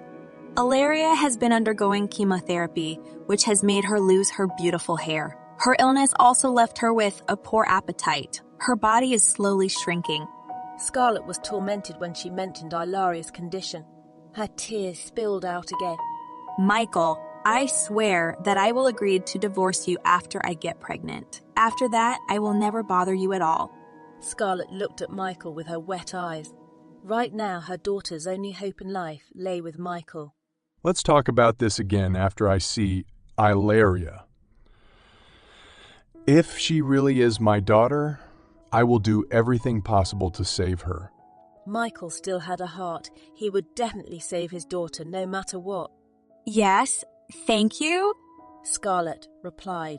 Michael looked at Ilaria's picture once more, and then he returned Scarlett's mobile phone to Scarlett. The man stepped into the bathroom. His feelings were still mixed. He still couldn't believe that he had such a beautiful daughter who was now 7 years old. There was a feeling of guilt in Michael's chest. He had undervalued Scarlett, but he had acted like a whore in front of her in order to save their daughter. A proud woman like Scarlett had completely lowered her self-esteem by accepting all his insults and harsh words. All this time she had endured only for the sake of Ilaria. However, Michael also felt angry at Scarlett. She should have told him the truth, that way he wouldn't have degraded Scarlett too much. He knew that a mother would do anything for her child. 1 week into her stay in Paris, Scarlett was probably very scared. She was afraid of losing her daughter. And at that moment, it was not him who embraced Scarlett as Ilaria's father, but another man. Michael had been in the bathroom longer than usual, the man's mind at war with each other. He could not be entirely blamed for this because Scarlett had not been honest with him from the start. She seemed to think that he would steal her seed twice and not tell him anything after that. True, Scarlett was perfectly capable of doing that, as she had done it once before. Michael finished his shower, and when he came out he found Scarlett already asleep. Michael got dressed and then went to his office. There was nothing he could do in this unsettled state of mind. Michael finally returned to his room and climbed onto the bed and lay down next to Scarlett. Unable to sleep, he finally tilted his body to look at Scarlett's face. The woman in front of him had been through a lot, but she never looked weak. She hid all her sadness behind her tough appearance. He recalled Scarlett's hurt face when he told her that he had a vasectomy. Scarlett had only pinned her hopes on him, but when he broke them, she must have felt unbearable pain. Once again, Michael felt his chest filled with guilt. He really didn't know that Scarlett was trying so hard for their daughter's life. Michael didn't lie to Scarlett about having a vasectomy. He had the surgery 8 years ago, after he was almost framed by his cousin. Michael didn't want a random woman to carry his seed. However, who would have thought that the first woman he came into contact with would have had his seed and taken it away? Moments later, Michael closed his eyes. He finally fell asleep after thinking so much. Scarlett opened her eyes in turn. She had not been sleeping. She had just closed her eyes, but she knew that Michael was watching her. Really, she had no hatred for Michael. She understood why he was being so bad to her. After this, if Michael was willing to save Ilaria, he would absolutely never interfere with Michael's life again. That man had a woman he loved, so he would not force Michael to stay in their marriage, even though Ilaria desperately needed a complete parent. However, this was also the best for Ilaria. Being in an unhealthy domestic environment, it would be mentally disturbing for Ilaria. Michael's feet froze in the corridor of the hospital as he saw a little girl sitting in a wheelchair. The girl seemed to be flirting cheerfully with the male doctor. Uncle, it's a pity I'm still small, but you're very handsome. Otherwise I would have chased after you. Ilaria said regretfully. She really hated that she was only 7 years old. If she had been in her teens, then she would have been able to chase after many handsome men. The male doctor, who was teased by Ilaria, laughed amusedly. Then grow up quickly. Uncle will be waiting for you. Don't give me false promises. I know Uncle already has a lover. Ilaria pouted. Uncle will break off relations with your lover, but you have to grow up first. Forget it, Uncle. When I grow up, you'll be an old man. I don't want an old man. Ilaria shook her head. The 2 female nurses near Ilaria laughed amusedly. I'm sure when you grow up you'll break many men's hearts, said one of the nurses who was very fond of Ilaria. Since Ilaria had been in the hospital, they had had a lot of entertainment. Ilaria was so cheerful, the little girl didn't look like a patient. B. Scarlett spoke up after some time of observing her daughter, who was always flirting with handsome men. Mom. Ilaria looked so happy. The little girl's nanny immediately pushed the wheelchair closer to Scarlett. Ilaria spread her hands together. Hey, Mrs. Mummy. The little girl finally looked like a 7-year-old. She was so spoilt for Scarlett. Mom misses a lot too. Scarlett hugged her daughter's body. She then looked at Ilaria's face for a while and then kissed the surface of her favourite daughter's face. Ilaria tilted her head. She saw Michael, who was standing a few steps away. Mom, is that handsome man over there your friend? Scarlett immediately stood up. She looked at Michael. Yes, he is your friend. Scarlett led Ilaria to Michael. Come and say hello to Uncle. Hello, Uncle. I'm Ilaria. Ilaria smiled sweetly. Although her face looked pale, she still looked beautiful. Hello, Ilaria. I'm Uncle Michael. Uncle, how old are you? Ilaria asked. 29 years old. Would you like to be my mom's husband? My mom is very beautiful, intelligent, and a good cook. Scarlett chastised her daughter. This little girl would always promote her mother to handsome men she deemed worthy of her mother. Hey, let's go for a walk with Uncle. Okay, Uncle. Scarlett stepped aside, letting Michael take over Ilaria's wheelchair. Scarlett walked behind Michael and Ilaria. How old is Ilaria now? Michael asked. A little over 7 years. Anything that Ilaria likes, such as colors, food, or anything else? Ilaria began to say what she liked, and Michael remembered it. Michael had never interacted with children before, his aloof and cold demeanor discouraging children from approaching him, even his own cousins. And what I likes most in this world is handsome men. I wants to wrap them all up and gather them in one place. That would be really fun. Michael had seen Ilaria's flirtatious behavior earlier. It seemed that this mother and daughter really liked handsome men. A is a girl. It's not good to get involved with so many handsome men. Michael advised Ilaria. Uncle, if you do that, your beauty will be wasted. Just look at Mom. She's too old-fashioned. Her face is very pretty, but she doesn't have many handsome male friends. Ilaria said with great regret. She had seen men close to her mother only Aaron, but not once had she seen her mother making out with her second favourite uncle. Michael felt that Ilaria's words were wrong. It was obvious that his mother had many male friends.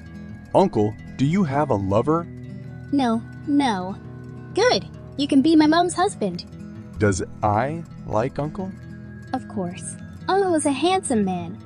Ilaria replied with a wing. Michael thought that Ilaria's flirtatious behaviour had been passed down from Scarlett. As for Scarlett, he didn't know where his daughter had learnt that.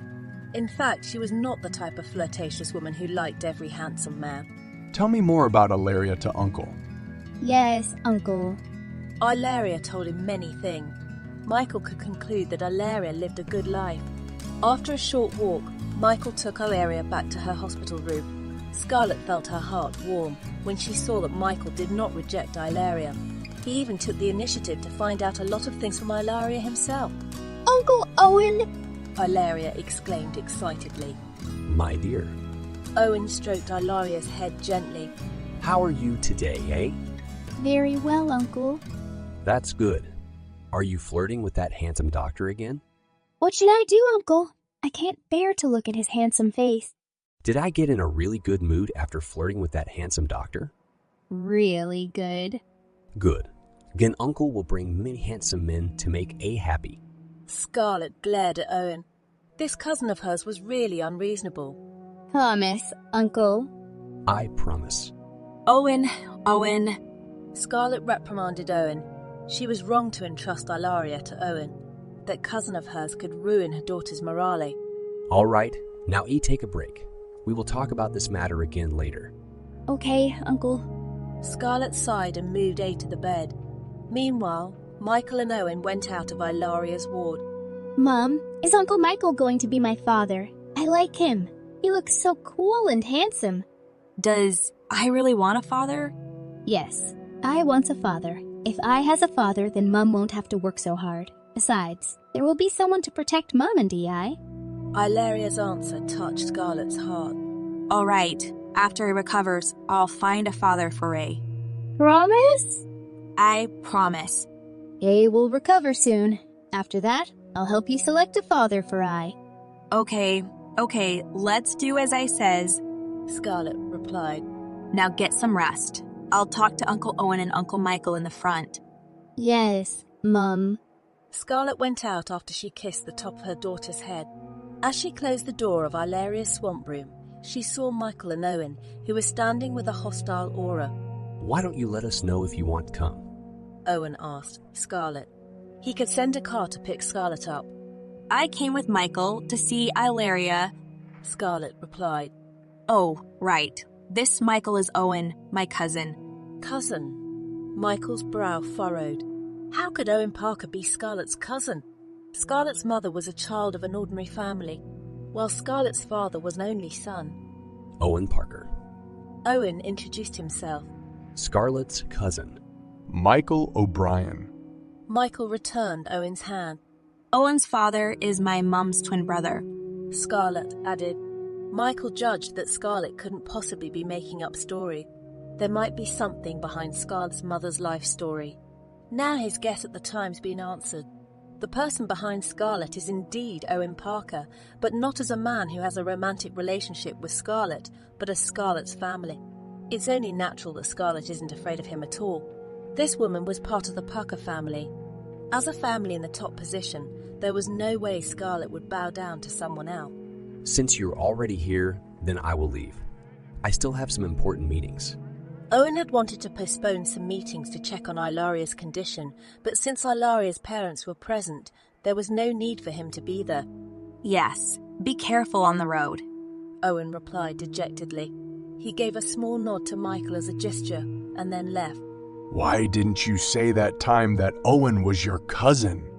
Because I felt it was unnecessary, Scarlett replied briefly. She had no intention of revealing her identity to Michael before, because she thought that after she conceived she would leave him. She just didn't think that the storyline would be different from what she had in mind. Michael watched Scarlett's face for a moment, not knowing what to say. I'm gonna do a DNA test with Ilaria. Go ahead. Go ahead. Someone like Michael needed evidence to believe in something. The next day, the results of the DNA test came out. Michael was still at the hospital with Scarlett. Michael opened the results and found that Ilaria was indeed his daughter. Once again, Michael looked at Ilaria, who was still sleeping. His feelings warmed up instantly. Ilaria was really his daughter. That little girl was his flesh and blood. Without realizing it, Michael shed tears. He felt so emotional at this moment. How did it go? Asked Scarlett. She shouldn't have to ask because she knew Michael was the father of her daughter, but she wanted to hear the answer from Michael. Ilaria is my daughter. Hearing Michael's confession, Scarlett's heart shook. She had never thought of contacting Michael because she was afraid that he would not recognize Ilaria. After all, Ilaria came into existence by accident. Are you willing to give me another child now? Scarlett asked. I'm going to have an operation to cancel my vasectomy. Michael's answer brought high hopes for Scarlett. This time she placed her hopes in Michael again, and she prayed that this time her hopes would not turn back to hurt him like before. Are you going to tell I that you are her father?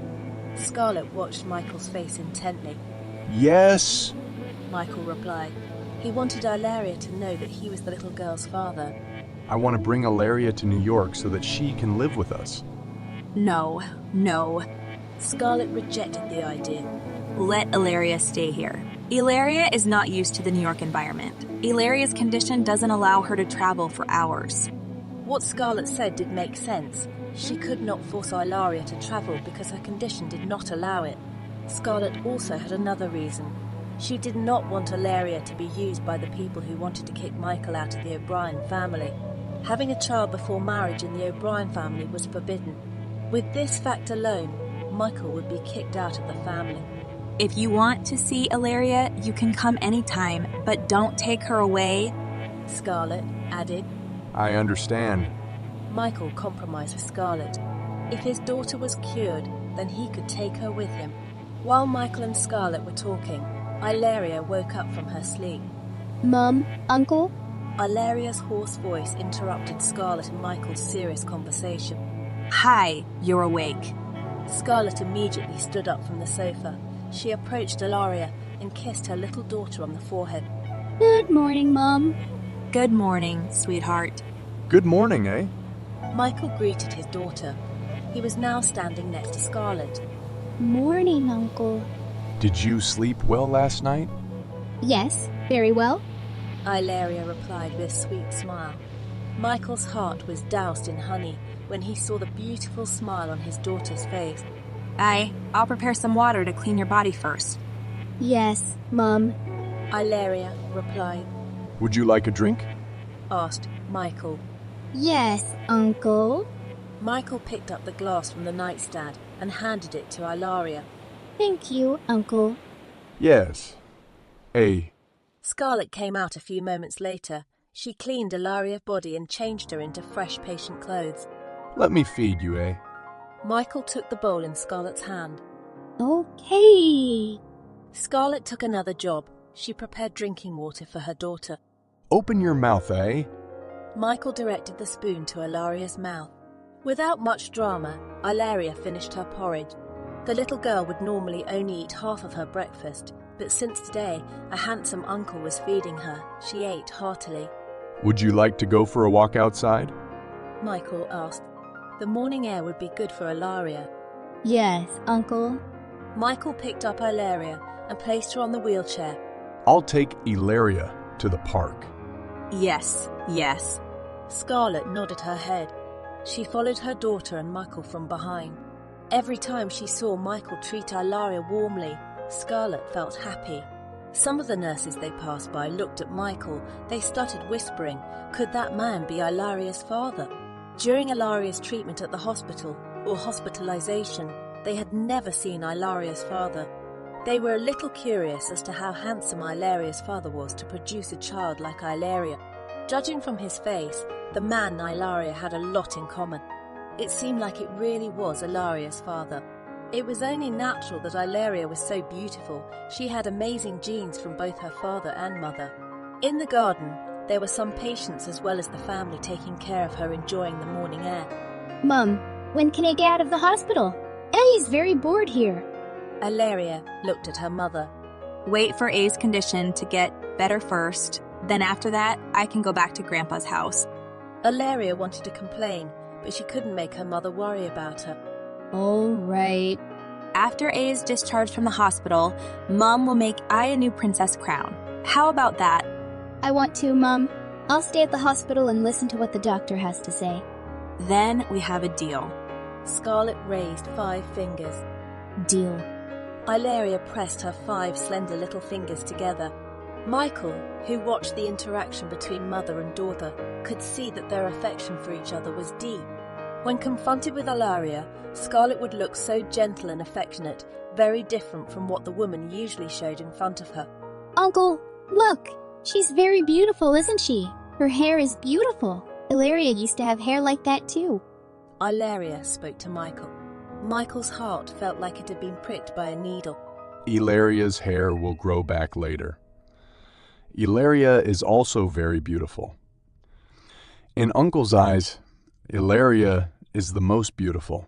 Michael had never spoken such comforting words to anyone else, but to his daughter, they were neatly arranged. Is that true? Of course it is. If you don't believe me, just ask Mom. Michael replied. Uncle Michael is right. E is the most beautiful. E's hair will also grow after she recovers. Scarlett smiled gently. She knew that her daughter would be very sad when her hair slowly fell out and eventually had no hair at all. Ilaria looked back at the little boy who was currently accompanying his sister along with their parents. A smile appeared on Ilaria's face after that. Her mother would never lie to her. After she recovered, she would definitely have beautiful hair again. Michael's mobile phone rang. The man saw an incoming call from his co-worker, so the man stepped away and looked for a quieter place to answer the call. Moments later, Aaron arrived, the man looking as dapper and charming as ever. Good morning, Scarlett. Good morning, my dear. Aaron greeted Scarlett and Ilaria. Good morning, Aaron. Good morning, Uncle. How are you this morning, Very well, Uncle. Ilaria would definitely give that answer. She just wanted others to think that she was doing well. That's good. Uncle is happy to hear that. Aaron stroked Ilaria's head, which was covered by the head covering. Scarlett, I brought breakfast for you. Here. Aaron bought Scarlett's favourite food. He happened to be passing by the cafe that Scarlett frequented. Thank you, Aaron. No need to be shy. Aaron was always like this. He gave Scarlett attention, hoping that her heart would be touched by his attention. It seems like men in this day and age are really strange. How can they like a single mother? Do they have bad taste? A woman from nowhere looked at Scarlett sarcastically. The woman looked so arrogant. Scarlett remembered this woman. She was one of the women who liked Owen. Miss, are you insinuating me? Aaron looked at the woman with disdain. If you feel that I'm talking to you, then just say so, the woman retorted. Miss, it's not our taste that's bad, but it's women like you who don't deserve our attention. What part of you is so much better than Scarlett? Look, she's prettier than you. Her body is better than yours, and most importantly, she doesn't have a rotten heart like you. Aaron usually didn't really like to reply to the words of unimportant people, but since the woman was talking about Scarlett, he didn't mind responding to her. The face of the woman who insulted Scarlett immediately became ugly. She stomped her foot angrily and left the park. Uncle is great. Ilaria gave a thumbs up. You shouldn't have to deal with a woman like that, Aaron. She's not important. I just can't stand her poisonous words. Mum, Uncle did the right thing? Ilaria interrupted. Uncle Aaron, I totally approve of you if you want to be my father. You can protect me and Mum. Ilaria started again. She was very wishy-washy when faced with handsome men. Scarlett reprimanded her daughter. Uncle has A's blessing, but Mum is still not willing to accept Uncle. You still have to try harder to convince her. Aaron spoke right in front of the woman he was eyeing. The man smiled warmly at Ilaria. Anyone could see that Aaron really liked Ilaria. Then you can't give up. You must keep trying. I support you. Ilaria encouraged Aaron. Scarlett sighed. You two are really good together. Don't we already look like a son and father pair, Mum? Ilaria winked one eye. The girl loved teasing her mum. A few steps next to Scarlett was Michael, who was watching the interaction of the three people in front of him. He was not happy when his daughter wanted to make another man her father. Apparently, if Scarlett didn't need him to treat Ilaria, she would have married Aaron Ryder. He also saw that Ilaria really liked Aaron. Aaron, I think you should go to the office now. Scarlett reminded Aaron. Why do you have to remind me about work, Scarlett? I want to spend more time with you. Aaron seduced Scarlett blatantly as usual. Both of Michael's hands were clenched into fists. How dare that man seduce his wife in front of his face? Michael finally took another step, his face now looking very cold. Uncle? Ilaria's voice made Aaron tilt his head to look at Scarlett. Scarlett saw Aaron and Michael, who were staring at each other, taking the initiative to introduce the two. Michael, this is Aaron. And Aaron, this is Michael. Aaron extended his hand first. Aaron, Scarlett's friend. Michael, Scarlett's husband. Scarlett immediately looked at Michael. Why would this man suddenly admit he was her husband in front of others? Hadn't he once said that he would never recognize her as his wife? Aaron was heartbroken. He didn't know anything about Scarlett's marriage. When did she get married? Owen didn't tell him anything either. One more thing, I am Ilaria's biological father. Don't ever dream of becoming her father. Michael said seriously. Again, Aaron looked at Scarlett. There was no rebuttal, so it turned out that Michael was Ilaria's biological father. Scarlett thought his struggle to win Scarlett's heart for the past few years would pay off, but it turned out to be wishful thinking. Scarlett was married to Ilaria's biological father. She probably never responded to his feelings because she couldn't stop loving Ilaria's father. Now everything was completely clear to Aaron. It was time for him to give up. It would be very sad if he loved someone else's wife. Scarlett, I have to go to the office now. Please excuse me. Aaron couldn't be there any longer with the great defeat he felt at the moment. Hey, Uncle will visit you again later. He turned to Ilaria. He had already taken a liking to Ilaria. He had already fantasized that Ilaria would be his daughter. Be careful on the road, Aaron. Scarlett knew that Aaron must be heartbroken right now. Scarlett couldn't do anything. She had never promised Aaron anything. She had also asked him to stop pursuing her love. Uncle, is Uncle Michael really my real father? Ilaria asked Michael. That's right, dear. Ilaria is my daughter. From now on, I will have to call me Daddy. I understand, Father. Ilaria nodded with certainty. Michael hugged his little daughter's body. I love I very much. I love you too. Ilaria replied. You love Mum too? Ilaria turned to her mother. I love you too, Michael replied. The man could no longer hate Scarlett now that he knew that she had raised her daughter alone. He would love Scarlett as the mother of his daughter. He would thank Scarlett by treating her well for taking care of Ilaria. Yes, she only did that because Scarlett was Ilaria's mother.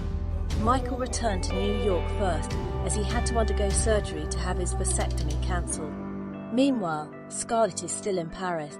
She accompanies Ilaria, who has been able to return home. Is asleep? Asked Ethan, Scarlett's grandfather. Already, Grandpa. Scarlett sat with her grandfather, who was drinking tea. What are your plans for the future? Ellen has gone to jail and Kyle has been thrown by your father into the streets. I want to focus on eyes treatment, Grandpa. What about your father? Do you still hate him? I don't hate him, Grandpa. It's just hard to forgive him. Scarlett had so many disappointments towards her father, so it would be difficult for her to return to the father-son relationship with the man. However, she didn't hate the man anymore, because hating was exhausting. She wanted her life to be peaceful without hatred or resentment. Grandpa heard that Ellen was beaten until she broke her arms and legs by the men in her cell. She deserved that, Grandpa. Her hands and feet have done too much harm. If it was about Ellen or Kyle, Scarlett would never be generous. These past few days she had devoted all her thoughts to Ilaria, so she still hadn't carried out her final plan for Kyle. Ilaria seems happier after knowing that Michael is her father. Scarlett nodded her head. Ilaria was indeed more cheerful than usual after knowing that Michael was her father. Scarlett knew how much Ilaria wanted to have a father, even though the little girl had never complained anything to her. Every time they went to the park, Ilaria would look at the intact family and smile. She didn't look envious, but Scarlett knew that Ilaria desperately wanted to be in that position. And now Ilaria could feel it. She did some of the things she wanted, which she always wrote down in her notebook. From eating together, sleeping together, going out to play together and many other things. Ilaria was so attached to Michael. Perhaps Ilaria was still unsure that she really had a father. Do you have feelings for Michael? I don't have any feelings for her, Grandpa. Right now, that was how Scarlett felt, and it would be like that forever. Grandpa has been investigating things about Ilaria's father, and he found out that the man had a childhood love that has now returned. They also came together to Ellen and your father's wedding anniversary party, right? That's right, Grandfather. Are you okay with that? Grandpa, our marriage is just a compromise. I'm not going to stop Michael's relationship with Alanis. After all, once I'm pregnant, we'll be divorced. Scarlett replied. You're not thinking of giving a complete family. Me and Michael, we are not meant to be together. I is an understanding child. She will understand if her parents can't be together. Scarlett would never force anything. It would be healthier for Ilaria to see her parents have their own happiness than to stay in a loveless marriage, but have another love outside. You're right. Something forced is never good. Ethan replied. Also, Grandpa likes Aaron more than Michael. Aaron is better suited to be your husband. He loves you as well as Ilaria. Grandpa, do you think it's fair for Aaron to have a partner who is a single mother like me? Scarlett knew there were countless people out there who wanted Aaron, and they were all educated single women with good family backgrounds. As long as Aaron doesn't think about that, then it's fair for him. What about other people's views? Won't Aaron receive a lot of ridicule from others? My dear, not everyone likes what we do. There are those who will question our choices. And we also have a choice whether we will listen to their words or ignore them. Ethan advised his grandson gently. In this world, even people who continue to do good still have people who dislike them. Scarlett no longer replied to her grandfather's words. She was used to ignoring people who spoke badly about her, but when others were mocked because of her, it would make her feel uncomfortable. Scarlett returned to New York after a month in Paris. Michael's surgery went well, so it was time to start trying again. Hannah, take me to the prison. Scarlett wanted to see Ellen. It would be great for her to see the woman's poor condition with her own eyes. Okay, Mum. Hannah, who was driving, looked at Scarlett through the rearview mirror. A few minutes later, Scarlett arrived at the prison. She waited for a while before the person she wanted to see was finally in front of her eyes. When Ellen saw Scarlett, the woman whose appearance was already inversely proportional to the mistress of the rich family, immediately gave Scarlett a hateful look. Ellen thought it was Kyle who'd come to see her. Since her arrest and harsh sentence, Kyle had never visited her. Her daughter was not even present at her trial. Mrs. Ellen, how are you? Scarlett flashed a charming smile. Ellen wanted to break the glass barrier between her and Scarlett. She wanted to strangle Scarlett to death. She was okay with being sentenced to death as long as Scarlett died with her. Scarlett has destroyed all her endeavours over the years.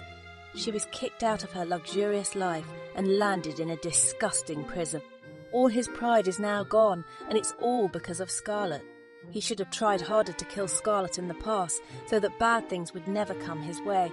He could live comfortably and enjoy the Lynch family's wealth until he died. What did you come here for, Scarlett? I wanted to see your condition. It seems like your cellmates have treated you very well. Scarlett mocked Ellen. You think you've won by sending me to prison like this? Just watch, Scarlett. I will definitely kill you if I get out of prison. Scarlett was amused. I think you might never get out of prison, Ellen. Ellen's sentence was indeed severe, but she was not sentenced to life. She would be free even though her hair might turn white by then. However, she vowed she would take revenge on Scarlett. She would not die in peace if she did not make Scarlett pay for what she had done to her. Don't be so arrogant, Scarlett. You won't know what happens to you in the future.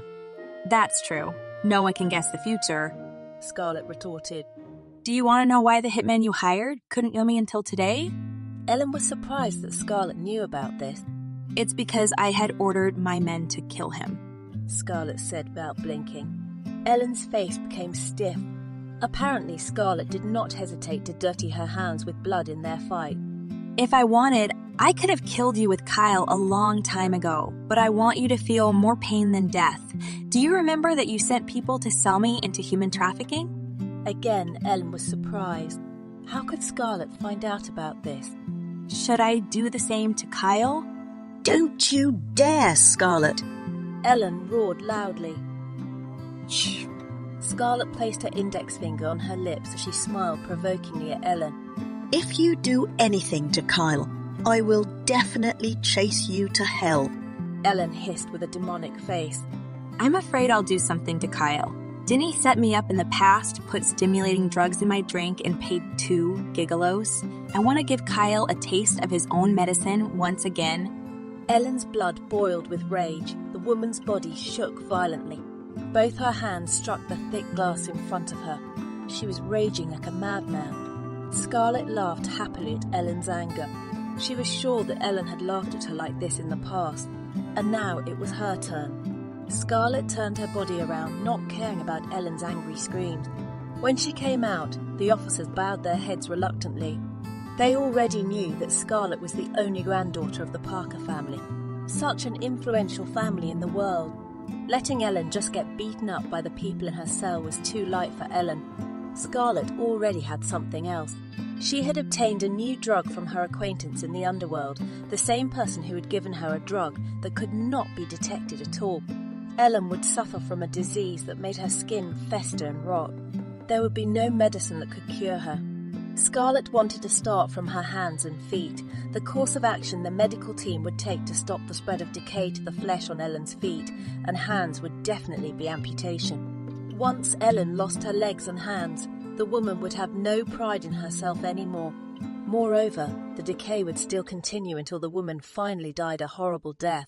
Previously, Scarlett did not want to follow the grudge buried in her heart, but since Ellen tried to kill her twice, then she would calculate more vengeance on Ellen. This time, the method she used was completely inhumane, but for a demon like Ellen, then it was very appropriate. The price of being betrayed, used, slandered and reputation destroyed that Ellen had to pay was huge. Scarlett got into her car. Do what I have planned for Ellen and Kyle. Yes, miss. Hannah never refused Scarlett's orders. She would do anything, including killing or committing crimes, for Scarlett. Her loyalty to Scarlett was unquestionable. Go back to Michael's house. Yes, miss. Hannah then drove Scarlett's car to Michael's residence. Arriving at Michael's house, Scarlett went straight to Michael's room. The maid who saw Scarlett returning to the house couldn't help but talk to her colleague. "Look at that woman. She thinks this residence is a hotel. After being gone for over a month now, she's back again. She really doesn't know herself." The servant had a sarcastic voice. The look on her face displayed disgust. "You're right. She shouldn't have to come back here again. Mr. Michael doesn't take her as a wife. Besides that little lover of Mr. Michael's back, she should know better than to be a thorn in the side of Mr. Michael and Miss Elanis. Perhaps she thinks that she can become Mrs. O'Brien by staying in this residence. She is dreaming. Miss Elanis is more worthy than that woman." The two servants spoke in clear voices, not realizing that Michael, who had arrived, was listening to what they were saying. When Michael passed by them, the faces of the servants immediately turned pale. But when Michael did not say anything, the two breathed a sigh of relief. They knew that their master would not be angry about what they said because their master did not like Scarlett. However, their world came crashing down when they heard Michael talking to the butler. Uncle Danzel, evict them from this residence. Danzel, the butler of the residence, was a little surprised to hear what Michael had said. Also, tell all the servants in this residence to treat Scarlett as the mistress of this house. If I hear anyone dare to speak ill of her again, then I will throw them out into the streets. Yes, sir. Danzel immediately understood. Michael passed by Danzel. He had never cared about what his servants did to Scarlett, but the current situation was different. Scarlett was the mother of his child. Although he didn't have any feelings for Scarlett, he had to treat her well. Scarlett frowned when she saw that Michael had returned to his residence. It was still too early in the day. Was it possible that the man had forgotten something? I have some things I need to talk to you about. Let's go have lunch together. Michael exclaimed. So the man had deliberately returned because he had something to talk to him about. If you have something to talk about, just say it here. There's no need to go for lunch together. Scarlett didn't want people to start making rumors about her and Michael. She agrees that Michael doesn't want to make an announcement about their marriage because he doesn't want to face any embarrassment. Besides, it would be easier for her to divorce Michael if not many people knew about their marriage. Fine. Do as you wish. I'll cook for lunch. Scarlett passed by Michael, who didn't say anything. Scarlett went to the kitchen. She put on an apron and started cooking piously. After more than an hour, Scarlett finished cooking. She arranged the food on the table. Earlier, the butler offered to help her, but she refused. This was a little strange for Scarlett because he never wanted to talk to her or help her at all. The other waiters also bowed their heads when they passed her, seeming to respect her. Did something happen? Scarlett didn't really care about it. Scarlett went to Michael's office. The man immediately stopped his phone call when he saw Scarlett enter. Lunch is ready. Okay. Michael immediately stepped out of his office. When he arrived at the dining room, he found another 5-star restaurant-like meal. His little daughter was not lying. Scarlett was a very good cook. Michael sat down at his place, and so did Scarlett. They decided to eat first and then talk. Let's be good parents to Ilaria. Michael started the conversation. We had a bad relationship before, and it won't be good for Ilaria. Whatever is best for Ilaria, I will do it.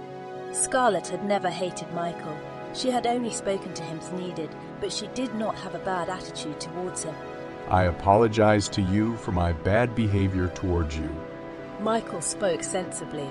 He admitted his mistake even though it was Scarlett's own doing. It wasn't entirely your fault. No human being likes to be framed. I want to provide a warm family for Ilaria. We may not love each other, but we can be good partners in taking care of Ilaria. I agree with you. From now on, you will be considered as Mrs. O'Brien. Michael gave Scarlett the status. No, I don't want to accept it. Sooner or later, we will get divorced. Scarlett firmly refused. Michael now believed that Scarlett had refused the position not to attract his attention, but because she did not want it. Without being the young mistress of the O'Brien family, Scarlett's status was already very high. You can refuse that, but I want Ilaria to take my family name. And I will recognize her as my daughter. Have you considered this? Ilaria's presence is a scandal for you. You might lose what you are holding on to right now. Ilaria's presence will not make me lose anything. 8 years ago, my cousin framed me, so it wasn't something I did on my own. Michael replied. We can add Ilaria's surname as you wish. Above all else, Scarlett also wanted her daughter to be recognized. Since Michael said that it would not be a problem, she would not forbid him. For now, that's all I want to talk to you about.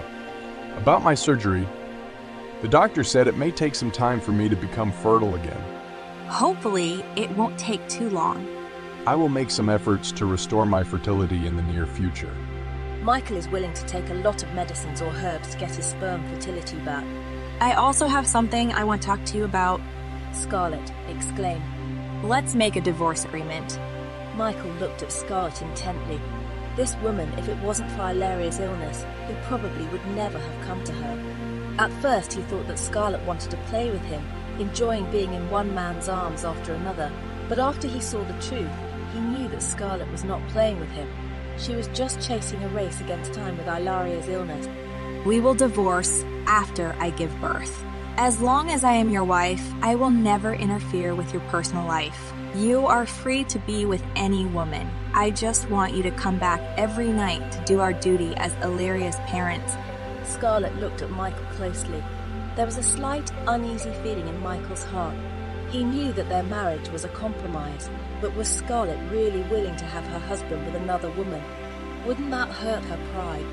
After we divorce, what will happen to A and her sister? I'll take care of them. You can have another child with Alanis, Scarlett said very casually. And you want my 2 children to be taken care of by another man? If you feel uncomfortable with that, then I can promise you that I will never get married in my entire life. Scarlett could live without a man, so she didn't mind being a widow for the rest of her life. Michael had never met a woman who had such a strong personality like Scarlett. This woman, did she think that she could do everything alone without any help from a man? You don't mind that our children have stepmother? I think Alanis is a good woman. She won't hurt our children. Besides, they will live with me. They won't be fighting to become O'Brien's heirs because they will get the wealth from me and the Parker family. Scarlett replied. So, are you saying that you don't want to let our children inherit from me? I'm not forbidding you if you want to give them an inheritance, but I won't let our children dispute the inheritance rights of your family. It will avoid them from family conflicts. Scarlett knew that the O'Brien family had complicated family conflicts in contrast to the Parker family, who supported each other. What Scarlett said was true, but still Michael felt that it was a little patronizing. Aren't you thinking of continuing your and my marriage so that Ilaria and her future sister will have a full family? I want to give them a full family, but that's not possible for me. You don't love me and vice versa. A household based on compromise has no solid foundation. You also have Alanis in your heart. Sooner or later that will destroy our household, and the children will be the victims. I don't want Ilaria to get mental stress because of her parents' problems. Ilaria is a smart daughter. She'll understand if her parents can't be together. We can still raise Ilaria together even if we are separated. Scarlett is still firm in her stance that she does not want to continue her marriage with Michael. Scarlett knew that love could be nurtured, but it was difficult to overcome a man who had a woman in his heart. Scarlett doesn't want to be hurt. She had already felt it once, and she didn't want to go through it again. She doesn't want to be a fool who chases after what she can't get. Fighting with the women of the past, it would be draining and emotional. Scarlett was already tired of those 2 things, so it would be better if she avoided it. Right now, Scarlett is already gambling. Marrying a man like Michael is tantamount to suicide if she can't contain her feeling. To be honest, she would prefer Michael to be indifferent to her. That way they wouldn't have much interaction. Scarlett may look mentally and emotionally strong on the surface, but she is still an ordinary woman with tender feelings. Her heart might be moved if Michael treats her well. The more Michael listened to Scarlett's words, the more uncomfortable his heart became. He regretted that he had asked Scarlett such a question. All right, let's make a letter of intent. Michael agreed to make a letter of intent with Scarlett. However, I want that after we separate. You don't forbid me if I want to bring Ilaria and her sister to stay with me. occasionally. You are the father. As long as you don't take them away from me, you can do anything. Scarlett was clear about this, that the child was the most important thing in her life. Then I'll have my lawyer draw up the agreement. Okay. Michael also wanted to maintain his pride. If Scarlett did not want to continue their marriage, then he would not force her to stay for the sake of their child. As Scarlett had said, a compromise marriage would not work. I'm going back to the company. Yes, please. Michael stood up. He then walked away with a firm step. Scarlett sighed softly. She was sure that her decision was the best for her and her future children. Elsewhere, Kyle was about to flee overseas. He couldn't stay any longer in New York because of all the people who reproached him and looked at him like trash. On top of that, Amanda's fans had also attacked him horribly. They threw rotten eggs, tomatoes or dirty water at her, and that embarrassed her a lot. All the insults were too horrible. She couldn't go on living her life like this.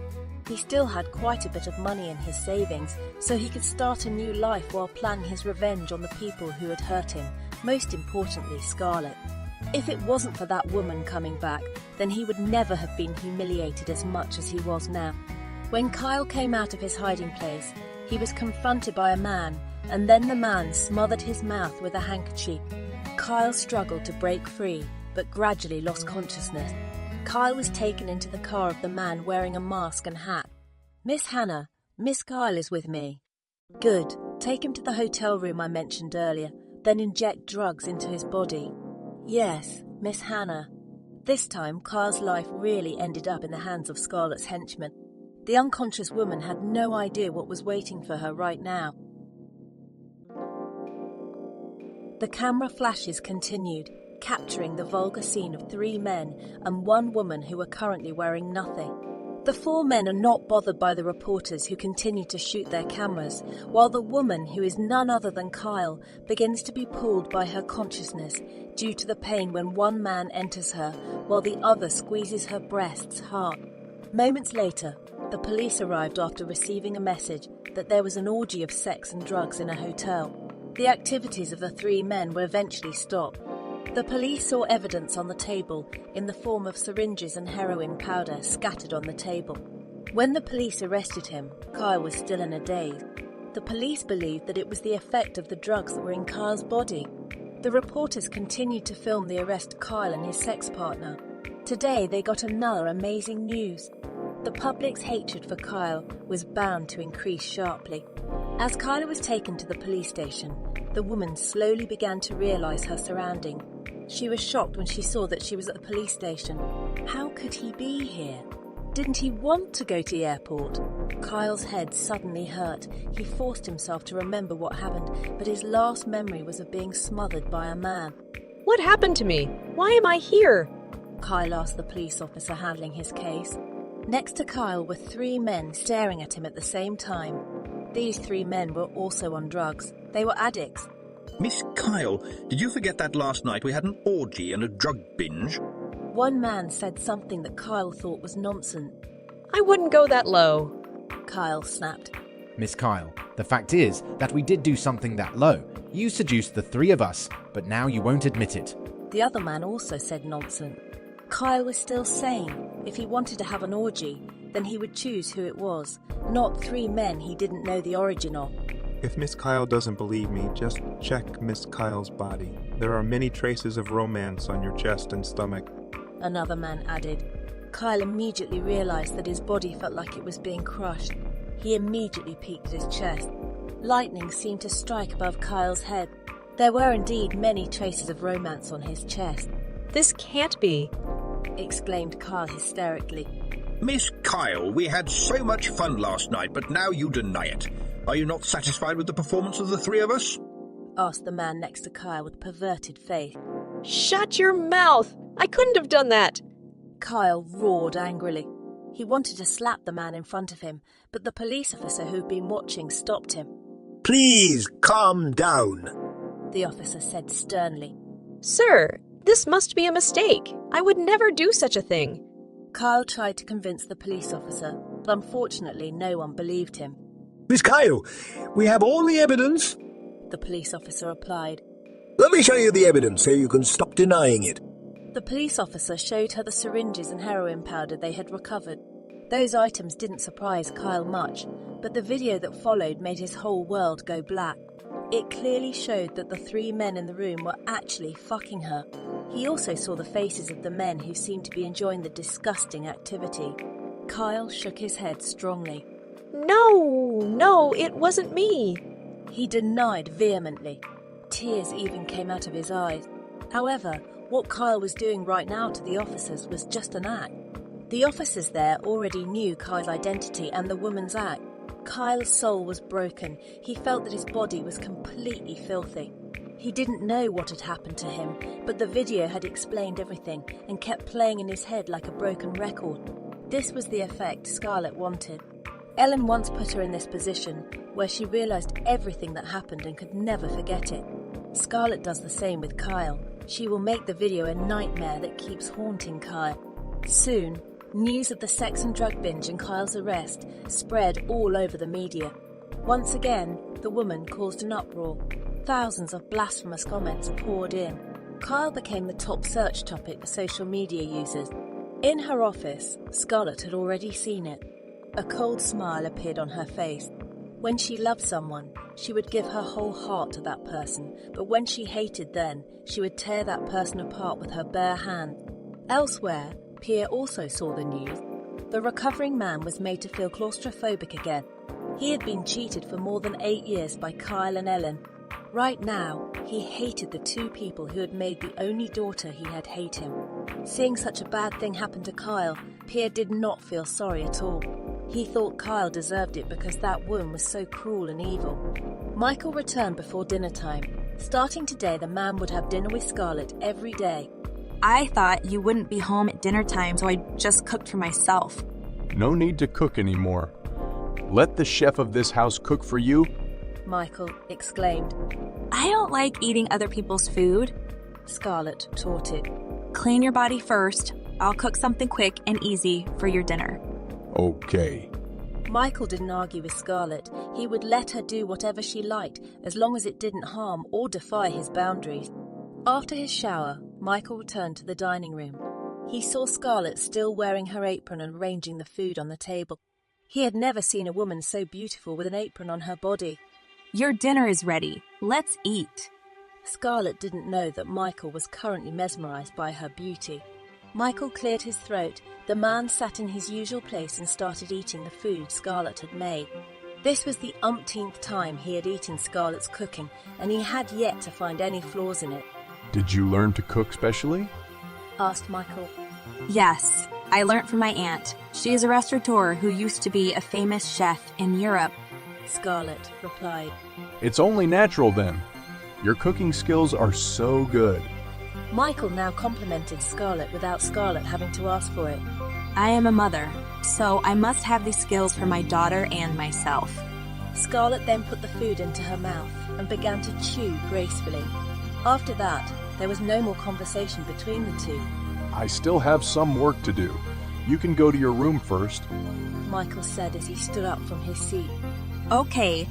There's no need to clear the dining table. Waiters are paid to do that job. Scarlett did not argue this time. Okay. She then went to Michael's room while he conducted the video conference. 3 hours later, Michael was done with his work. He returned to the room and found Scarlett designing the drawings. I'll make a working room for you. Michael surprised Scarlett, who was serious with her laptop.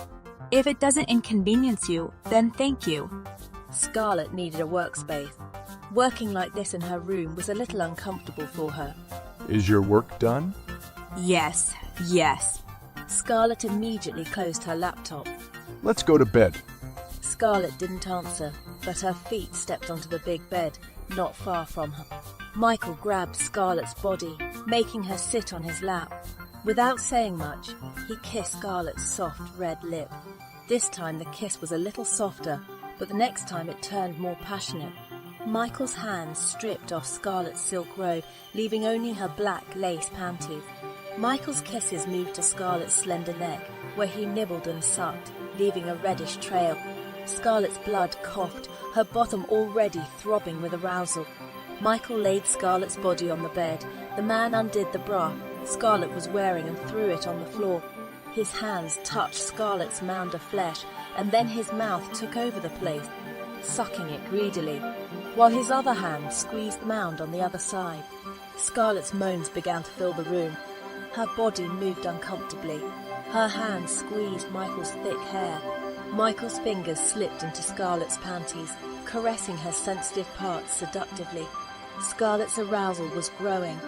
The touch of Michael's hand was driving her crazy.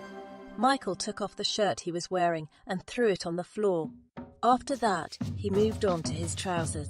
Although still covered by his underwear, Scarlett could see Michael's hardening manhood. Scarlett reversed her position. She touched Michael's body, kissed the man's chest and left a mark there. Her slender hands grabbed Michael's manhood and began to play with it mischievously. Michael continued to babble, but this time it was no longer Kyle's name but Scarlett. After playing with her fingers, Scarlett uses her mouth. Her skills are exceptional both in bed and in the kitchen. The long night passes with great struggles between the two. Scarlett feels very satisfied, and so does Michael. Both of them were now fast asleep. Michael hugged Scarlett's body tightly without Scarlett holding herself close to him.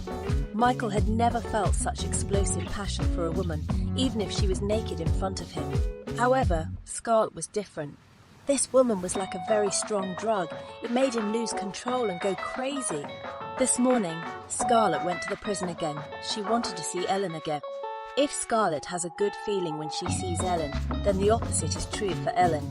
She was reluctant to see Scarlett because she knew that Scarlett had come just to insult her. What else do you want, Scarlett? Ellen raised her voice in disgust. Don't be in a hurry, Mrs. Ellen. I have something I want to show you. Scarlett took out her mobile phone. She played the video of Kyle's arrest, where it also showed Kyle having fun with 3 men. Ellen's face paled when she saw her daughter being touched by 3 men. Damn bitch! What have you done to Kyle? Ellen roared angrily. The woman's face was flushed, the veins on her forehead bulging. Her breathing was ragged as her body trembled. What do you mean by your words, Mrs. Ellen? Scarlett pretended not to know. Your daughter is having fun with 3 men and using drugs. It's possible that your daughter is so depressed about what happened to her that she's like that. That's impossible, snarled Ellen. Kyle is not that kind of woman. You must have set her up. You're a demon. I'll definitely tear your body apart. Scarlett laughed mockingly. But now he has become that kind of woman. Scarlett, I swear I will definitely kill you. Ellen pressed the glass barrier between the two of them firmly. All right, I want to tell you something else, Scarlett exclaimed. Ellen already felt that what Scarlett was about to say was something that could make her chest feel tight. One of the men Miss Kyle has been in contact with has HIV. Scarlett. Ellen's voice boomed, but none of the police officers stopped her. All the officers on duty there became deaf and dumb. They had heard nothing and would never say anything. Scarlett laughed at Ellen's anger. Then in an instant she was silent and looked deeply at Ellen. Mrs. Ellen, did you ever imagine that something like this would happen to Kyle? This is all the fruit of the crop you planted. Isn't the result very sweet? Scarlett, you shouldn't have touched Kyle. I did everything! You should just take revenge on me, exclaimed Ellen with her chest heaving. Scarlett snorted sarcastically. The whole reason behind you wanting to remove me from the Lynch family is Kyle. With that fact, how could I not touch him? Also, by torturing him, I'm not just torturing one person, but 2. Don't you love Kyle a lot? Look now, the daughter you love is suffering humiliation and torture because of your greed. What can you do? Nothing. You're just a loser now. Scarlett's words were like a sharp knife that chopped Ellen's heart and pride. Remember this well, Ellen? You've given me many nightmares, and now I'll give you the same. That video will be a nightmare for you and Kyle. By now, Kyle will be a drug addict and have HIV. She will die slowly in a painful way. And you can only know this without being able to do anything. You and Kyle will never be able to see each other, but you don't worry. I will send people to visit you often so that you can see your daughter's worst condition. Enjoy the fruits of your greed, Ellen. You and Kyle deserve it. Scarlett gave Ellen a cold look, after which she stood up and left the detention centre. Today would be the last day Scarlett would see Ellen. She had to focus on Ilaria and her life without any desire for revenge. Right now, neither Ellen nor Kyle would be able to touch her anymore. Those two people will die slowly. The marketing manager was explaining his marketing plan in a meeting with Michael and the rest of the company's managers. The sound of a mobile phone ringing interrupted him. Everyone was suddenly silent, looking for the owner of the mobile phone. That person was really looking dead. Their CEO never allowed the sound of a mobile phone when a meeting was in progress. Sir, your mobile phone is ringing. Jacob told Michael. He showed the screen of his mobile phone and saw that the person making the call was his little daughter. Without thinking, Michael answered the call. Meeting adjourned for 30 minutes. He walked out of the meeting room. The man's serious face turned warm. A smile appeared on his handsome face. The managers in the meeting room began to wonder who had contacted their CEO to make the man who never postponed meetings do something like this. Even Alanis, who they knew to be their CEO's woman, was unable to do so. There was more they didn't know, that for the sake of the person making this video call, he could dissolve the meeting or miss days of work. Hello, Father? Ilaria greeted her father cheerfully. Hello, dear. Is I getting ready for bed? Asked Michael. He had already had a call with Ilaria some time ago, and it was just before Ilaria had dinner. Yes, I'm getting ready for bed now. Would you like me to read you a story? Yes, Father. I want to hear the story of Cinderella. Okay, just a moment. Michael walked to his study. Once in his office, Michael picked up the storybook that Ilaria wanted to hear. Ever since he found out that he had Ilaria and knew that Ilaria loved to read fairy tales, Michael had been buying fairy tale books. During his time with Ilaria, he had read more than 10 fairy tales to Ilaria. His little girl would fall asleep after 15 minutes of him reading a story. Michael began to read the story in the fairy tale book he was holding while watching Ilaria, who was listening intently. 15 minutes later, Ilaria fell asleep. Michael closed the storybook he was reading and then disconnected the call after he no longer saw Ilaria's face. The man's warm face disappeared again. He stood up from his seat and returned to the meeting room. Michael only saw Ilaria's face for 15 minutes, but his heart felt so happy. He had never thought that having a child would feel like this. When Michael returned to the meeting room, the managers who had been chatting with their colleagues became silent again. Carry on, Michael said as he sat down. The marketing manager explained again, his body starting to break out in a cold sweat again, even though he himself was convinced that his marketing plan was perfect. Scarlett looked at her watch. It was already 5 o'clock in the afternoon. She grabbed her mobile phone and dialed Michael. Are you coming back for dinner? No, I have a banquet this evening. Then fine, Scarlett replied. It meant she didn't have to cook for Michael. What time will you be back home? Probably 1 in the evening. No need to wait for me. Go to bed first. When I arrive, I'll wake you up. All right. There was nothing else Scarlett wanted to talk about, so she disconnected the call. Scarlett decided to stay in her office a little longer. It wasn't until 7 in the evening that she left her company. As usual, Hannah drove for her. She drove Scarlett back to Michael's residence. When Scarlett arrived at his residence, the butler immediately approached her. Good evening, madam, greeted Danzel respectfully. What is it? asked Scarlett. Your study is ready, Danzel replied. This morning before going to work, her master had ordered people to renovate a guest room to serve as Scarlett's study. I will take a look at it after I clean my body. Yes, mistress. After taking a shower, Scarlett went to the study prepared by Michael's workers. She was a little surprised to see the contents of the room. She thought that Michael would not think of such details, but she was completely wrong. The workspace prepared by Michael almost resembled a studio, where there were jewellery-making equipment, computers with sophisticated jewellery software. It seemed that Michael had already seen his workspace at the Parker residence because this workspace was not much different from his own. Does Madam have any complaints? Asked Danzel. No, this workspace is excellent, Scarlett replied. All right then, I'll go and prepare Madam's dinner. No need. I'll cook for myself. Scarlett rejected Danzel. At first, Danzel was happy that Scarlett knew herself and did not act like a mistress in the residence, but now that Michael ordered her to serve Scarlett's needs, she became unhappy that Scarlett was still preparing her own needs without the help of servants. Yes, Madam. Danzel had no right to force Scarlett to accept his service, so the man immediately withdrew. Good evening, Mr. Michael. Aaron greeted Michael. The man happened to be present at the banquet that Michael was also attending. Good evening, Mr. Aaron. Michael greeted Aaron back.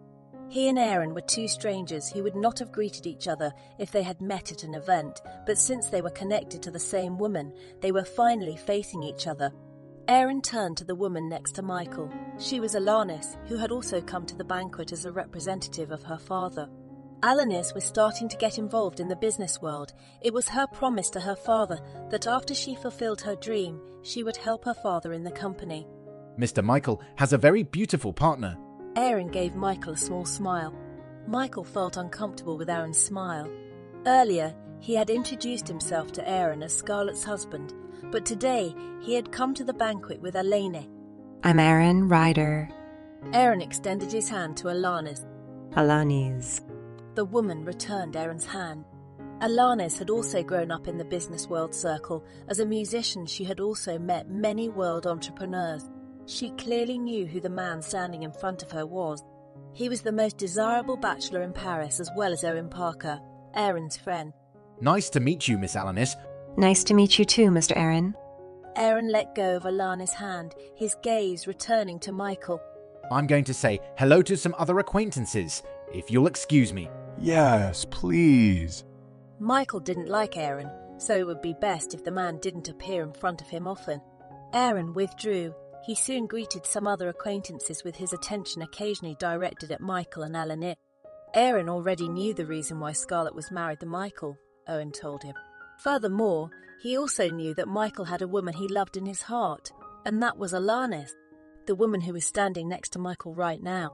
Earlier, Aaron wanted to give up on Scarlett, but once again he had a reason to fight for his feeling. Owen told him that Scarlett and Michael would divorce after Scarlett had another child from Michael and managed to save Ilaria. Aaron knows that he loves Scarlett to this point. He even still wants Scarlett even though she has 2 children with Michael.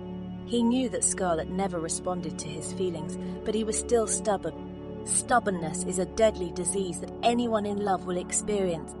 Aaron had received a lot of nagging from his parents that it was time for him to stop, but he still continued until his parents were tired of dealing with him. Aaron still held on to hope that one day there would be a miracle. His deep feelings will be rewarded. This morning, several media outlets reported on Michael and Alanis coming together to the banquet last night. Intimate photos of the couple were widely circulated in the media. Alanis, as a violinist, has never been involved in any scandal. It was only when she returned to New York that she got into some gossip news, and it was still with the same man, Michael O'Brien. Scarlett, who was fiddling with her mobile phone to see the latest stock price of her company, accidentally came across the news when she was looking for the latest news of the day. She didn't feel anything when she saw the photo of Alanis holding Michael's hand. She had already said that she would not forbid Michael from being with Alanis as long as he was willing to get her pregnant. Scarlett was probably the most generous wife of the century. She saw her husband with another woman, but she wasn't angry or jealous in the least. Scarlett's mobile phone rang, and she immediately answered the video call made by her daughter. Darling, darling. Scarlett immediately smiled when she saw her daughter on her mobile phone screen. Hey, Mum. Ilaria waved her hand. What is I doing right now? I'm painting at the moment. Mom wants to see what he is painting. Ilaria turned to the camera behind her, and she showed a painting that was not completely finished, but Scarlett could clearly see what Ilaria was painting. The little girl was indeed very talented when it came to painting. At the age of 7, Ilaria could already create intricate paintings. Currently on the canvas was a painting of the family herself, Michael with Ilaria in the center. A is really good at painting. Scarlett praised her daughter's work. Mom, are you with Dad right now? No, I'm not. Dad has gone to work. What's wrong? I saw a picture of my father with another woman. Is that woman really the woman he loves? And what about Mum? Ilaria had turned her camera phone back to face her. The little girl currently looked sad. Ilaria was only 7 years old, but her mind was already more mature than the children around her. Scarlett was silent for a moment. She never thought that Ilaria would ask something like this. The woman who was with your father was his childhood friend. She is a good woman. I will definitely like her. No, I don't like that, Auntie. Mom, if you don't love me, then just leave me. Ilaria liked her father, but after seeing him with Alanis, she felt that he was an unfaithful man. Her mother must have been hurt that her father was with another woman. Does he not like me anymore? Scarlett asked. I like Dad, but I like Mum more. Mum, let's just live together. I love you very much. But you don't love me. Mom's okay with that. Mom and Dad don't love each other. Aren't you and Dad married? That's right, but we don't seem to be compatible with each other. Mom and Dad might get divorced. That's okay, Mum. Getting divorced is better than being with a man who doesn't love you. I will find a man who loves you. No, it looks like only Uncle Aaron is suitable to be your husband. Ilaria just wanted Scarlett to be happy. She and Scarlett had been fine without Michael before, though in reality Ilaria wished her mum and dad were still together, but she wouldn't insist if they didn't love each other. Mom prefers to be alone. Is it okay if we're alone together? I already has a father. But you don't have a husband. No one will protect you. I can take care of myself. I just need Ilaria by my side. Ilaria sighed. All right. If you don't want to have a husband, then do as you wish. When your work is done, come back to Paris. Okay. Scarlett nodded obediently. I will paint again. Mom, be careful if you want to go to work. I loves you. Mom loved A too. The call ended. Scarlett looked at her mobile phone with a tearful gaze. Her daughter would always support all her decisions. Michael kept glancing at his mobile phone. Usually Ilaria would call him at this hour, but today there was no call at all. He decided to call her first, but she didn't pick up either. He began to worry whether something might have happened to Ilaria. Michael finally called Scarlett. Hello, Scarlett. Hello. Did Ilaria call you? Yes. What's wrong? I called Ilaria earlier, but she didn't answer my call. Usually she would call me at this hour.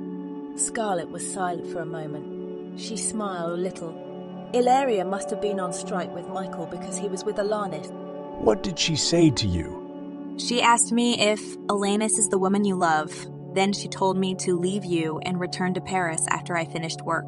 Michael's face darkened. How do you calm A down when she's upset? Nothing. Let her deal with her feelings. Once she's calmer, she'll definitely contact you. I'll persuade her to talk to you too. All right. Thank you. Yes. Michael disconnected his phone call with Scarlett. He immediately called Jacob with an annoyed face. Immediately contact all the media outlets that made news about me and Alanis. If they still want to live in peace, then immediately delete the news and never report anything about me and Alanis again. Also, delete all news on social media. Do everything you can to get rid of it. Jacob didn't have time to think about why his boss was angry about it because he didn't have a problem with it before. Yes, sir. Get out now. Yes, sir. Jacob didn't know where his master's anger came from. Could it be because of Scarlett again?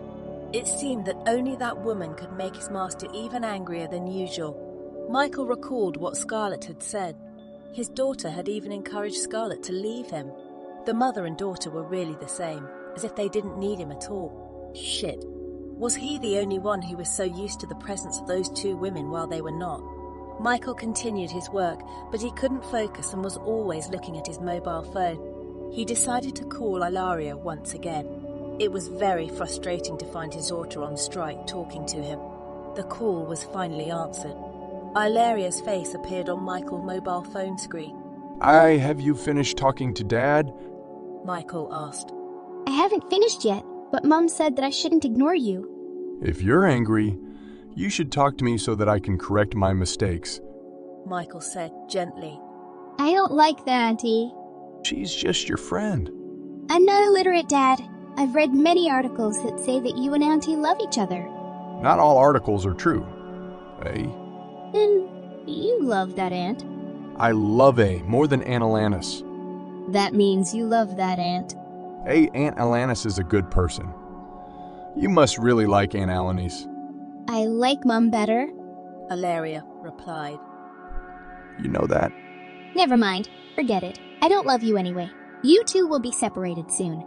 Ilaria didn't want to hear her father talk about Alanis. Is he okay with you and Mum splitting up? Dad doesn't love Mum. Mum doesn't love Dad either. It's best that you go your separate ways. Dad can be with that auntie, and Mum can be with Uncle Aaron. Aaron again. Michael was getting more and more unhappy with Aaron. The man seemed to be very favoured by his little girl. All right. Let's not talk about adult stuff. Michael didn't want to feel any more irritated. What is A doing now? Did you have lunch? I just finished painting. I ate lunch. Can I see your painting? Yes. Ilaria showed him her painting, which was now completely finished. Michael's heart was touched when he saw the painting of his little family there. I is very talented. Got her painting talent from Mum? Ilaria replied proudly. That's right. Mom is also very talented. Michael agreed with Ilaria. Scarlett would not have become a world-renowned jewellery designer if she had no talent. He was thankful that the woman he slept with that night was Scarlett. If it was a random woman, perhaps his son would not be as smart and sweet as Ilaria. Father, AA, wants to rest now. Don't forget the afternoon. Okay, sweetheart. Have a good rest. Don't get mad at me again, okay? Ilaria nodded her head. I'm not angry anymore. Just annoyed. Bye, Daddy. Bye, AA. After his call with Ilaria, Michael was in a good mood again. He was able to work in peace. As time passed, the door to Michael's study opened. The man looked up from the file in his hand. Michael? Alanis stepped closer to Michael's desk. Alanis.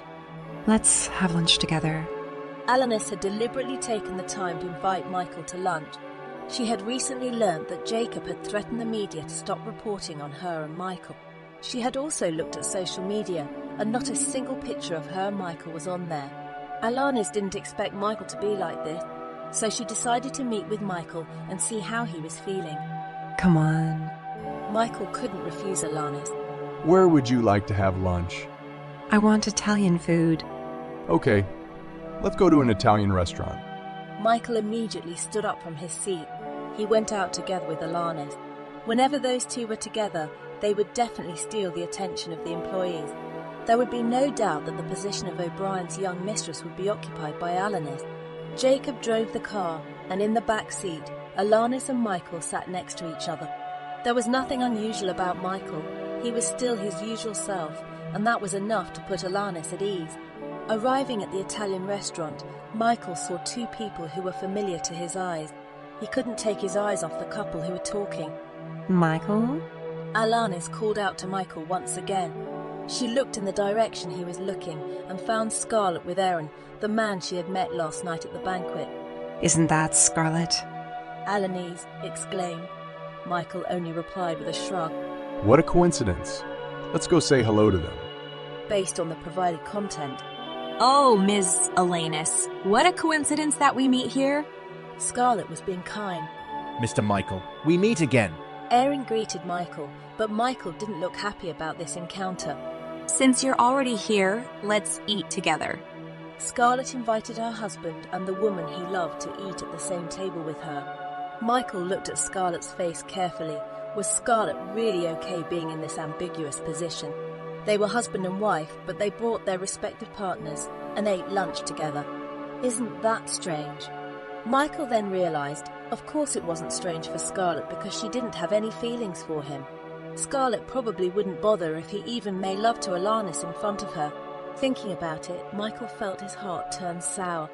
Miss Scarlett and Mr. Aaron seem to have a close relationship. Alanis looked at Scarlett and Aaron alternately. Aaron laughed lightly. We are quite close, but not as close as Miss Alanis and Mr. Michael. However, I hope that one day I will be that close to Scarlet. Aaron turned his gaze on Scarlet. Michael, who was listening to that, looked at Aaron coldly. The man really dared to talk like that in front of him. Didn't Aaron already know that Scarlet was his wife? Aaron, stop talking nonsense. Scarlet was lazy to hear Aaron's words of seduction. She didn't know what was wrong with Aaron's brain. This man still kept trying to pursue her even though she had refused many times. Was this man's love too deep, or was he not ruthless enough all this time? Scarlet, you know that I never talk nonsense when it comes to my feelings for you. Aaron looked at Scarlet as if she was the only woman in the world. Scarlet rolled her eyes. Stop talking and finish your food. You're not a free man who had a lot of time to eat lunch for too long. I can spend all my time on you. Aaron smiled sweetly. Alanis watched Aaron and Scarlet. She could see that Aaron really had feelings for Scarlet, while Scarlet, the woman, was indifferent. As for Michael, the man felt that joining Aaron and Scarlet for lunch was a big mistake. Now he lost his appetite. Scarlet no longer replied to Danzel's words. She should have known that accepting Danzel's invitation to lunch meant she had to be prepared to listen to the man's flirting. Miss Scarlet and Mr. Aaron are very compatible. You will make a perfect couple together. Alanis wanted to encourage Aaron and Scarlet to be together, so Scarlet would let Michael go. Aaron appreciated Alanis' words that made him feel happy. Miss Alanis has the same thoughts as me. You and Mr. Michael also go well together. You guys are really compatible. Alanis took Michael's hand. She looked at him lovingly. Almost everyone who knows us says the same thing. Normally Michael wouldn't mind Alanis' touch, but this time, under Scarlet's calm gaze, it made him uncomfortable. Alanis, eat your food. Michael finally spoke after silently listening to the conversations of the three people near him. Okay.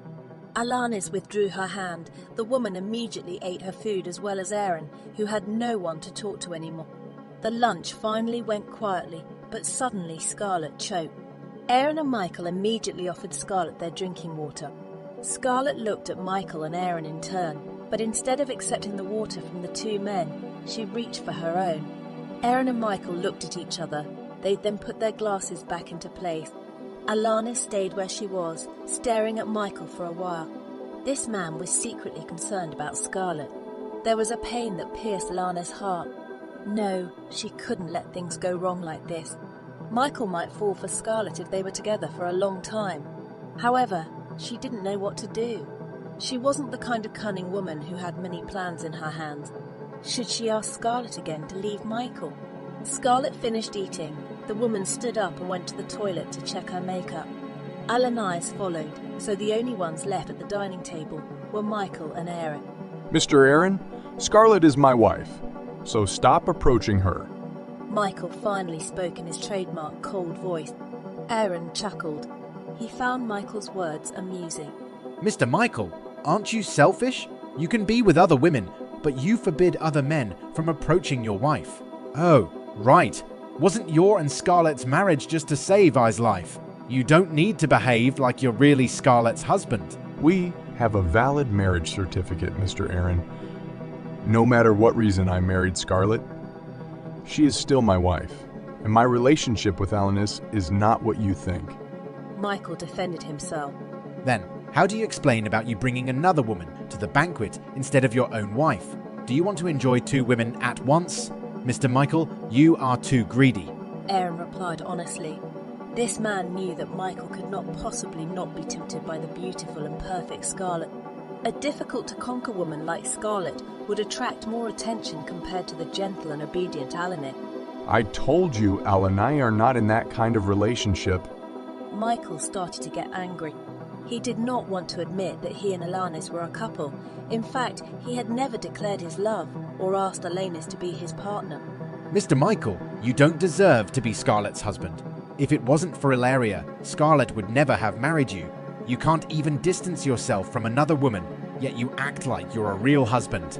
Aaron's words provoked Michael greatly. What Aaron mentioned was indeed true, and it made Michael feel very angry. If it wasn't for the fact that they were in a public area, Michael probably would have thrown his fist at Aaron's face. Meanwhile, in the ladies' loo, Scarlet and Alanis were standing next to each other. Miss Scarlet, how long are you going to keep Michael in a marriage? He doesn't want? Alanis looked at Scarlett's reflection in the mirror. Scarlett smiled lightly. Miss Alanis, are you afraid that Michael will be my husband forever? Miss Scarlett, you have many men who want you, so you'd better let Michael go because he's not happy with you.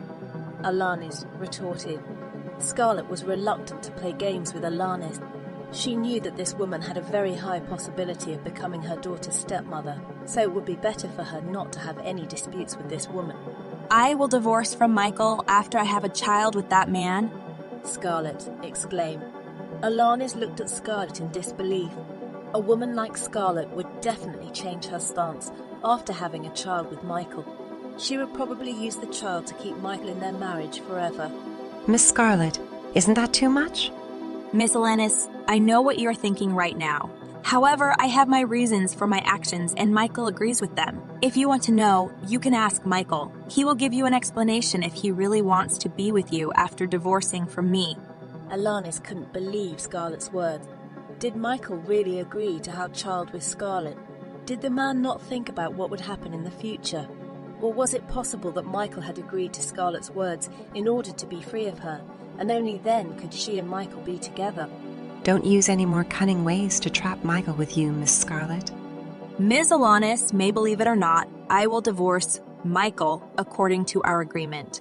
And you have nothing to fear. I will not use my son to get into the O'Brien family. I have no desire to get into that family. Scarlett's words were hard to believe because almost all women wanted to enter the O'Brien family, but he would believe Scarlett just once. If she didn't keep her word, he would probably use harsh means to get rid of her. However, he hoped that he wouldn't have to do that. He didn't want to be a bad person who hurt others, despite the fact that Scarlett started first. Scarlett finished fixing her makeup. She quickly came out of the toilet, stepping calmly and elegantly. When she saw Michael and Aaron, the two men had tense expressions on their faces. "What's wrong?" Scarlett frowned.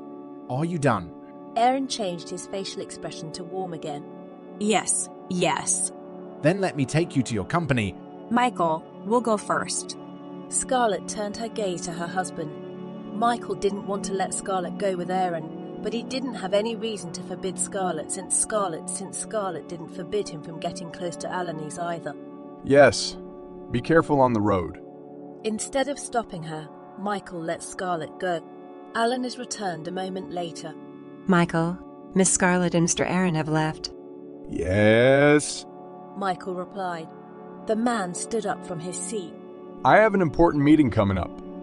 I'll take you to your studio. All right, let's go. Alanis then stepped next to Michael. As they were in the car, Alanis started talking about what Scarlett had said in the toilet earlier. Michael, did you and Scarlett have an agreement that you will divorce after Scarlett has a child from you? How do you know that? Asked Michael. Scarlett told me. That's right, replied Michael. Is that okay? What if Scarlett is using the child and doesn't want to separate from you? In the past, Michael would have thought this way, but not now. He knew that Scarlett would never use her child for her own benefit. Scarlett is not that kind of person. Alanis frowned. If Scarlett was not that kind of person, then what kind of woman was she in Michael's eyes? She tricked you into marrying her, so it's not impossible that Scarlett will do the same. Alanis, I don't want you to talk about Scarlett like that. She has her reasons why she set me up. Reason? What reason would she have to do that other than wanting to get into the O'Brien family?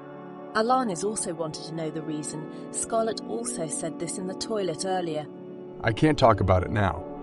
However, I want you to know that Scarlett is not as bad a woman as you think. Michael wanted to change Alana's view of Scarlett. He would also do the same for her family. Scarlett was the mother of his daughter. His family had to know that Scarlett did all those sneaky things to him a while ago was for the survival of a part of their family, Ilaria. Sooner or later, she would recognize Ilaria as her daughter, but before that she wanted to make sure that her family accepted Scarlett as Ilaria's mother. He wanted them to treat Scarlett well. Maybe Scarlett and he will really divorce later, but the fact that Scarlett is Ilaria's mother cannot be changed. They had to maintain a good relationship for Ilaria's happiness. Alanis wasn't satisfied with Michael's answer, but she couldn't force him to talk. Right now, All she needed to think about was that Michael was starting to care about Scarlett. She knew it from the way Michael defended Scarlett in front of her. Fear began to threaten Alanis. What if Michael finally had feelings for Scarlett? No, that can't happen. Michael could only be hers. Madam, Mr. Pierre would like to see you. Damsel told Scarlett. The woman had just returned from her company. She had not even washed her body and was still wearing the clothes she had used earlier. Scarlett did not want to meet Pierre. She wanted to turn her body around like he did to her, but she wanted to know why he wanted to meet her. I will see him. Yes, madam. Scarlett came out a few moments later. She went to the living room, and there was her father, who looked lost and haggard. The man must have experienced so much inner pressure that he had become like this. What brings Mr. Pierre here? Scarlett did not sit down. She asked, still standing, which meant that she would not be talking to her father for long. Scarlett, Pierre said softly. He wanted to move to hug his daughter, but Scarlett stepped back. Pierre's heart became bitter. His daughter was still unwilling to accept his hug. Scarlett, I'm sorry to you. I've made a big mistake. I've hurt you. I'm really sorry, Scarlett. Scarlett flinched. Her face was still calm and did not show any expression. Your apology is late, Mr. Pierre. Everything bad has come to me because of your distrust of me. Scarlett, you are too blind. I'm so sorry for not believing in you. Scarlett, I only have you as my family. Please give me a chance to correct my mistakes. There's nothing to fix. I have been waiting for you to see everything 8 years ago, but you would rather drive me away than believe in my words. Back then, when I was slandered that I had high exam results, you didn't believe my words. You didn't even know your own daughter whom you had raised for 17 years. I've had intelligence since I was a child, but you forgot that fact and believed blindly in everything. If you check what happened that day, maybe you'll find that I was innocent, but you didn't. Scarlett opens up about the dark story of her life, where the father she trusted so much no longer believed in her.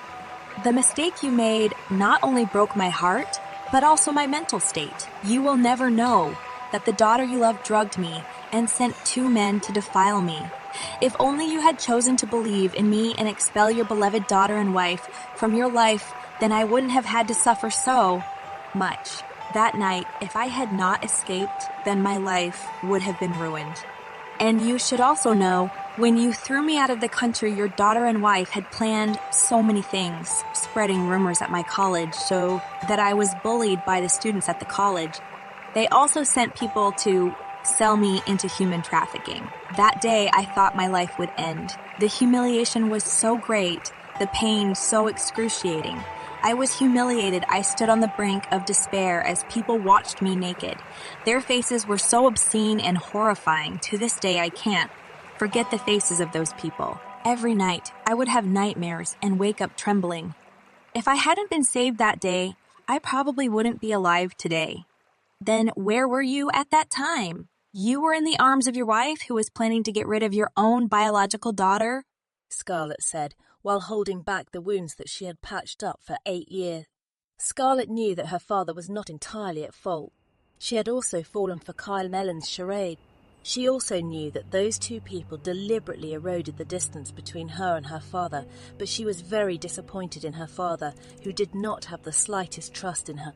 He thought his father knew him better than anyone, but he was wrong. He had placed so much hope in his father for him to see the slightest hint of innocence, but his hopes were broken, shattered by his father's disbelief. Pierre, who had been standing, took a step back, the man's body suddenly losing its strength. He had never thought that Ellen and Kyle had done such a terrible thing to Scarlett. Now, after hearing all that Scarlett had been through, Pierre knew that he did not deserve his daughter's forgiveness. If only he had not doubted his daughter and not fallen for Ellen and Kyle's charade, then those terrible things would not have happened to his daughter. Ellen is really cruel. I'm going to kill her. Pierre's voice trembled with anger.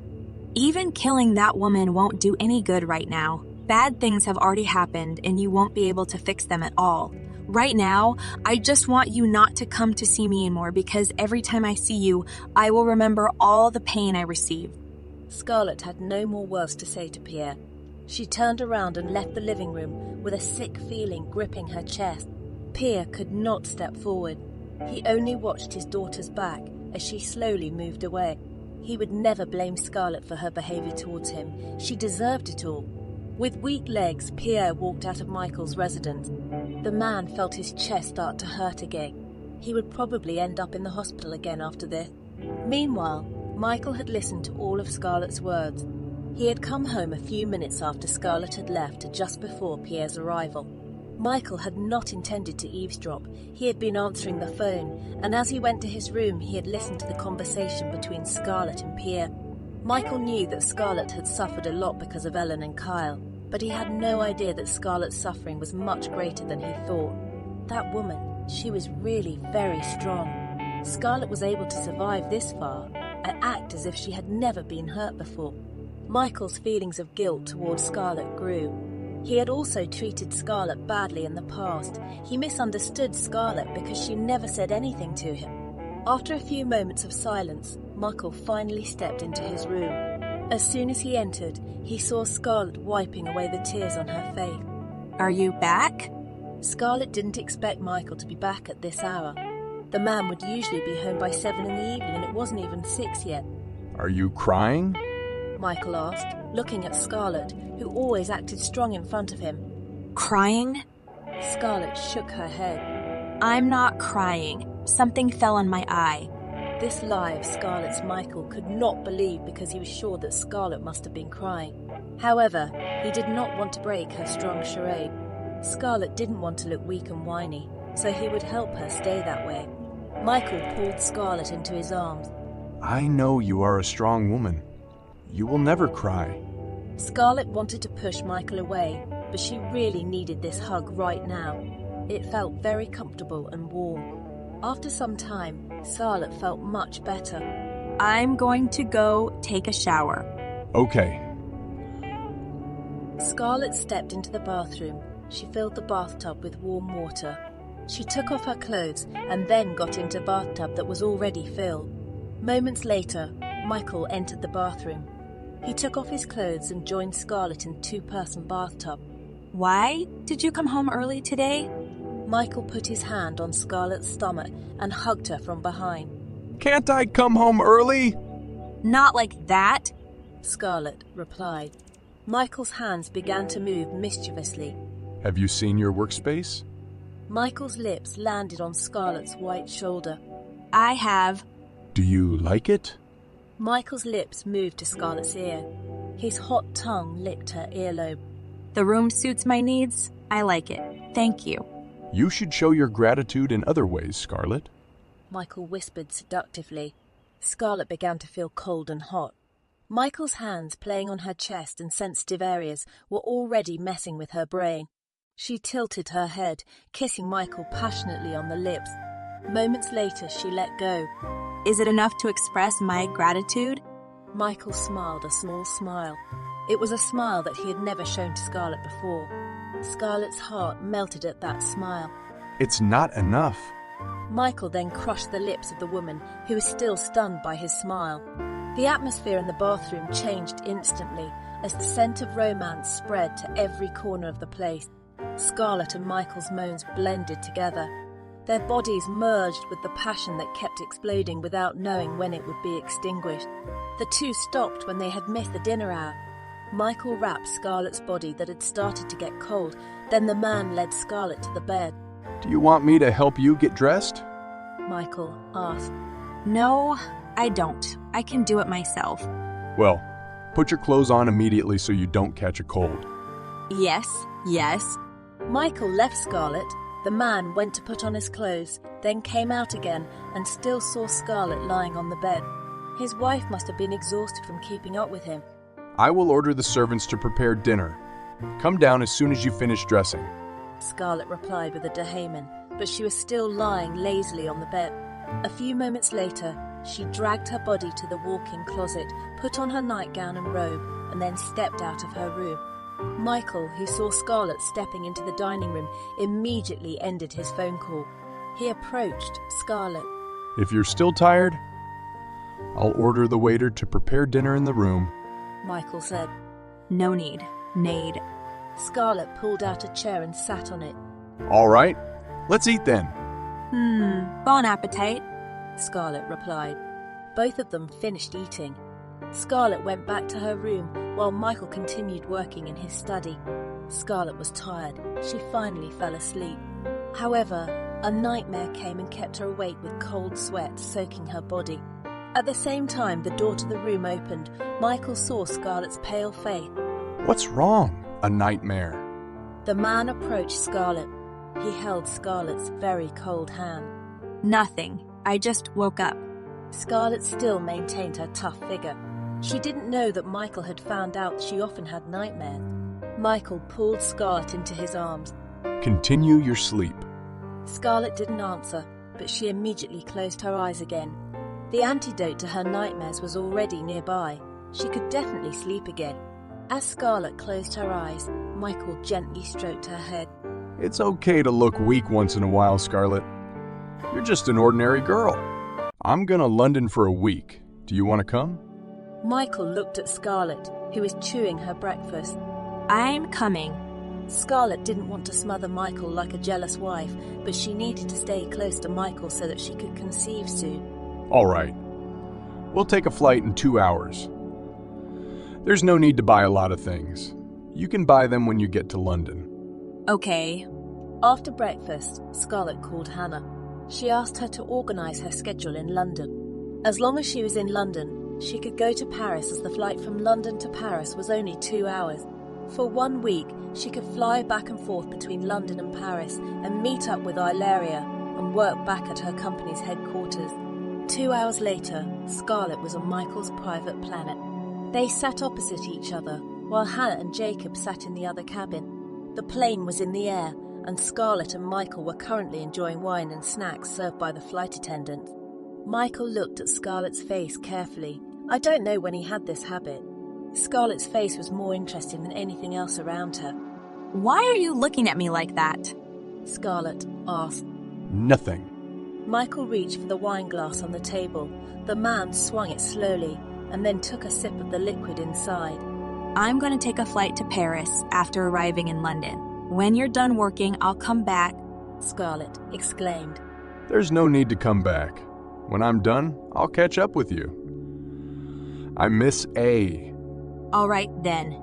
Scarlett preferred it that way. She could spend more time with her little daughter. Scarlett arrived in Paris in the afternoon. She immediately went to the back garden of the Parker family residence to meet her son and grandfather, who were enjoying the sunset together. Aye! Scarlett let out a happy voice. Ilaria tilted her face. She immediately got up and ran when she saw her mother. Mum. Scarlett hugged Ilaria, then picked her up and kissed the surface of Ilaria's face. Why didn't you tell I you were coming home? I wanted to surprise A. How long will you be home? 1 week. That's great. I can play with you for a week. Ilaria was very happy. Ilaria's happiness brought a smile to Scarlett's face. Are you enjoying the evening with your great-grandfather? Ilaria nodded her head. Yes, Mum. Scarlett put Ilaria down and hugged her grandfather. Is Grandpa okay? You look a little pale. Grandpa is fine. Ethan did not want to make his granddaughter worry about his health. He did not want to burden Scarlett's mind with his declining condition. Great-grandpa lied, Mum.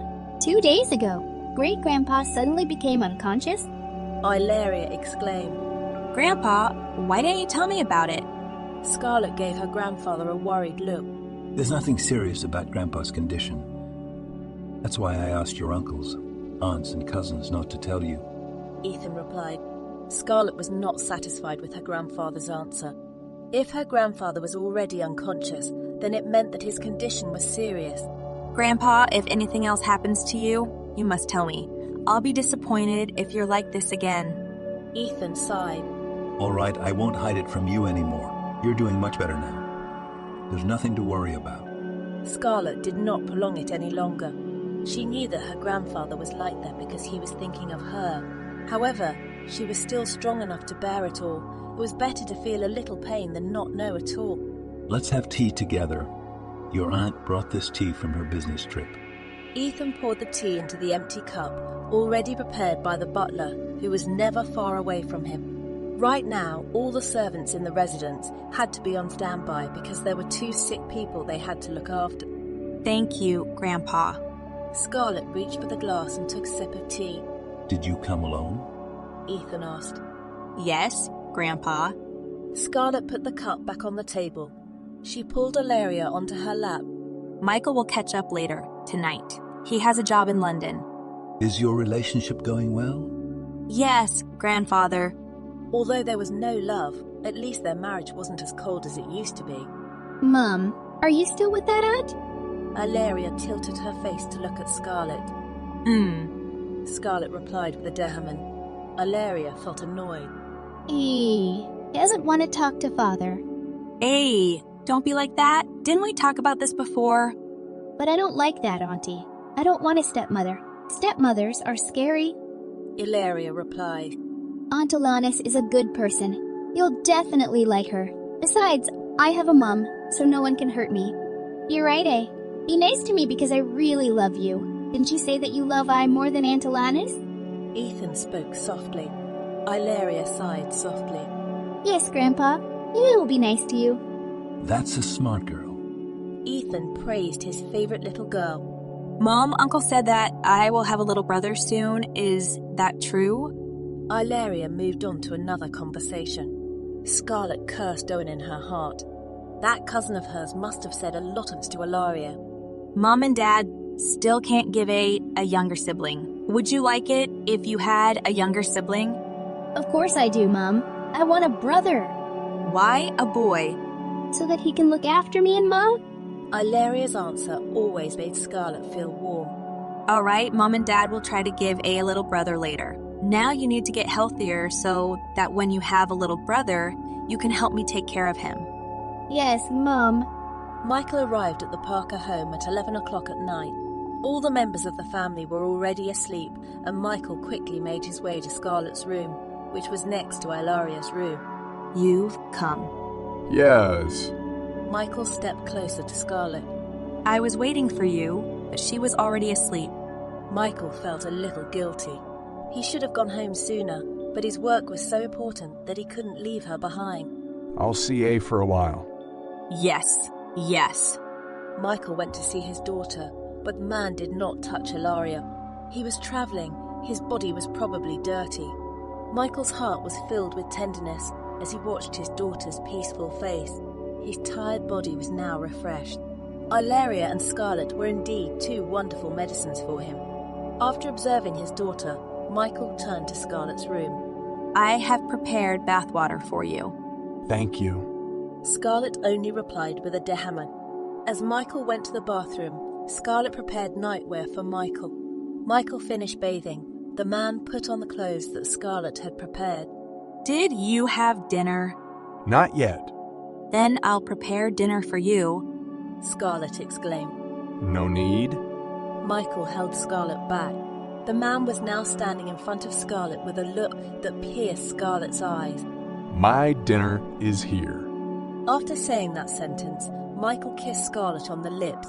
He stripped Scarlett of her clothes as well as his, and then the 2 of them wrestled on the bed like there was no tomorrow.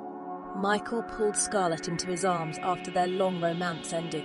He kissed Scarlett's naked back. Go to sleep.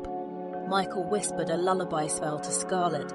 Moments later, the man also slept. Dad, Mom.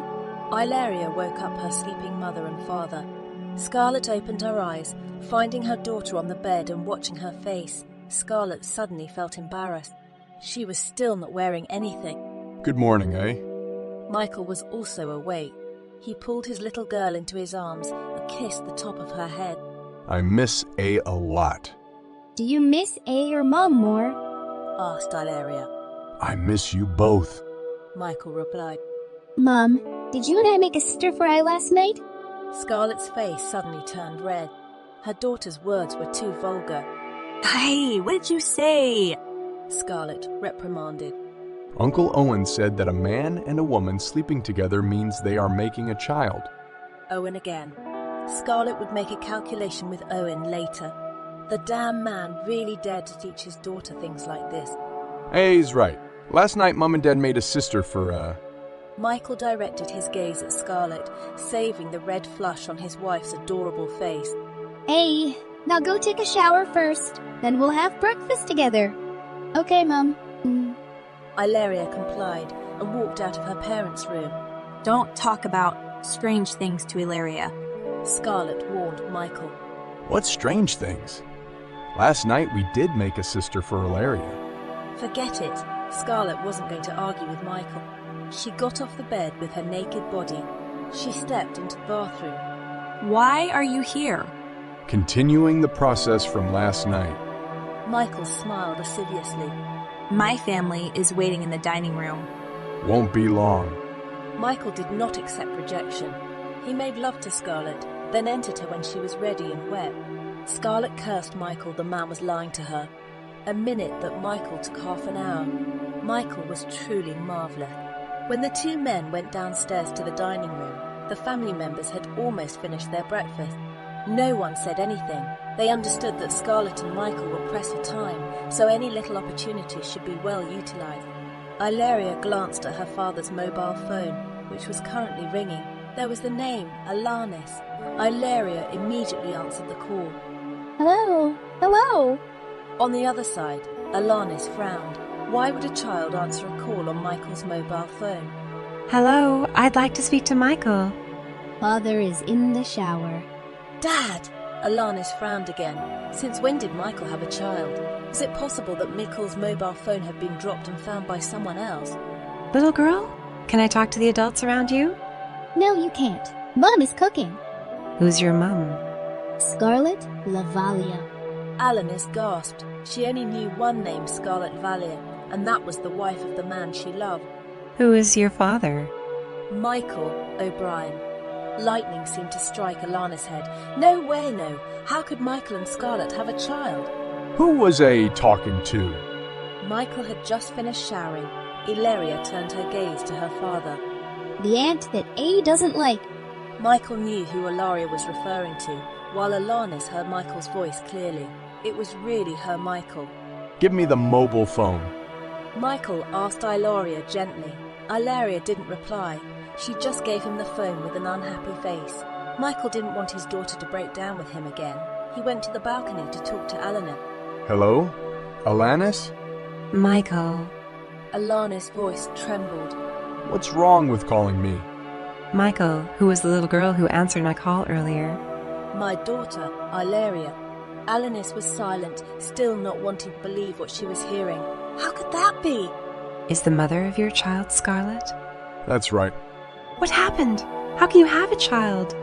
Alanis held back her sobs. Her heart was breaking now. Michael and Scarlett's relationship was much stronger than it seemed, both of them having a child together.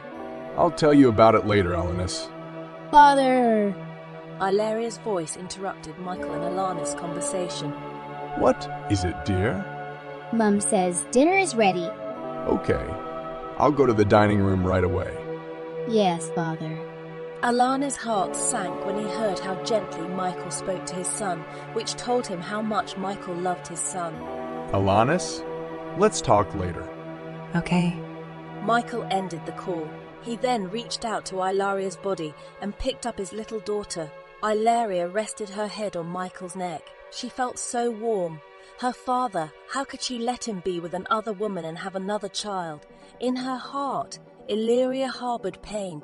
She wanted her father to stay with her mother, but there was nothing she could do because her father did not love her mother and vice versa. In the dining room, the whole family was seated. There were Scarlett's grandfather, uncle, aunt, and 2 cousins. The family didn't treat Michael like a stranger, but they didn't treat him like family either. They only respected Michael as Ilaria's father. They were also grateful to Michael because he was willing to help save Ilaria's life. However, they also slightly disliked Michael because he had a relationship with Alanis when he was Scarlett's husband. What was missing from their Scarlett that? Michael was still in a relationship with another woman. They know that love cannot be forced.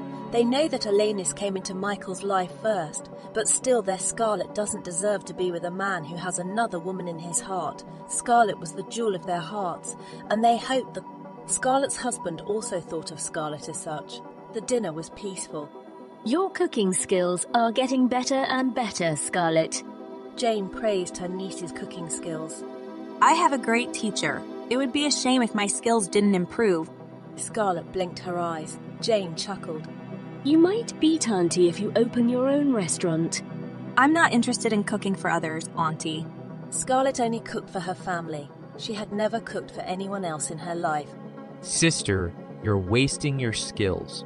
Altez Parker, Owen's younger brother, commented. Instead of talking about your brother's skills, you should be honing your own. You're a teenager, but you'd rather cause trouble. Owen ranted at his younger brother. Altez pursed her lips. Brother, I'm not causing trouble. I'm just trying a few new things. You'll probably end up in the hospital with that new thing you tried. Owen retorted irritably. No one came to Altez's defense when Owen scolded the youngest of the Parker family. Yesterday, Altez had been involved in a fight between Jenks on campus, and it had left Altez with several bruises on her face. Uncle Altez, fighting is not good. Don't do it again. Ilaria advised Altez. Altez, who was upset, immediately melted because of the words of her little angel. I promise not to fight again. That's new, Uncle. Ilaria gave her thumbs up. Michael, who was there, just watched the interactions of the few people around him without being able to join in on the conversation. During his time at the Parker residence, he saw that this family was truly close, knit and loving, especially the attitude of the people towards Scarlett and Ilaria. Their affection towards Scarlett and Ilaria was sincere and great. Michael was grateful that his daughter had grown up in such a warm family, without power struggles and threats from other families. His daughter's mentality is much healthier here. There was no competition and no putting each other down. After breakfast, Michael took Ilaria and Scarlett to the playground. Tomorrow Michael and Scarlett have to return to New York to continue their work there. So today Michael would spend the whole day with his little daughter. Ilaria's condition is good enough to be taken out of the house.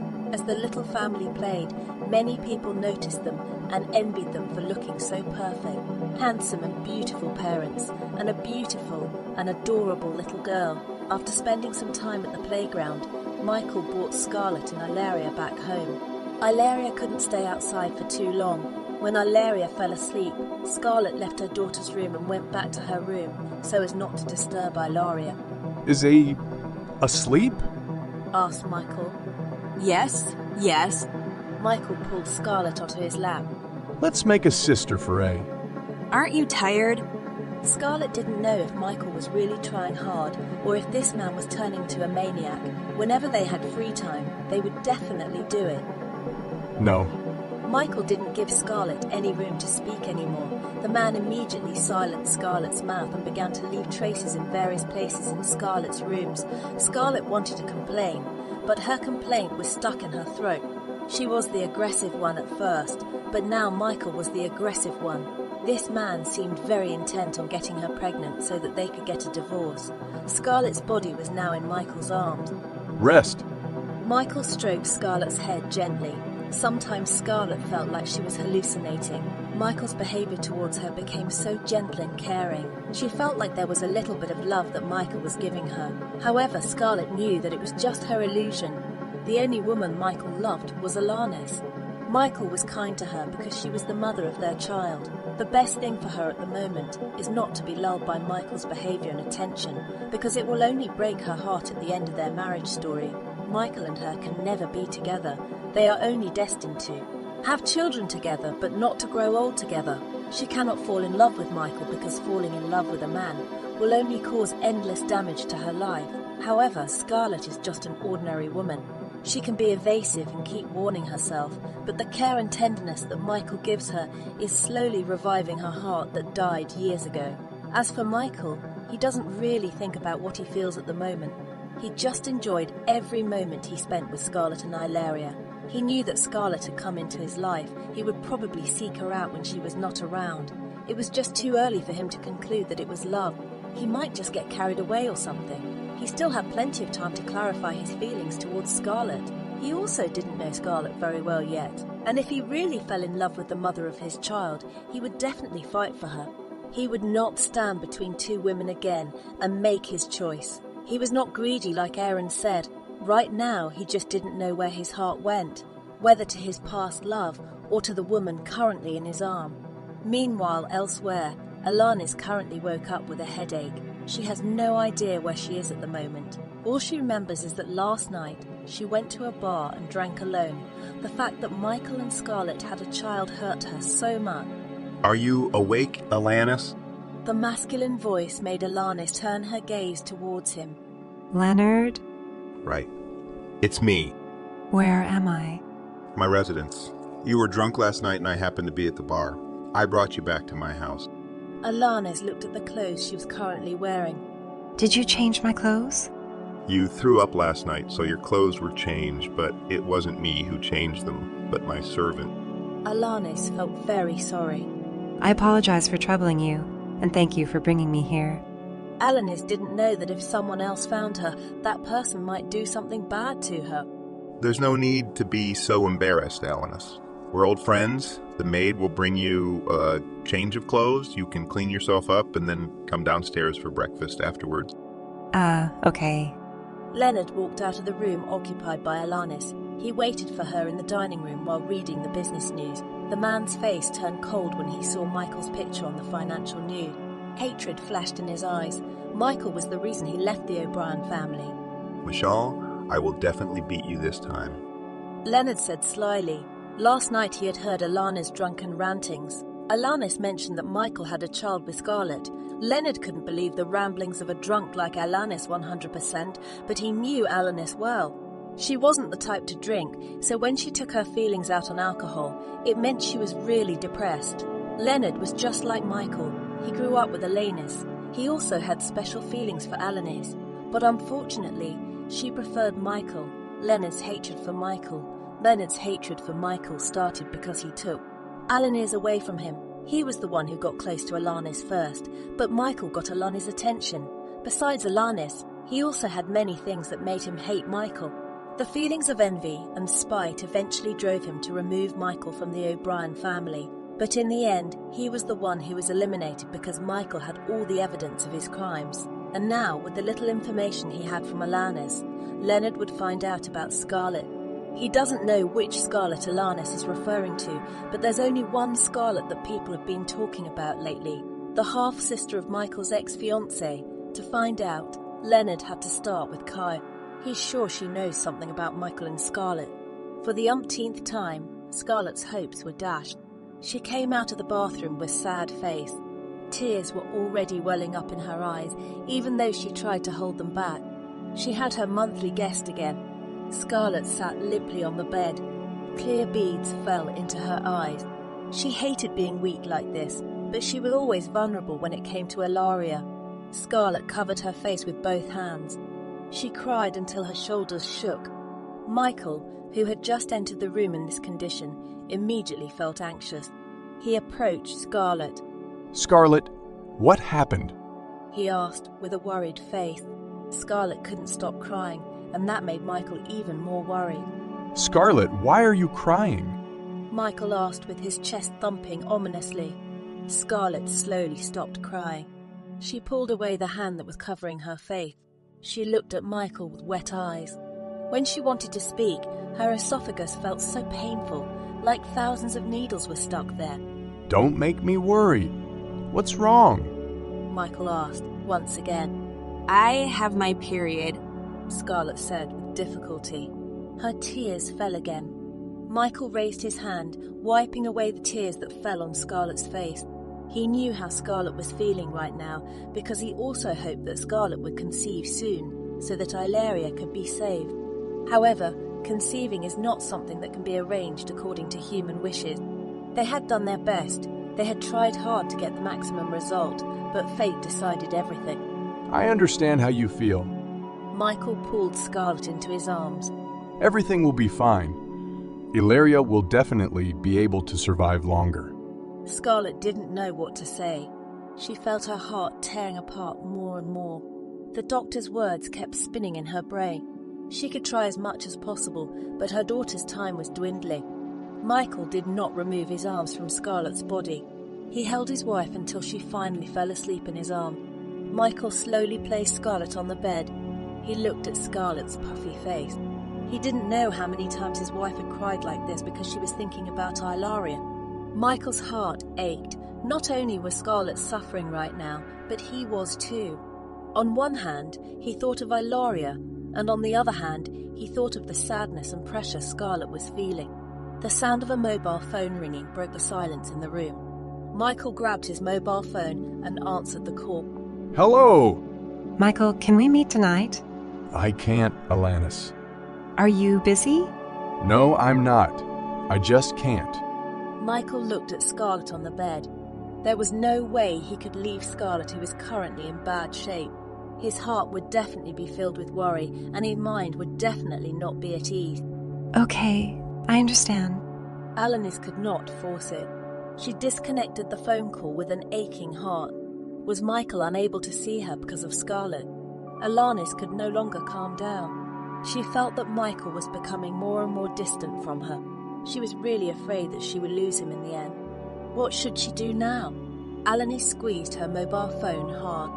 Alanis, what's wrong? Asked Leona as she looked at Alana's pale face. I'm not feeling well, Leona. Take me back home.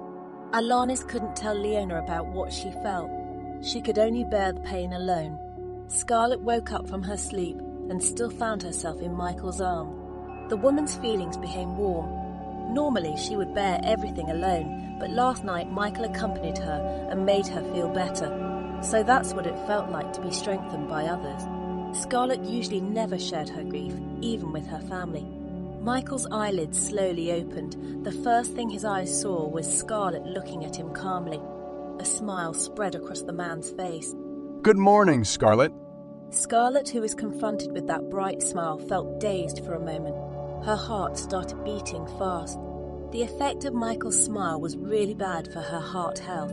Are you feeling much better this morning? Michael looked deeply into Scarlett's blue irises. His gaze showed tenderness and warmth. Yes, thank you. Scarlett was thankful that Michael didn't turn around and leave her at the most difficult time in her life. Michael caressed Scarlett's face. Give me a good morning kiss as a token of your gratitude. Scarlett moved her head forward. She gave Michael a peck on his thin lip. Are you uncomfortable with your period? Yes, it's a little painful in my stomach. All right, wait here for a while. Yes. Michael got out of bed, washed his face and went to the kitchen to make some hot chocolate. When he returned home, he often found that Adeline had her period, and his mum would always give Adeline hot chocolate to make her feel better. The cause of menstrual cramps is poor blood circulation, and warm chocolate will help improve blood circulation. Michael returned to his room with a mug of hot chocolate. Drink it while it's warm. Okay. Clean up your body, and after that, I'll order the maid to bring breakfast to your room. Okay. Michael came back out with the empty cup. He went to order Danzel to prepare breakfast for Scarlett. By the time breakfast was ready, Scarlett had just finished her bath. She still felt some discomfort in her stomach. She put on her clothes and sat on the sofa. Aren't you working? Scarlett asked Michael. Her husband still hadn't showered, whereas usually at this time of the day, he was already dressed and ready to go to work. I'm gonna work at home today. Aren't you still not comfortable? Scarlett would normally still work, even if she felt uncomfortable due to her period, but since Michael had deliberately taken the day off for her, she would not go to work either. Yes, I still don't feel comfortable. Then there's no need to work today. Yes. Here, let me feed you. Michael took the plate in Scarlett's hand. He then fed Scarlett patiently and slowly. Now, rest. Michael said after Scarlett had finished her breakfast. Okay. Michael went to the bathroom. The man cleaned his body. If you need anything, I'm in the study. Michael looked at Scarlett, who was currently lying on the bed. Yes. Alanis went to Michael's residence because she knew from Michael's secretary that he was not working today. Is Mr. Michael home? Alanis asked Danzel. He is. Mr. Michael is currently in his study. All right, I'll go see him. No need to drive me. Yes, miss. Danzel nodded his head. Alanis passed Michael's butler. The woman stepped towards Michael's study with certainty.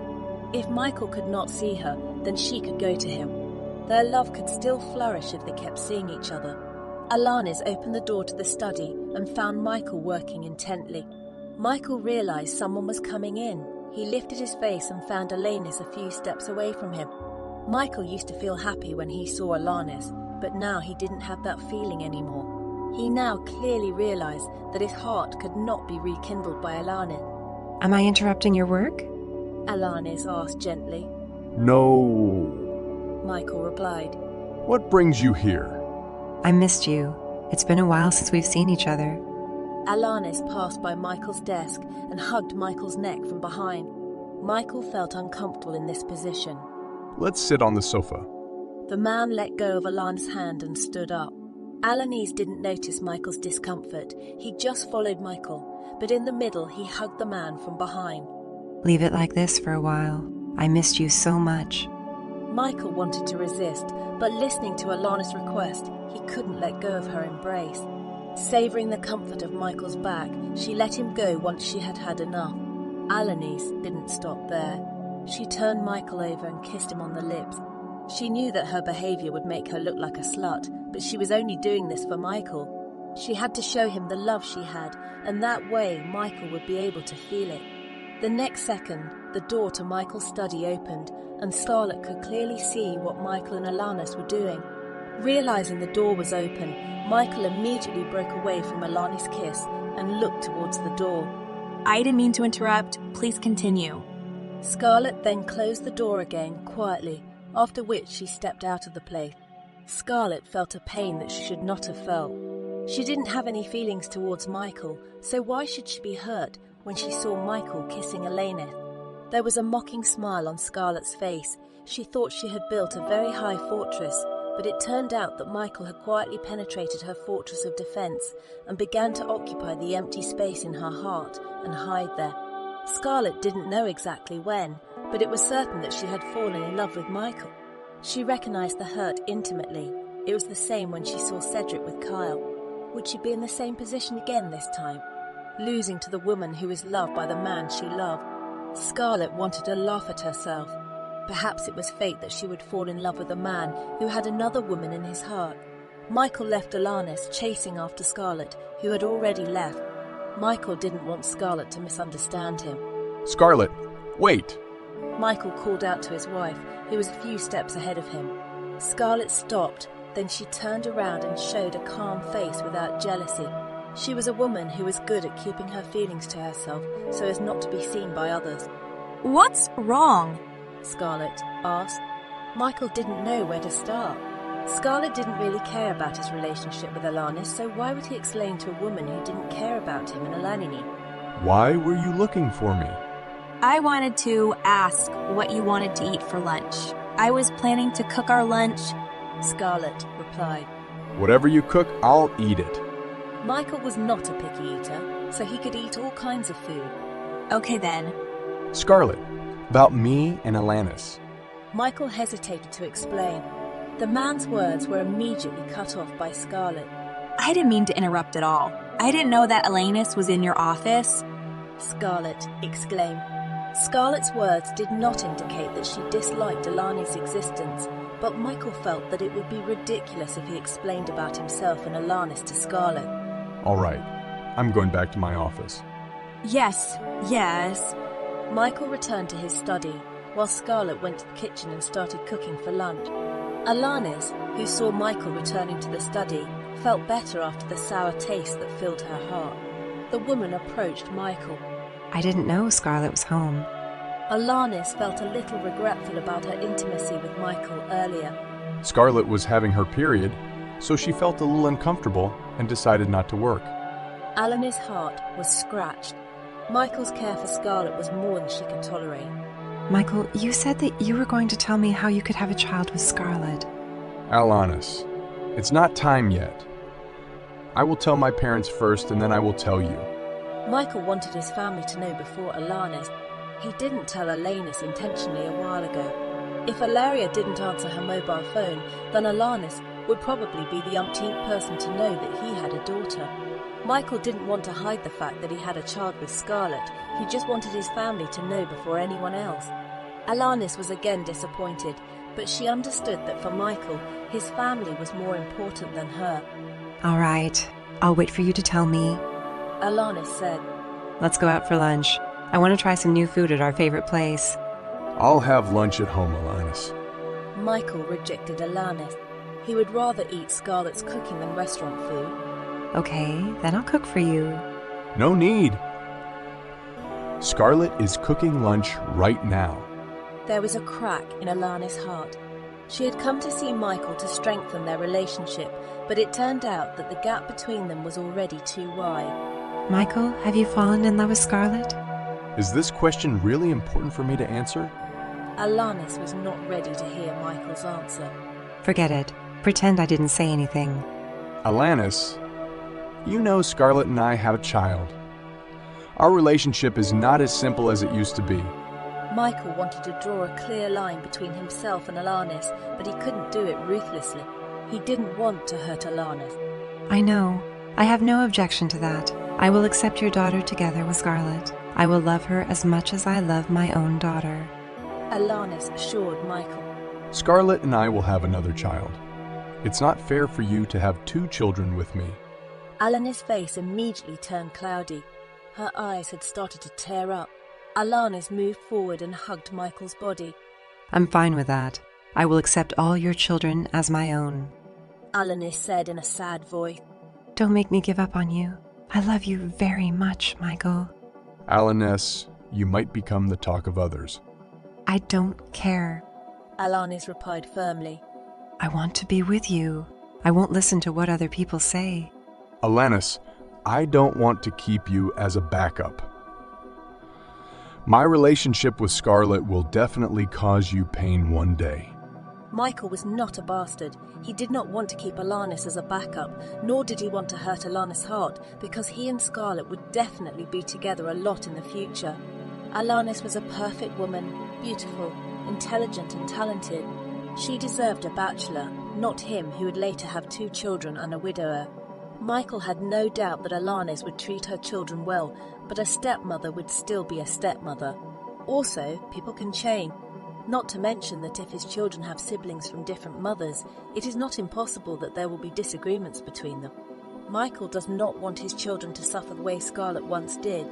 It would be better for him not to give his daughter a stepmother. If he had to divorce from Scarlett, then he would not remarry. He already had a successor from Scarlett, so his family could not pressure him to find a companion. Michael, don't push me away. I came back just for you, so please give me a chance to restore the love between us. I'm sure you still have the same feelings for me. Right now, you're just jumping to conclusions because you're still in a marriage with Scarlett. I'm fine with you and Scarlett's relationship. After all, you have a child together. Of course you won't be like strangers. I can accept that. Alanis looked at Michael with a pleading gaze. Michael couldn't stop Alanis' persistence. He could only wait for her to give in on her own. I'm still married to Scarlett, so I hope you can keep your distance from me. Why should I keep my distance from you, Michael? Is Scarlett threatening you again? It's not because of Scarlett, Alanis. Michael didn't want Alanis to blame Scarlett. My daughter doesn't like your closeness to me. I don't want my daughter to be sad, so you should keep your distance from me. Alanis lost her word. Michael drew a clear line between them because of Michael and Scarlett's daughter. If she was not close to Michael, then how could she rekindle their withered love? I will keep my distance from you, but don't forbid me from seeing you. Michael, I will not cross my boundaries. Yes. Michael valued his relationship with Alanis in the past, so if it was just to meet without doing anything intimate, it would be fine. Alanis released her embrace from Michael's body. Thank you, Michael. Michael felt guilty hearing Alanis' words of gratitude. It was like he was giving her hope, but in the end, he was going to break her heart because he didn't want to give his daughter a stepmother. I still have work to do. If you want to stay here, then you can stay. I will stay. Alanis did not want to leave. She wanted to be with Michael a little longer. All right then. Alanis wiped away the tears on her face. She watched as Michael focused on his work, and then she left Michael's room and went to the kitchen. Alanis was beginning to dislike Scarlett. She thought that Scarlett was deliberately using her son and Michael to prevent her from being with Michael. She already knew that Scarlett would never let Michael go. A man like Michael was the perfect husband in every way, and Scarlett clearly wanted to climb to a higher social class by becoming Michael's wife. She also wanted to ensure that her daughter would be the successor to the O'Brien family. With her conclusion, Alanis called Scarlett a cunning and greedy woman. When Alanis arrived in the kitchen, she saw Scarlett busy with her cooking. Is there anything I can help you with? Alanis stood next to Scarlett. Scarlett tilted her face. Nothing. Miss Alanis, you can go back to Michael's room. Alanis didn't listen to Scarlett's words. Scarlett, what kind of mother are you to use her daughter to hinder my relationship with Michael? Scarlett, who should have been slicing the night onion, sliced her index finger. The woman turned her gaze to Alanis and ignored her injured hand. What do you mean by your words, Miss Alanis? She asked, not understanding. No need to pretend you don't know, Scarlett. I know you and Michael have a child. You used that child to keep me away from Michael. Miss Alanis, you should amend your words. Scarlett did not accept Alanis' words. She was a mother who would never use her daughter for her own benefit. Scarlett, I have guessed from the beginning that you are a cunning woman. You already had a child with Michael, but you still threatened Michael to have another child with you. You want to use your children to control the O'Brien family fortune. Scarlett's hand flew to Alanis' face. She stared at Alanis with a sharp gaze. Scarlett! Michael arrived at the right moment. He watched as Scarlett slapped Alanis hard across the face. Scarlett ignored Michael's presence. The woman didn't say anything, but just walked away. Alanis, what happened? Michael asked Alanis. The woman was crying.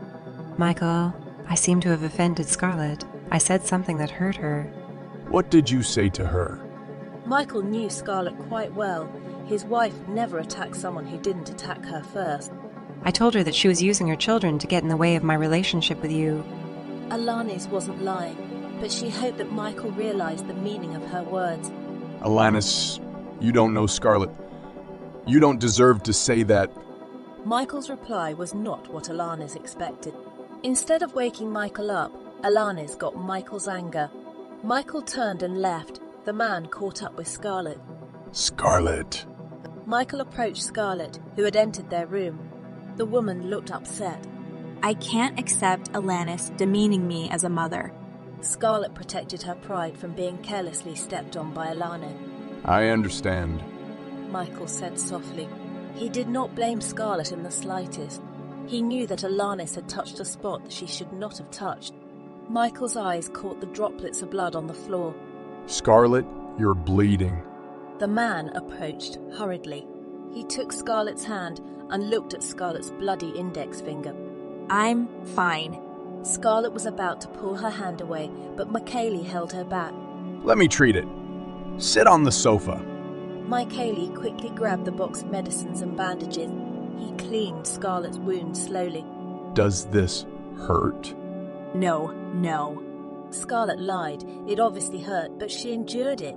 Michael bandaged Scarlett's wound slowly. Be careful when you cook, or don't enter the kitchen again. I'll be more careful. Michael was becoming protective of Scarlett. Seeing that his wife was injured, he would rather not eat her cooking than let her bleed like before. Due to his mental illness, Kyla was transferred to a mental hospital. She was now one of the patients there and often had tantrums, so she lived alone in an isolation room. The psychiatric hospital attendant would come when Kyle started having a tantrum, not to make the woman better, but to make her condition worse. The man would inject a drug that would make Kyle much calmer, after which he would rape Kyle and leave Kyle with deep humiliation and pain. Scarlett had sent the man to pay attention to Kyle. Scarlett wanted Kyle to get special attention so that the woman would suffer for life. Now Kyle was much calmer, but the woman's mind was no longer sane because of the injections given to her every time. It was just that sometimes she would get a little bit of her sanity and she could remember about the things she hated so much. Scarlett. She could only remember Scarlett because she had instilled in her brain to never forget the humiliation she had received because of her. Leonard came to see Kyle at the right time. The woman was in a calm state.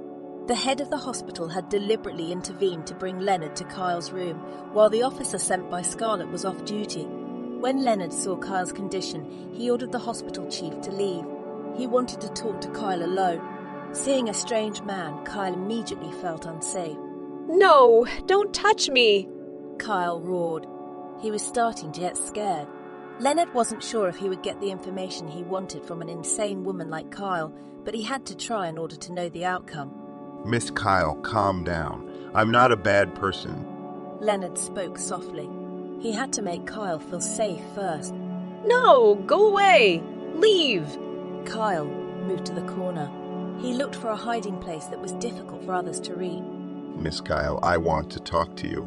I can avenge you against Scarlett, your half-sister. Leonard mentioned a name that made Kyle become angry.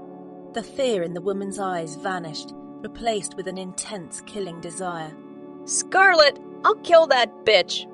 The only thing in Kyle's brain right now was about that. Miss Kyle, calm yourself. Leonard persuaded Kyle. Let me help you get revenge, but I want to hear from you about Scarlett and Michael. Scarlett, that slut is married to Michael, Kyle said with a horrified face. Married? Married? Leonard had never heard about this. So did Michael hide his marriage to Scarlett? But why? Miss Kyle, speak more. Kyle could not compose more words. His brain was not functioning properly anymore. However, he still kept some memories in his brain. Scarlett framed Michael. That woman took Michael away from me in a disgusting way. I will kill her. I will kill anyone who tries to take Michael away from me. Michael is only mine, only mine, only mine, he exclaimed with madness flowing in his voice. Trapping? What exactly did Scarlett do? The whore drugged Michael. They slept together. Scarlett threatened Michael to marry her or else she would tell the world about their scandal. Leonard smiled slyly. Michael was really dodgy. He broke off his engagement with Kyle and then hid his marriage with Scarlett so that the scandal between the two of them would not be known by others. Leonard knew exactly how much Michael would have to pay for such a scandal. If the video got out, Michael would be kicked out of the O'Brien family. Scarlett, I'll kill that bitch! She must die dead! Kyle then laughed creepily. Kyla's condition made it impossible for Leonard to talk to her, so the man quickly walked out of Kyle's ward. Even after he walked a few steps, he could still hear Kyla's crazy scream.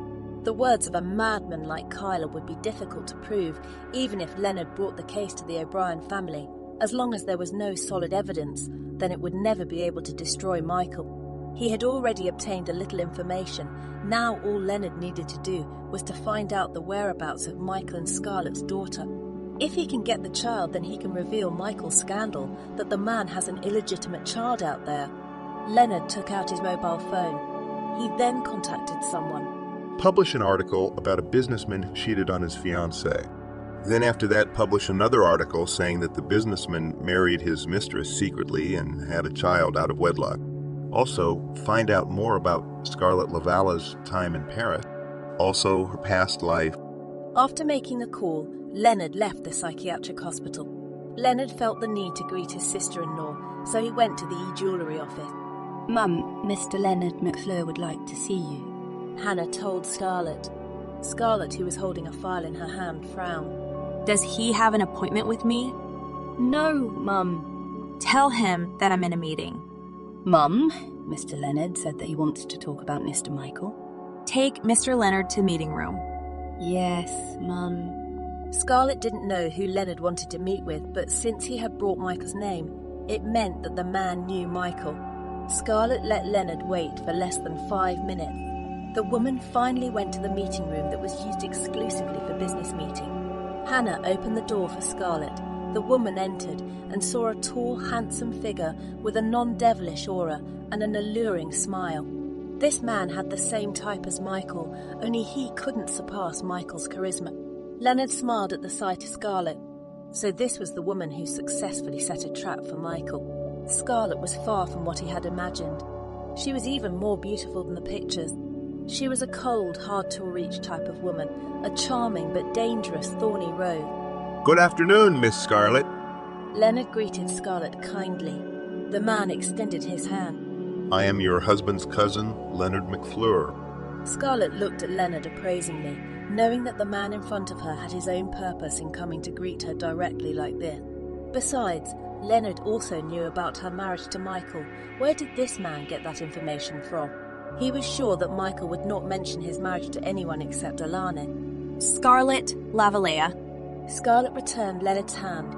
She wanted to pull her hand away, but Leonard was reluctant to let go. The two stared at each other for some time, before Leonard finally let go with a smirk on his face. What did Mr. Leonard want to talk to me about? Asked Scarlett, not wanting to waste time. Just to say hello to my cousin's lovely wife. Leonard implied something else. Scarlett was sure that Leonard seemed to be at odds with Michael. Mr. Leonard has already greeted me. If there is nothing important, then I will get back to work. Don't rush, Scarlett. Leonard held Scarlett back. I heard that you and Michael have a child together. Scarlett still remained calm after hearing what Leonard said, but her brain was thinking hard. No one knew about her having a child except those closest to her and Alana. Scarlett was sure that Leonard would not be able to discover this, even if he dug up all the information about her. Ilaria's existence was always hidden. She was very protective of her little girl, hence her identity was always strictly guarded. Then, how did Leonard know about this? Could it have been Alanis who told Leonard? But why would Alanis tell this man? Alanis would definitely not want such a thing to be known by others. Where did you find out about this? Where I found out is not important, Scarlett. Leonard replied. I'm very interested in you because you have so much guts that you were able to trap Michael. This man even knew that he was framing Michael. Scarlett became even more wary of the man in front of her. Mr. Leonard, don't mince words, just say what you want. Leonard really liked Scarlett's calm personality and cold faith. He was getting more and more interested in this woman. I can give you the whole of O'Brien if you are willing to be with me. Give me your love tape with Michael. After that, I will make you my queen. Scarlett suddenly felt disgusted. Where did Leonard's confidence come from? She wasn't even the slightest bit interested, even if Leonard could give all of O'Brien to her. Mr. Leonard, I think you are too confident. I'm not interested in being your queen, and I'm not interested in working with you. Scarlett, I know you tricked Michael into becoming the young mistress of the O'Brien family. I can do the same. I'm much better than Michael. Scarlett thought there was something wrong with Leonard's brain. That's why this man could talk like that. He was much better than Michael. Only a blind man could not see that Michael was far above him. Who exactly was Leonard trying to deceive? If the man was capable of giving him all of O'Brien, then why did he need him to give up his love-making video with Michael? This man was clearly incapable and was just running his mouth. Mr. Leonard, I have nothing to discuss with you. I'm going back to work. Please excuse me. Scarlett turned her body around and was about to leave. I will definitely make you mine sooner or later. And yes, I will destroy Michael and all his pride. Leonard managed to make Scarlett stop walking because of his words. Scarlett turned her body around. She looked at Leonard from bottom to top with a reproachful gaze. I'm afraid you won't be able to do it. After saying that Scarlett really left, she was very unhappy to deal with a man with Leonard's mindset. It seemed like Leonard had an excessive narcissistic disease. The man was not helped at all. Leonard smiled sarcastically. Scarlett's words had hurt his pride. This man had gathered his own strength over the years since he was no longer a part of O'Brien, and the purpose of all his hard work was to take revenge on Michael, who had driven him out of the O'Brien family. Scarlett, you will definitely be mine, Leonard said obsessively. This man seems to have a strange disease where he favors women who have a relationship with Michael. Leonard didn't leave immediately. He called Michael to make the man lose his cool.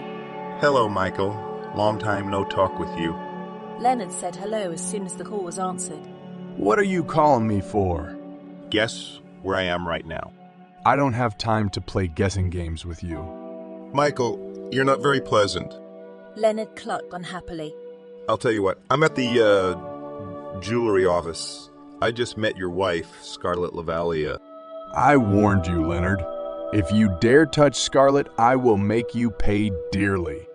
Leonard didn't expect Michael's reaction to be like this. He thought it was really interesting that Michael might love his wife.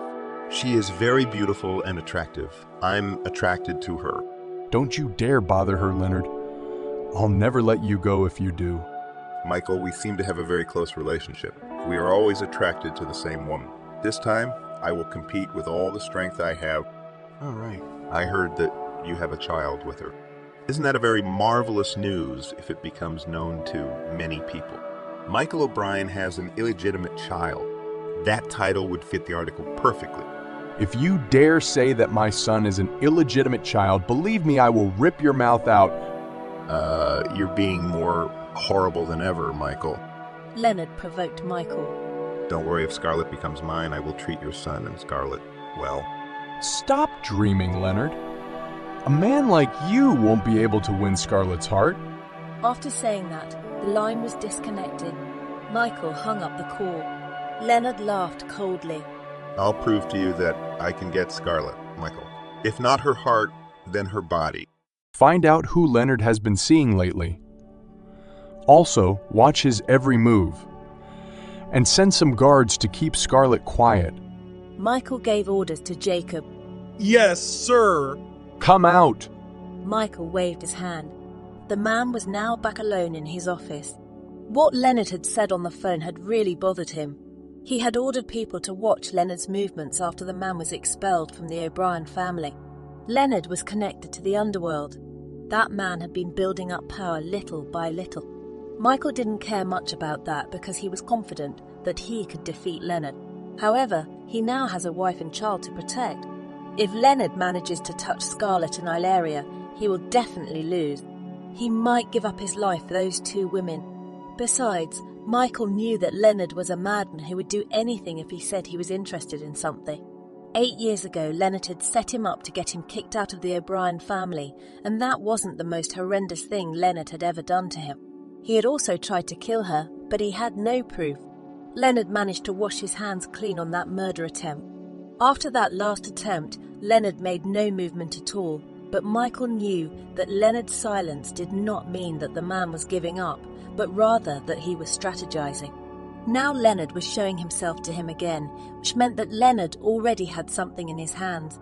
Michael stopped thinking about Leonard. He was back to his work, which was far more important than Leonard, until Jacob walked in and interrupted Michael's work. Sir, recently Mr. Leonard met Miss Alanis in a bar. He took the drunk Miss Alanis to his house. Also, Mr. Leonard came to the mental hospital where Miss Kyle is being treated. Mr. Leonard was there for a few minutes. Other than that, Mr. Leonard just went to his company and did his work. Jacob finished the report he had received from his network. Keep an eye on Leonard. Yes, sir. Michael now knew where Leonard was getting all this information from. Alanis probably said something when she was drunk, and Leonard went to Kyle to confirm the truth of Alanis' words. Michael knew what Leonard had in mind, and that he wanted to reveal about his scandal with Scarlett and the fact that he had a child out of wedlock. Leonard, that man, would really regret it if he dared to touch Scarlett or Ilaria. Michael returned from his company at 5 p.m. The man now rarely went home at night, unless he had important work or a banquet. He reduced his overtime hours. This change in Michael's working hours caused a lot of astonishment. His employees began to wonder why their CEO was no longer working late into the night. Usually a man would be like that only when he's married and has someone waiting for him at home. However, they clearly knew that their CEO had broken off the engagement a few months ago, and now their CEO still hadn't officially announced his relationship with Alanis. So, they didn't know the exact reason for the change in his working hours. When Michael returned, he immediately looked for Scarlett. His wife was currently in the back garden, sitting on a bench enjoying the sunset alone with a cup of tea. It looked like Scarlett was calming herself down. She was probably still feeling bad about her period. Is it nice to enjoy the sunset alone? Michael stood behind Scarlett. Scarlett raised her head and she saw Michael's face from below. I'm used to enjoying everything alone. Michael smiled lightly. He looked at Scarlett's face, then landed a kiss on her lip. You can ask me to accompany you from now on. You won't be alone anymore. Scarlett looked straight again. She did not accept Michael's offer. No, I don't want to change my habits. Why? Because one day, I will be alone again. I don't want to get used to your company and then feel lost afterwards. Eventually, you'll be with another woman, and I'll have to move on with my life. So it's best not to change my habits. Scarlett doesn't want to get used to Michael's take on things. She can be very hard on herself. Like right now, for example, she reminds herself that Michael will be with another woman after their marriage ends. She also didn't want to fight for Michael because she knew she would eventually lose him. Hearing Scarlett's words, Michael's heart was stabbed. She kept reminding him of their separation. Oh, yes, I just remembered. Where's our engagement letter? Scarlett wanted to sign the agreement. She intended to show her seriousness, that she would not break her promise and keep Michael with her as Alanis had accused her of. My lawyer will bring him tomorrow. Okay. Scarlett had already faced the reality that not everything she wanted could be obtained, so she would not pursue what she could not obtain. Did you meet anyone today?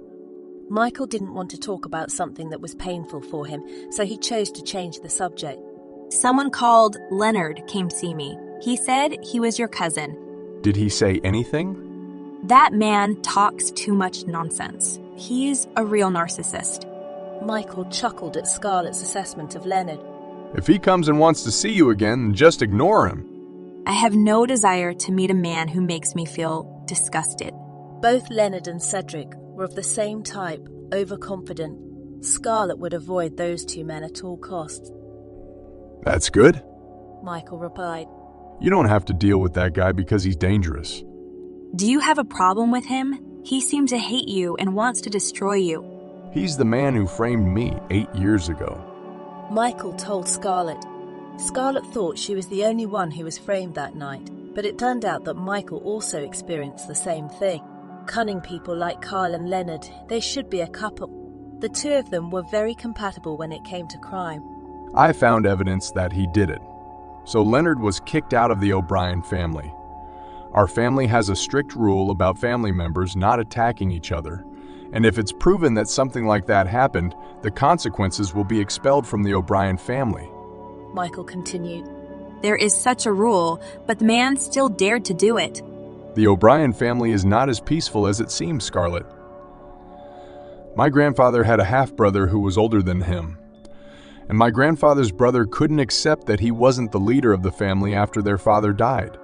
This continued through their children and grandchildren as they fought for leadership in the family, but no one ever managed to wrest it from my grandfather and my father. In their time, the rest of the family had never been convicted of assault, so they remained in the O'Brien family. Unlike Leonard, who was caught red-handed. My decision was right not to involve Ilaria in the O'Brien family, Scarlett exclaimed after hearing a bit of the story from Michael. I won't allow anyone to hurt my daughter, and I will make sure she gets what she deserves from me. Michael didn't want to drag his daughter into the power struggle, but as someone of O'Brien blood, his daughter should get her due. As long as he was alive, he would never let anyone touch his daughter, or that person would find out that it was better to be dead than alive. My daughter is lucky to have a father like you. And Scarlett hoped that this would not change with time. She used to be the jewel of her father's heart, but after the arrival of Ellen and Kyle broke up her relationship with her father, she became a pity party for her own father. Like Michael, Scarlett will also do the same. She would never let anyone touch her daughter, or that person would pay a heavy price, even if it was Michael himself. No! I am the lucky one to have Ilaria as my daughter. Thank you for giving birth to Ilaria and taking such good care of her. You're the best mom in the world. Michael did not praise Scarlett too much. With all the bad things that Scarlett had been through, if it was someone else, then she probably wouldn't want to keep the fetus that was obtained by accident, especially since the man who impregnated her was a stranger. Ilaria is the light in my dark life. If it wasn't for her, I wouldn't have made it this far.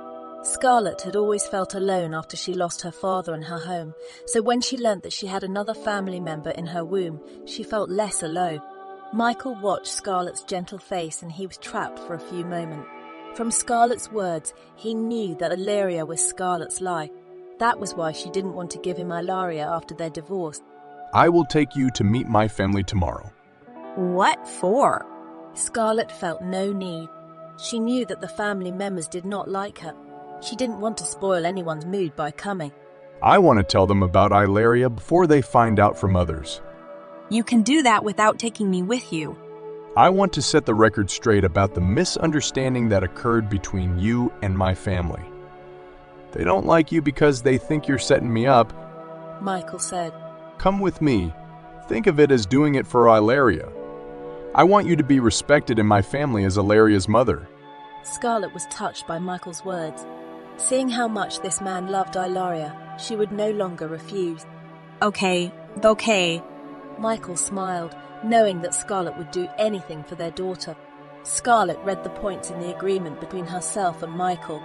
All the contents were in accordance with what she had agreed with Michael. Without hesitation, Scarlett signed the letter. Michael could only stare at Scarlett, who had every intention of divorcing him after marriage. Now it's your turn. Scarlett handed the file to Michael. Michael grabbed a pen and signed next to Scarlett. There was pain in Scarlett's heart as black ink filled Michael's signature. However, she did not complain or grieve. Although the storyline changed, the ending for them remained the same: separation. The signed agreement was kept by Michael's lawyer. I'm going to the company now. What about you? Michael asked. I'm going to the airport. I have an appointment with a client. Let me take you to the airport. No need. Don't refuse. Come on. Michael stood up. He took Scarlett's hand. You're going home for dinner, right? Yes. Okay. Michael led Scarlett to his car. He opened the car door for Scarlett while Jacob opened the door for him. Airport. Yes, sir. Jacob immediately drove according to Michael's directions. Scarlett pulled her hand that was still held by Michael. She turned her gaze out of the window. She didn't want to face Michael's gaze. Let me know when you arrive. Okay. Scarlett did not want to argue with Michael about why she should inform him. Right now, she really felt that her marriage to Michael was like that of a loving couple. Sometimes she could feel Michael's possessiveness and protectiveness towards her. She didn't know when exactly she started to feel that way, but what she did know was that she shouldn't get carried away. When Michael's car arrived at the airport, the man did not get off. However, he kept Scarlett in the car a little longer. He grabbed Scarlett's nape and kissed her lips deeply and softly. Scarlett felt like she was about to run out of breath, so she punched Michael's chest gently, and then Michael released his kiss on Scarlett's lip. Michael smiled lightly and brushed Scarlett's wet lips with his thumb. You can go now. I'll see you tonight. Scarlett felt a little annoyed at Michael. This man made her lips a little swollen. Bye. She didn't complain or get angry. She just opened the car door and got out of there. Michael was still watching Scarlett, who didn't turn around at all. That's right, that's how Scarlett was when that woman later left him. She wouldn't hesitate in the slightest. Scarlett returned to Michael's residence at 6 in the evening. She quickly cleaned her body and put on the dress that Michael had prepared for her. Scarlett wore simple jewellery that she had designed herself especially for her. She then applied light makeup to her face. She tied her beautiful hair together to show her beautiful neck. There was a knock on the door as Scarlett finished her makeup. The woman told whoever was outside to come in. Madam, sir is waiting downstairs. Danzel told Michael. Okay, I'll be right down. Danzel bowed his head. The man stepped back, then turned and left. Scarlett checked her appearance once again in the mirror. Once she felt it was perfect, she stepped out of her room. As she exited the lift, she saw Michael standing waiting for her. The man was wearing his usual black suit. The mysterious and impressive aura never disappeared from the man. Seeing Scarlett in a revealing dress, Michael didn't feel like taking her to dinner with his family. He wanted to lock Scarlett up in his room and make love to her until he was satisfied. He even forgot that Scarlett was still on her period. Leaving now? Scarlett broke Michael's gaze on her. Yes, let's go. Michael grabbed Scarlett's hand. He grasped her hand again. Scarlett froze in place for a moment, her eyes looking at Michael's hand, and then she began to match her pace with Michael. Are you nervous? Michael asked Scarlett, who was now sitting next to him. No. Scarlett was confident. She was not nervous at all about meeting Michael's family. Even if she was going to get a rejection, she was prepared for it. Confident as ever. Michael complimented Scarlett. Scarlett chuckled. I was born with a high level of confidence. You have everything in your hands, so you deserve to behave like that. Michael said. There was nothing that Scarlett should feel inferior about. She was perfect in every way, both physically and materially. She had the support of Parker's family with her, which would never bring her down in the eyes of others. Glad you know that. Michael chuckled amusedly after hearing Scarlett's reply. His wife always had good words to say in response. You look beautiful tonight. Michael complimented Scarlett. Thank you, but I know about this too. Scarlett tilted her face with an alluring smile there. Michael could not deny Scarlett's words. The woman obviously realized that she was very beautiful. After 30 minutes of traveling, Michael and Scarlett arrived at the Emperor restaurant. The place was deliberately empty because Michael was coming with Scarlett. In the reserved room, Michael's grandfather, father, mother and sister were waiting for him. They had a monthly dinner together like this. There had never been an absentee at the dinner. The door opened and Michael entered first, followed by Scarlett. All of Michael's family members present were surprised to see Michael arrive with Scarlett. Wasn't it clear that Michael had said he wouldn't bring Scarlett to meet them, so why did he bring her now? The person who was most unhappy with Scarlett's arrival was Michael's grandfather. The old man was threatened by Scarlett earlier and he was not happy about it. Michael, why did you bring her here? Agatha still did not accept Scarlett, even though the whole truth about the bad rumours about Scarlett had been exposed. To Agatha, Scarlett was still a scheming woman who used her son to take revenge on Kyle and also to get into the O'Brien family. Mom, there's something I need to tell you, and also about the misunderstanding with Scarlett. Michael spoke quietly to his mother. Michael, you know, Grandpa doesn't like this woman. Did you bring her here on purpose to spoil the dinner? Michael's grandfather exclaimed angrily. Grandpa, calm down. I didn't mean it that way. Listen to me first. Michael soothed his grandfather. Scarlett was not bothered at all by Michael's family's attitude towards her. She did not expect these people to be kind to her. Michael's grandfather snorted, reluctant to even look at Scarlett. What did you want to talk to us about? Asked Michael's father. Michael pulled out a chair for Scarlett. Sit down. The man couldn't possibly let Scarlett continue to stand and feel uncomfortable. Seeing Michael's kind behaviour towards Scarlett, Michael's parents, sister and grandfather thought that Michael no longer hated Scarlett. How could Michael have changed so quickly? Has Michael forgotten how Scarlett framed and threatened him? Michael was O'Brien's successor. No one could threaten him like Scarlett did. Thank you. Scarlett sat down. The woman did not greet Michael's family at all. She and her arrogance made the people there dislike her even more. Let me clear up this misunderstanding. Okay. Michael agreed to Scarlett's wishes. Michael and I have a child. Scarlett did not beat around the bush. She got straight to the point. What? Agatha raised her voice in doubt. Michael, what did this woman say? Michael's grandfather looked at Michael for an explanation.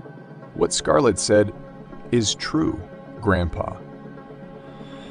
8 years ago when I was framed by Leonard, the woman who was with me was Scarlett. That night we had a daughter who is now 7 years old. I've done a DNA test on her and it's really my daughter. Michael explained seriously. From the moment I arrived, I didn't intend to draw Michael into my and my family's problems. My aim in framing Michael was so that I could have another child with him. My daughter has leukemia. There was no suitable spinal cord for her, so the only way I had to save my daughter was with her. Sister's umbilical cord. That's why I set Michael up. Scarlett exclaimed. The room was now very quiet. Michael's family members were shocked by what they had just heard at this moment. Michael, you can't recognize the child in public. Michael's father told Michael. He didn't mean to deny his grandson's presence, but having a child before marriage was a huge scandal. Your father is right, Michael. You can save your daughter, but she cannot be brought into the O'Brien family. Michael's grandfather added. Scarlett was fine with not being accepted, but seeing her daughter being treated the same way made her heart hurt. My daughter doesn't need recognition from anyone. Scarlett. Michael knew that Scarlett must have taken offense by now. The O'Brien family doesn't need to worry. My daughter will not enter into the O'Brien family, nor does she need any recognition from you. Michael and I will divorce after I conceive again, and after that I will return to Paris and will never bother Michael or anyone from the O'Brien family. Scarlett's words were very haughty. The elders in the O'Brien family had never been treated by others like this before, and Scarlett was the first. Michael, I think this is enough. I can't stay in this room any longer. Scarlett was reluctant to deal with people who disliked her daughter. She might have been more rude if she had heard words that were more unbearable for her to hear. Let her go. Grandpa's voice was cold. Scarlett walked away without turning around. Michael wanted to follow her, but was restrained by his parent. He ended up staying in the room because he still had some things to tell his family. Grandpa, Dad, Mum, I won't bring my daughter into the O'Brien family if you don't like her, but I will still recognize her as my daughter in front of everyone. Do you know the consequences of your words, Michael? Michael's father looked at his son sternly. I know. I am willing to give up my power in the O'Brien family for the sake of my daughter. Michael answered without hesitation. His daughter was more precious than anything else. So, you would rather leave the O'Brien family for the sake of your daughter and that woman? Is it worth it? Michael's grandfather made a displeased sound. It was worth it to me, Grandpa. Michael replied.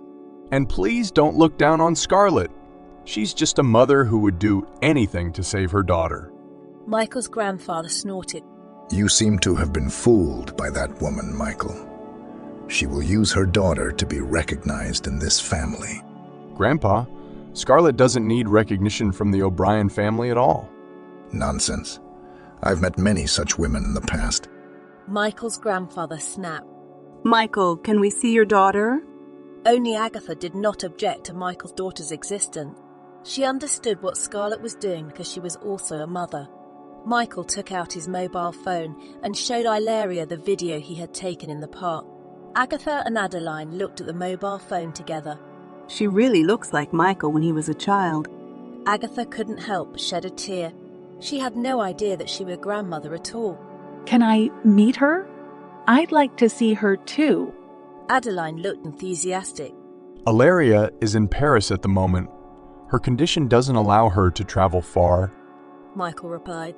If you want to meet A, I will ask Scarlett first. If she allows it, then I will take you to her. Michael would not step on Scarlett's toes, even though he also had the right to Ilaria. Okay, I understand. Agatha nodded her head. Ilaria, is that her name? Yes, Ilaria Ronnie. She is called A by Scarlett and her family. What a nice name. Agatha would remember that name in her heart. Honey, look at this. A is really beautiful. Agatha showed Michael's mobile phone to her husband. Ilaria was smiling right now. She was like a little angel that would touch the hearts of anyone who saw her, including Michael's father. The doctor said Ilaria has less than a year to live. Michael made the joy in his parents' hearts turn to dust. Michael, don't joke around. Your daughter will live a long life. Agatha felt hurt. Her tears fell again, this time not because she was moved, but because she was hurt.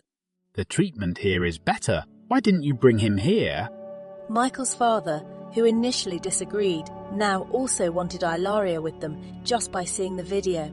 Scarlett has given our daughter the best treatment. Are the doctors there better than those in this country? Yes, Father. Michael had seen the doctor who treated Ilaria, and it was the best in the field. Father, look at this. This is your great-granddaughter. Landon said quietly to his father. Michael's grandfather was a little curious, so he ended up looking at Michael's mobile phone without interest. What his son-in-law said was true. The little girl looked just like Michael when he was a child. Who would doubt that the girl was not Michael's child? You can bring this child into the O'Brien family, but not that woman. Michael's grandfather changed his mind. Grandpa, we both signed a divorce agreement. Scarlett doesn't want to join the O'Brien family. Grandpa Michael frowned. So did that woman really not want to enter the O'Brien family, or perhaps she had another trick up her sleeve? That's good. She knows herself. Grandpa Michael responded briefly. That's all I wanted to tell you. I'll catch up with Scarlett. Enjoy your dinner. Michael stood up and left. The man would rather have dinner with Scarlett than his own family. Michael bumped into Alanis as he was about to leave the Emperor restaurant. The two were now facing each other. Alanis was wearing a white dress that made her look very pure. Michael, where are you going? Alanis asked. I'm leaving. You're not having dinner with your family? No, I didn't. I have some business to attend to. You can come in, Alanis. Michael then left Alanis. Alanis looked sadly at Michael's back. He seemed to be getting further and further away from her. Alanis thought that tonight would be a fun night because she was going to have dinner with Michael and his family, but it turned out that Michael wasn't coming to dinner. Since she was already at the restaurant, Alanis couldn't turn around. She walked into Michael's living room. As she walked in, the looks the people gave her were complicated. Alanis knew that something must have happened. Good evening, Grandpa, Uncle, Auntie, Adeline. Alanis greeted the four people. You've come, Alanis. Please take a seat. Agatha had a soft voice. She had called Alanis earlier so that her future son-in-law could have dinner with them, but unfortunately Michael was no longer in the room. I bumped into Michael earlier. He seemed to be in a hurry. Alanis exclaimed. Yes, Michael did not join us for dinner. Agatha replied. Alanis understood. She did not prolong it any further. Auntie, did something happen? Alanis guessed that there was a possibility that Michael had told his family that the man had a child with Michael. Alanis, did Michael tell you anything? What kind of something, Auntie? Alanis pretended not to know. Forget it. Agatha could not speak if Michael had not spoken to Alanis. She did not know how Michael and Alanis were getting along. Alanis, is your relationship with Michael okay? Asked Michael's father. Everything is fine, Uncle. Alanis lied. Her relationship with Michael was going through a storm. She might lose him soon. That's good. Michael's father responded briefly. He thought Michael would end up marrying Alanis anyway. His son still loved Alanis as much as he had in the past. All right. Let's start the dinner. Michael's grandfather stopped the conversation. Everyone in the room stopped talking after hearing Grandpa Michael's words. In his car, Michael called Scarlett. Where are you? On my way home. Make a U-turn. Let's have dinner together. Which restaurant? Michael mentioned a restaurant famous for its romantic atmosphere. Scarlett asked the driver to make a U-turn, going to the restaurant Michael had mentioned. A few minutes later, Scarlett arrived. Michael was waiting in the parking lot. When he saw Scarlett getting out of the taxi, Michael immediately approached Scarlett. Come on in. Yes. Michael had booked a special room in advance, so there wouldn't be many people to see them. Arriving at the room, Michael pulled out a chair for Scarlett and waited for her to sit down. After Scarlett sat down, Michael also took his seat. Are you okay? Asked Michael. He was worried about Scarlett's feelings. I'm fine. Scarlett couldn't be bothered by the O'Brien family. My family wants to meet Ilaria? Is that possible? I don't think they want to recognize Ilaria. No one can stand the sight of our little angel's face. I apologize to you for the unpleasant response from my family. They were only thinking in my favor. I understand. Scarlett had also thought from the beginning that the O'Brien family would definitely choose not to bring Ilaria into their family. It was enough for Scarlett to know that the family still had a heart and let Michael save his daughter. So, will they be able to meet A? Yes. Michael knew that Scarlett was not a selfish woman. Thank you. You don't need to thank me. I did it Scarlett replied. Michael and Scarlett enjoyed their dinner together, accompanied by a nice classical music. The two didn't go home immediately after the meal. Both of them went to breathe in the night air. Michael only took Scarlett home when he felt that the night temperature was getting colder.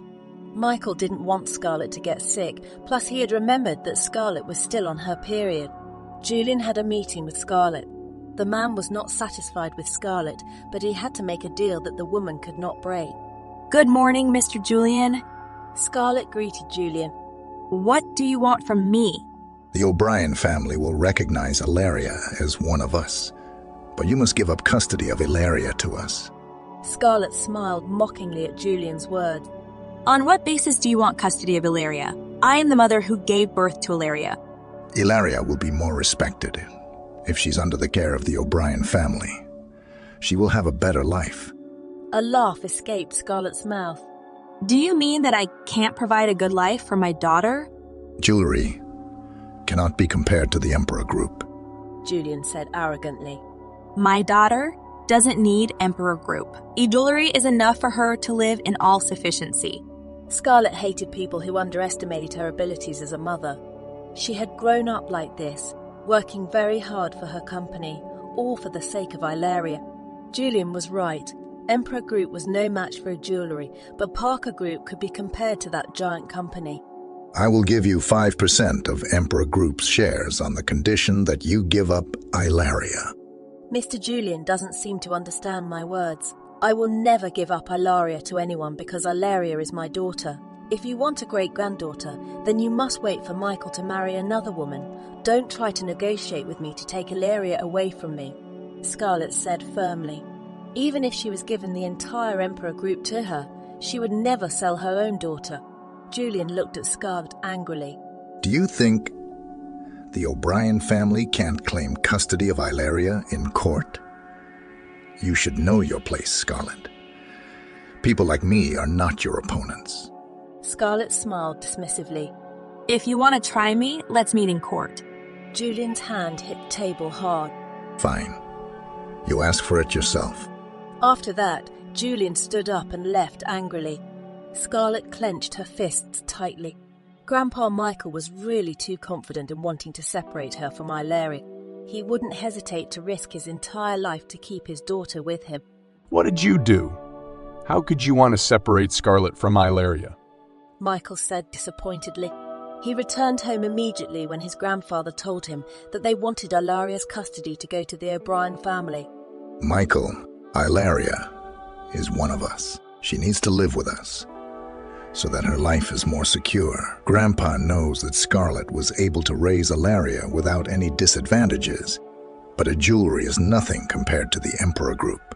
Ilaria's future is more secure, and she will be more respected by many people.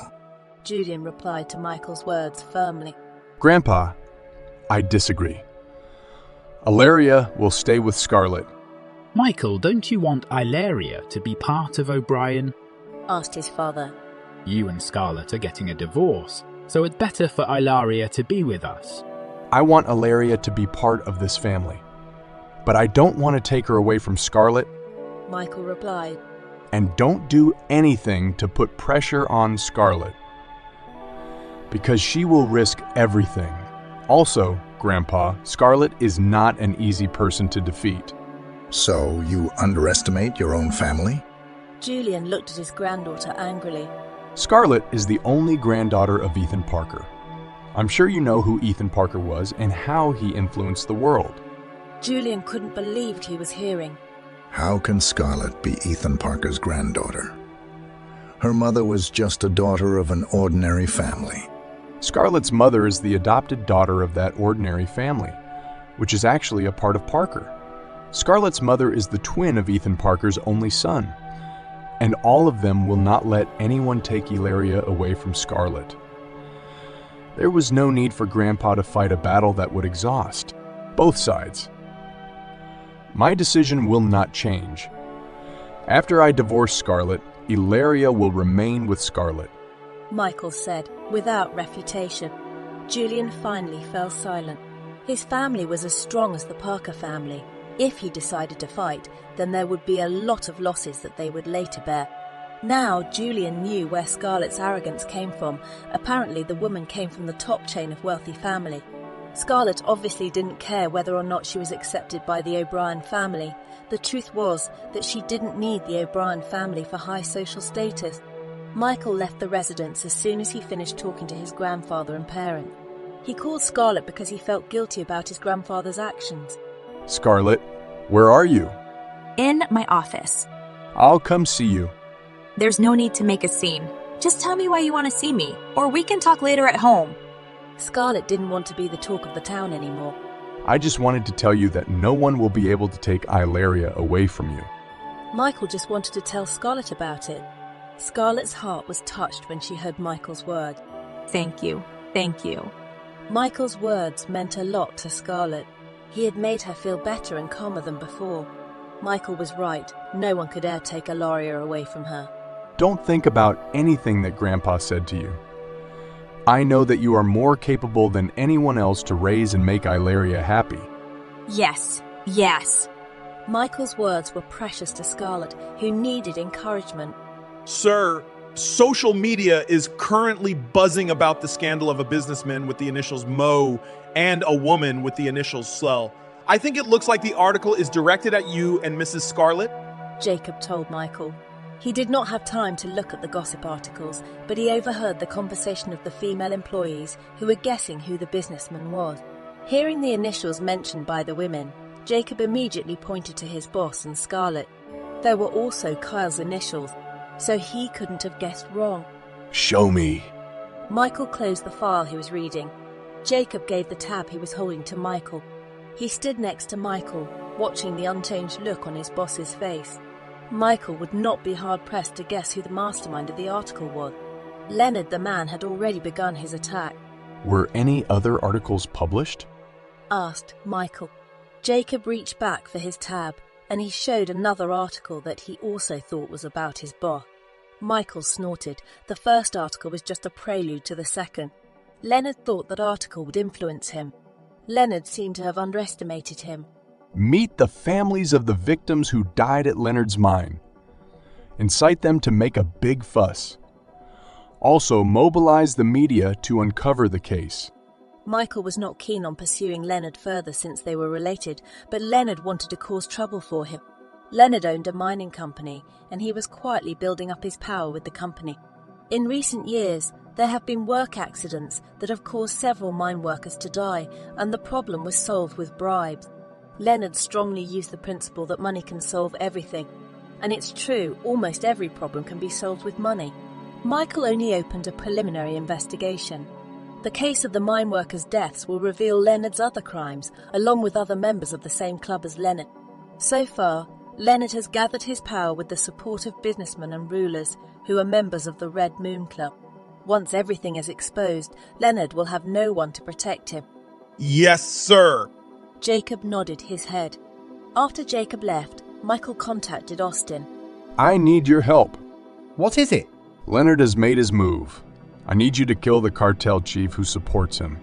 That's not something difficult. Fine, I'll wait to hear from you. Yes. Michael broke Leonard's other leg. Leonard had a good relationship with a mobster before Leonard used the mobster's power to kill or harm him and the people he cared about. It would be better if he attacked first. Now Michael would see how Leonard fell before the man even knew that he had countered his attack. Leonard should never appear in front of him again. That way the man's life would be at peace. In the past, he had only allowed the man to be expelled from the O'Brien family and had not prolonged Leonard's entrapment because Leonard's grandfather had used the kinship between them. What are you making? Michael walked into Scarlett's study. He saw that his wife was very serious about her work. They say that men look the coolest when they're serious about their work, and that's not only true for men, but also for women. Michael felt that Scarlett, who was serious about her work, looked stunning. However, Scarlett's most stunning position for Michael was of course underneath her, without wearing clothes. Scarlett stopped working. The woman tilted her head and looked at Michael. Since when have you been here? She didn't realize when Michael entered her office. Just now. Michael replied. The man craned his neck. What are you making? A watch. Scarlett replied. Can I see it? Of course. Scarlett handed over the watch that she hadn't completely finished making. What do you think? Very good. Michael gave an honest assessment. Have you had dinner yet? Not yet. I'll prepare your bath, then we'll have dinner together afterwards. Okay. Scarlett walked out of the study, Michael following behind after she put the watch she was holding back into place. Your bath is ready. Let's take a bath together. Michael winked his eyes seductively at Scarlett. Michael, I must remind you that I'm still on my period. Didn't you once tell me that your mouth can do something? Your pretty hands are also very skillful. Scarlett did not have time to reply to Michael's words. She was taken by Michael into the bathroom. Scarlett wanted to run out when she thought of how long Michael could last.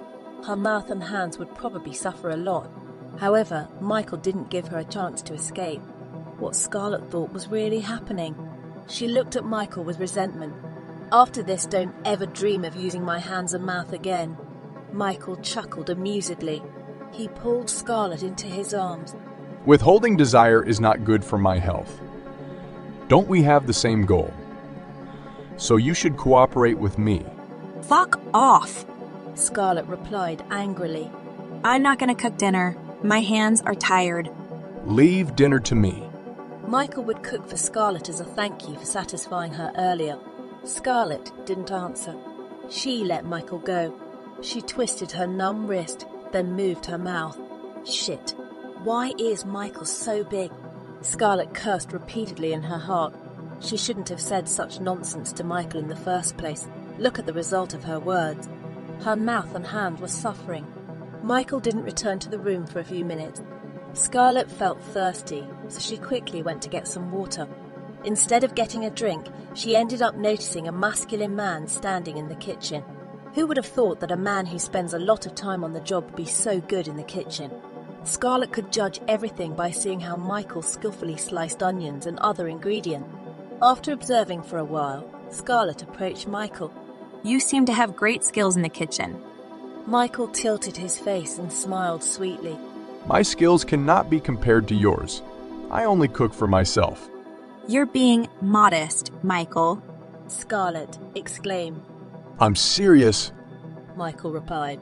Now go to the dining room and wait for me there. Scarlett certainly didn't believe Michael. This man seemed to be perfect in every way. Alanis was very lucky to have a man like Michael who loved her. All right, be careful. With the knife, you might hurt yourself, Scarlett reminded Michael. From what she remembered during the time she was at Michael's residence, he had never once entered the kitchen. This was probably the first time in the few months they had been together. Scarlett waited while playing with her mobile phone. She accidentally came across an article that caught her attention. All the initials and stories in the article were very similar to her and Michael. She also found another article where it was mentioned that the businessman and his mistress had an illegitimate child. Scarlett noticed a lot of comments where social media users were guessing at the initials. Some were right, but they couldn't trust their own guesses because Michael was in a relationship with Alanis, not the woman with the initial slot. The waiter came with the steak that Michael had made. The man had not only made one type of food, but 3. Danzel noticed that Scarlett, during her time with Michael, had never cooked for anyone, not even her parents. Scarlett was the first person to have the privilege of tasting her master's cooking. After everything was served, Michael entered the dining room. He immediately sat down in his place. I hope you like the taste of my cooking. Michael looked at Scarlett's grey irises as he spoke. The smell and look of your cooking explains the flavor. It must be very delicious. Well, if you give it a try, Michael exclaimed. Scarlett held the knife and fork. She sliced the steak on the plate. The aroma of the dish really aroused her taste buds. She devoured the piece of steak, chewing slowly as she gave a small nod. Perfect, perfect. Then, finish it. Michael was happy that Scarlett liked his cooking. You eat too. Yes. Michael began to touch his food. Occasionally, the man noticed Scarlett, who was enjoying her food calmly and elegantly. Scarlett finished the 3 dishes that Michael made. She didn't know if she was starving or if she really liked the taste of Michael's cooking. She usually didn't like other people's cooking, but for Michael's dishes, it really suited her taste. I'm really full. Scarlett held her stomach. She had difficulty moving because her stomach was too full. Michael chuckled. You have a very good appetite, Scarlett. That's either a compliment or an insinuation. I'm giving you a compliment. You've been complimenting me a lot lately. Be careful. You might fall in love with me if you compliment me too much. Michael laughed. Scarlett had said it as a joke, but in fact, he had already started to fall for Scarlett's charm and personality. Where did you come up with that theory? I found it randomly, Scarlett replied. Oh, right. I have one thing I want to talk to you about. What is it? Have you seen the article that's been making the rounds recently? I did. Michael replied. It was Leonard's doing. Not to worry, I'll keep Leonard so busy that he won't have time to deal with us. All right then. Since Michael had said so, there was no need to take precaution. Leonard wouldn't be able to do anything anyway. That man had no evidence at all. If he cooperated with Kyle, no one would believe the words of a crazy woman like Kyle. Today, his parents, sister and Michael travelled to Paris, while Michael's grandfather did not go because the man's ego was still too high. Julian still had reasons to dislike Scarlett. She was too arrogant and rude, not knowing the right way to talk to parents like him. Alanis also came from a rich family, but she was always gentle and polite, unlike Scarlett. She also didn't want to be too overbearing towards her great-grandson. As Scarlett said, she could have another great-grandson from Michael and another woman. After a flight of over 8 hours, Michael's family arrived in Paris.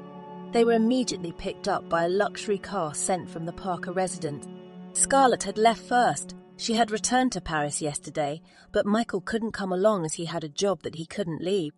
Agatha was actively asking Michael about Ilaria. She wanted to know many things about her granddaughter. She also bought a gift of painting tools that Ilaria loved. Meanwhile, Michael's father prepared jewellery for his granddaughter, while Adeline, the young woman, bought a limited edition scarf for her niece. 30 minutes later, the car arrived in front of a giant gate that was the entrance to the Parker family home. The Parker family mansion was located in the most prestigious area that symbolized one's social status. In front of the mansion was a clear lake, neatly trimmed lawns. There was a garden with all kinds of flowers blooming. The whole place was cool, beautiful, spacious and luxurious. The O'Brien family also had a luxurious and spacious residence, but it was not European style. The car stopped in front of the main building. Magnificent pillars supported the front of the classical-style building. The butler welcomed the O'Brien family. "Welcome to the Parker family residence, Mr. and Mrs. O'Brien," the butler said kindly to Michael's parents, who only nodded in reply. The butler then turned to Michael and Adeline, who received the same response. Michael's family was then led into the parlour. The walls were covered in old European paintings, showing that the owner of the residence was a man who cared for both material and spiritual pleasure. The living room was furnished with pastoral-style European sofas. The room was dominated by gold and white colours, which made it look very luxurious. Scarlett's extended family was already there. Scarlett's uncles, aunts and cousins had already returned home from work, as it was already over 5 in the afternoon. "Welcome to our residence, Mr. Landon." Scarlett's uncle stood up and extended his hand to Michael's father. Thank you, Mr. Isaac. Michael's father shook Scarlett's uncle's hand. The two families greeted each other and then sat down opposite each other. This was the first time the two richest families in the world's financial magazines had sat together. "I didn't see Mr. Julian. Is he unable to come?" asked Ethan, Scarlett's grandfather. Dad's not feeling well, Mr. Ethan. Landon lied. His father didn't want to come because he didn't like Scarlett. Something like that. Ethan understood. He didn't care whether Julian was really sick or not. He was just making small talk. Mr. Ethan, please accept a gift from my family. Landon handed over a very expensive bottle of wine as well as some health drinks. Landon came from an upper-class family, so he knew what people in the same class as him liked. "You shouldn't have bothered." Ethan grabbed the gift and gave it to the butler. Agatha continued to look the other way. She couldn't wait to see her granddaughter, whom she had only seen from the footage and photos that Michael had sent to her mobile phone in the past few days. "Tell Mrs. Scarlett that Michael and his family have arrived." Aunt Scarlett ordered the butler. "Yes, madam." Moments later, Scarlett, in a white-coloured dress, stepped out, holding the small hand of Ilaria, who was wearing a light blue-coloured dress with a floral print on the dress. Hey. Michael immediately stood up from his seat. He stepped happily towards the little princess who had stolen all the space in his heart. "Daddy." A slipped into her father's arms. The little girl cooed happily. I missed A so much. Michael kissed the surface of the princess's face fondly. Michael's parents and sister stared at the scene in amazement. They knew that Michael's personality was cold, but towards his daughter, he was warm and loving. He misses Daddy a lot too, Ilaria replied sweetly. Michael still hugged his daughter reluctantly. He had become as infatuated with this little angel as he was with her mother. Children and mothers were dangerous opium for him. They were addictive, and he couldn't stop being addicted to them. Ilaria tilted her face, looking at Michael's parents and younger brother. Come say hello to Grandpa, Grandma and Auntie. Michael led Ilaria to her parents. Agatha still couldn't believe that she had a grandchild. Her body trembled and tears fell down her face. Grandpa is your father's father. Come here, Landon said softly. The man was just like his wife, but he held back his tear. Ilaria didn't think Landon was a bad person, so she approached Landon and entered the man's arm. Earlier she had been told by Scarlett and Michael that she would meet her grandparents and aunt. Scarlett's family was happy to see that Ilaria had another family that loved her. They did not know that Ilaria had previously been denied the right to be recognised by Michael as his offspring. Scarlett did not tell her family much because she knew they would not accept Michael's family well if they knew the truth. Scarlett had taken the wise step of keeping everything to herself so as not to cause unnecessary trouble. Landon felt his chest pounding as he placed Ilaria on his lap. The man watched his granddaughter's face intently. Tears were falling, but he quickly wiped them away. There was an invisible stab wound in his heart as he remembered that his beautiful granddaughter had a terminal illness. A is so beautiful. Landon softened when he was confronted with his granddaughter. Ilaria is happy that she gets to meet her grandfather. She had been holding herself back from complaining to her mother about her paternal family. Grandpa has a present for A.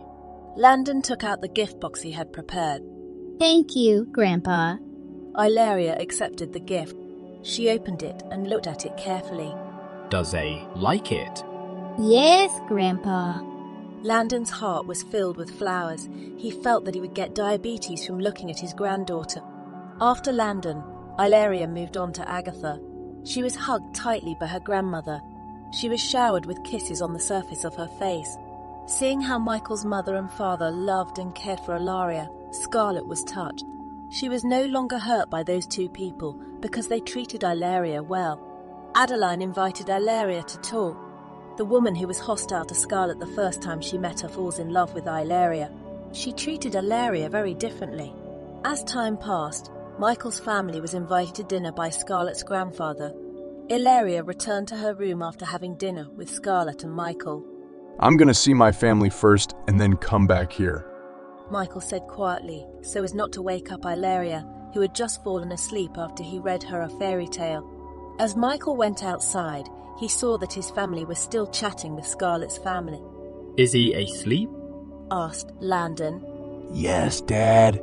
Michael, take your mum and dad to the guest room. The servant will show you the way. Uncle Scarlett looked at Michael. Yes, Uncle Isaac. Michael led his family to the guest room.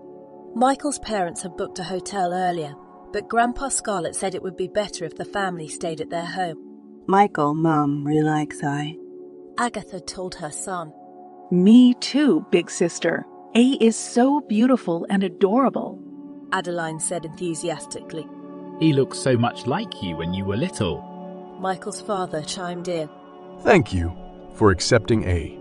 What you said, Michael. I is one of us. Of course we will accept her. Agatha chastised her son. Michael, are you really going to get a divorce after Scarlett has a baby? Landon asked. Scarlett and I have already agreed on that, Father. Will Ilaria be okay? Ilaria understands her parents' situation, Dad. She already knew that her parents were going to separate after she saw the article about my closeness with Elenus. Are you going to marry Elenis after your divorce? No, Dad. I can't give my daughter a stepmother. I don't want to hurt her heart by doing that. Michael had already made up his mind.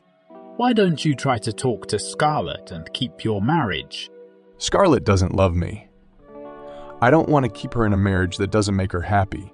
Michael had already seen how much Scarlett had been hurt, so he wasn't going to make her feel another hurt by staying with her in a loveless marriage.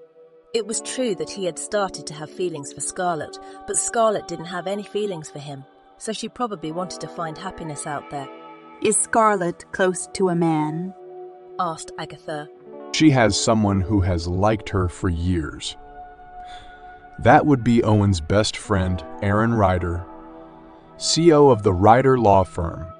Landon knows this big name. His son's love rival is not simple, that's for sure. Scarlett was Ethan Parker's only granddaughter, any man Scarlett could get with just her index finger. Do you have feelings for Scarlett? Agatha was getting more and more curious about her son's home life, which she did not care about. I seem to have fallen in love with her. Then you have to fight. Landon patted his son's shoulder. You have Ilaria as your plus point. Show your love to Scarlett. She might be touched slowly. That's true. Women are very easy to melt. Agatha encouraged her son. Michael hoped so too, but Scarlett had already experienced too many heartbreaks. It might take a lifetime of effort to convince her to entrust her heart to someone else.